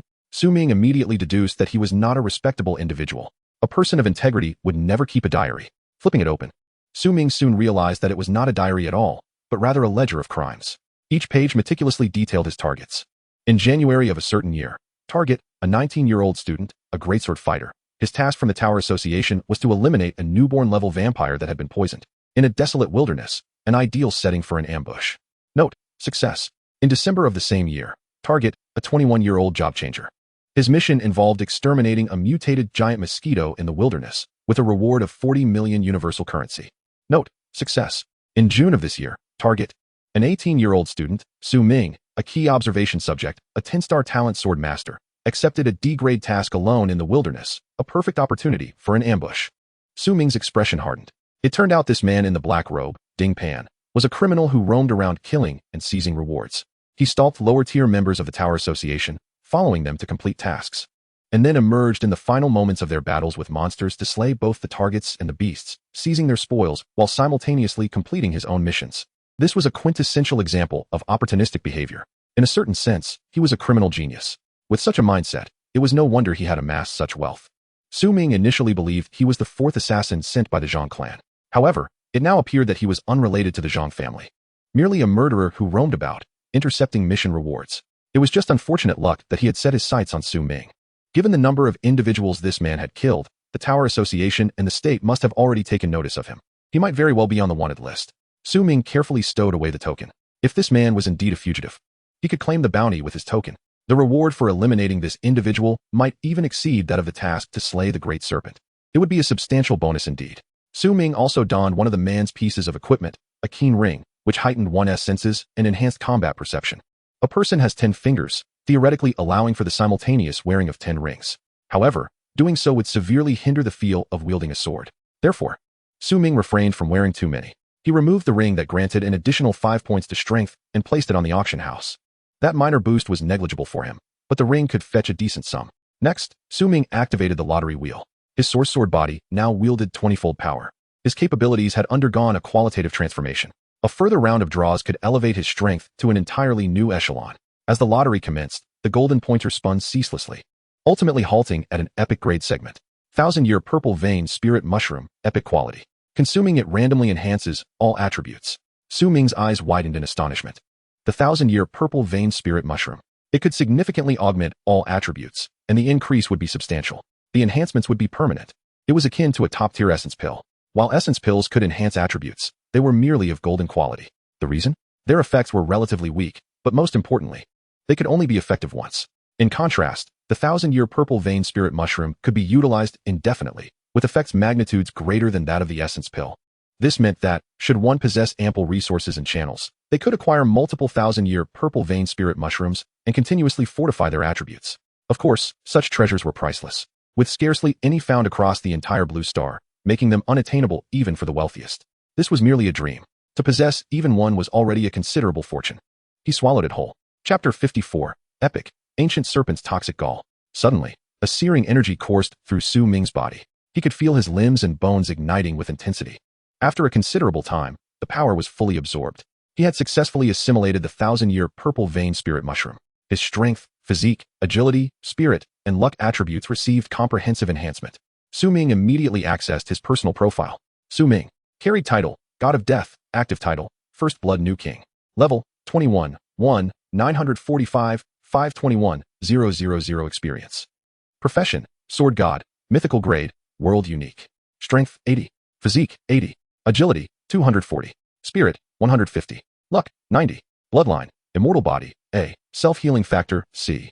Talent, Universal Ascension Source, Sword Body, Automatic Cultivation. Skills, God of Death Blade. All Hidden, Hidden God Step, Insightful Eye, Erupting Thunder Sword, Swift Draw, Sword Master, Continuous Rain Sword. Sword Control, Heavenly Fall Sword, Grave Sword, Spirit Blade, Lingering Wave Step. All attributes had seen significant increases.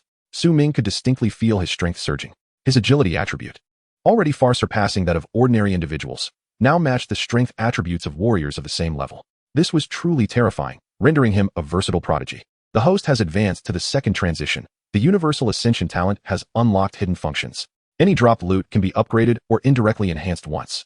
Su Ming's gaze sharpened. Previously, only loot obtained from dungeons could be upgraded, but now it was different. Any loot dropped could be enhanced. This talent was originally bestowed by the system. He anticipated that advancing to a higher realm would come with hidden benefits. What level of enhancement could he achieve during his third, fourth, or fifth transitions?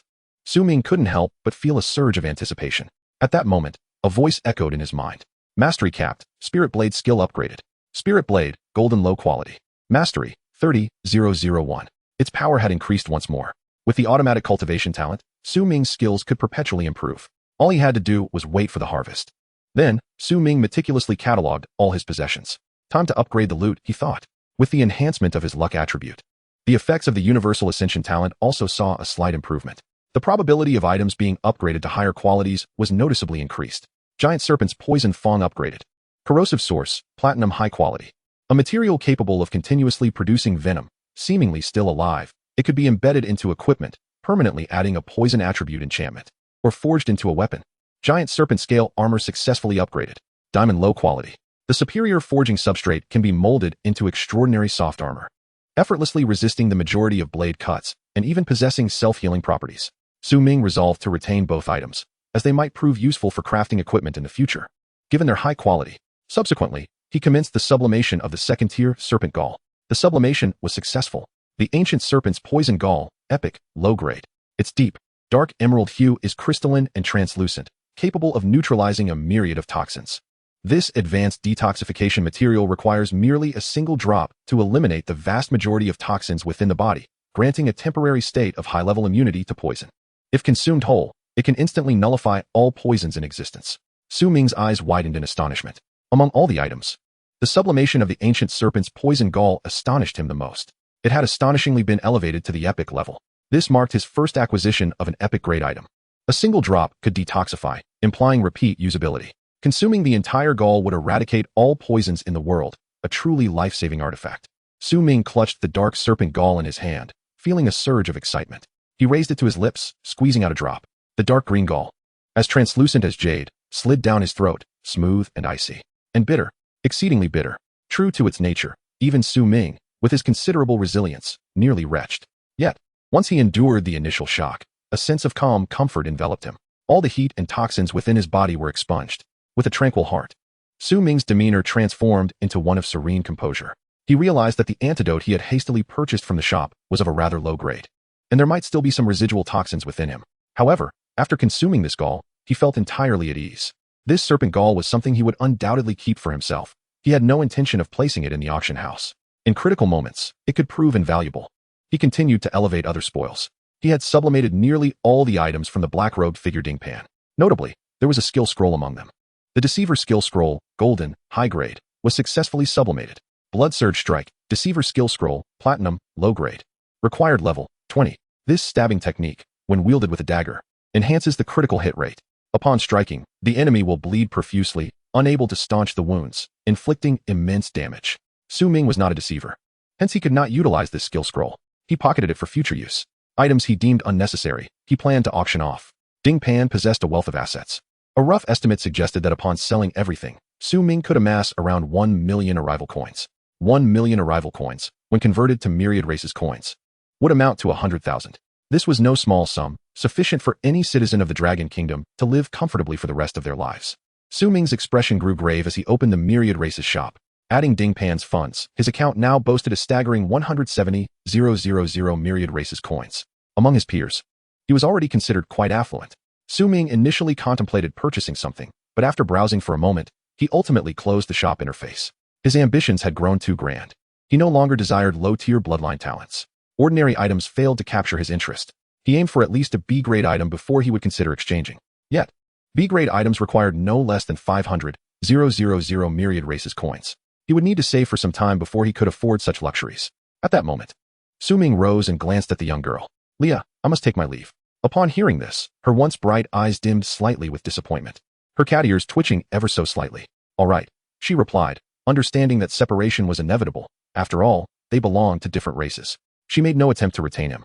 However, just before he departed, she stepped forward, her eyes sparkling with curiosity. "Brother Ming, may I ask you a question?" Chapter 55, The Gift of a Blade. Speak. Ming, clad in a gray robe and wielding a long sword, exhibited great patience towards the girl. "Minggu, why are you so powerful?" Leah asked with utmost candor. At her inquiry, Ming merely smiled faintly. "In my previous life, I was a god of slaughter. In this life, a sword god. Consider me a half-breed of dual divine vocations." Should he share the secret with her? Unlikely. He wouldn't divulge such truths, even to Ji Yao. Perseverance. Ming mused for a moment before uttering two simple words. This response, he himself found somewhat unconvincing. Perseverance? He echoed. The things that could be changed through mere perseverance were exceedingly few. Talent could easily overshadow all. A one-star talent, no matter the effort, could never compete with a 10-star genius. An orphan without familial backing could never stand alongside the heirs of great houses. Such is the structure of this world. Yet, perseverance must be upheld. Even if hope seems distant and probabilities minuscule, one must persist. For with perseverance comes hope, whereas without it, possibilities vanish. This delineates the extremes of potential and impossibility. In his previous life, even when cornered by death, Ming clung to his reverse, choosing to perish alongside it rather than surrender. Thus, he was reborn. This was the reward for his steadfastness. Ming chose to share this experience with her.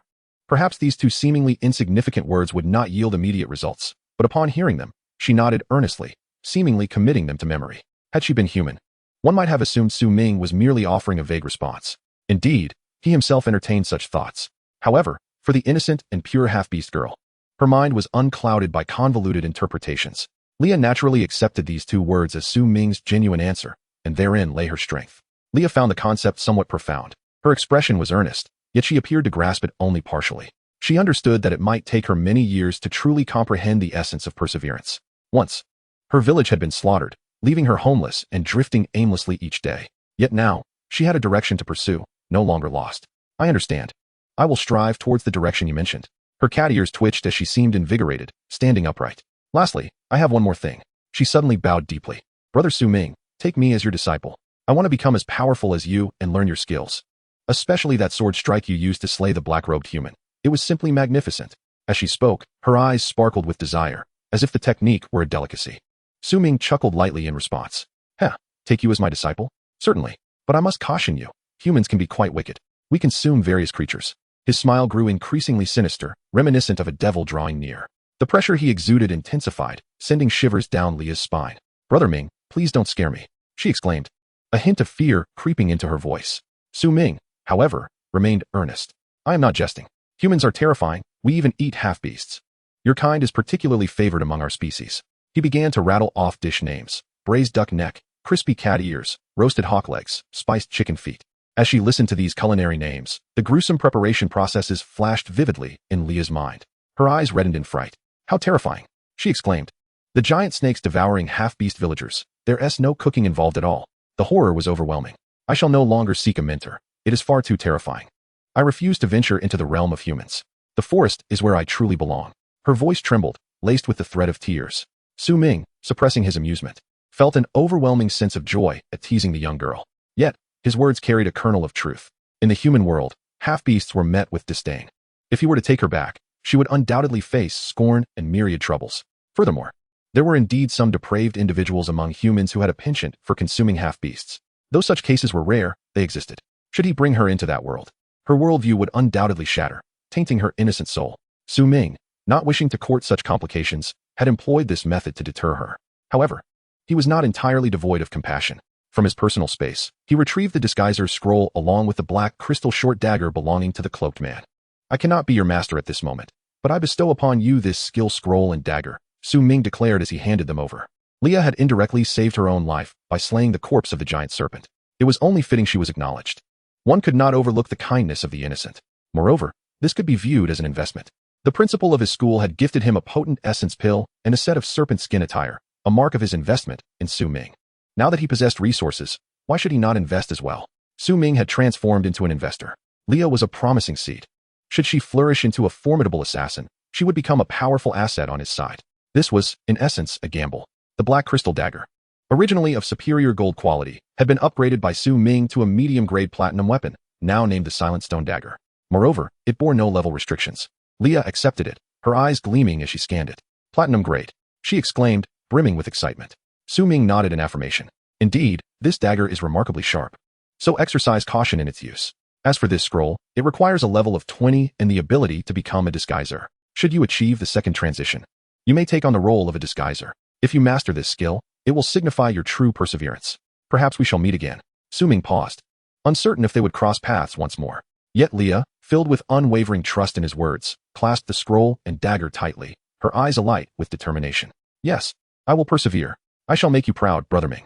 I want to grow stronger and become your disciple. Her enthusiasm radiated as she gazed at the sky, where the clouds had parted to reveal a warm, inviting sun. Upon refocusing her gaze ahead, she noticed the slender figure in the gray robe had vanished without a trace, leaving her solitary in the forest. Standing still, she felt a pang of loneliness. The mentality of a half-beast mirrored that of humans, thus she too experienced boredom and solitude. However, being an optimistic soul, she quickly rallied her spirits. Besides, She was already well acquainted with life in the forest. This was the ideal environment for her growth. I shall hunt beasts and level up, she resolved. And so began her journey of relentless training, with the silent stone dagger in hand. Her efficiency in slaying beasts was indeed remarkable. Unbeknownst to anyone, she persevered alone in the forest for an entire year, traversing nearly every corner of the surrounding woodlands, to the extent that all the beasts now fled in terror upon sighting her. A new beast king was destined to be born within these woods. Ming returned to the Tower of Heaven's Guild. Upon entering the task hall, he noted the sparse crowd. The influx of newcomers had subsided, restoring the usual flow of players, which suited him well for completing his tasks. Such a pity the air here lacks the freshness of the forest, he mused inwardly. He then focused his thoughts, expending a modicum of mental energy to heal all his wounds, activating the self-healing properties of his bloodline.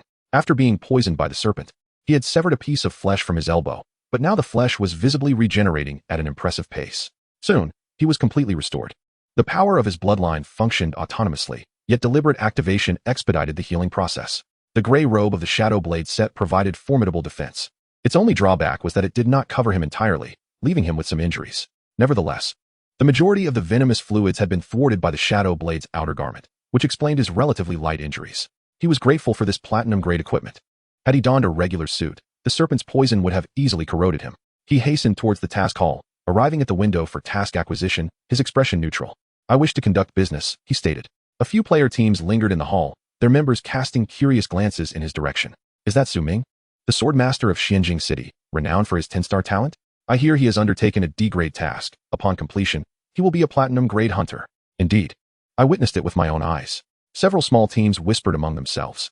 The 10-star talent, regardless of profession, was an exceedingly rare genius, making Ming's name known not just in Xianjing City, but throughout the entire Zhongchuan province.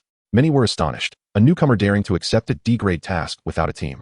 A lone wolf indeed. It struck them as rather audacious. This young man seems to hold his abilities in high regard, remarked a fiery female player clad in black velvet stockings from a distance, her gaze filled with intrigue.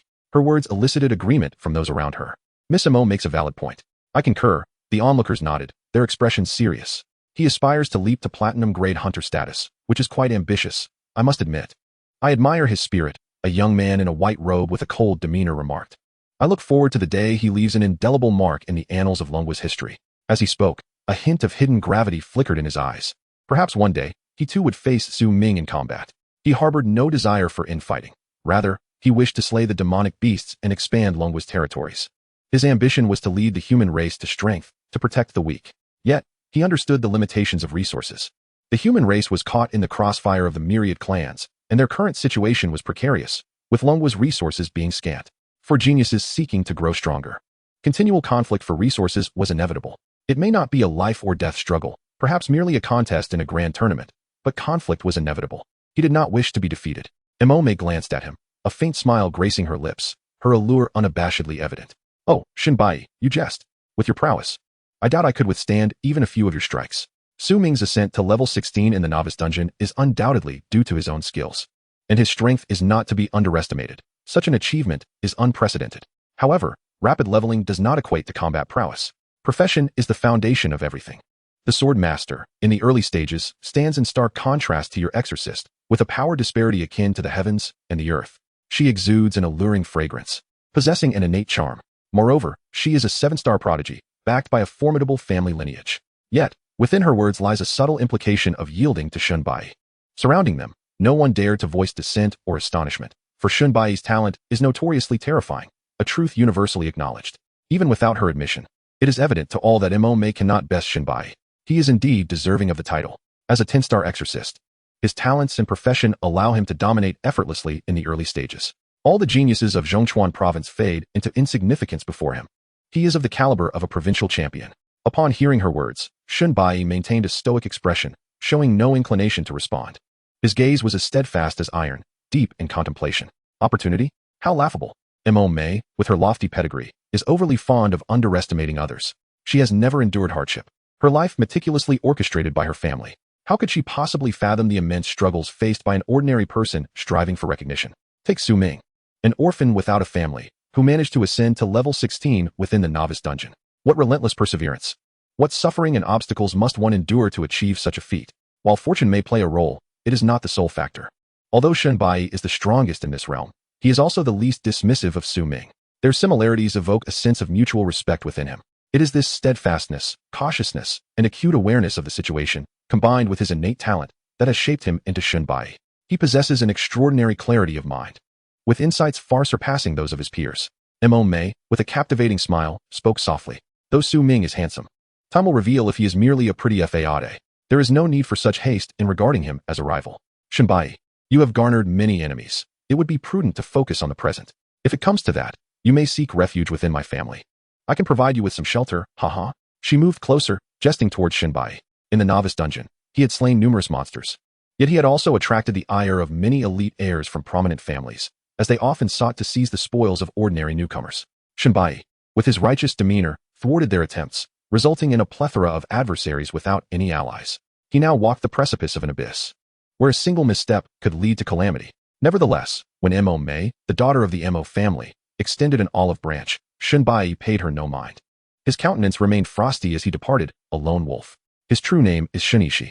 Frequently garbed in white, he is also known as Shunbai. He belongs to no family, having emerged from the slums, where he scavenged for survival. At the age of 10, he bore witness to his mother's death due to poverty. Now, he shines brilliantly, having endured much hardship. He understands intimately the agonizing existence of those at the bottom of society. Thus, upon awakening as a genius, he vowed to aid the most vulnerable. Oh, so lacking in charm, Mo Mei mused, observing his retreating figure with a mild smile. Very well, I have another handsome fellow. As she spoke, her gaze drifted towards Su Ming, her eyes glinting with the predatory appreciation of a hunter. Those around her wore solemn expressions, also casting their eyes towards Su Ming. I suspect he has come to withdraw a quest. Let us observe the unfolding events. If Su Ming's withdrawal is denied, perhaps we could approach him to form an alliance. Indeed, it is easier to add embellishments than to provide essential support in times of need. Maybe this opportunity could grant us a top-tier prodigy as a friend. Some novice members of the Tian Tower Association whispered to one another. Each year, only the elite from the novice dungeon earn the right to join the Tian Tower Association. And thus, all present are gifted individuals. However, even amongst geniuses, disparities exist. Su Ming, with his 10-star talent, stands head and shoulders above the rest, making him a prime candidate for their recruitment. Although he has undertaken a D-rank quest, which he is destined to fail, no one dares to mock him. After all, he is a 10-star sword master, and his ranking within the novice dungeon is first among equals. Once his prowess is revealed, none will dare to underestimate him. Furthermore, Su Ming is undeniably strong. What instills the greatest apprehension is the rumor that he has attained level 16 within the novice dungeon. Chapter 57. It is mistaken. This is not my token. It is said that Su Ming has reached level 16 within the novice dungeon. Indeed, level 16. This achievement marks him as the first in the storied history of the Dragon Kingdom. The upper echelons of Xianjing City have gone to great lengths to shield Su Ming's potential from the public eye. However, the sheer number of players within the dungeon makes it impossible to conceal the rankings, and thus, Su Ming's accomplishments cannot remain hidden. Soon, like a wildfire, the news spread across the nation. Among the youthful prodigies, his name became widely recognized. Since the advent of the Awakening Day, no one has managed to achieve such a high level within the novice dungeon. History has seen many 10-star geniuses, yet they typically reach around level 12 at best. This year has birthed exceptional talents, with Shunbai, one of the most formidable, only attaining level 14. Yet Su Ming has surpassed him, reaching level 16. Regardless of the strength of his profession, he commands a measure of respect and caution from all. Still, many do not believe he can complete a D-rank quest. After all, D-rank quests are notoriously challenging, involving second transformation monsters, which are typically level 20 and above. The attributes of these creatures inherently exceed those of humans. The vast disparity in levels and attributes cannot be compensated for by mere talent. I suspect he has come to withdraw a quest. So do I, the crowd nodded sagely. In truth, many attribute Su Ming's ascension to level 16 to sheer luck. The concept of opportunity is a clever one. It serves as a convenient explanation for all unexpected occurrences. In dungeons, there are indeed occasions when exceedingly rare treasures may appear, enabling rapid enhancements of one's abilities. Throughout the history of the Dragon Kingdom, there has been a student who procured a sky-cutting herb, an epic sword-forging material, within the novice dungeon, and upon selling it, he lived comfortably for the rest of his days. 50 years ago, another newcomer consumed a fruit within the novice dungeon, instantly boosting his level by 3, elevating his 5-star talent to level 7, securing him the 8th position in the dungeon rankings. There are even tales of individuals who acquired certain artifacts within the novice dungeon, enhancing their star-level attributes. These are verifiable historical facts. Thus, while Su Ming's rise to level 16 may have broken records, it does not necessarily imply a corresponding strength. Perhaps it is merely a matter of fortune? If one were to assert that luck is a component of strength, that is another discussion altogether.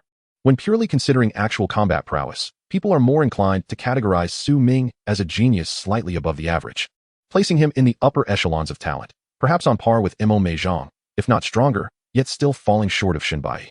Even Shunbai himself would not dare to claim he could single-handedly vanquish a D-rank quest monster. As for Su Ming, even less so. Indeed, the adage rings true. There are no worthless professions, only those who are inept in their roles. Occasionally, there are prodigies who can unleash formidable power from seemingly weak professions. They believe Su Ming is indeed such an individual. Otherwise, he could not have reached level 16 solely by chance. However, regardless of how one maximizes their profession, they cannot transcend the shackles imposed by the disparity in levels. In summary, people still view the situation with a sense of pessimism. The creatures associated with D-level tasks are not something a novice can conquer alone. Su Ming possessed an exceptionally keen sense of hearing, capturing the murmurs of those around him. However, he remained remarkably composed. Having lived 2 lives, he was no longer swayed by such trivial matters. His mind was solely focused on his personal objectives. I am here to conduct business. He gazed steadily at the female clerk before him, his expression calm and unruffled. Upon recognizing Su Ming, the clerk's demeanor shifted to one of slight coldness. Ah, is that not the renowned 10-star swordsman from Xinjiang? He has likely come to withdraw from the task upon realizing how daunting the D-level assignment is. Each year, there are always these naive newcomers who ambitiously undertake higher-level tasks, only to discover their inability to complete them, returning in disgrace to exchange for lower-tier assignments. She had seen this scenario unfold countless times. Unfortunately, the rules do not permit such changes. Once an initial task is accepted, it cannot be swapped. If one fails to complete the introductory task, they are forever barred from officially joining the Tower Association. In essence, Su Ming had dug his own grave. She felt no sympathy for him, merely watching with a mindset of amusement. Yet, outwardly, she maintained her professional demeanor. After all, even if Su Ming could not complete this task for the time being, it would not hinder his future rise.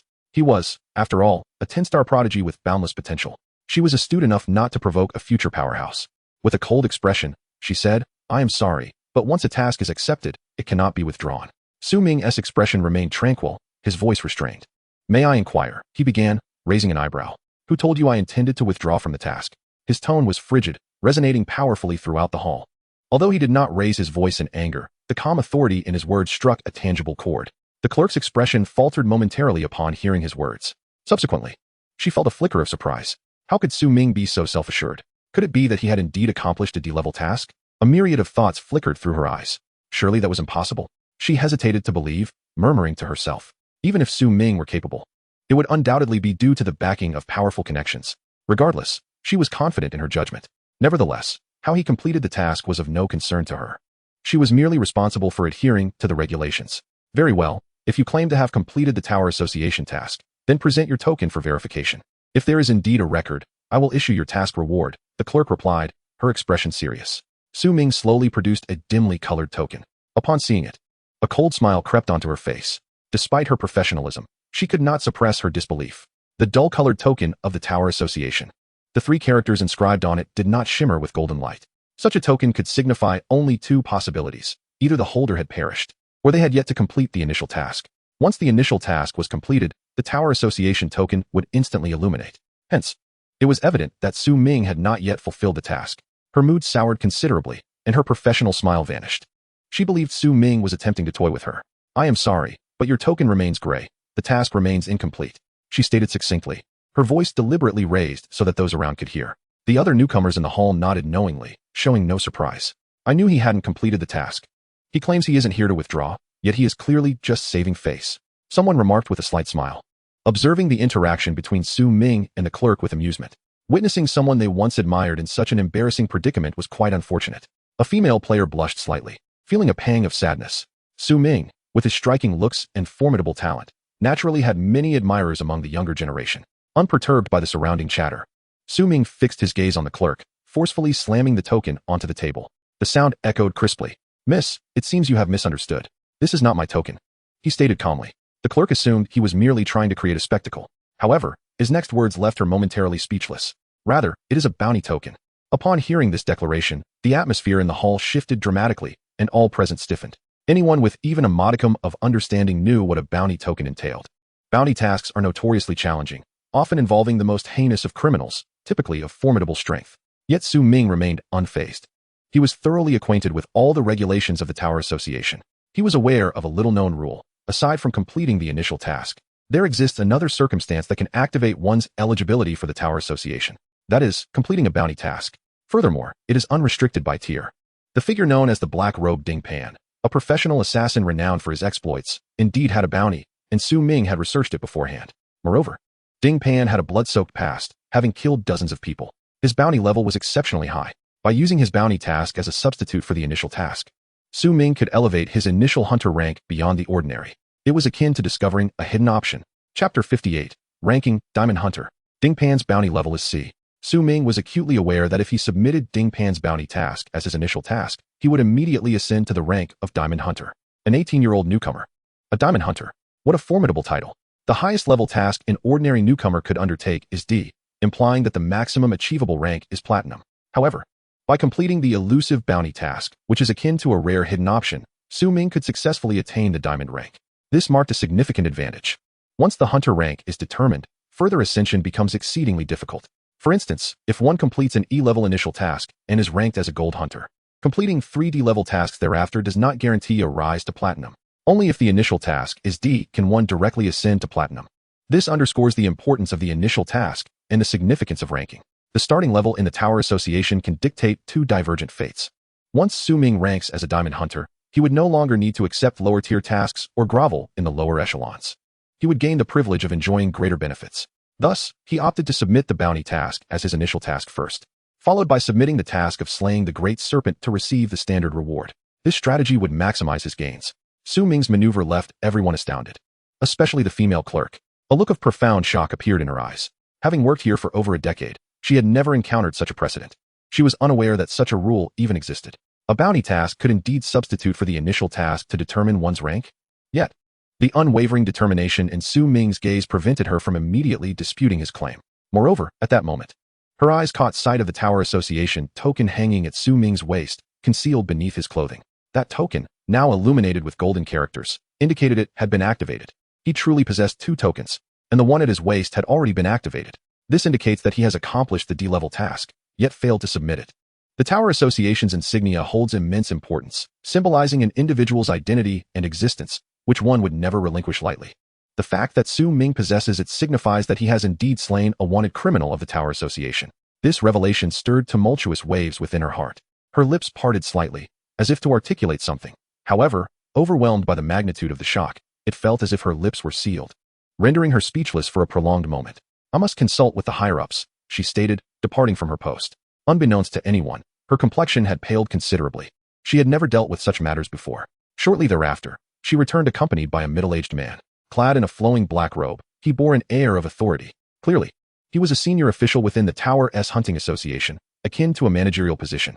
With hands clasped behind his back, he approached briskly. "Is this him?" The man inquired, gesturing towards Su Ming and addressing the female clerk. "Indeed," she nodded. "This newcomer has expressed intent to use the bounty task as a means to fulfill the initial requirements for leveling up." He stepped in front of Su Ming, peering through the glass, his brow slightly furrowed as he spoke. Su Ming nodded in affirmation. The man then lifted the insignia of Ding Pan from the window. This insignia, now dimmed, indicated that its owner was deceased. Yet, upon scanning, Ding Pan's personal details emerged. It was confirmed. He was indeed a wanted criminal, Ding Pan. This was unequivocal. Moreover, it categorized as a C-level bounty. The task's reward included a low-grade diamond treasure, fortune fruit, and 50,000 universal coins. Should Su Ming submit this task as his initial one, he would ascend to the rank of a diamond-level hunter. An absolute leap to success. While the Tower Association has this rule, it has never been enforced until now. The middle-aged man remarked with a grave expression, stroking his chin. "In the 30 years I've worked here, I never anticipated the day this rule would be put into practice. The establishment of this rule was merely to encourage newcomers to act heroically against wanted criminals. The notion of actually killing one, that was never expected. After all, it is nearly impossible for newcomers to eliminate bounty criminals. Every individual on those wanted posters is a ruthless fiend, a seasoned criminal expert. In many respects, these criminals pose a greater danger than mutated beasts." The man had never considered that this rule would truly be enacted. Su Ming maintained a calm demeanor, offering a faint smile. "Regardless, a rule is a rule. I kindly ask you to process this," he stated. A flicker of brilliance crossed the man's eyes as he hesitated momentarily. Although he possessed the authority, this was indeed a first. After considerable contemplation, he finally replied, "Very well. After all, as you rightly said, a rule is a rule. I must assist you, lest I be deemed negligent." He waved his hand, and a virtual screen materialized before him.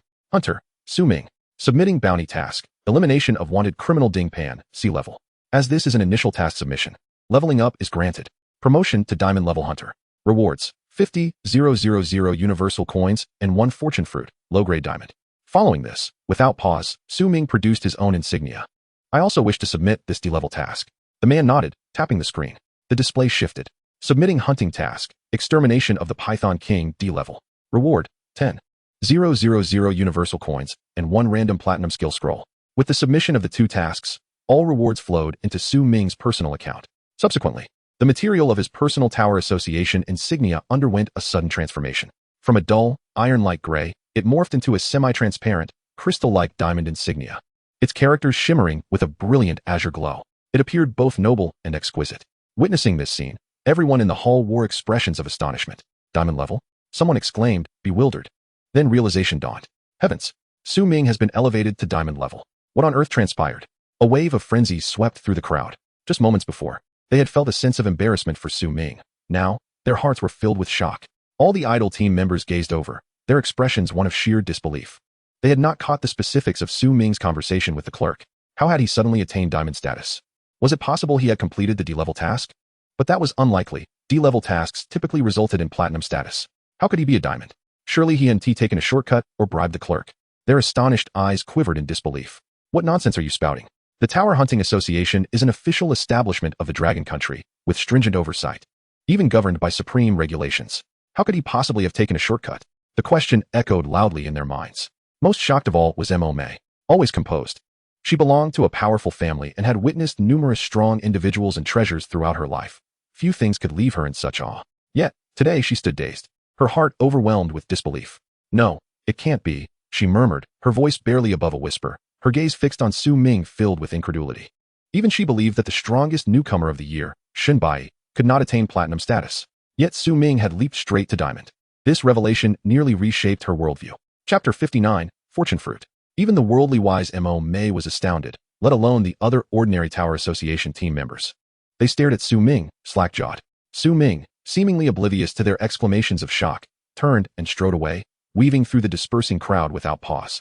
His gaze remained unwaveringly calm, for everything unfolded precisely as he had anticipated, allowing him to remain ever composed. Some beckoned to him, attempting to engage him in conversation.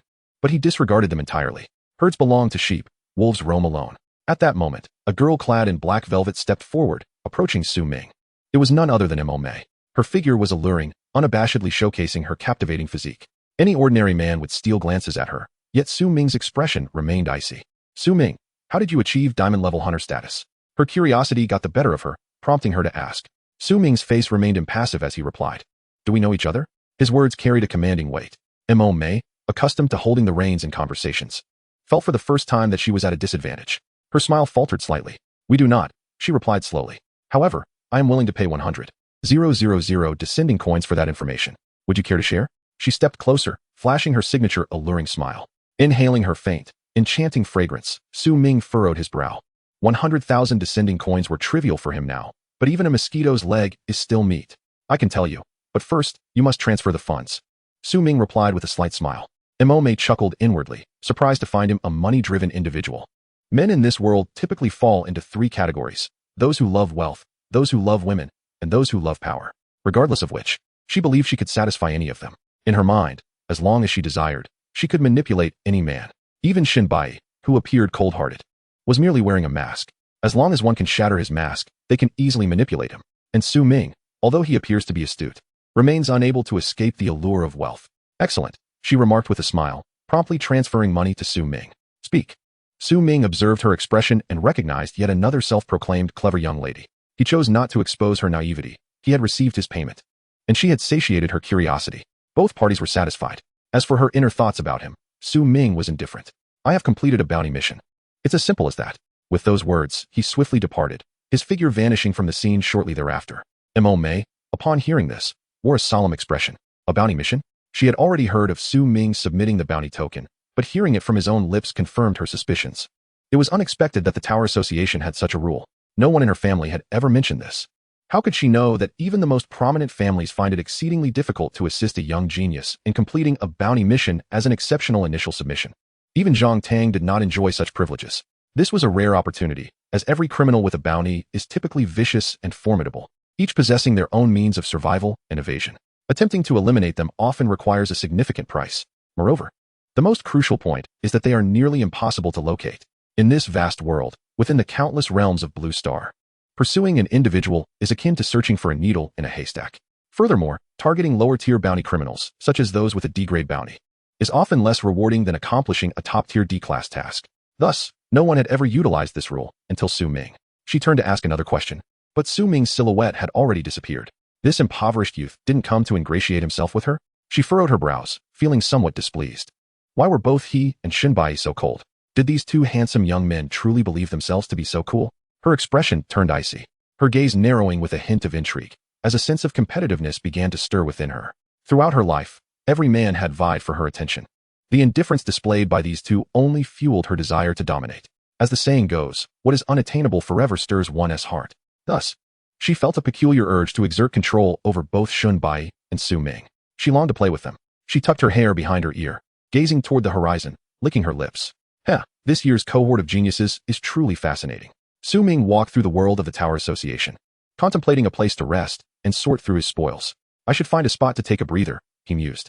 Soon, he stumbled upon a tavern named Under the Fat Goose. The proprietor was a half-beastman, sporting the head of an old goose, with a long duck bill and a human body, dressed in a suit. Greetings, may I assist you with a sweet reservation? He inquired in a serious tone, his voice melodious. Yet, Su Ming struggled to suppress a chuckle. He had not anticipated encountering a half-beastman in the tower's realm. I'll take a standard refuge room, Su Ming replied, transferring 30,000 arrival coins. Indeed, a room for one night cost 30,000 arrival coins. Real estate in the Tower Association's world was exceedingly expensive. To reside here was naturally a costly affair. It was fortunate they did not charge in myriad coins. That would have been exorbitant. Most importantly, the Tower Association's world was nearly absolute in safety. Very few places in the world can truly be deemed completely secure. Su Ming had already eliminated several of Zhang Tang's subordinates, which might have drawn attention. He needed to be cautious regarding his safety. Thus, he opted for this establishment. Before long, the fat goose led Su Ming to a room. This refuge room is designed for customers requiring privacy and security. Please enjoy your rest. No one will disturb you, the goose assured him before turning to leave, locking the door behind him. As he departed, Su Ming noticed chains wrapped around the gooseman's ankles, and his wrists were bloodied from the shackles. It turned out that this half-beastman was a slave, working here rather than being the owner. In the human world, half-beastmen possessed no rights and could be killed or sold at will, akin to animals. Su Ming's thoughts drifted to Leah. This was precisely why he had chosen not to bring her along. He had no regrets regarding this decision. Subsequently, Su Ming began to tally the rewards he had garnered from completing the task. The total from the two tasks amounted to approximately 60,000 myriad coins, combined with the over 100,000 he already possessed. Now he had over 200,000, nearing 300,000 myriad coins. This figure was astounding. Su Ming listed the vast majority of his items on the auction house, selling them swiftly. His balance of arrival coins exceeded 1 million. He was assuredly free from worries regarding sustenance and attire. Su Ming retrieved the Fruit of Fortune, a reward for completing the C-grade bounty task. Typically, ordinary C-grade tasks did not yield diamond-level rewards, generally offering at most platinum mid to high-tier rewards. Only B-grade tasks guaranteed diamond-level rewards. However, bounty tasks differed, as the societal threat posed by those criminals was immense. Eliminating them was seen as a service to the populace, thus the rewards were substantial. C-grade bounty tasks had a high probability of yielding diamond-level rewards. Su Ming activated the universal sublimation. Chapter 60, The Drunken Sword Stance. Sublimation successful. Fate's Kiss Fruit, diamond mid-tier. Upon use, it can randomly enhance the luck attribute. He swallowed it whole. After consuming it, Su Ming immediately sensed an enhancement in his luck attribute. Upon checking, his luck had risen to 130. The increase was significant, and he felt quite satisfied. Next, he took out the random platinum tier skill scroll and activated the universal sublimation once more. Sublimation successful. Soul Reaping Scythe, platinum high tier skill scroll. Only those with soul power can utilize it, allowing them to infuse their soul energy into the scythe for a single strike that can sever the enemy's soul. Not a skill for my profession, Su Ming mused thoughtfully. Perhaps I should find an opportunity to gift it to Jiao. This skill was not restricted to specific professions. Any who could wield soul power could learn it, such as Jiang Yinqing, the soul healer, or Ji Yao, the necromancer. However, since Ji Yao was the primary user of the scythe, this scroll would indeed suit her best. Skill, Continuous Rainstorm Sword, silver mid-tier, proficiency increased, skill advanced. At that moment, a voice resonated in his mind. Storm Sword, silver high tier. Proficiency, 2,000, 3,000. As graceful as a phoenix in flight, as relentless as a torrential downpour. The sword's momentum is like waves. He was not far from ascending to the golden tier swordsmanship. Most of Su Ming's other skills were above golden tier. Only this one remained at silver. However, it would soon break through as well. At this juncture, Su Ming suddenly noticed that someone had sent him a message on his personal profile panel. He promptly opened it. Upon reading, his expression shifted with surprise. The message was from Jiang Yongli, the chairman of the Jiang'an Consortium. Among transmuters, remote communication and item gifting were possible. Su Ming had long heard of Jiang Yongli's esteemed name. The chairman of the Jiang'an Consortium, the largest financial conglomerate in Zhongchuan province, was also Jiang Yunqing's father. Su Ming's brows furrowed slightly. Why would he send me a message? Could it be that a melodrama akin to this is 1 million? Leave My Daughter is about to unfold? A faint smile curled at the corners of Su Ming's lips. He found his own unrealistic thoughts somewhat amusing. Such scenarios are confined to the realms of comics and novels. In the real world, who among the high echelons of conglomerates is not shrewd? It is utterly improbable that they would resort to such overt tactics. Moreover, having saved Jiang Yunqing's life, she surely would not speak ill of him before her father. Su Ming promptly opened the message. He had never entertained any thoughts regarding Jiang Yunqing. Regardless of what his father had sent, he could endure it. Upon glancing at the message, his expression sharpened. It read, "Hello, Su Ming. I am Jiang Yunqing's father, Jiang Yongli." Accompanied was an image of his personal business card. "I heard from my daughter that you saved her life in the instance. As a token of gratitude, I present you with a small gift. I kindly ask, Su Ming, that you continue to look after my daughter in the future. I would be immensely grateful." At the bottom of the letter, there was a note indicating a gift. Su Ming lightly tapped it, entering his personal space where it was stored. The item was a skill scroll, adorned with a ring of gem-like patterns. It was, astonishingly, a diamond-grade skill scroll. Typically, a diamond-grade skill scroll holds a market value ranging from 8 million to several tens of millions of arrival coins. Such a momentous gift left Su Ming somewhat astonished. What intrigued him further was the exceedingly polite tone of Chairman Jiang. It was not merely polite, it was almost obsequious. He referred to himself as this humble person. A titan of industry, a man of significant stature in the business realm of Longhua, was inexplicably deferential to a mere young student. It was indeed perplexing. Furthermore, this gift was undeniably extravagant. Even though he had saved his daughter's life, it still felt excessively lavish. The tone of the letter also carried a hint of a last request. Su Ming's expression grew solemn as he pondered for a long while, suddenly struck by a revelation. Wait, Jiang Incorporation, Jiang Yongli. He recalled that in his previous life, Jiang Yongli would meet his demise in just a few months. In his past life, Su Ming had no acquaintance with Jiang Yunqing nor any ties to Jiang Incorporation. Thus, he was oblivious to such business matters, merely having heard of this minor incident in the deepest recesses of his memory. To remember it now was quite the feat after Jiang Yongli's death. Jiang Incorporation remained standing, but the reins of power shifted to another. The tone of his letter seemed to suggest a sense of impending farewell. Could it be that he already sensed his fate? It appeared he wished for someone to care for his daughter after his passing. Hence, he bestowed such a precious gift, hoping to plant a seed of gratitude in Su Ming's heart. Su Ming contemplated the implications of his words. The business world is rife with brutal internal strife, assassinations, and fabrications. For the sake of wealth, humanity can resort to all manner of means. Perhaps Jiang Yongli had foreseen his imminent demise. It seemed that Jiang Incorporation was ensnared in some dire vortex. By gifting such an extravagant present, he was securing a safety net for his daughter's future. Simultaneously, Su Ming felt a weight of gravity upon his heart. Although he had discerned some hints, his current abilities were insufficient to intervene. He should prioritize his own safety. He murmured. He proceeded to enhance the diamond skill scroll. Success. Drunken sword style, diamond superior. With wine in hand, let us revel. The sword gleams with icy brilliance. When intoxicated, upon entering the drunken sword stance, all sword techniques have a chance to inflict sword aura effects. Su Ming's eyes widened in astonishment. It was indeed of diamond superiority. Furthermore, it was a stance skill that could be activated merely by becoming inebriated. Sword aura is a formidable effect that enhances sword techniques, typically requiring advanced skills. Yet this skill allows all sword techniques to benefit from the sword aura effect. He promptly learned it. Subsequently, he purchased a considerable quantity of aged fine wine from the arrival coin shop, storing it in his personal space.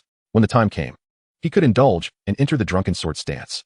In the training room of the inn, Su Ming practiced his new skill.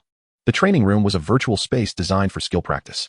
In the center stood a wooden dummy. He drank the wine and entered the drunken sword stance. Immediately, his grip on the sword became somewhat unsteady, yet his sword technique grew increasingly fierce. With a swift motion, he unleashed the Gale sword. The pale sword aura swirling as it sliced through the air, obliterating the dummy into splinters. In an instant, the dummy reconstituted itself. Excellent. With this drunken sword stance, my combat prowess has significantly increased. Su Ming felt a surge of joy. Chapter 61. One gains the Tao, all rise. Su Ming spent a bit of money to extend his stay at the inn for a few more days. He then rested for a while to regain his peak energy. Awaiting the provincial scores to be released, he opened his personal martial arts panel, reviewing his information. Su Ming. Title: God of Killing. Active title: First Blood Newcomer King. Level: 21. 1. 945. 521. 000 experience.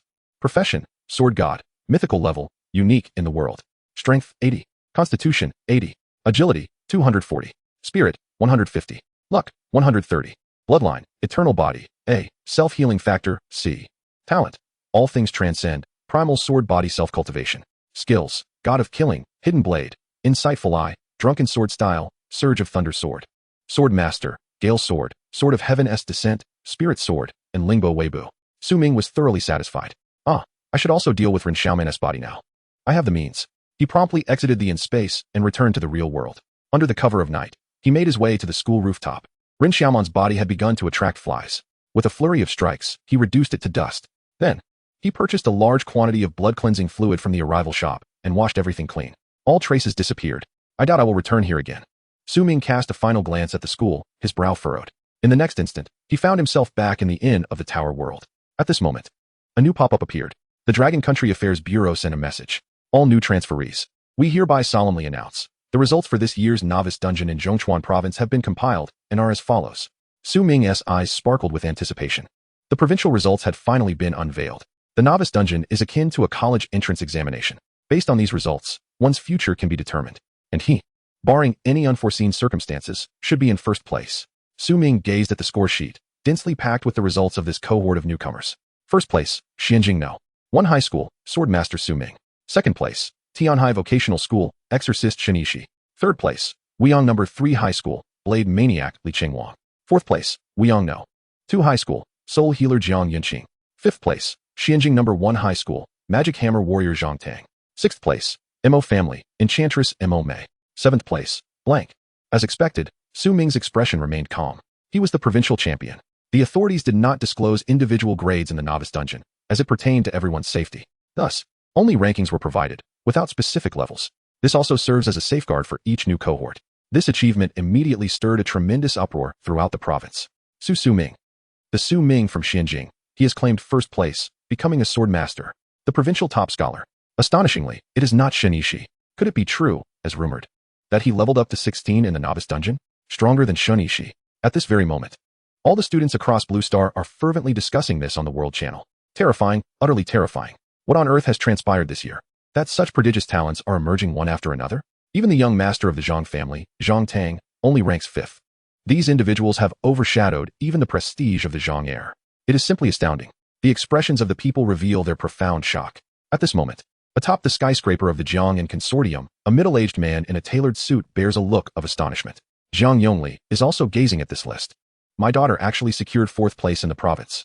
The joy on his face is hard to conceal. Excellent, truly excellent. Her performance far surpasses that of her sister Jiang Lan from years past. She has even outshone the young master of the Zhang family. His heart swells with elation. This signifies that his second daughter is destined for greatness. He then casts his gaze at the first place. Calm down, I must remain composed. He silently reassures himself. Exhaling deeply, Yunqing is merely an auxiliary class. Achieving such a high provincial ranking must certainly be attributed to Su Ming's influence. This student, with no support, has managed to attain the top scholar of the province, surpassing Li Qingwang, the Blade Maniac, and the currently prominent Shen Bai, as well as the young master of the Zhang family. His future is boundless. He clenches his fists, preparing to set aside time to have a serious conversation with his daughter. It is imperative that she cultivates a good relationship with Su Ming. At present, the Jiang and Consortium is in constant conflict with the Zhang family and has disputes with other major conglomerates as well. He is acutely aware that he could suddenly encounter unforeseen troubles. Everything is uncertain. He must lay a solid foundation for contingencies. At this moment, in the National Security Bureau, all the high-ranking experts of Long Country are intently observing a large screen before them. It displays the strongest talents among this year's students. The results from not only Zhongchuan province, but the entire nation have been announced. Su Ming, whether in Zhongchuan province or across Long Country, stands at the pinnacle. Remarkable. Truly remarkable. This child named Su Ming has achieved extraordinary results. They are astonishing to an almost unbelievable degree. A middle-aged man of high rank within the National Security Bureau, Wen Tianlei, speaks with glimmering eyes of delight. As the director of the bureau, his position is exceedingly high. He oversees matters of national security as well as the annual allocation of educational resources for class changers. His temples are graying, revealing the burdens he bears for the nation's affairs. He has always been stoic, yet today, a smile graces his face. It is evident that he is genuinely pleased. However, his expression soon returns to calm. His stern demeanor adds an air of authority. He surveys his surroundings. In the novice dungeon, leveling up to 16. Subsequently, he even undertook a D-level tower quest. And that is not all. He astonishingly completed a C-level bounty task, successfully achieving the initial ranking as a diamond tier hunter. All of this cannot simply be attributed to luck. This child is undoubtedly a prodigy among prodigies, possessing unparalleled qualities in temperament, strength, skills, and talent. He clenches his fists tightly, his eyes flashing with brilliance, declaring, at this moment, a woman steps forward from the crowd. It is none other than the vice mayor of Xianjing City, and Ranling. Wearing a pair of black-framed glasses, her expression is grave as she approaches and speaks. Director, this student hails from our Xianjing City. Upon hearing this, when Tianlei slowly turns his gaze towards her, Vice Mayor, do you have any intelligence regarding this student? Su Ming has remained relatively unknown, unlike Shinishi, who revealed exceptional talent early on. Thus, he is both surprised and curious. And Ranling contemplates for a moment before cautiously replying, Director, this student has a long story. He is an orphan, exceptionally diligent in both character and studies, possessing a resilient spirit, living on scholarships without seeking help from anyone. His achievements today are solely due to his own efforts, not reliant on any family connections. To be frank, his profession is that of a swordmaster. Initially, I too did not hold him in high regard. As she speaks, a faint smile graces her lips. Yet he has indeed brought a surprise to Xianjing City, Zhongchuan Province, and even Long Country. There is a hint of pride in her words. After all, such a prodigy is unprecedented. Very well, excellent. When Tianlei gently claps his hands and states, such a talent from humble beginnings is exceedingly rare. In the future, he may become the backbone of Long Country. We must ensure his protection. Next year, the educational resources for Xianjing City will be tripled based on existing regulations. When Tianlei proclaims with a sweeping gesture, Vice Mayor, the position of mayor in Xianjing City has been vacant for quite some time. Next month you shall be officially promoted to mayor. He then adds with a smile. Chapter 62, S-Class Beasts. Upon hearing this, and Ranling's eyes sparkle with surprise. She has labored for several years in her role as vice mayor without promotion, and now she finally sees hope. Thank you, Director. She suppresses her inner joy and replies with a serious expression before retreating back among the senior leadership. At this moment, when Tianlei gazes at the screen, this year, all provincial ranking rewards will be distributed as usual, except for one student, the blade maniac, Li Chengwang. Upon mentioning this, when Tianlei stands with his hands clasped behind his back, his gaze icy, this student will receive no rewards, even though he ranks third. The room falls into stunned silence. Yet many leaders had anticipated this outcome, maintaining their composure. The blade maniac, Li Chengwang. This student is a remorseless killer. Indeed, news has spread that he did not slay beasts in the novice dungeon, but rather eliminated fellow new class changers to seize their experience. Thus, his rapid leveling speed.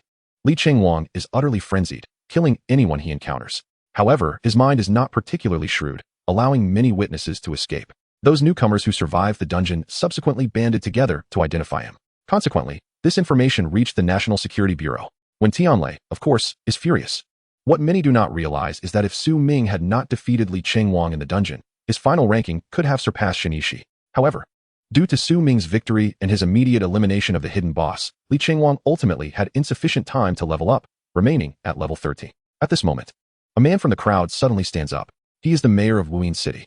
Beads of sweat dot his forehead, and he appears exceedingly anxious. Gritting his teeth, he clenches his fists and implores, Director, I beseech you to reconsider. Our Wuyin City's Li Chengwang is a 10-star blade maniac. His future achievements may even rival Shinbai. Such talents are rare in Long Country, scarcely appearing once a year. His ranking in the novice dungeon has already suffered from Su Ming's surpassing. He is in a state of despair. If his provincial ranking reward is revoked, I fear this child will falter and become utterly despondent. Long Country stands to lose a top-tier genius. His words, however, greatly irk when Tianlei. A genius?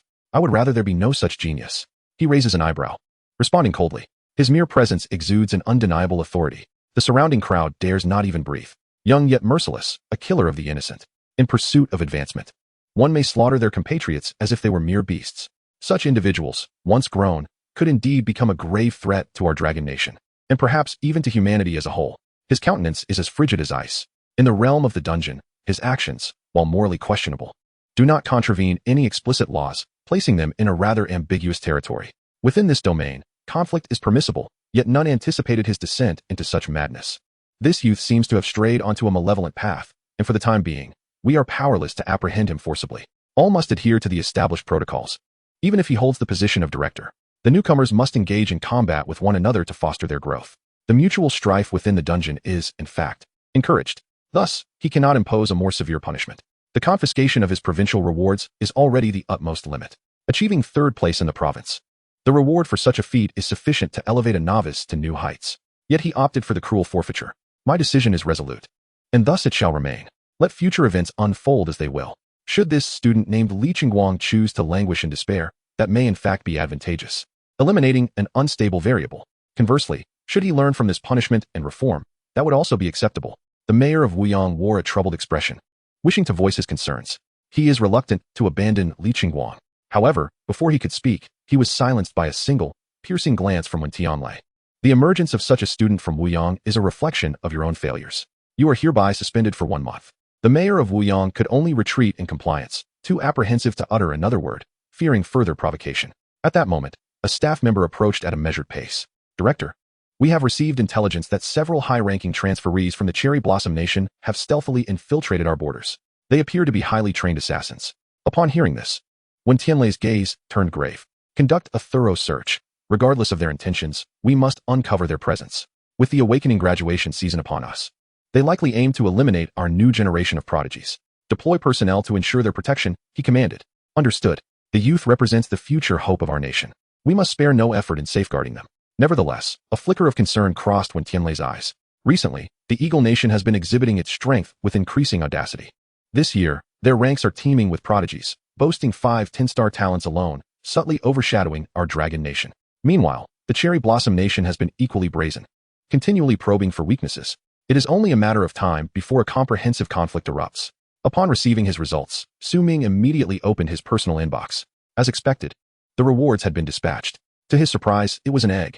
This egg, adorned with deep azure patterns, gleamed with a translucent quality. Upon taking it into his hands, he felt a chill, reminiscent of jade. Scanning its details, he discovered it to be a blue-feathered cold bird egg, a C-grade exotic beast. It can hatch into a cold blue-feathered bird, capable of assisting in combat and unleashing ice spikes to vanquish foes. Su Ming proceeded with the sublimation. Success. The egg transformed into a pitch-black material, exuding an eerie aura. It was now a netherbird egg, an S-grade exotic beast. This can hatch into a menacing creature from the netherworld, aiding you in obliterating enemies on the battlefield. Hatching time, 90 days remaining. To have upgraded directly to an S-grade exotic beast is indeed fortuitous. With augmented luck attributes, the sublimation process proved exceptionally effective.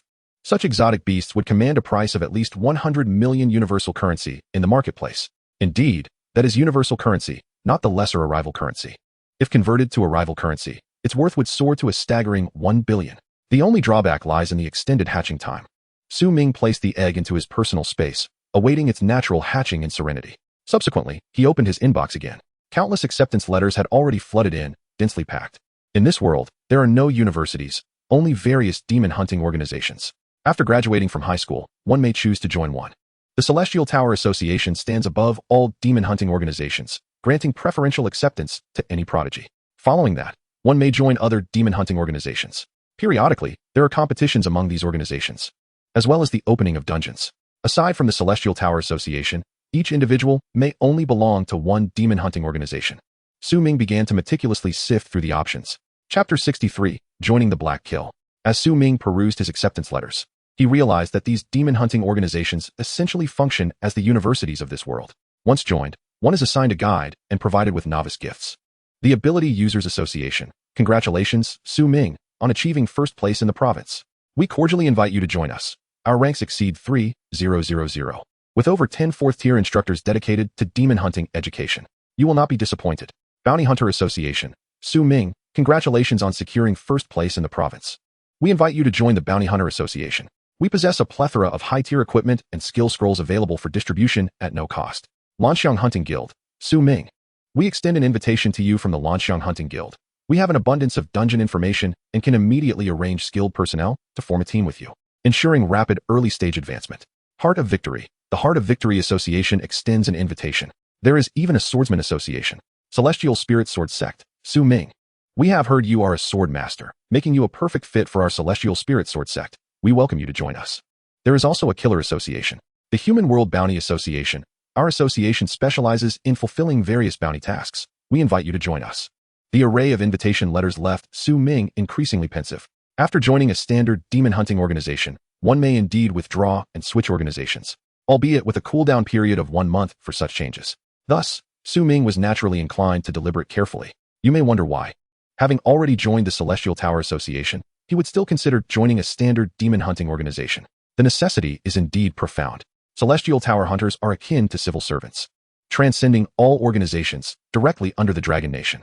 Members of the Celestial Tower can prioritize tasks. Furthermore, rewards vary according to the rank within the Celestial Tower. However, the rewards from the Celestial Tower are quite limited. There will be no hand-holding to aid your growth. Additionally, opportunities to enter dungeons are scarce and can only be acquired through personal purchase. Conversely, joining other demon hunting organizations offers a different experience. There, one can receive specialized guidance, abundant rewards, and in some cases, organizations will even distribute skill scrolls, equipment, and other items to all new recruits at no cost. With his status as the top in the province, Su Ming is a highly sought-after asset. All the acceptance letters are imbued with respect, employing every tactic to entice him. Yet, Su Ming largely disregarded them. One association even made a significant investment, offering a platinum-grade skill scroll for sword masters, hoping to entice him to join. This association is known as the Shushan Swordsman Association. However, Su Ming also overlooked this offer, for in his heart, he had already made his choice. At this moment, he was searching for that particular team. He desired none other.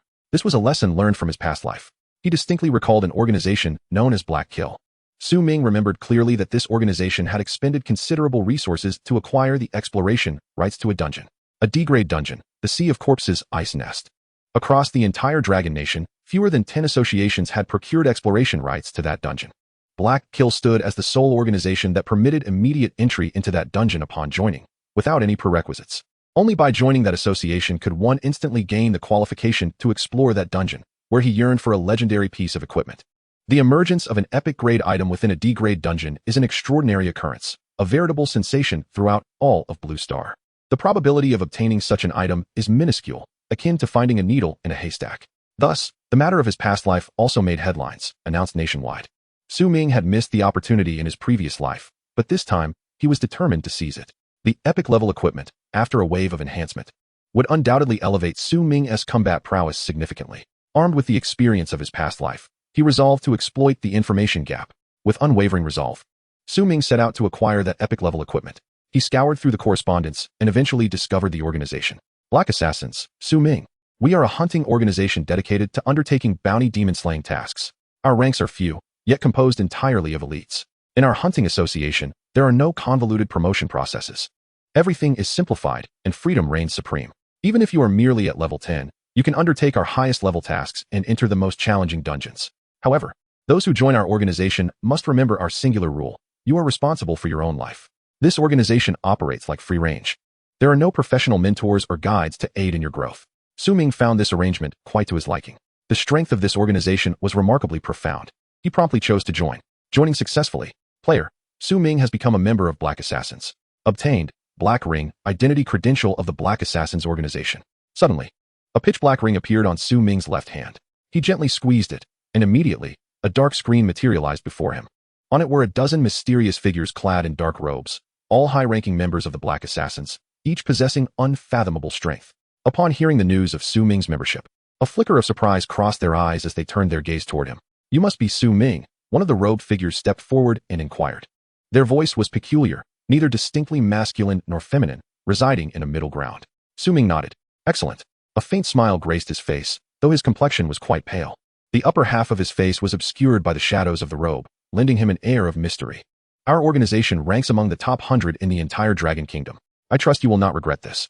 Subsequently, the figure waved their hand, and a dark card merged into Su Ming's Black Assassin's ring. For all newcomers joining us, remember, hard work yields rewards. This card contains all the dungeons and tasks our organization is authorized to explore.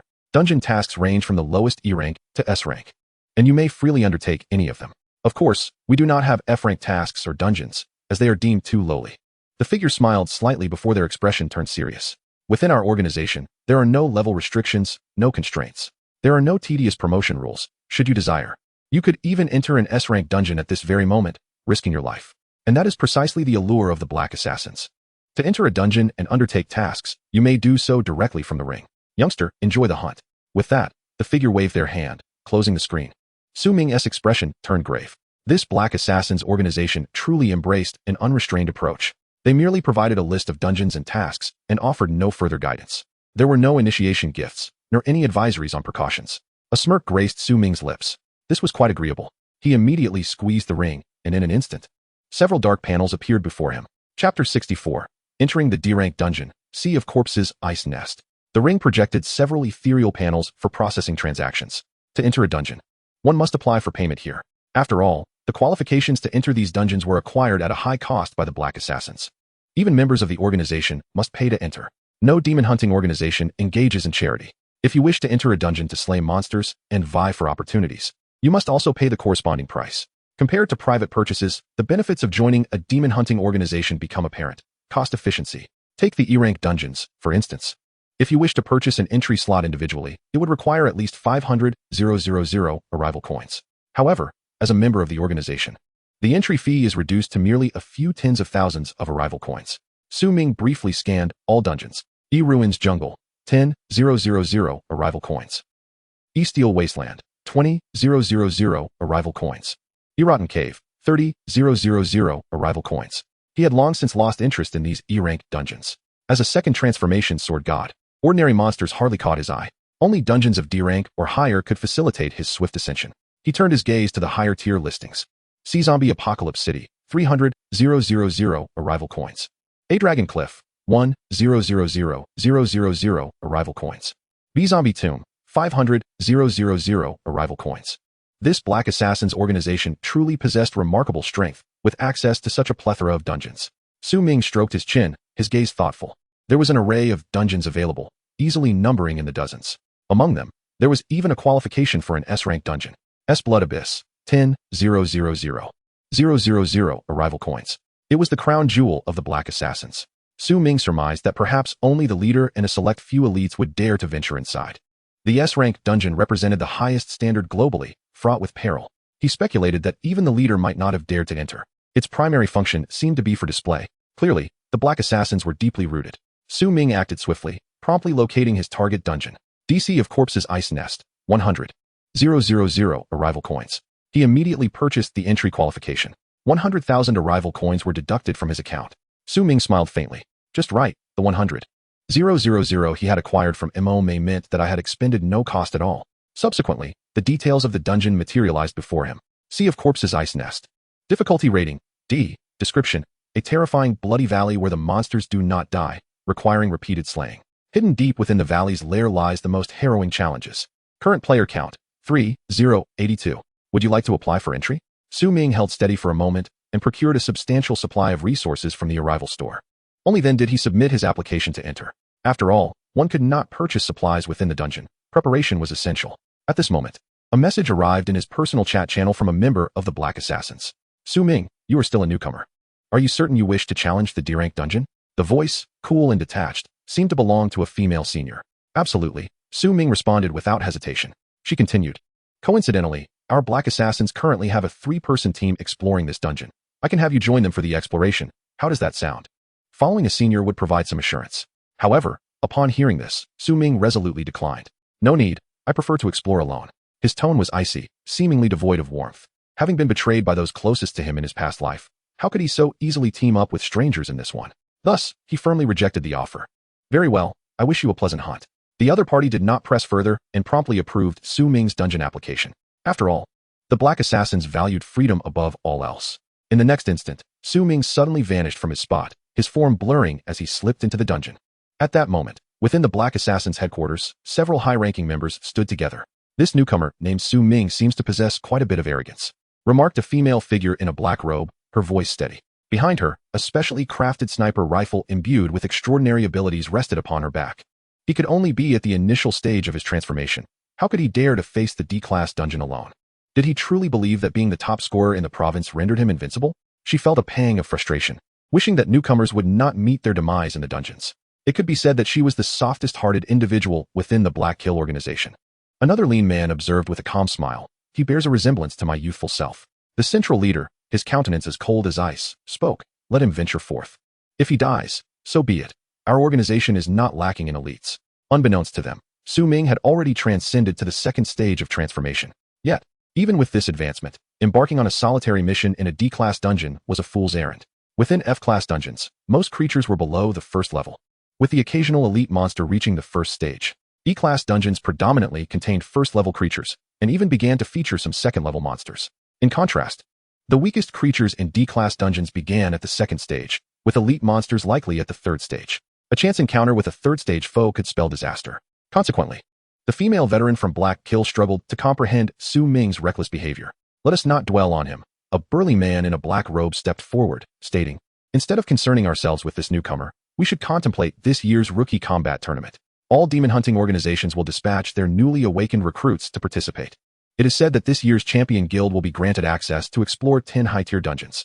The champion themselves will receive an epic grade item as a reward. Before reaching the epic tier, items are merely mundane. Beyond epic, the quality of equipment becomes exceedingly rare. After epic, we enter the realm of ancient legend and myth. Our Black Kill organization has always prided itself on its selectivity, being the most elite guild. However, our small numbers also imply a scarcity of newcomers. This year, counting Su Ming, we have fewer than 10 new recruits. Victory in the tournament seems unlikely." The leader merely smiled slightly, as if everything was well within his control. "No need for concern. Let things unfold naturally. I have already made the necessary arrangements." Su Ming felt a sudden lightness in his body, followed by a gradual descent. Upon opening his eyes, he found himself within the dungeon. The first sensation that struck him was the cold, an intense chill. He surveyed his surroundings, greeted by desolation. The landscape was one of ice and snow, littered with towering glaciers, shrouded in thick fog, and the ground was strewn with frozen corpses, resembling a hell of white bones. Ashes floated in the air, falling like snowflakes. The geographical conditions of this dungeon were astonishingly extreme. With a grave expression, Su Ming cautiously traversed the icy expanse. Within the dungeon, direct access to the arrival shop or the myriad races shop for supplies was impossible. Clad only in a thin shadow sword ensemble devoid of any thermal properties, he felt an unsettling chill pierce his spine. Fortunately, his physical attributes were considerably high, so the cold, though uncomfortable, would not hinder his combat abilities. Additionally, he had preemptively acquired warming supplies. From his personal space, Su Ming retrieved a pendant from his waist. A warmth charm, low-grade gold, that would aid in maintaining body temperature in frigid environments. Upon equipping it, warmth enveloped him instantly. Having walked merely a few hundred meters, he was suddenly jolted by the thunderous sound of shattering ice. In the next instant, a skeletal figure emerged from the ice cavern before him. The first challenge had arrived. Chapter 65, The Annihilation Array. The foul-smelling skeleton awakened from its icy prison. Though it was a corpse, it still exhibited signs of life. This creature defied the natural laws of Blue Star, more peculiar than most mutated beasts Su Ming had encountered. Brandishing a bone sword, it lunged at Su Ming with ferocity. Its form was draped in decaying flesh, resembling a half-rotted slab of meat. Su Ming swiftly scanned its data. Skeleton, sword soldier. Bloodline, undead. Level, 21. Strength, 187. Constitution, 40. Agility, 104. Spirit, 10. Luck, 10. Talent, undying body. Upon death, its bones will gradually reassemble and revive, unless severely damaged during the resurrection process. Skills, corpse split slash. Unleashes a wave of necrotic energy that erodes the flesh of enemies. Undead nerves, it is impervious to pain, ensuring its combat prowess remains unaffected by suffering.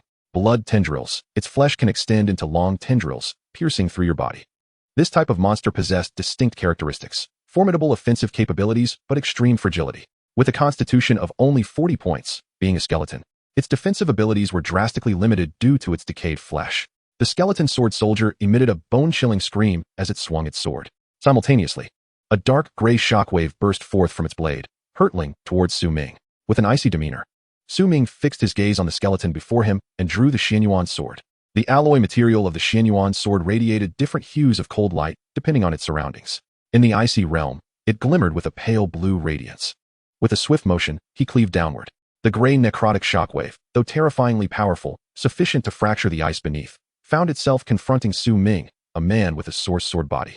After his second transformation, his swordsmanship possessed 20-fold power. Raising his sword, he executed a seemingly unremarkable strike that nonetheless unleashed tremendous force, effortlessly shattering the shockwave. Subsequently, Su Ming propelled himself forward, the blade crackling with lightning. Unleashing the thunderstorm sword technique, he obliterated the skeleton's skull, splattering red and yellow brain matter in all directions. Yet, to Su Ming's astonishment, the undead creature did not collapse. The spilled brain matter began to gather around its form, resembling living worms, crawling up its body in an effort to restore its head. Truly, the undead were notoriously difficult to slay. Just as Su Ming prepared to unleash his next attack to finally dispatch the creature, it moved unexpectedly. A loud crack echoed as a massive fissure appeared in the center of its ribcage, revealing its decayed internal organs. Then, from its chest, dozens of crimson tendrils erupted, whipping towards Su Ming with piercing intent. These numerous blood tendrils were both resilient and razor-sharp. With keen eyes, Su Ming shifted his grip on the sword, altering his stance. Tempest Sword. His sword speed surged, manifesting countless sword shadows. The blade flickered like raindrops in a storm, unleashing a frenzied barrage that shredded the tendrils into a pulp. With the 20-fold speed enhancement, Su Ming needed only a single sword to counter the onslaught of dozens of blood tendrils, showcasing the swiftness of his strikes. Simultaneously, he raised his left hand, pointing his sword. Whoosh! From the sword sheath behind him, the dragon-breaking blade shot forth, piercing directly toward the skeletal creature's chest. As the undead skeleton possessed no weaknesses, even after decapitating it, it could still retaliate. The only way to temporarily eliminate it was by severing its limbs. The dragon-breaking blade, engulfed in a blaze of fiery light, spiraled around its form before ultimately severing all 4 limbs. Left with only a solitary torso, it collapsed to the ground, temporarily incapacitated and rendered immobile. The blood tendrils fell silent, yet its limbs continued to writhe towards its body, yearning for restoration. The vitality was indeed tenacious. To obliterate the undead, one must slay it once more during its resurrection, interrupt its revival. Su Ming grasped the Xianfeng sword firmly, thrusting it forth. This strike was merely a mundane attack, yet it pierced the creature's form thoroughly, even shattering its heart. The process of resurrection was abruptly halted. All the flesh, blood, and bones upon the ground ceased their movements. It halted all actions, succumbing to death once more. Slaying the skeletal swordsman granted 1802 experience points. Level up to 22. Acquired 10 free attribute points. Su Ming allocated all these points to his luck attribute. At this juncture, an additional prompt sounded. Skill, Thunder Flow Sword Proficiency Enhanced. Upgraded to mid-tier gold. Thunderous Flow Sword Slash. Quality, mid-tier gold. Proficiency, 120,000. The power had significantly increased once more. Su Ming felt immense satisfaction. This skill was originally of the same caliber as the Blade Draw Slash, however, due to Su Ming's frequent use of Thunderflow Sword. While the Blade Draw Slash was mostly used only at the onset or to finish off foes, the proficiency gap between the two skills had widened. After the skill evolved, Su Ming had yet to test its might when an eerie sound of bones writhing reached his ears. He gazed ahead to see several small ice hills cracking open. Within the crystalline ice lay numerous sealed skeletons of the undead. On the ground, many skeletal remains lay frozen into brittle bones. Sensing the presence of the living, they awakened instantly. A full 7 or 8 skeletal undead charged towards Su Ming. Their throats emitted sounds that straddled the line between the living and the dead. A cacophony that pained the ears. Su Ming, sword in hand, smirked slightly. To him, these monsters represented nothing but living experience points. The blade shimmered with an icy gleam as he drew it forth. The spirit sword spun into being. The Xianfeng sword flew from his grasp, slicing through the air with the sword control technique. Simultaneously, the dragon-inlaid broken sword was unsheathed, its fragmented blade twirling in flames, scorching the skeletons' bodies. The flames, naturally effective against such souls, inflicted substantial damage. At the same time, Su Ming activated the newly enhanced Thunder Flow Sword Slash. The color of the thunder took on a hint of blood red, appearing even more ferocious. Soon, all the skeletons lay vanquished at his feet. Slain Skeleton Swordsman X1. Slain Skeleton Mage X1. Slain Skeleton Spearman. Ultimately, Su Ming eradicated them all. Gained 400 experience points. Loot. Soul Extinction Array Skill Scroll. Su Ming's gaze sharpened. This skill scroll seemed to possess some utility. He immediately scanned the information. Chapter 66. Trapped Treasure Chest. Soul Extinction Array Skill Scroll. Quality, mid-tier silver. Occupational restriction, soul-powered professions. Description. After a 10-second incantation, it can conjure a large magical array before the user, completely annihilating undead monsters in the process of resurrection. Su Ming frowned slightly. This skill was not learnable for him, as it was not a sword technique and could not trigger the effects of the origin sword body, thus making forced learning impossible. Moreover, a 10-second incantation was too weak. In battle, timing is fleeting. Which monster would foolishly stand idle for 10 seconds while you cast? Regardless of that, he decided to elevate it first. Su Ming directly utilized the Universal Sublimation talent. Successful Sublimation. Holy Weapon Enchantment. Universal Skill Scroll. Quality, high-tier platinum. Upon use, it can bestow holy attribute damage upon weapons, inflicting lethal damage upon undead monsters, rendering them unable to resurrect. Su Ming's eyes widened in surprise. The holy attribute is a bane to all nefarious entities. As long as he employed holy attribute damage to slay the undead, they would not rise again. This would save him considerable effort. There would be no need to kill them twice. He had transformed a silver scroll into a platinum grade, and it had become a universal skill scroll, free from occupational and level restrictions. Such was the benefit of elevating his luck attribute. Ming crushed it immediately. Learning the scroll, in an instant, the method manifested in his mind. With a mere thought, several golden runes materialized upon the Xianfeng sword he held. The sword became suffused with a radiant golden glow. With this sword, enchanted with holy attributes, he would find it far easier to vanquish the undead of this realm. Before he could admire the runes further, a series of crackling sounds echoed around him. The surrounding ice hills shattered consecutively. The clamor of Ming's battle with the skeletal undead roused even more dormant frozen remains. Their eerie cries filled the air as more skeletal undead awakened, charging heedlessly towards Ming. Approximately a dozen of them emerged, their forms obscured by thick fog, appearing ominously terrifying. The skeletons surrounded him from all angles, launching their attacks.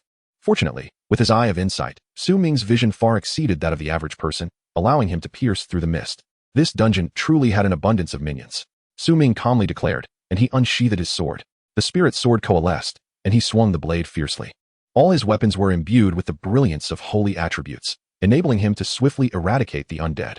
After several minutes, he had finally obliterated every last one of the skeletal undead in this area. His own level had also risen to 23. Ming allocated all 10 points to luck. His luck value now stood at an impressive 150 points. Such elevated agility, coupled with his luck, resulted in an exceedingly high critical hit rate against these skeletal minions. One could even say every strike was a critical hit. As long as their levels did not vastly exceed his, he could dispatch them with a single blow. Having slain a multitude of second transformation skeletal undead, he acquired the loot, Undead Minion Treasure Map, mid-tier gold. Suddenly, an ice-encased parchment appeared in Ming's hand. The transparent ice allowed him to clearly see the writings upon the parchment. It was indeed a map of this dungeon world. Ming promptly activated his universal sublimation skill on the treasure map, achieving successful sublimation. Red-Eyed Sword Skeleton's Treasure Map, high-tier platinum. Description: it is said that in this world, there once existed a red-eyed undead swordsman of exceptional combat prowess, who felled countless players and concealed everything within his resting place. Ming's eyes gleamed with delight. Treasure maps were arguably his favorite type of loot. Why? Because items obtained through treasure maps could trigger dual instances of universal sublimation. Universal sublimation has a limitation. It can only take effect once or indirectly affect any item. For instance, after sublimating a treasure chest, one cannot further sublimate the items within. However, treasure maps and treasure chests are independently calculated. The treasure map merely indicates the location of the treasure chest and does not have a direct causal relationship with it. Thus, he could first elevate the treasure map to acquire superior treasure chest location information. After finding the chest, he could then sublimate it once more, effectively achieving 2 instances of sublimation. Now, this treasure map had been elevated to high-tier platinum. Once he discovered the treasure chest, he planned to upgrade all the chests in unison. This signified that, at the very least, the final items would be of diamond tier. Ming immediately followed the coordinates indicated on the treasure map and hurried forth with remarkable speed, gliding effortlessly. The Lingbo Weibo technique was an incredibly powerful martial art, capable not only of providing terrifying movement speed in an instant to evade enemy attacks, but also suitable for long-distance travel, rivaling certain mounts. He swiftly traversed several massive icebergs. However, upon nearing the location marked on the treasure map, Ming's gaze sharpened. Here, he beheld several corpses, human corpses, not undead. All were players. The sight was gruesome. Their bodies bore the marks of horrific injuries, seemingly inflicted by some ice weapon. This treasure map was no ordinary one. Ming activated the internal communication channel of the dungeon, seeking useful information. The dungeon was teeming with minor monsters, making leveling up quite enjoyable. Yet the only downside was the frigid environment. The heat consumption was excessive, and the creatures here were mere skeletons, devoid of any beast meat to sustain them. If this continued, their team would have to exit the dungeon and re-enter, costing another 100,000 arrival coins. Everyone, I have 10 skeleton bones. Who wishes to trade for a warm gear? I also desire that. I'll offer 50,000 arrival coins for a trade. On the World Channel, players engaged in casual chatter. They were all participants within this dungeon, which was not solely accessed by the Black Kill organization. Various other demon hunting groups had also acquired entry. Moreover, players from nations beyond the Dragon Kingdom, including other races such as elves and orcs, were present. Thus, the number of players in this dungeon was vast, with at least over 3,000 engaged in battle simultaneously. The dungeon had been open for some time, and many had been leveling up here for several months. Indeed, D-grade dungeons typically required extensive time to conquer. Locating the boss could take months, and defeating it would also demand a significant duration. Therefore, D-grade dungeons often sustained prolonged activity. Suddenly, Ming's attention was captured by a crucial message. A player named Yumian announced, "Everyone, I have important news. A treasure seeker from my team has detected a leaked treasure chest location at coordinates 129-42018. However, I must issue a grave warning. It is guarded by an elite monster. And if you approach, you will surely perish. That place is a trap. Yumion continued. That treasure chest is a trap, guarded by an elite monster. A week ago, I dispatched several team members there, but none returned. Moreover, according to the messages sent to me by my team before their demise, numerous human corpses litter the area. And that elite monster is undoubtedly formidable, having slain many. His words sparked a considerable uproar. Su Ming's expression tightened upon reading the message. The coordinates matched his current location. He had not anticipated a treasure seeker nearby who had already pinpointed the treasure's location. It seemed he needed to act swiftly to unearth the treasure, otherwise, competitors would arrive. He glanced again at the World Channel discussions. A clumsy ruse. There are many detection specialists in this dungeon. Surely you fear they might uncover the chest as well. Which is why you released false information to deter us from approaching. The analysis above is astute. I concur. There are absolutely no purely benevolent individuals in this world. That player named you Mion. You need not feign innocence. You're evidently concerned about the location being exposed, deliberately disseminating false information. It appears that chest is of considerable value. Otherwise, you would not go to such lengths. Brothers, charge. If you say we cannot go, we shall go nonetheless. Like a heavy stone plummeting into water, ripples of discussion erupted on the World Channel. Players began to converge towards the treasure chest location where Su Ming stood. His expression grew serious, his eyes glinting with cold determination. I must hasten my pace. This dungeon is vast. It will take time for others to arrive. Yet, there might be those nearby. Thus, Su Ming quickened his stride, racing towards the treasure. As he advanced, he followed the trail of blood. Indeed, there were increasingly more human corpses along the way. At least a dozen had met their demise here. Their wounds were identical, with frostbite-like gashes marring each chest. It seemed a sharp weapon formed from concentrated ice had inflicted these injuries. Furthermore, the corpses bore a pallid hue, as if their life force had been drained. The ice surface along the path was stained with blood, creating a flowing stream that guided Su Ming onward. After over an hour, he finally arrived. Before him lay a peculiar forest. Surrounding him were bamboo groves formed from ice and snow. The transparent, towering bamboos appeared lifelike, resembling exquisite ice sculptures. Yet, their edges were dangerously sharp, seemingly crafted with intent. Su Ming focused intently. At the center of the bamboo grove lay his platinum treasure chest, embedded beneath the ice, glimmering as if new. However, before he could rush forward to open the chest, a gaunt skeletal figure emerged slowly from the front. This skeleton was unlike the others, exuding an aura of danger and an overwhelming sense of oppression. Its blood-red eyes flickered with murderous intent. It possessed long limbs and wielded a long sword in each of its desiccated hands. Su Ming recognized it at once. This skeleton was the one indicated in the treasure map's title, the red-eyed sword skeleton, elite monster. Bloodline, undead. Level, 31. Strength, 484. Constitution, 302. Agility, 508. Spirit, 108. Luck, 58. Talent, undying. Upon its death, its bones will gradually reassemble, resurrecting unless heavily damaged again during the revival process. Skills, dual-wield mastery, in life. It was a powerful dual-wield swordsman, and in death, it retains formidable prowess with dual swords, capable of wielding them simultaneously. Undead nerves, it cannot perceive any pain. Its combat ability will remain unaffected by suffering. Dual sword frenzy, engages in ultra-fast attacks with dual swords. Corpse poison sword chi, wounds inflicted by its blades will immediately rot, unleashing toxic effects. Heart of decay, among undead bloodline monsters, it is relatively powerful, capable of resurrecting at an accelerated pace after death. Soul-cutting sword form, the sword techniques it mastered in life, flowing fiercely with dual blades. Description, it was once an awakened player of the undead race, but upon death, it fell into a state of mindless wandering, devoid of emotion, driven solely to slay any who dared approach this icy bamboo grove it had personally carved. Su Ming's eyes widened in surprise. This wild monster had once been a player, a fellow class changer like himself. Indeed, among the myriad of races, the undead existed. They were one of the highly intelligent races, inherently gifted with powerful necromancy. Their spiritual attributes were exceedingly high, rivaling even those of elves. Coupled with their race's unique resurrection ability, this resulted in their awakened combat prowess greatly surpassing that of humans. However, this race is not without its flaws. Being a half-living entity, it lacks vitality and is incapable of cultivating any skills related to life force. Moreover, during the resurrection process post-mortem, if disturbed, it risks devolving into a mindless corpse. The red-eyed dual-sword skeleton before me is clearly one such fallen being, akin to a warrior who has met his demise. It bears no distinction from wild beasts, a creature driven solely by the urge to kill, devoid of any emotions characteristic of sentient beings. Engaging in combat with it would bear no psychological burden. With determination, Su Ming unsheathed the dragon-inlaid broken sword from his waist. When confronting such a formidable third-tier monster, caution is paramount. Thus, he wielded his most powerful sword from the outset. He had initially anticipated encountering other creatures, only to find himself face to face with the very red-eyed sword skeleton. Even in death, it continued to fight, guarding its treasure. The treasure map merely indicated a location. It did not guarantee safety. Ming was mentally prepared for this eventuality, yet before he could make a move, the red-eyed skeleton surged forward with astonishing speed. Its form blurred into a streak, leaving behind a long afterimage. From its gaping maw emanated the distinctive clattering of bones, its footsteps echoing with urgency. The long sword in its left hand appeared as if forged from a millennium of dark ice, delicate, yet razor-sharp. In contrast, the long sword in its right hand was an obsidian blade, thick and exuding formidable power. Both swords, though contrasting in style, radiated immense strength. The palette, decaying sword light, slashed towards Ming. Without flinching, he advanced to meet it. With a sudden, forceful strike of his dragon-inlaid broken sword, his silhouette transformed into a brilliant blue sword shadow, cutting through the air. The terrifying sword energy almost tore through the atmosphere itself, completely shattering the decayed sword energy emitted by the dual sword skeleton in an instant.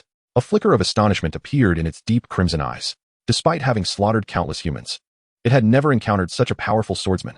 Under the enhancement of the source sword body, which multiplied his sword technique's power and speed by 20 times, Ming could effortlessly contend with the skeleton, even with a disparity in their attributes. Chapter 68. Mastery ascending in rapid succession, gale, and rain. Ming pierced through the skeleton's form, his swordplay proving terrifyingly effective. Not only did he obliterate the sword light unleashed by the elite skeleton, but he also severed its left arm in the process. The sword-bearing hand was impaled, separating from the torso and revealing the blood-red, decayed flesh beneath. The red-eyed dual-sword skeleton's pupils quivered violently. It swiftly turned, grasping its severed arm from midair and reattaching it to its shoulder. The blood and flesh mended, healing as if nothing had occurred. In Ming's eyes, there was an unwavering calm. He was well aware of the undead's formidable healing capabilities. His strike would hardly inflict any lasting damage. A pure, lethal intent flickered within the skeleton's gaze. It was now prepared to engage seriously. After witnessing Ming's impressive strike, it realized that this human player was not to be trifled with. Its sword blades flickered with countless shades of gray, emanating the death energy characteristic of the undead. This necrotic energy enveloped its swords, imbuing them with a formidable pressure. In the next moment, the dual sword skeleton unleashed a frenzied sword technique, dual sword fury. The black and white blades danced in its hands like a pair of grim reapers, the endless death energy transforming into chilling sword shadows that advanced towards Ming. All living beings would be reduced to decaying flesh beneath its blades. Yet, in the face of this assault, Ming displayed no emotion, even refraining from drawing a second sword. Instead, he continued to engage the dual sword skeleton with just the dragon-inlaid broken sword. The gale and rain sword technique unfolded. In an instant, Ming resembled the bodhisattva of 100 hands, unleashing a multitude of sword lights before him. Clang, clang, clang. The air was filled with shards of ice and sparks igniting. The sounds of evaporating water mist mingled with the clashing of metal echoed around them. Ming's sword was incredibly swift, blocking every attack without sustaining a single wound. He faced the dual sword fury head-on with his gale and rain sword technique. The red-eyed skeleton's eyes widened in shock. This human could confront both of its swords with merely one. Moreover, he showed no signs of being at a disadvantage. In fact, Ming's momentum only seemed to grow stronger. With every strike, his sword became increasingly ferocious. Mastery of the Gale and Rain Sword, 808. Mastery of the Gale and Rain Sword, 1118. Ming's proficiency in this skill skyrocketed. The reason he chose to combat this elite skeleton with just the dragon-inlaid broken sword, without drawing a second blade, was that he recognized an excellent opportunity to rapidly elevate his Gale and Rain Sword proficiency. Possessing the source sword body, even when significantly outmatched in level, he was confident he could hold his ground with a single sword against two.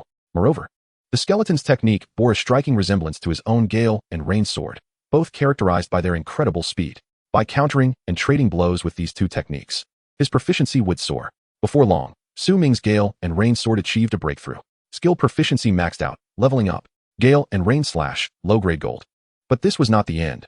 Ming continued to wield his sword. His proficiency continued to ascend. Given that this enemy's level far surpassed his own, the experience points he gained were significantly enhanced. Seizing the moment, Ming poured all his strength into his strikes. Each slash transformed into proficiency points. Skill proficiency maxed out.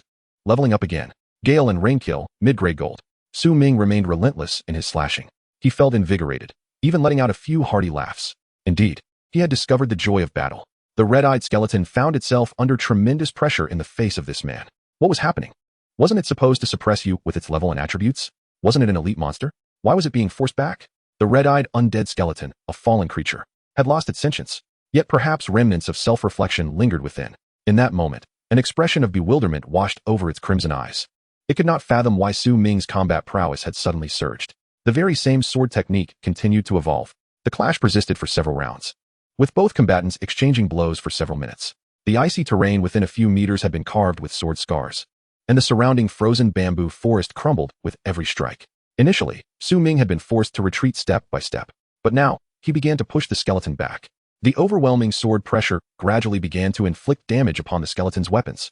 After all, Su Ming's sword was of diamond grade, enhanced further by fire and holy attributes, rendering his dragon-inlaid broken sword exceedingly sharp, capable of slicing through platinum-grade weapons with ease. Skill proficiency maxed out, leveling up. Gale and Rain Massacre, high-grade gold. At this moment, Su Ming's skill had astonishingly reached high-grade gold. The speed of this upgrade was truly terrifying. Su Ming's sword strikes surged with newfound velocity. The dual swords of the skeleton became increasingly battered and scarred, covered in gaping wounds. It let out a furious roar. Never had a human dared to suppress it so. A surge of formidable energy enveloped its entirety, as a shadowy, grayish moonlight surged forth from within. The twin swords whirled into a crescent moon formation, aimed directly at Su Ming's neck. It had shifted its technique to the soul-cutting sword form, its most potent swordplay. The crossed blades surged forth with an unstoppable momentum, striking towards Su Ming. In that instant, Su Ming's gaze sharpened. A broken blade, propelled from the sword sheath at his back, shot forth with sudden ferocity. Whoosh! The tip of the dragon-embedded broken sword transformed into a fiery streak, cleaving towards the skull's head. The sound of the blade slicing through the air was crisp and melodious. This strike penetrated the brain of the crimson-eyed skeletal warrior, shattering its cranial matter. Flames ignited, momentarily engulfing its decapitated neck. The fire damage was exceedingly high, instantly reducing its life force by more than half. Concurrently, a shadow within Su Ming surged forth, executing a fierce strike. The effect of the shadow blade set was triggered, delivering a shadow slash. The shadow blade sliced through the skeletal body once more, reducing its life force below 36. The power of the origin sword body was terrifying, exhibiting immense strength. Typically, such elite monsters, with thick blood and high defense, would require a team, or even several teams, to defeat. It often necessitated numerous adventurers unleashing a barrage of skills to vanquish them. Yet Su Ming, armed with merely one or two skills, could swiftly dispatch them. The damage he inflicted alone equated to that of 10 individuals. This exemplified the horror of the origin sword body's 20-fold swordplay power. Su Ming estimated that with one more strike, he could completely annihilate this skeleton. However, this skeleton proved remarkably resilient. Despite sustaining 2 heavy blows from Su Ming, it continued its relentless advance. The headless form maintained its final striking posture, rushing towards Su Ming. Chapter 69, Diamond Treasure Chest. The soul-cutting sword form was the most formidable skill of this skeleton. It crossed its twin swords, enveloped in unmatched spectral sword energy, and struck at Su Ming. Su Ming's head was positioned directly in the center of the crossed blades. If the twin swords were to cut through, Su Ming's frail body would surely be decapitated, leading to his demise. Even if Su Ming could withstand the physical strike, he could not evade the deathly aura surrounding the blade. A mere touch would result in skin decay and corruption of the mind. Thus, Su Ming approached this strike with utmost caution. His gaze turned icy as he sheathed his sword. He opened his arms and took a measured step back. This posture resembled one willingly offering itself for slaughter. In the next moment, he activated the hidden god step. Whoosh! Suddenly, his silhouette morphed into a shadow, vanishing from the realm. Every trace of presence dissipated from the world. As if obscured by the very fabric of reality, he entered a state of complete silence. Even if the enemy's attack were to penetrate Su Ming's form at that moment, it could not harm him in the slightest. For this was a step of rule-level significance. Once activated, it rendered him in a state of non-targetability. In that instant, no detection method could perceive him. The skeleton's most powerful strike passed through Su Ming's body. Yet, not a single drop of his life force diminished. He remained unscathed, standing resolute in the frigid expanse. The shock and fury in the skeletal gaze were palpable. Why had it failed to achieve a kill? It had clearly struck. But how could a mere third-tier elite monster comprehend a legendary-level skill? In the next moment, Su Ming unleashed the superior Golden Gale Rain kill. The frenzied blades fell like relentless raindrops. The crimson-eyed skeletal warrior, having wielded twin swords for a lifetime, had never encountered such a ferocious sword intent. It could only desperately wield its twin swords in a frantic defense. However, its techniques, in the face of Su Ming's nearly unparalleled swordplay, resembled a solitary vessel amidst a stormy sea, buffeted by furious waves. Slashing sounds resonated as the wounds on its body multiplied, the swords imbued with holy attributes cleaving it to its knees. Its bones fractured, and putrid blood flowed forth. It writhed, its skeletal frame cracking, seemingly yearning for resurrection. Undoubtedly, this skeleton was worthy of being an elite monster, reviving at a remarkable speed. Ming estimated that in less than 5 seconds, it would rise again to continue the battle. However, Ming delivered a final, decisive thrust. Whoosh! This strike, radiant with golden light, ruthlessly extinguished its hope of revival and concluded its pitiful existence. It pierced through its heart. Its eyes, once fierce, now stared blankly as the menacing glow faded. The skeletal remains, utterly decayed, turned to ash, vanishing within this dungeon. Ming waved his hand, and the dragon-embedded broken sword returned to its sheath at his waist. The suspended dragon blade also pivoted and flew back. The skeleton had perished, yet its twin swords remained, embedded in the ice and snow, one black, one white. He had slain the crimson-eyed skeletal warrior, elite monster. Experience gained, 34,800. Level up to 24. Acquired 10 free attribute points. Ming immediately allocated all these points to luck. His luck attribute now stood at 160. Subsequently, he turned his gaze to the spoils of the skeleton. Loot acquired, Twin Sword Mastery Skill Scroll, lower grade gold, X1. White Thin Blade, lower grade platinum. Black Heavy Blade, lower grade platinum. The spoils from this skeleton were indeed quite generous. Ming first picked up the scroll, holding it in his hand. He activated the Universal Sublimation. Success. Twin Sword Mastery, upper grade gold. When attacking enemies with dual sword-type weapons, it increases the attack speed of the twin swords. Ming learned it immediately. Suddenly, his mind was flooded with numerous foundational techniques for dual swords. If Twin Sword Mastery were to reach platinum level, it would undergo a transformative change. Thus, Ming harbored great anticipation for the skill's future growth. Next, he picked up the two swords lying on the ground, one black, one white. The white blade was as thin as ice, while the black blade was thick and heavy.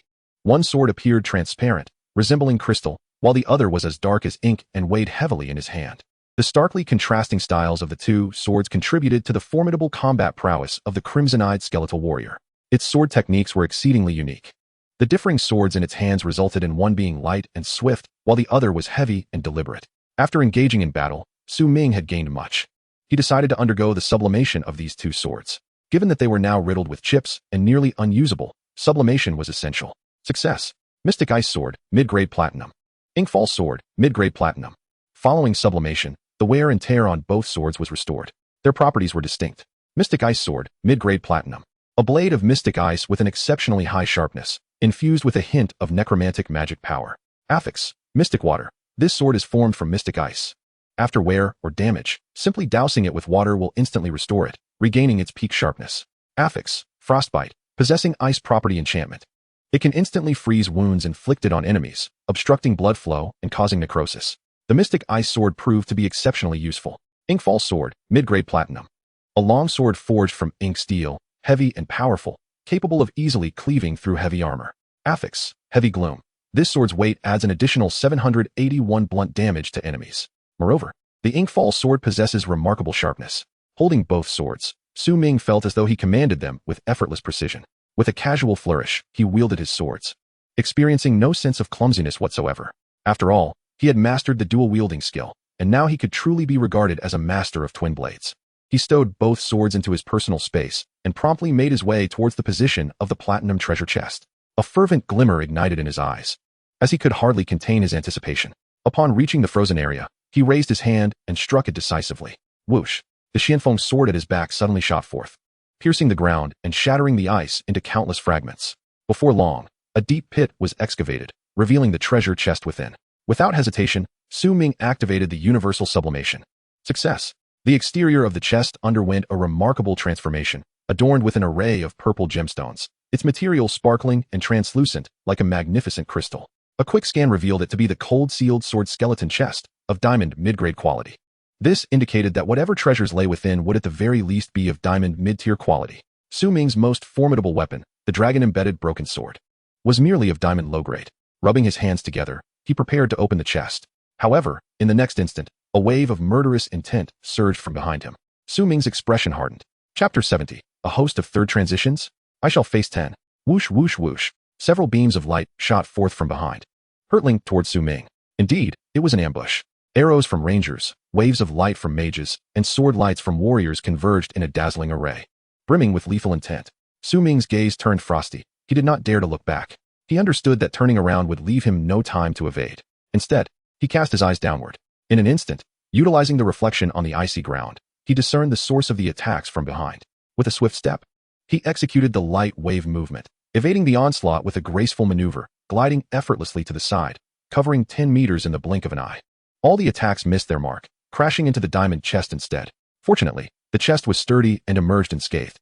Had he remained stationary, he would have been riddled with arrows.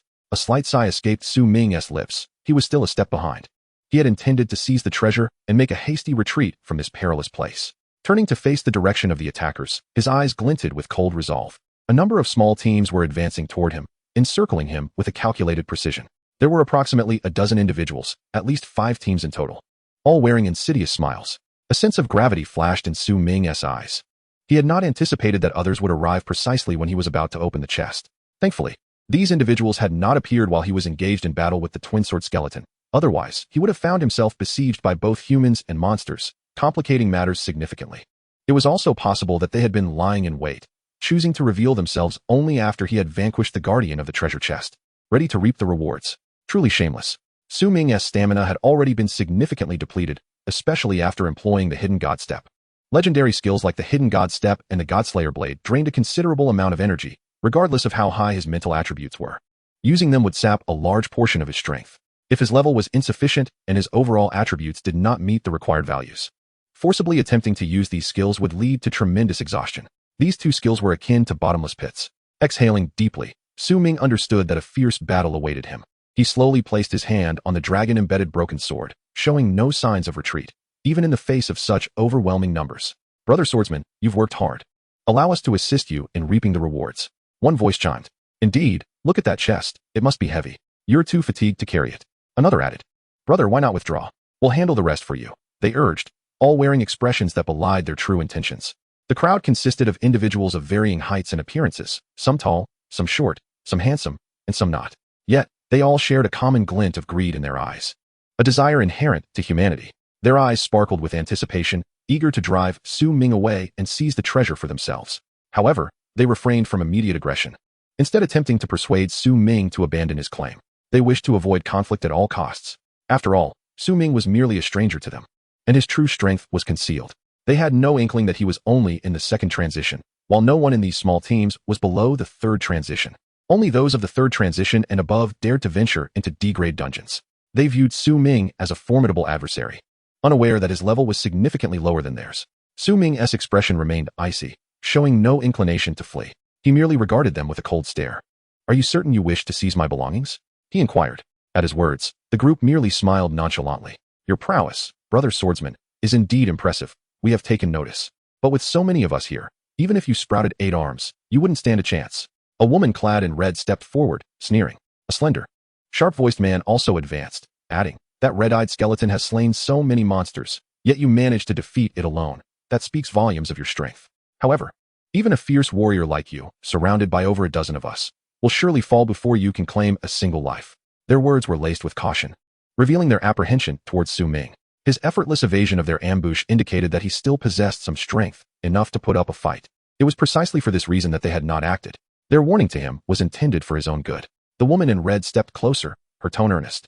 You must understand, even if you manage to take one of us down before your demise, it does not guarantee your survival. Should a battle commence, your odds of survival are 0, while ours stand at 1 in 16. With that, she stepped forward, her aura radiating pressure. Dressed in crimson, she was a level 34 Fire Fist Master, boasting impressive attributes and a plethora of skills. Su Ming remained silent, observing the surroundings. This group, opportunistically banding together to surround him, sought to kill and claim the treasure. The nakedness of human greed was evident. In dungeons, killing was not against the rules, making such occurrences all too common, a reality Su Ming had witnessed many times. These individuals were all above level 32, each with formidable attributes. Their diverse skill sets posed a significant threat. Battling such varied opponents was perilous. Su Ming recognized that single-handedly defeating all these individuals was an impossibility. Yet, carving a path through them was not beyond the realm of possibility. A glimmer of fierce determination flashed in Su Ming's eyes as he produced a flask of liquor. The sight of it caused the crowd to stiffen. Could it be a potion that temporarily boosts cultivation? Everyone, be cautious. It seems he intends to fight to the bitter end. The atmosphere became charged with tension. Suddenly, amid the crowd, a man in a black robe gasped in astonishment. He stared at Su Ming, his eyes wide with shock. Wait, everyone. I've just realized. This guy is only level 24. His revelation sparked a wave of surprise among the others. The man's profession as a treasure hunter allowed him to detect the levels of others, and he had unveiled Su Ming's true level. As those words left his lips, the crowd was momentarily taken aback.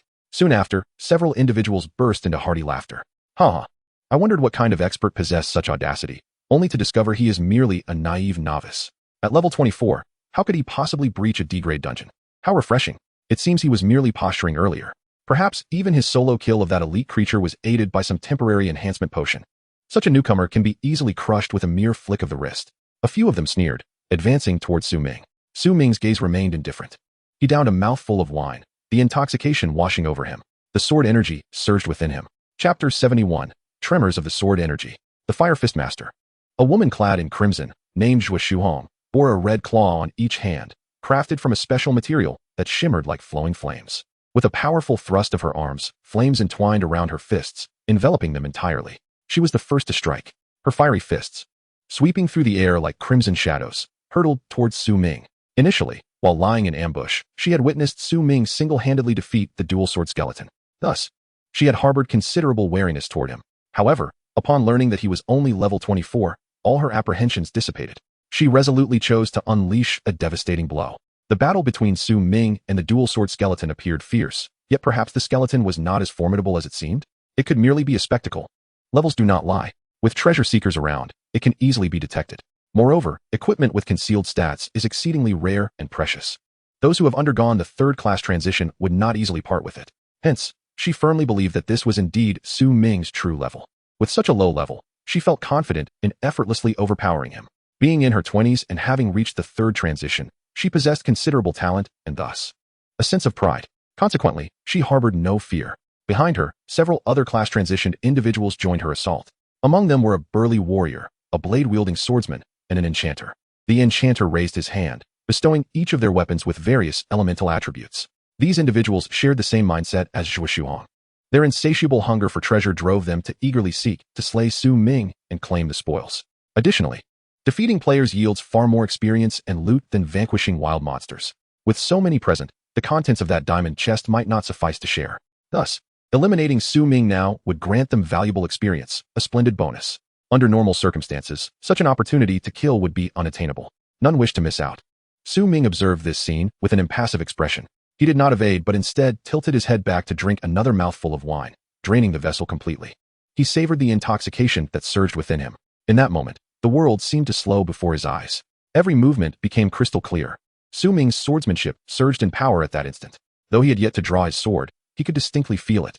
He slightly bent forward, gripping the dragon-inlaid broken sword at his waist, sensing the hilt tremble violently. The sword at his side quaked uncontrollably, causing his hand to shake as well, as if it yearned to break free from its sheath.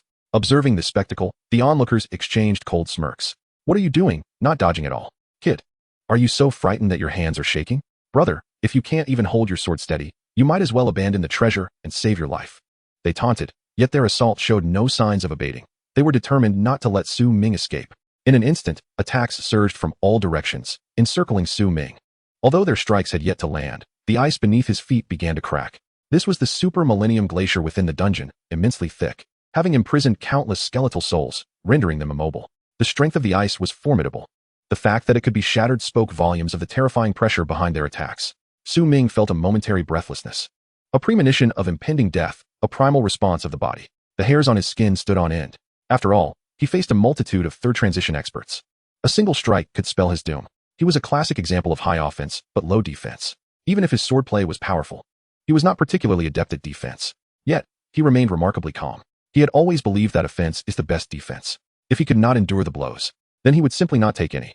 Su Ming had fervently focused on his agility attributes for this very moment. Moreover, why did his hand tremble? They were all mistaken. It was not fear that caused his hands to shake, but rather the sword energy. At this moment, he was filled with intoxication, and a torrent of sword energy surged along the blade, concealed within its sheath, awaiting his strike.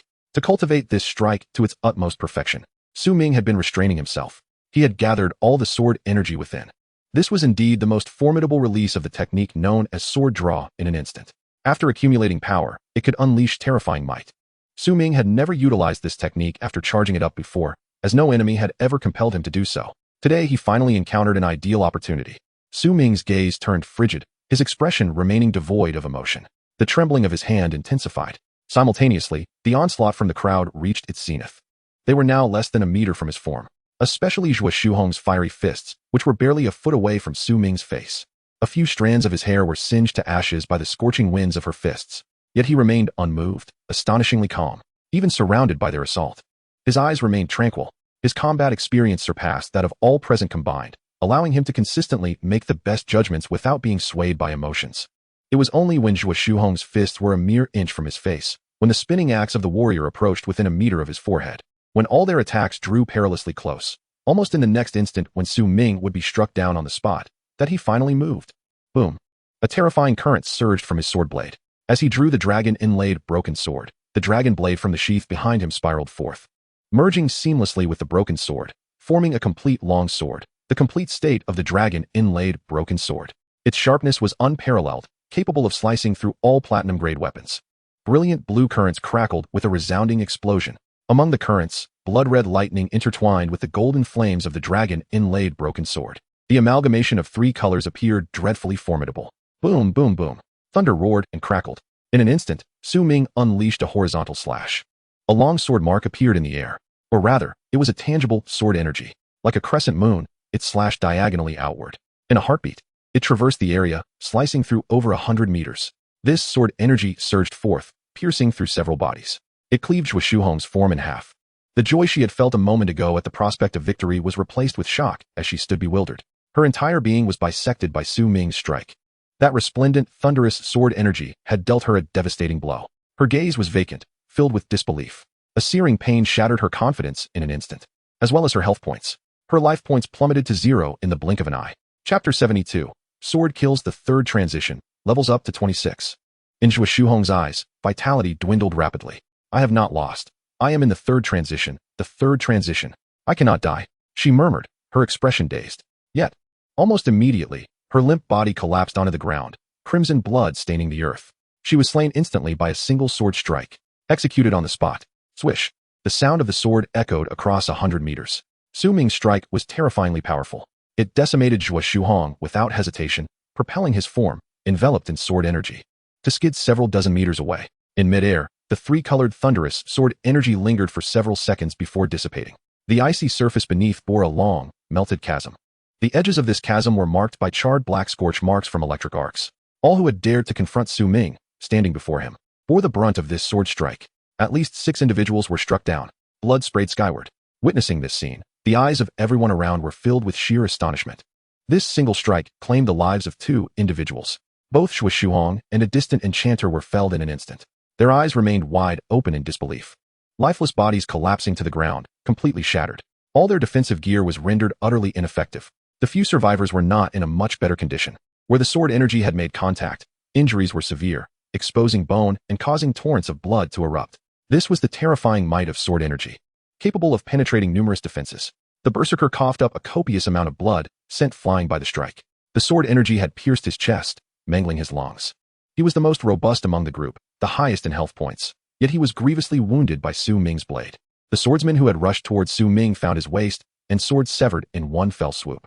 His upper and lower body were separated. Fortunately, he possessed a life-saving equipment that generated a barrier. Otherwise, he too would have met his demise. He quickly retrieved an expensive instant healing potion, mending his injuries just in time to avoid death. Otherwise, his health points would have plummeted to 0 as well. Several others who had charged at Su Ming suffered varying degrees of severe injury. Only about 6 had attacked, while 10 others remained inactive. In this moment, they realized they were the true novices. The ones who had remained calm had been quietly observing all along. The berserker's expression darkened as he suddenly turned to glare at the treasure hunter who had claimed Su Ming was only level 24. Damn treasure hunter, you deceived us. How could such a sword technique possibly belong to a mere second transition? The swordsman's gaze was equally grim, fixated on the treasure hunter. You dared to trick us into attacking. I will kill you. The dual-axe warrior was seething with rage, slowly advancing toward the treasure hunter, appearing ready to crush him. The treasure hunter, witnessing this, felt a chill run down his spine. I did not deceive you. This player is named God of Death. He must be using some title to mask his name display. My skill level is not high enough to see his class or specific information. I swear I am not lying. He hastily explained. He was a practitioner with little combat ability. If targeted by the group, he would undoubtedly meet a gruesome end. No way. If he is only level 24, then what is the nature of the power behind that sword technique? You have definitely deceived us. You just wanted us to attack. The treasure hunter was on the verge of tears, trembling as he raised a hand. Guys, I must clarify something. This man has already leveled up to 26. At this revelation, the entire crowd erupted in shock. Su Ming, beset by multiple attackers, had actually leveled up. He had slain 2 third transition players, garnering an immense amount of experience. Thus, he had risen 2 levels. This was outrageous. What kind of nonsensical logic is this? Just as you said, a second transition after a few drinks has become this formidable? Regardless, you treasure hunter are suspicious. Kill him first. The swordsman's eyes turned icy as he drew his blade. His wounds had just healed, yet in a fit of rage, he struck down the treasure hunter, severing his head from his body. The execution was indeed swift. The treasure hunter was purely a support class with extremely low combat power. Moreover, he had the misfortune of not possessing any life-saving equipment. Thus, he was utterly slain. After the treasure hunter's death, the individuals heavily injured by Ming spat vehemently on his corpse. Cursed fate. Had we known, we wouldn't have listened to that treasure hunter. He definitely deceived us. They uttered vehemently, frantically consuming healing potions. With the dead unable to argue, the treasure hunter could no longer defend himself. Ming surveyed the crowd, his stance wavering slightly. Internal strife, perhaps? He remarked lightly, his demeanor relaxed, yet his steps appeared unsteady, as if he truly were intoxicated. The wine he consumed was a low-grade spirit purchased with divine coins, boasting an extremely high alcohol content. A single sip could incapacitate an average man instantly. Ming, being a class changer with high constitution, was usually resistant to ordinary alcohol. However, he had downed an entire gourd of this potent liquor, enabling him to quickly enter a tipsy state. This allowed him to swiftly trigger the drunken sword intent skill. The remaining onlookers, who had yet to intervene, gazed in horror, taken aback by the scene unfolding before them. This individual was truly absurdly powerful. His strength likely approached the peak of the 3rd transition, nearing that of a 4th transition master. With a single strike, he had slain 2 third transitions and gravely injured 4 others. Such power was beyond their capabilities. Their expressions grew grave. Everyone, proceed with caution. We must not underestimate him any longer. Let us all attack together and ensure he is thoroughly subdued, leaving him no chance. The group intoned solemnly. Each individual furrowed their brows, their eyes filled with trepidation. They regarded Ming with newfound respect. Though Ming was formidable, the allure of the diamond treasure chest was too compelling, and no one was willing to withdraw at this moment. With one accord, they surged towards Ming. A full dozen of 3rd transition elites launching their assault. The several who had been heavily wounded by Ming also recovered their strength and advanced to retaliate. They sought to reclaim their honor. This time, they had learned their lesson, employing their swiftest techniques to deny Ming any opportunity to gather power. Regardless of how potent Ming's sword might be, they believed he could not unleash multiple strikes in quick succession. And indeed, as long as they prevented him from gathering strength, his sword could not slay a 3rd transition in one blow. At that moment, an overwhelming number of attacks converged upon him. He could no longer afford to attack. He had to defend.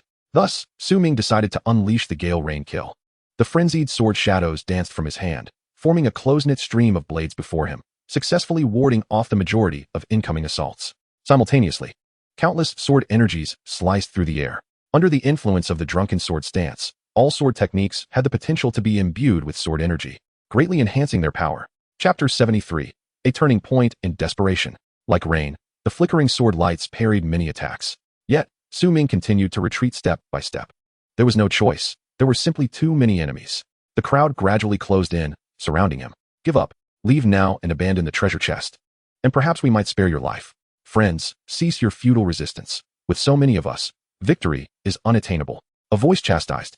Their confusion lingered as they pondered Ming's steadfastness. If you seek to court death, do not blame us. Another sneered contemptuously. Witnessing this scene, Ming was transported back to his past. In his previous life, he had been mercilessly cornered to death by Zhang Tang and Rin Xiaoman at the precipice of the Death Pit dungeon, the memories flooding back. Humanity, at its core, is inherently greedy. In the unregulated realms of dungeons, it swiftly devolves into brutality. The onslaught from all sides was ferocious, a throng of adept 3rd-tier fighters wielding formidable powers. Ming fought beyond his limits, struggling to fend off the relentless assault. The blade in his hand reached the zenith of speed. Simultaneously, he summoned the spirit blade. The Xianfeng sword from his sheath soared into the air, poised to strike the enemy. With his left hand, he conjured the shadow flow long sword from the depths of darkness, grasping it firmly. Both hands initiated the sword technique in unison. With mastery of dual blades, he executed the Gale Rain kill with unparalleled finesse. The chaotic sword shadows danced wildly before him, slicing through the mist in midair into mere powder. Sword energy surged forth, slicing violently. Many were wounded by his blade's fury. Concurrently, Ming retrieved the black and white twin swords from his personal space, wielding them through the sword control technique in a frenzied assault on his foes. However, the exertion of simultaneously commanding multiple weapons was immense. Ming's stamina seemed to dwindle at an alarming rate. One by one, his adversaries began to falter. Gritting their teeth, they gazed at Su Ming with disbelief and fury. They had not anticipated his tenacious defiance. Employing offensive sword techniques for both attack and defense, he was indeed prepared to engage in a fight to the death. It seemed that before his demise, he could take down not just one, but several of them. Yet, at this juncture, negotiation was futile. All unleashed their full might upon Su Ming. Uft! Swish! Wounds began to mar Su Ming's body. Some skills penetrated his sword barrier, striking home. The enemy's relentless barrage soon found its mark on him. While employing the Lingbo Weibo to evade, he simultaneously activated the Gale Rain Kill for defense, exerting every ounce of strength to withstand the onslaught. Yet, the second-tier limits were inescapable. Su Ming's health plummeted to 50. At the same time, he found himself at the very edge of the treasure chest area. Retreating another 10 meters would mean leaving the zone where he could claim the treasure. He refused to relinquish this chest. It was the rightful reward for slaying an elite monster. The audacity of these individuals was infuriating. A surge of wrath welled within Su Ming. A terrifying killing intent flickered in his eyes, chilling his adversaries to the bone. Realizing his precarious state, they urged everyone, deliver the final blow. The intensity of their attacks escalated. Su Ming was forced to retreat step by step. Meanwhile, he sensed an invisible force beneath his feet, hindering his movements. Among the throng, a binding mage was present. This auxiliary combat skill, Mud Feet, rendered movement agonizingly difficult. Su Ming's Lingbo Weibo slowed abruptly. Following this, a dark red chain materialized from the air. The binding chain, shimmering with magical brilliance, coiled around Su Ming's arms, seeking to ensnare him completely. His sword-swinging speed diminished significantly. In a desperate bid for survival, he had no choice but to redirect the Spirit Blade, Xianfeng sword for defense. With the overwhelming numbers and the chaotic nature of the attacks from all directions, Su Ming could only adopt a defensive stance. His stamina had waned significantly. Fortunately, he still possessed 20 attribute points. Having just leveled up twice, he acquired free attributes. There was no denying that defeating players yielded substantial experience, even surpassing that of slaying the third-tier skeletal monsters. Su Ming ascended to level 26. He promptly invested these attributes into his mental power, recovering a fraction of his stamina. This would allow him to utilize a few more skills, thereby enhancing his chances of survival. Additionally, his proficiency in the blade draw technique advanced further. Blade draw proficiency, 21187. Upgraded to Superior Gold. Blade Draw Kill, Superior Gold. This time, he gained an extraordinary amount of proficiency, elevating from Inferior to Superior Gold. The increase in skill proficiency is intrinsically linked to the number of enemies slain using that skill. Su Ming had struck many foes with the Blade Draw technique, all of whom were third tier. By transcending boundaries to slay enemies with this skill, he dealt significant critical damage, naturally resulting in a substantial proficiency boost. Furthermore, the Thunderstorm Sword Slash also ascended to Superior Gold. The potency of his previous blade draw kill was amplified by the inclusion of the Thunderstorm Sword Slash, thus its devastating power. Thunderstorm Sword, Superior Gold. Su Ming's combat prowess surged dramatically. His expression turned frigid as he gritted his teeth, swinging his sword with fervor. The Gale Rain kill suddenly reached a new pinnacle. The storm-shattering Phoenix Sword, Inferior Platinum. Abruptly, his sword energy became even more frenzied, unleashing sword chi akin to a torrential downpour. Crescent-shaped wisps of pale white sword chi swept across the battlefield. Many sustained varying degrees of injury. The penetrating power of his sword energy was unmatched. The drunken sword technique was exceptionally potent, allowing Su Ming's combat capabilities to skyrocket in a brief span of time. As he fought, he assessed his attributes. Su Ming. Title, God of Killing. Active title, First Blood New King. Level, 26, 1, 526, 000 experience. Class, Sword God, Mythical Grade. The World's Only. Strength, 80. Constitution, 80. Agility, 240. Spirit, 170. Luck, 160. Bloodline, Immortal Body, A. Self-Healing Factor, C. Talent, Universal Ascension Origin, Sword Body Automatic Cultivation. Skills, God of Killing Blade, All Hidden, Insightful Eye, Dual Sword Mastery, Drunken Sword Style, Sacred Weapon Enchantment, Thunderstorm Sword, Blade Draw Kill, Storm Shattering Phoenix Sword, Sword Mastery. Sword Control, Skyfall, Sword Tomb, Spirit Blade, Lingbo Weibo. Having just regained 20 points of mental power, it was hardly sufficient. Su Ming estimated he could barely endure any longer. He needed to preserve his last ounce of mental strength to escape. A sense of unwillingness welled within him. Yet, life was paramount. Anger surged in his heart as he committed the faces of his adversaries to memory. One day, he would seek vengeance. Just as despair washed over Su Ming, and he contemplated fleeing from the treasure chest, his gaze sharpened. He spotted a vague silhouette several hundred meters behind him, so indistinct that without the insightful eye, he would not have perceived it. In the next moment, a dim gray light inexplicably enveloped him, surrounding him entirely. It felt as if rainwater enveloped him. His body instantly transformed into an intangible form, his presence vanishing entirely. Su Ming's eyes widened in astonishment. This was the concealment technique, capable of rendering the target invisible and teleporting them away simultaneously. It was an immensely taxing and rare high-tier skill. Someone was here to protect him? Chapter 74, Internal Strife. Once Su Ming became invisible, his pursuers lost their target. He found respite. In truth, Su Ming's hidden steps could also render him invisible. And with even greater efficacy, it not only concealed him but also allowed him to evade all attacks, should he wish to flee the battlefield. Su Ming had means to do so. However, the skill of Hidden God Step depletes one's mental energy in an instant, which is why Su Ming has always been reluctant to use it for a hasty escape. He is unwilling to forsake the treasure chest. Thus, he resolutely engages in a desperate battle. Damn it, that fellow has vanished. Someone scans the surroundings, frantically launching wide-area attacks. Yet, none of them strike Su Ming. Cloaked by the invisibility spell, he continues to move, vanishing from the sight of the crowd in an instant. Is this invisibility a skill or a magical artifact? This guy is incredibly difficult to kill. Or does he have accomplices? Never mind. Let us focus on seizing the chest first. He should have been driven away by us. Brothers, rely on your own capabilities. Now, there are no obstacles left. In the shadows, someone smirks coldly, having long since taken advantage of the chaos on the battlefield to sneak over to the treasure chest at the back. Already, individuals are using skills to bombard the icy surface, attempting to unearth the chest. Damn it. Taking advantage of our battle with that swordsman to sneak over and claim the treasure early. Die. Someone strikes out, initiating chaotic attacks. The scene instantly devolves into pandemonium. Colorful skills soar through the air. Individuals begin to engage in lethal combat. Many are severely injured. Everyone, calm down. Someone realizes that if this continues, a massive melee will ensue, and many will perish. However, the chaos renders their words futile. The allure of the diamond treasure chest is too potent. Internal conflict is almost an inevitable conclusion. Everyone exerts their utmost strength, beginning to slaughter one another, employing any means necessary for the treasure.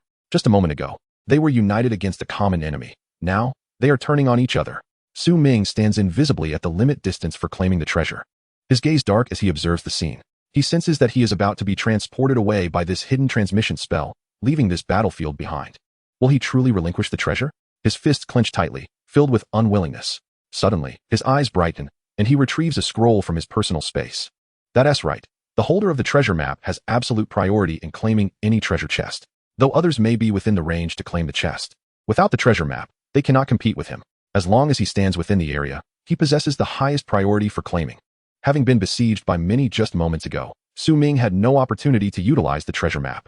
Now, under the protection of his invisibility, he can finally use the treasure map to forcibly claim the chest.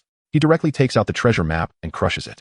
In an instant, the treasure map transforms into a blue light that dissipates, akin to starlight shooting forth, shattering the ice surface atop the treasure chest. The next moment, a blue light flashes from the chest. You have arrived at the treasure map location. Would you like to claim the treasure chest? Su Ming clicks yes without hesitation. In the next instant, the treasure chest vanishes into thin air, directly entering Su Ming's personal space. Simultaneously, he teleports away, leaving the crowd in a state of bewilderment. Everyone is embroiled in chaos, too preoccupied to care for one another. Yet every individual's peripheral vision has been fixated on that treasure chest from start to finish. Thus, when the chest disappears, the scene momentarily freezes. Numerous combat movements come to a halt. What happened? How did the chest vanish? This is impossible. I was watching it closely, and no one approached, nor was there any aura nearby. The berserker's expression darkens, astonished. I set a formation near that treasure chest. No one could get close. Who claimed it? A mage exclaims. Step forward. Who is it? All the job changers roar in anger at that moment. They begin to suspect everyone standing beside them. At this instant, all are furious demons, mercilessly slaughtering their compatriots. Even members of the same party begin to fight each other in rage. For in this moment, anyone standing beside you could be the one who stealthily took the treasure chest. Everyone, filled with wrath, raises their weapons and attacks one another. Meanwhile, Su Ming has long since escaped. Suddenly, a resonant voice rings out from the crowd. Everyone, cease fire. Someone must possess the treasure map. They used it to claim the chest. Upon hearing this, a glimmer of rationality flickers in the eyes of the crowd. Yes, the treasure map has the highest priority for claiming. Hiss, what you say is indeed true. The claiming distance of the treasure map is much greater than ours. Damn, who is it? The momentary rationality in their eyes quickly transforms into greedy, murderous intent. They scan their surroundings, their gazes glinting coldly, as if searching among the crowd for the one who took the treasure chest. The slaughter continues. It could have been that swordsman named God of Death when he vanished. He might have used the treasure map to claim it, but it's also possible he left and is among us. Or perhaps the current holder of the treasure chest is amongst us.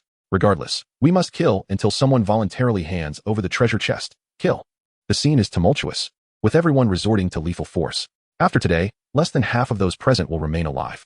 Ming, transported by the hidden transmission spell, finds himself nearly 100 meters away. In this dungeon, the white mist is exceedingly thick, obscuring visibility. Beyond 50 meters, one can see nothing. Thus, after Ming escapes, he is essentially safe. He immediately activates the light wave step, swiftly fleeing from the battlefield. Turning back, he sees them still embroiled in conflict. The sounds of explosions and screams resound continuously. Ming's expression grows icy as he murmurs, "Excellent. Continue to slaughter, even if only half of you remain. I shall take my revenge on each one." His fists clench tightly as he sheathes all his swords. He has memorized the faces of everyone here. Concurrently, his heart brims with anticipation for the diamond treasure chest, along with curiosity about who it was that saved him. After sprinting several miles, he finally arrives beside a frigid ice lake, where he encounters a young man. He has disheveled short hair and is clad in a light blue long robe. In his right hand, he wields an ebony staff of considerable quality. Ming promptly scans his information. Yumion. Race, half-elf. Level, 37, 300 experience points. Profession, mist concealment mage. Strength, 47. Constitution, 50. Agility, 27. Spirit, 363. Luck, 82. Talent, magical affinity. Flowing through him is the blood of both human and elf, endowing him with exceptional intelligence and a strong affinity for magic. Skills, hidden transmission, heavenly river rainfall, ice cascade barrier, appearance disguise. He is indeed a half-elf, a child of both humans and elves. Neither accepted by human society nor embraced by the elven race, he is regarded as tainted blood. Yet this individual is remarkably clever. He has mastered the appearance disguise skill, concealing the pointed ears characteristic of half-elves. Thus, he can navigate human society freely, except for someone like Ming, who possesses the eye of insight to indiscriminately detect all information. Others find it exceedingly difficult to discern his true race. No wonder he can utilize hidden transmission. This skill can only be learned after the 4th transfer. Due to his half-elf status, he was able to learn it during the 3rd transfer. Each race's skill tree is distinct. Compared to humans, elves possess a vastly superior aptitude for learning magic-related skills. Moreover, elves inherently have a higher limit for mental power than humans. When humanity first awakened to its potential, the upper limit of mental attributes stood at a mere 10 points, while the elven race boasted a remarkable 20. This stark contrast serves as a testament to the magical affinity inherent in elves. "Why do you wish to save me?" Ming inquired, his gaze steady and his tone unassuming. Yumian slowly turned his head to meet Ming's eyes. He extended a hand, introducing himself with a voice both melodious and deep. "I am Yumian. This is the advantage of the elven lineage. As long as one possesses elven blood, beauty is an inevitable trait. Every elf, by human standards, embodies the pinnacle of aesthetic allure. However, this half-elf player named Yumian diverged from the typical perception of elven grace, instead exuding an aura of despondency.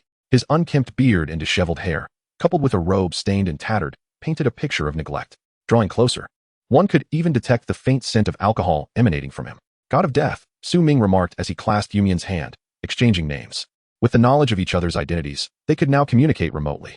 "God of Death?" he mused, a slight smile gracing his lips. He understood that Ming was using a title rather than his true name. Subsequently, Yumian's demeanor shifted to one of seriousness. He fixed his gaze on Ming, his eyes glimmering with intensity as he spoke. "I saved you for a reason. Several of my friends perished at the hands of that elite dual-sword skeleton. Your survival avenges them." Pausing momentarily, he continued, "Moreover, I lured this group here, hoping they would eliminate the elite skeleton. I bear significant responsibility for your predicament." At these words, Ming's eyes widened in surprise. This individual was indeed astute. He had strategically mentioned the presence of a treasure chest guarded by elite monsters in the world channel, deliberately dissuading others from approaching. In reality, he was exploiting the psychology of rebellion. Had he stated that there were no monsters, merely a treasure chest, others would have presumed it a trap and refrained from venturing forth. This manipulation of human nature was masterfully executed. Yumian was not just a pawn. He was the orchestrator of a cunning plan. Ming regarded him with a growing sense of wariness. This Yumian bore no trace of elven elegance. Instead, he resembled a typical downtrodden man, undoubtedly shaped by his own stories. "I observe that you possess a treasure map," Yumian stated, his eyes narrowing as if he were a master tactician. "You have the highest priority for item retrieval. Thus, I knew that if I could rescue you, you would also be able to retrieve the treasure chest." Ming's expression remained calm as he promptly retrieved the diamond-grade treasure chest from his personal space. While ensuring his own safety was paramount, he recognized that without Yumian's assistance, the treasure chest would remain beyond his grasp. Therefore, it was only fair that Yumian received a share. The heavy chest thudded against the ground, its crystalline surface adorned with various diamonds. Ming's actions were decisive. devoid of hesitation. He believed in repaying debts of vengeance and kindness, which was the essence of his character. Without your aid, I would have been unable to claim this chest. Therefore, you may select one item for yourself, Su Ming said earnestly. You are not as shameless as other humans. Yumian replied, maintaining a facade of calm while inwardly feeling anxious. The moment he had mentioned the treasure chest, Su Ming had suddenly raised his hand, which might have led one to presume he intended to betray him for personal gain. Fortunately, this god of death, the sword-wielding player, did not seem to possess such malevolence. Yumian felt reassured, having witnessed Su Ming's prowess against the skeletal swordsman and during the siege by a group of adversaries. His skill was indeed remarkable, and Yumian could not afford to underestimate him, remaining ever vigilant. Human? Su Ming jested. It seems you imply that you are not akin to other humans. Although he was aware of Yumian's true heritage, he chose not to reveal it. Everyone harbors their own secrets. Yumian merely smiled in response. Then, Su Ming's expression turned grave. Regardless of what treasures the chest may yield, you may only take one, as I have borne the brunt of the effort. He spoke solemnly, recalling the betrayals of his past life, which had taught him to prioritize his own interests in this one. Yumian nodded in agreement, acknowledging the fairness of the arrangement. After all, Su Ming had granted him the privilege of choosing first. This was, in fact, more valuable than the other treasures. The diamond chest might yield only a single diamond item, with the rest potentially being of platinum quality. The disparity in value between platinum and diamond is akin to that between heaven and earth. Securing the first choice ensured that he would acquire the most valuable item. Very well, let us open the chest, he declared. Su Ming proceeded to unlock the treasure chest. Opening diamond chest. Frost alloy, diamond grade forging material. Dragon Slayer skill scroll, diamond grade sword technique. Vampire potion, platinum grade. 3 items in total. Observing these items, Yumian furrowed his brow. None were suitable for a mage. The drop rate of items depends on each individual's luck attribute. Given Su Ming's exceedingly high luck, the items that emerged were predominantly those he could utilize. Su Ming regarded him quietly, awaiting his choice, and Yumian was likely to select the frost alloy, a diamond-grade forging material. Weapons crafted from it would at least be of diamond quality, if not verging on epic grade. Alas, nothing here is of use to me, Yumian lamented. His brow knitted in concern. After a moment of silence, he took a step back. I shall not choose. His declaration left Su Ming momentarily astonished. To forego a diamond-grade prize voluntarily? Was this man perhaps insane? Are you certain you do not wish to select anything? Su Ming inquired earnestly. While it may lack your professional equipment or skill scrolls, the frost alloy is still a valuable item, capable of forging a diamond-grade staff. Upon hearing this, Yumian shook his head slightly. Brother God of Death, do you have any idea how much it costs to commission the forging of a diamond-grade weapon? At this, Su Ming's eyes widened in realization. Indeed, this was an aspect he had overlooked. Although he had acquired considerable wealth from plundering the assets of bounty hunters, he had failed to consider that for many, the currency of the world was a precious commodity. Typically, a third-tier individual would be equipped with at least a gold-grade weapon. While those wielding platinum-grade weapons were exceedingly rare, diamond-grade weapons, on the other hand, were exorbitantly priced. Yumian's equipment was far from impressive. In fact, it could be described as rather impoverished. He may very well lack the funds to forge such a weapon. This half-elf, shunned by both humans and elves, was indeed destitute and dejected. To forge such a weapon, I would need to seek out a blacksmith of at least 4th or 5th tier, which would cost no less than 1,000,000 currency units or tens of thousands of world coins. I simply cannot afford it, he sighed, his voice tinged with resignation. But if you sell it, you could fetch a decent price, Su Ming continued to argue. Yumian resolutely shook his head, as if he had made up his mind. No. Then, a glimmer of brilliance flashed in his eyes. I want you to owe me a favor. Su Ming's expression flickered in surprise at these words. A diamond-grade item in exchange for a mere favor? If this were to be known, others would surely deem him a fool. Are you serious? Su Ming furrowed his brows and spoke in a low voice. Yes, Yumian nodded gently. You are quite young, perhaps not even 20. Yet you can engage in a back and forth with so many third-tier masters. You must possess a 10-star talent, am I right? Su Ming fell silent, offering no response. Your future will undoubtedly be boundless. I believe that you will prove far more valuable than a piece of diamond-grade iron. At this point, a hint of sorrow flickered in Yumian's gaze, as if something weighed heavily on his heart. It seemed that some matter was suffocating him. Something so significant that even diamond-grade items could not assist him. Only a stronger entity could provide the help he sought. That matter was of utmost importance, compelling him to exhaust all means in search of hope, even to the extent of willingly relinquishing diamond-grade spoils. An insatiable curiosity blossomed within Su Ming. What had this enigmatic youth experienced in the past? His demeanor exuded a pervasive despondence, and his eyes bore a profound sadness. No wonder he reeked of alcohol. Since you are insistent, I shall refrain from further persuasion. Su Ming's expression turned cold as he accepted all the items from the treasure chests. A favor is both light and heavy. It is the most peculiar of things. It could be worthless trash or the most precious treasure in the world. Yumian was, without a doubt, a natural gambler. He remained steadfast in his request, leaving Ming with no choice but to comply. After all, it was not as if he could forcibly shove the treasures into Min's hands. He could only grant him a favor by claiming all the treasures for himself. He would suffer no loss regardless. "This is your choice," Ming declared as he stowed everything away. Then, with a hint of curiosity, he asked, "What use do you have for my favor?" Min fell silent for a long while before finally departing. "You will come to know in the future, Brother Slayer. Until we meet again." With that, he vanished into the swirling mist, gradually disappearing from view. Ming stood in place, his expression grave. This mysterious youth was someone he had never encountered before, but he sensed that their paths would certainly cross again in the future. Although Min appeared disheveled, an air of nonchalance emanated from him, which Ming found rather admirable. He too made his way in the opposite direction, hastening away from the scene. After all, just a few miles behind lay the battleground of those ruffians, and it was possible that someone might escape to this location. Ming now wished to organize his treasures and had no desire to engage in further conflict. Most importantly, he still had not fully recovered his stamina. Upon arriving at an ice cavern, Ming retrieved some firewood from his personal space. He then used the dragon scales of his dragon-embedded sword to pierce the wood. Igniting it instantly, he took out several large T-bone steaks and placed them on the iron grill to roast. Ming's physique and strength attributes had now reached 80, which meant that his energy consumption was nearly 8 times that of an ordinary person. After an intense battle, his stomach was empty, and he naturally required a substantial meal to satiate his hunger. While the beef cooked, Ming extracted the 3 items he had received from the diamond treasure chests. He instinctively wanted to elevate them through the process of universal sublimation, but soon realized it would yield no effect. It dawned on him that the chest had already undergone sublimation. Thus, items that had been indirectly sublimated could not be elevated again. He first retrieved a vial of potion. Vampire potion, platinum grade. Level requirement, level 35. Description, an extraordinarily rare potion, of a pure orange-red hue, within which numerous liquid cells seem to flow. It requires the collaboration of several experienced alchemist wizards to concoct, using rare materials such as vampire blood, human blood, high-grade beast blood, and various herbs. Effect, upon ingestion. The drinker temporarily transforms into a servant-level vampire for 1 hour, gaining the racial talents of the vampire clan. Sunlight aversion, pale corporeality, and blood drain. Sunlight aversion, a racial talent of the vampire clan. In this state, direct sunlight will cause the body to combust and perish. Pale corporeality, a racial talent of the vampire clan. In this state, all physical attributes, strength and agility, double. Blood drain, a racial talent of the vampire clan. In this state, the vampire can drain blood from any living creature, rapidly healing any injuries, with an extremely low probability of acquiring a random skill from the victim. Ming's eyes glowed with excitement. The vampire potion was incredibly potent. He had initially thought that the potion's name merely suggested a blood-sucking effect on attacks. To his astonishment, it could indeed temporarily transform a person into a vampire. The true value of this potion was undoubtedly beyond that of a mere platinum grade. If auctioned, it could rival the worth of diamond-grade equipment.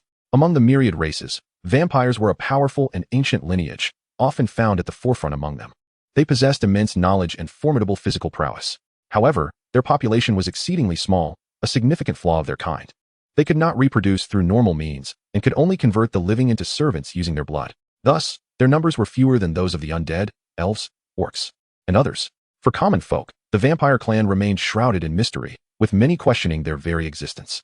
To many, they were mere legends. They dwelled in seclusion among the human and elven races, never venturing out during the day. Only at night did they emerge to hunt and slay. Ming recalled that in Xianjing City, where he resided, there had been numerous bloodthirsty incidents that bore striking resemblance to vampire behavior for many years. Yet the culprits had never been apprehended. Chapter 77, Diamond Sword Technique, Dragon Slaying Art. Ming's understanding of vampires was limited, but having seen and learned much in his past life, he possessed greater insight than the average person. At the very least, he was aware that vampires were not mere fiction but truly existed. This vial of potion could temporarily transform a person into a servant-level vampire. Though it appeared to be of low rank, merely the second tier among vampires, Ming recognized its formidable potential. The inherent prowess of vampires began to manifest even at this level. Recalling his memories, Ming remembered having read a tome of the myriad races within the inner workings of the Dragon Kingdom's government. It contained detailed records of various races' rudimentary information. He had also come across the records pertaining to the vampire clan. This race was categorized into several tiers, with a strict hierarchy. The weakest tier was termed newborn, indicating a newly transformed vampire. If a newborn lacked talent, they would be exceedingly weak even as a transferee, forever stagnating at the newborn tier. Newborns lacked the ability to transform other beings, rendering them the weakest of vampires. The second tier was known as servant. Servant vampires had begun to acquire formidable physical attributes. Swift speed, and healing abilities through blood consumption.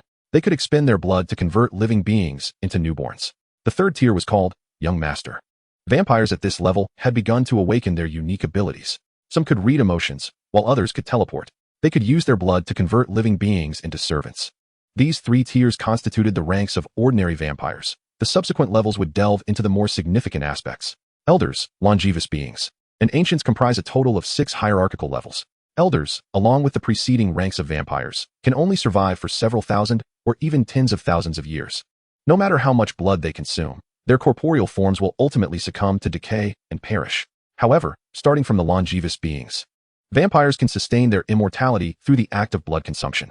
The ancients stand as the most formidable vampires, epitomizing an immortal existence. Ancients possess the ability to transform longevous beings, who in turn can convert elders. Elders can create nobles, while nobles have the power to transform servants. This race operates under a lower-tier conversion system. This implies that the supreme ancients can regard all vampires as their subordinates.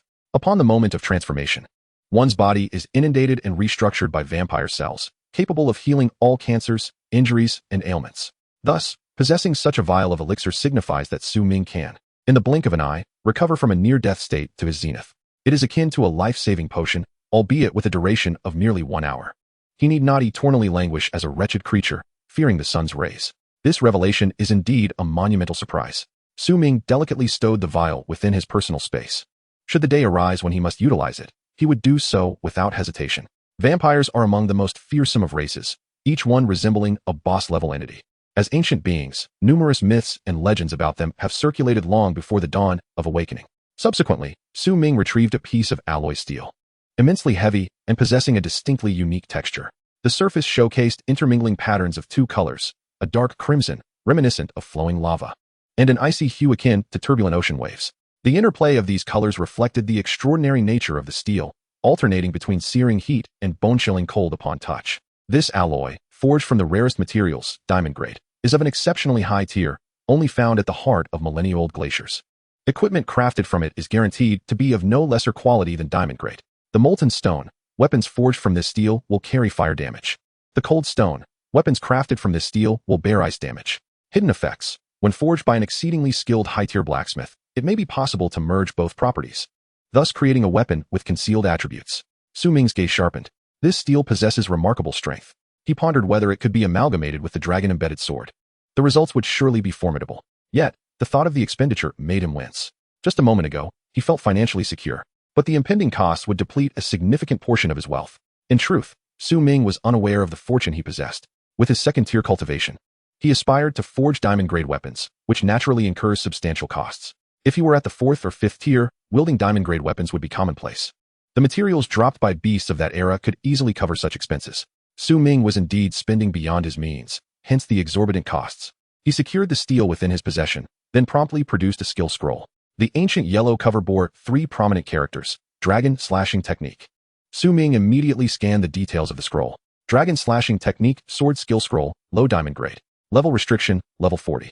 The dragon weeps as I stroke its whiskers, drawing forth might to subdue the vile worms. Effect. With a single slash, it releases golden sword energy, delivering substantial armor-piercing damage, showcasing unparalleled might.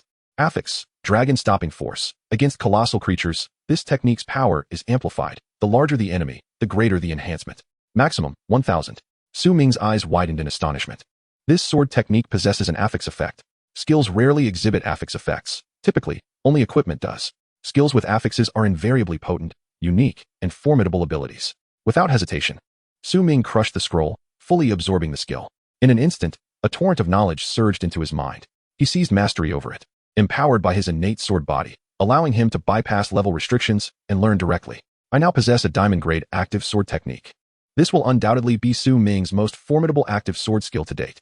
He exited the icy cavern and effortlessly summoned a mental spirit blade, slicing a portion of ice from the ground to form an ice sword. Grasping the sword, he lifted it and executed a powerful slash. Whoosh! Boom! A thunderous roar reverberated through the air, causing the dense fog to recede several inches with the sheer force of his strike. A terrifying golden sword energy surged forth, sweeping across his vicinity in a magnificent arc of brilliance, covering a radius of several dozen meters. The scorching sword energy evaporated much of the surrounding fog. After a while, the remnants dissipated. Upon inspecting the ice sword in his grasp, he realized it had shattered and melted into water, unable to withstand the overwhelming ferocity of the sword energy. It was truly terrifying. With this sword, I might indeed be capable of effortlessly slaying a dragon, he murmured to himself. At that moment, a tantalizing aroma wafted through the air. His T-bone steak was ready. He hurried back to the cavern to inspect it. The grilled T-bone steak was cooked to a perfect medium, low bronze grade. Its exterior was crisp, while the interior was succulent, embodying exquisite flavor. With protein content double that of regular beef, capable of replenishing an average person's energy for an entire day. Upon consumption, it grants an increase of 10 points in strength for 10 minutes. Effects of similar food cannot stack. Ming blinked, astonished to discover its grading. This was merely a standard steak, yet he had managed to cook it into a low bronze grade delicacy. It seems my culinary skills have significantly improved. Chapter 78. It is time for me to level up. Most importantly, Ming had grilled 8 such steaks, more than sufficient to replenish his expenditures for the day. He had merely added cumin, chili powder, and coarse salt, basic seasonings, to create such a delectable dish. This was a testament to his precise mastery over cooking. Many believe that grilling meat requires oil to lock in moisture. Otherwise, it will turn out excessively dry. However, Ming's experience proved invaluable. He employed a slow roasting technique, charring the exterior to a crisp, preventing the juices from escaping, effectively stewing the interior with the meat's own juices. Additionally, the natural fat on the meat's exterior sealed in the moisture, rendering oil unnecessary. Through this nearly all-natural cooking method, Ming could transform any ingredient into a culinary delight. Ensuring his palate was never subjected to mediocrity, he indulged heartily. Before long, the steaks were devoured, fully restoring his stamina to peak condition. Subsequently, Ming retrieved some equipment. Previously, he had slain 2 third-tier players. One was a fire fist master, Zhuang, and the other was a male enchanter. Both had fallen to Ming's charged sword strike. He had acquired their entire wealth and ascended 2 levels, reaching level 26. This was not Ming's fault. They had sought their own demise. The male enchanter appeared relatively impoverished, yet Zhuang was indeed quite affluent. This woman possessed a slender figure and a somewhat alluring visage. It was unclear how she amassed her riches, perhaps through dubious means. However, such matters were irrelevant to Ming. Once it entered his possession, it was his. Her gauntlets were platinum-grade weapons, explaining their fiery, dynamic appearance.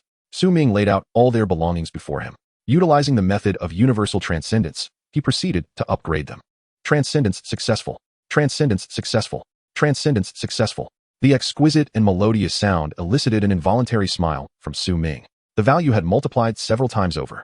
Selling these items would undoubtedly yield at least 1 million arrival coins. Though these 2 individuals did not engage in murder for profit like Ding Pan, they were nonetheless third-tier and their actions were hardly honorable. They had likely committed their share of nefarious deeds, albeit not as extreme as Ding Pan. The resources they possessed were only slightly less than those of Ding Pan, yet still quite commendable. After a brief assessment, Ming selected several notable spoils. The Flame Flow Tiger Claw, Diamond Grade, Low. Equip requirement, Mastery in Martial Arts. Description, an extraordinarily potent weapon of the gauntlet variety, forged from pure flames and various materials. If one is not a martial arts practitioner, wielding this claw would result in severe burns. Affix Pure Flame. All martial arts attacks are converted into fire attribute damage. Affix Flame Flow. Your fire attacks gain significant enhancement in both range and potency. This upgraded flame gauntlet has attained the status of a diamond grade equipment. Its effects are formidable, transforming all martial arts attacks into fire damage, effectively converting physical assaults into scalding onslaughts. This capability allows it to breach nearly all armor defenses. Take, for instance, the dual sword skeleton. Its relentless dual sword assaults were savage and unyielding, capable of dismantling many of Ming's sword techniques and rendering most of his attacks ineffective. It took considerable effort for Ming to vanquish it. However, with the effect of this claw, the scenario would be markedly different. Converting physical attacks into fire strikes would allow him to bypass the skeleton's sword defenses. To illustrate, Ming's swordsmanship relies on sharpness to penetrate an enemy's armor. But if the sword's damage were transformed into flames, he would no longer need to worry about the blade's sharpness. For the entirety of his strike's force would manifest as searing heat to incinerate his foes. The greater the power of the attack, the higher and more violent the temperature of the flames produced. No matter how swift the sword block, it could not obstruct the all-consuming flames. This weapon is undeniably powerful. Unfortunately, Ming cannot utilize it due to its restrictions. Only martial arts practitioners may equip it. Sword techniques cannot be converted, only martial arts skills can. Thus, Ming must merely use it as a benchmark to illustrate the gauntlet's strength. His options are to either dismantle it for materials or sell it. Even so, it remains a diamond-grade gauntlet. On the market, selling it for 8 million arrival coins, or even over 10 million, would be a breeze. However, Ming leans towards exchanging it directly for myriad coins, which should fetch around 7 to 8 million, as myriad coins are far more precious and versatile. The Arrival Coin Store is indeed a convenient marketplace, boasting a wealth of items. Yet, compared to the Myriad Coin Store, it pales in comparison. The Myriad Coin Store offers everything, including bloodline talents, which are nearly exclusive to the Myriad Store. Typically, the Arrival Store only stocks daily necessities, healing potions, food, luxury vehicles, residences, and some ordinary gear. Of course, the Arrival Store occasionally hosts large auctions. The Arrival Auction is a grand trading event held every 3 months, featuring items put up by players that can provide scarce goods through unconventional means. Transactions in Arrival coins are supported, and so too in Myriad coins. However, the Arrival Auction does not occur daily, and even at these events, many scarce items remain available only for Myriad coin transactions. Thus, compared to the Myriad Store, the Arrival Store resembles a mere convenience shop. Theoretically, Arrival coins can be exchanged at a rate of 10 to 1 for Myriad coins. However, in practice, it is challenging to find someone willing to make the trade. After all, Myriad coins possess greater liquidity and rarity, while Arrival coins circulate solely within the human realm. Consequently, exchanging them proves to be quite arduous. The optimal choice is to sell rare equipment directly in the form of Myriad coin transactions. If I were to list this gauntlet on the exchange, pricing it at 700,000 Myriad coins might seem a tad low, yet setting it at 1 million Myriad coins feels excessively high, and it is uncertain whether anyone would purchase it, risking prolonged unsold status. Ming fell into contemplation. He is in dire need of funds and cannot afford delays. He must sell swiftly, yet pricing it too low feels like a loss. The only viable method to achieve a fair price while ensuring a quick sale seems to be participating in the auction. Auctions operate on a bidding system, with the highest bidder winning. Thus, any item could almost certainly sell for its maximum value, provided it is sufficiently outstanding. Moreover, the speed of sale is remarkably swift. After resolving his thoughts, Ming stowed the gauntlet away. He planned to return to Blue Star after acquiring this epic item from the dungeon and participate in an auction. Besides this gauntlet, he had also acquired numerous other high-value pieces of equipment, all spoils from the fallen. Once sold, they would undoubtedly endow Ming with a fortune, allowing him to be free of financial concerns for the foreseeable future. Suddenly, the cave trembled. Several colossal skeleton monsters approached the entrance, their jaws emitting a grinding sound. Seemingly eager to rush in for slaughter, they appeared to have caught the scent of charred beef, charging in from miles away. Just in time. I also need to level up. Ming smiled calmly and drew his weapon. Chapter 79, Braving the Warhammer. Thus far, Ming had scarcely focused on leveling up, prioritizing gear acquisition instead. Now, after battling in a D-rank dungeon for an extended period, he could distinctly feel the drawbacks of being underleveled. Lower-tier players challenging higher-tier monsters face not merely suppressed attributes, but an overwhelming sense of pressure. This is the force of the world's rules, suppressing all who dare to challenge their tier. It weighs heavily upon you, leaving you breathless, even if your skills are high-tier, enabling you to battle above your level. Over time, both body and mind will become unsustainable. Hence, Ming must swiftly elevate his level to a suitable degree for this dungeon. Only then can he continue to fight. A considerable distance remains to reach the general vicinity of the epic item. There lies a cobalt blue ice cavern, distinct from the surrounding icy landscapes. It is rumored to be submerged underwater. This evokes memories of the mythical underwater city, Atlantis. It would take approximately a week to arrive. Ming is not entirely clear on the specifics of the epic item, as he had only heard whispers in his previous life. Nevertheless, reaching the general area would suffice. After all, with an epic item, one can be certain that celestial phenomena will accompany its emergence. As long as he is not too far away, he should be able to sense it. Ming must ensure his level is sufficient to face the upcoming challenges. At the very least, he must survive to claim that treasure. This is also the fundamental purpose of his entry into this dungeon. His gaze grew serious as he observed the 3 elite skeletons rushing towards the cave. All bore green eyes, flickering with a ghostly flame. Their withered hair resembled straw. Their bodies were cloaked in decayed, ash-like flesh, wearing tattered battle robes. Their weapons were all rusted. One can only imagine how long they have been frozen. Each skeleton wielded a massive weapon of considerable weight. Standing at the center, the most imposing skeletal creature towers over 3 meters in height, its thighs as robust as barrels. As it traverses the icy surface, it leaves behind a multitude of depressions. Clutched in its hand is a massive chain hammer, capable of effortlessly reducing a whole person to a mere pulp. Its entire form is shrouded in layers of heavy iron armor. The sheer magnitude of its physique, the opulence of its equipment, and its attributes place it as the most formidable among the trio of skeletal foes. Its strength attribute reaches an astounding 650 points, a sight both fearsome and awe-inspiring. Ming harbored no doubts that this colossal skeleton could easily dispatch the second-tier giant python he had once encountered. With just a single blow from its hammer, it could likely send that creature into a frigid oblivion. Yet, the terror does not end with this lone behemoth. The 2 skeletal companions flanking it are equally formidable. Both are elite adversaries, each wielding an ancient warhammer, standing over 2 meters tall. They possess a gigantic and imposing presence, resembling giants themselves. All three skeletal creatures are third tier, and it is rare to encounter elite foes in such numbers. They typically wander alone. Fortunately, Ming's stamina had fully recovered, or he would have had no choice but to flee. Without hesitation, the two hammer-wielding skeletons sprang into action, leaping and shattering the ice beneath them as they charged forward. Their enormous hammers swung down with ferocity. Ming, unflinching, seized the moment to scan their data. Left and right guardian hammer undead, elite. Bloodline, undead. Level, 33. Strength, 424. Constitution, 302. Agility, 108.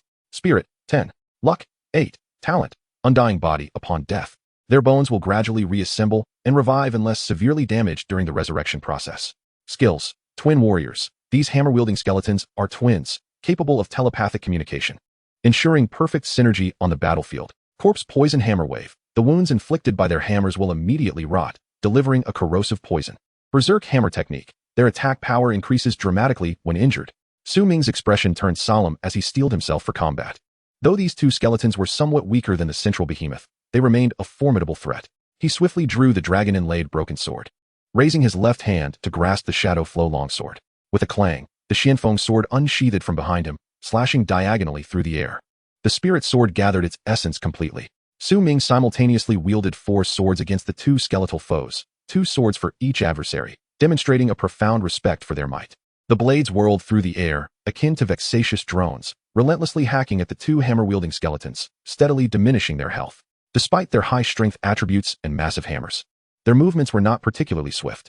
While they took the time to swing their hammers, Ming was able to unleash several strikes. With a flick of his fingers, the spinning blades continued their relentless assault. Suddenly, the spirit sword surged forth at an incredible angle, catching the left skeleton off guard. It pierced through its left eye socket, obliterating the eyeball within. The 2 hammer-wielding skeletons emitted a chilling and furious howl, their shared pain resonating through their telepathic bond. The spirit sword's proficiency reached 1242, advancing to a mid-level gold grade. Mind blade, mid-level gold. The blade, infused with intent, became sharper, ready to cleave through foes. The sword's appearance transformed, seemingly engulfed in a pale white flame of intent, exuding an even more potent aura. As he maneuvered the sword through the air, it left behind a trail of intent, exuding an air of elegance. The 2 enraged skeletons, now driven to fury, increased the force behind their hammers. Their movements quickened significantly. With a resounding thud, the 2 colossal hammers descended upon Ming's form. The violent gusts of wind generated by their strikes sent his hair swirling. Each of these hammers, aided by inertia, weighed no less than 1,000 pounds, perhaps even 10,000. Despite Ming's 80 points in constitution, he could not withstand such a force. Otherwise, he would be reduced to nothing more than a smear of pulp. Swiftly, Ming altered his stance, crossing his swords. The 2 suspended blades pivoted and flew back, creating a marvelous overlapping sword formation. The 4 swords intertwined, resembling an odd structure, yet embodying perfect mechanical properties, effectively bracing against the weight of the 2 colossal hammers. However, Ming felt a violent tremor surge through his hands, his wrists numbed from the impact. Despite exerting every ounce of strength to absorb the force, he still felt a ringing in his head. Yet, at that moment, a maniacal smile flickered across his face. He chuckled softly. Is it truly so terrifying? The smile gracing his lips resembled that of a demon. The potency of swordsmanship inherently derives from agility enhancements. While strength contributes to power, it pales in comparison to the benefits of agility. Only professions that utilize blunt weapons, such as fist fighters, gain the greatest advantages from strength. Swordsmen can invest in strength, but that leads down a different path, the path of the frenzied berserker. With the immense boost from his high agility, Ming's swordplay was not only swift but also imbued with tremendous force, rivaling the skills of certain purely strength-based creatures. Coupled with the 20-fold enhancement from his origin sword body, his ability to withstand the dual hammers was hardly surprising. I could employ the hidden god step to evade, but without understanding the true strength of your attacks, I cannot approach the subsequent battles with complete confidence.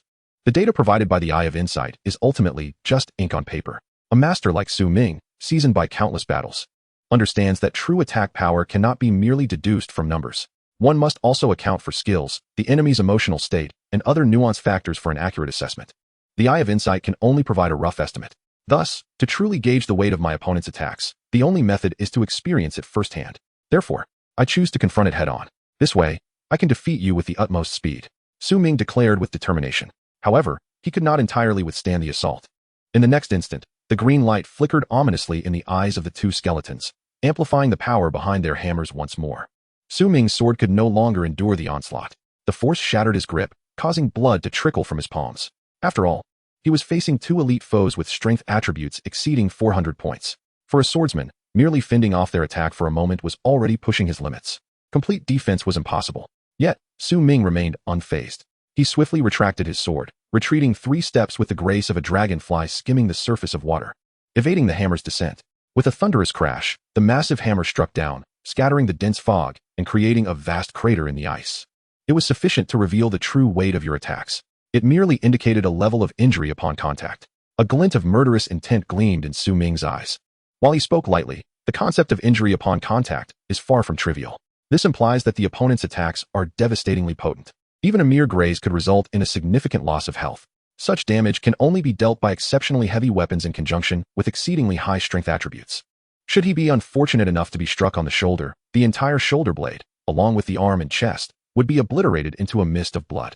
If struck upon the thigh, the entire trident-shaped leg would shatter. Yet, Su Ming exhibited not a trace of fear. His voice resonated with an unusual calmness, and within his eyes, there was no hint of panic, but rather a glimmer of impending lethal intent.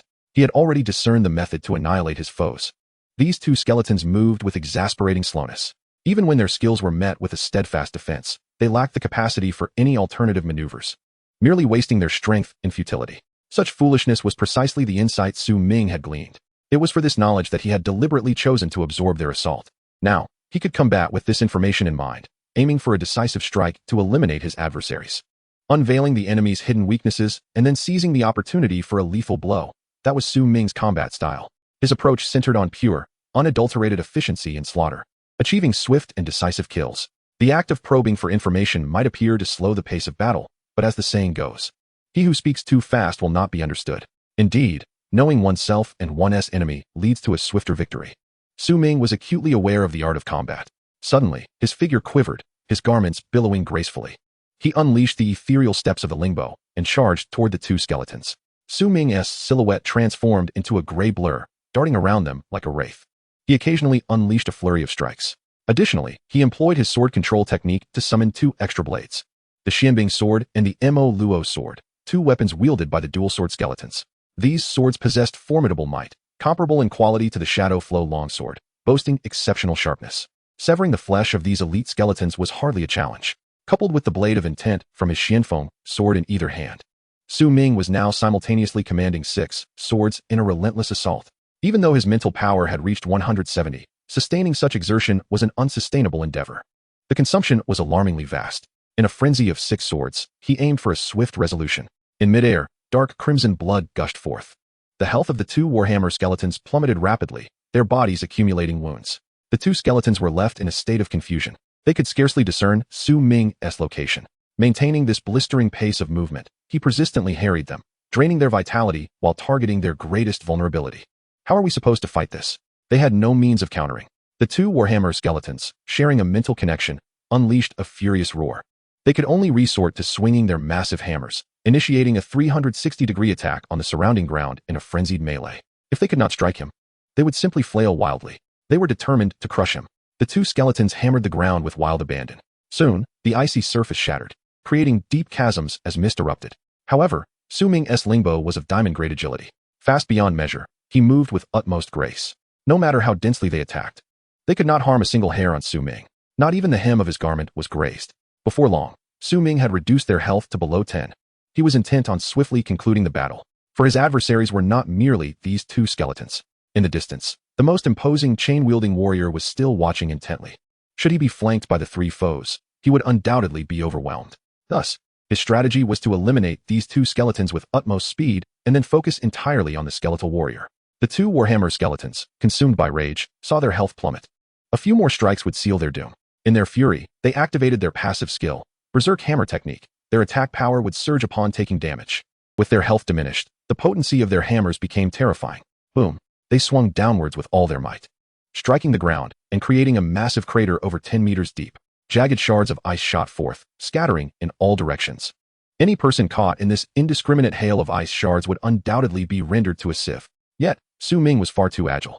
He employed the rain of Shattered Phoenix sword to cleave through the icy debris. Simultaneously, he directed the 6 swords toward the 2 Warhammer skeletons. Thrust. The blades penetrated, each skeleton's skull impaled by 3 swords with unyielding precision. Chapter 81. The Terrifying Undead Warrior. Su Ming infused all his weapons with the sacred attribute of enchantment. The holy weapon enchantment was a skill he mastered, specifically designed to counter the undead. By utilizing the holy attribute to strike down foes, he could completely disregard their resurrection abilities. Indeed, the two Warhammer skeletons were promptly vanquished, collapsing lifelessly to the ground. All traces of their undead essence dissipated, rendering them incapable of healing. Their corpses had turned to desiccated remains, lifeless and unable to rise again. Slaying two elite Tier 3 monsters yielded 221 experience points. An additional 10,000 experience points for crossing boundaries in battle. Level up to 27, gaining 10 free attribute points. Su Ming's level ascended once more. And now he was but a hair's breadth away from achieving level 28. He estimated that if he were to slay the final elite monster, he could potentially leap to level 29. He immediately allocated all his attribute points to mental power. He had acquired an abundance of skills, each battle consuming vast reserves of mental energy. Hence, it was imperative to elevate this attribute. His mental power surged to a value of 180, rivaling that of certain mages. This was the advantage of his innate 10-star talent. With each level gained, he received more attribute points than others, resulting in an ever-widening gap, allowing him to confront foes of higher levels. After the two skeletons fell, Su Ming swiftly collected the spoils of war, elite undead soul dust, gold quality, and a tattered battle robe, platinum quality. He gathered them all, for he had no time to refine them now. His gaze fixed upon the most formidable undead warrior outside, towering over 3 meters. Its strength surpassed that of the two Warhammer skeletons. It stared at Su Ming with hollow eyes. Despite witnessing the slaughter of its subordinates, it showed not a flicker of emotion. It advanced slowly, the enormous chain hammer in its grasp beginning to whirl ominously. The clanking of the chains echoed like whispers of death. Though its armor was tattered, it still bore an air of grandeur, suggesting its level was undoubtedly higher than that of the twin Warhammer skeletons. Boom! The skeletal warrior moved, swinging its chain hammer like a shooting star. It hurtled towards Su Ming. Su Ming's eyes widened in shock. So swift. In the blink of an eye, the chain hammer was upon him. He had initially presumed that such a massive skeleton would be hindered by its size, much like the two Warhammer skeletons. But it appeared he was gravely mistaken. In an instant, he summoned the 6 swords to defend. Whoosh, whoosh, whoosh. 4 swords spiraled back through the air to intercept the chain hammer. Simultaneously, his dual swords crossed in defense. Clang! A resounding crash reverberated. The hammer veered slightly off course, allowing Su Ming to activate his Lingbo to evade the strike. Yet, he felt as if his arms had been struck by lightning, leaving him utterly numb. Shock filled his eyes. That single blow had drained so much of my strength. The stronger the enemy's attack, the more stamina Su Ming expended in defense. He immediately scanned the skeletal warrior's data. Upon a mere glance, Su Ming was instantly astounded. The Undying Warlord, an elite monster. Bloodline, undead. Level, 38. Strength, 830. Constitution, 502. Agility, 208. Spirit, 10. Luck, 8. Talent, Undying Body. Skills, Soul Drain. As one of the elite leaders of the Undead Legion, it can absorb a portion of the power from the souls of the deceased around it for its own use. Chain Mace Mastery. Having executed countless foes with chain mace-type weaponry, it has mastered this skill to perfection. Gale Chain Mace. When wielding a chain mace, half of its strength value is added to its speed. Lethal Strike. Locks onto an enemy with the chain mace, delivering a powerful attack with automatic targeting. Liberation Sweep. Completely unleashes the chain of the mace, performing a 360-degree sweep that spans 67 meters, annihilating all living beings within its line of sight. Automatic Defense. Its control over the chain mace has reached an extraordinary level, allowing it to automatically block enemy attacks with the mace, as if it were an extension of its own will. This Undying Warlord, by its very title, is distinctly different from other monsters. Warlord. The weight of those 2 syllables is self-evident. Merely its skills are numerous. It far surpasses ordinary elite monsters, particularly the Soul Drain skill, which is nothing short of exceptional. Just moments ago, Su Ming had scanned it and noted its strength at 600 points. Now it had surged to over 800. It must have absorbed the souls of those 2 Warhammer skeletons, gaining an enhancement. Su Ming realized that this creature's combat prowess undoubtedly exceeded his expectations. Yet, this only fueled his excitement.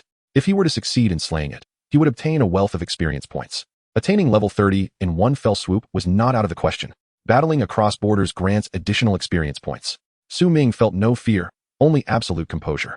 The stronger the adversary, the more collected he remained. He raised his hand, summoning 6 weapons to strike forth. Whoosh, whoosh, whoosh. The gleam of swords flickered. Su Ming fully activated the wave step, circling around the Undying Warlord, initiating harassment-style attacks. At present, he was unaware of this monster's weaknesses. His offensive intent was to probe for its vulnerabilities. However, this skeletal creature was undeniably formidable. It stood resolutely on the icy surface, its legs firmly planted. It then swung its wrist, its robust frame surprisingly agile. The chain mace whirled in tandem with its arm, forming an iron curtain that enveloped its entire being. Boom, boom, boom, boom. The sound of iron chains echoed, creating a cacophony of thundering blows. Su Ming's simultaneous strikes with the 6 swords, slashes, stabs, and thrusts, were all deftly neutralized. Every time a blade attempted to slice through, it was repelled by the mace's crushing force. This was its automatic defense skill, capable of blocking all attacks autonomously. It was utterly overpowered. This skill was even more troublesome than its other abilities. Coupled with its Gale Chain Mace skill, it was practically invincible. Gale Chain Mace, when wielding a chain mace, half of its strength value is added to its speed, with a strength attribute of 830. The resultant speed boost was equivalent to an additional 415 agility points. This resulted in a mace-wielding speed that reached its zenith, combined with the automatic defense skill. Even with the enhancement of Su Ming's origin sword body, he found it challenging to breach its defenses. This was indeed quite troublesome. Su Ming's expression grew serious, and a sense of caution arose within him. This creature was exceptionally difficult to defeat. Chapter 82. The Dragon-Slaying Technique from the Heavens. Roar. The skeletal warlord emitted a furious growl, seemingly irritated by Su Ming's rapid-fire assaults. It abruptly stepped forward, gripping the chain handle tightly, and shook it fiercely. Clang. The chain mace struck like a living serpent, precisely aimed at Su Ming's head. It abandoned defense, opting for an all-out offense. Its intent was to obliterate this player completely. It showed no concern for Su Ming's attacks, which felt more like mere tickles. Monsters grow stronger upon killing players. The rules of this world are remarkably fair. Being a player does not inherently make one the protagonist of this realm. An active offense? Excellent. Su Ming deftly maneuvered the 6 swords. In the moment the creature launched its attack, the 6 blades finally found their mark upon its form. However, this skeletal warlord was enveloped in a layer of adamantine armor. Its flesh thick and resilient. Even though the 6 swords struck true, they barely inflicted superficial damage. Conversely, the chain mace flashed like a bolt of lightning, zooming towards Su Ming's forehead. In the next instant, he would be reduced to a pulp. Su Ming instantly activated the Shadow Step. Given the distance, using Wave Step might still result in a hit. Although Shadow Step consumed considerable energy, it was the most reliable method. Buzz. Su Ming transformed into a shadow, vanishing several dozen meters away, effectively erasing his presence from the fabric of reality. This eerie movement evaded the impending blow. The hollow eyes of the skeletal warlord displayed a flicker of astonishment and murderous intent. After all, it was a legendary technique, reaching an extraordinary level. This movement was something it found hard to comprehend. It immediately opted to unleash its most expansive attack skill, Liberation Sweep, with a flick of its wrist. The 67-meter-long chain mace unfurled entirely, transforming into a massive steel chain. It traversed the battlefield like a meteor. The chain was heavy, adorned with layers of steel spikes, capable of shattering even millennia-old glaciers. It then gripped the chain mace tightly, spinning its entire body. Boom. The mace began to whirl violently in sync with its arm's motion, akin to a 67-meter-long steel blade rampaging across the battlefield. Wherever it passed, chaos ensued. This skill encompassed 360 degrees. In other words, there was virtually no place to evade. Only one way existed to avoid this onslaught: leap into the air. Su Ming took a step, fully activating the lightest move of Wave Step. He transformed into a gray shadow, leaping over 10 meters in a single bound. Simultaneously, he summoned several swords with the sword control technique, forming a platform beneath him. He stepped onto the floating blades, ascending to a height of over 50 meters. From this vantage point, the chain mace's sweeping assault could not reach him. Su Ming observed the creature's move from above. Truly terrifying. It was akin to a master of ice surface clearing. The chain mace's sweep resembled a compass, leaving devastation in its wake, creating a pockmarked terrain and scattering the dense fog with its violent gusts. The battlefield bore witness to a massive circle, measuring over 100 meters in diameter. Were a team of job changers to challenge this, they would undoubtedly face total annihilation. Su Ming's mind raced as he pondered how to break the stalemate. This elite monster was more fearsome than any creature he had encountered before. Suddenly, his gaze sharpened. He noticed a detail, a very subtle detail. Countless sword marks marred the hammer's chain. They were left by his earlier 6 swords.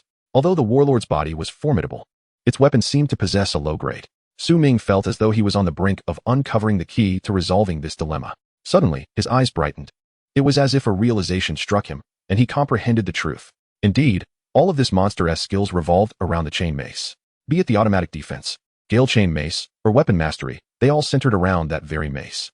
Without that hammer, it would be nearly incapable of utilizing any of its skills. In Su Ming's heart, a bold idea took root.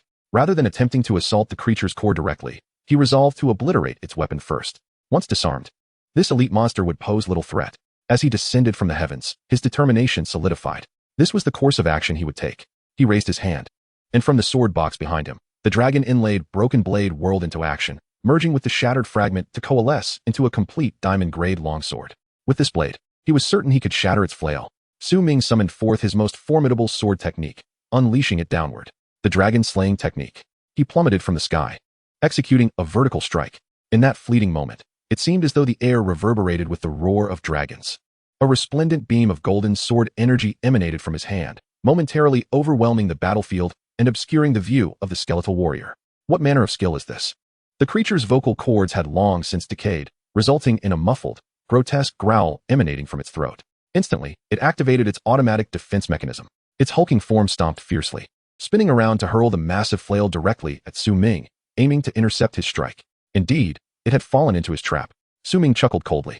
Although the hammer's might was formidable, it was unlikely to thwart the dragon-slaying technique amplified by 20 times the original sword body. Moreover, the creature's considerable size triggered the additional effects of the technique, stopping the flood. Against large foes, this attack's power was augmented, increasing in potency with the enemy's size. The creature stood at a height of 3 meters, which, while not excessively large, was sufficiently imposing compared to an ordinary human. Thus, this strike would undoubtedly experience a measure of enhancement. The power of his strike surged to approximately 140. Clang! The colossal hammer soared upward like a bolt of lightning, transforming into a straight line. It collided head-on with Ming's sword strike. Boom! In an instant, a tremendous sound reverberated, echoing for miles around. A dazzling golden sword energy cleaved through the air, illuminating half the sky as it descended. The skeletal warrior's flail was cleaved cleanly in two, along with the steel chains spanning dozens of meters, utterly dismantling its weapon. This terrifying strike did not halt there. It continued its descent, carving a massive gash into the ice below, stretching for several dozen meters and plunging several meters deep. The chasm bore witness to the melting ice, the temperature of the sword energy having been so elevated that it liquefied the frost. This golden sword energy struck the skeletal warrior's body with unyielding force. Its upper torso shattered instantaneously, leaving it stunned, staggering back in a desperate retreat to avoid annihilation. However, its life force had diminished significantly,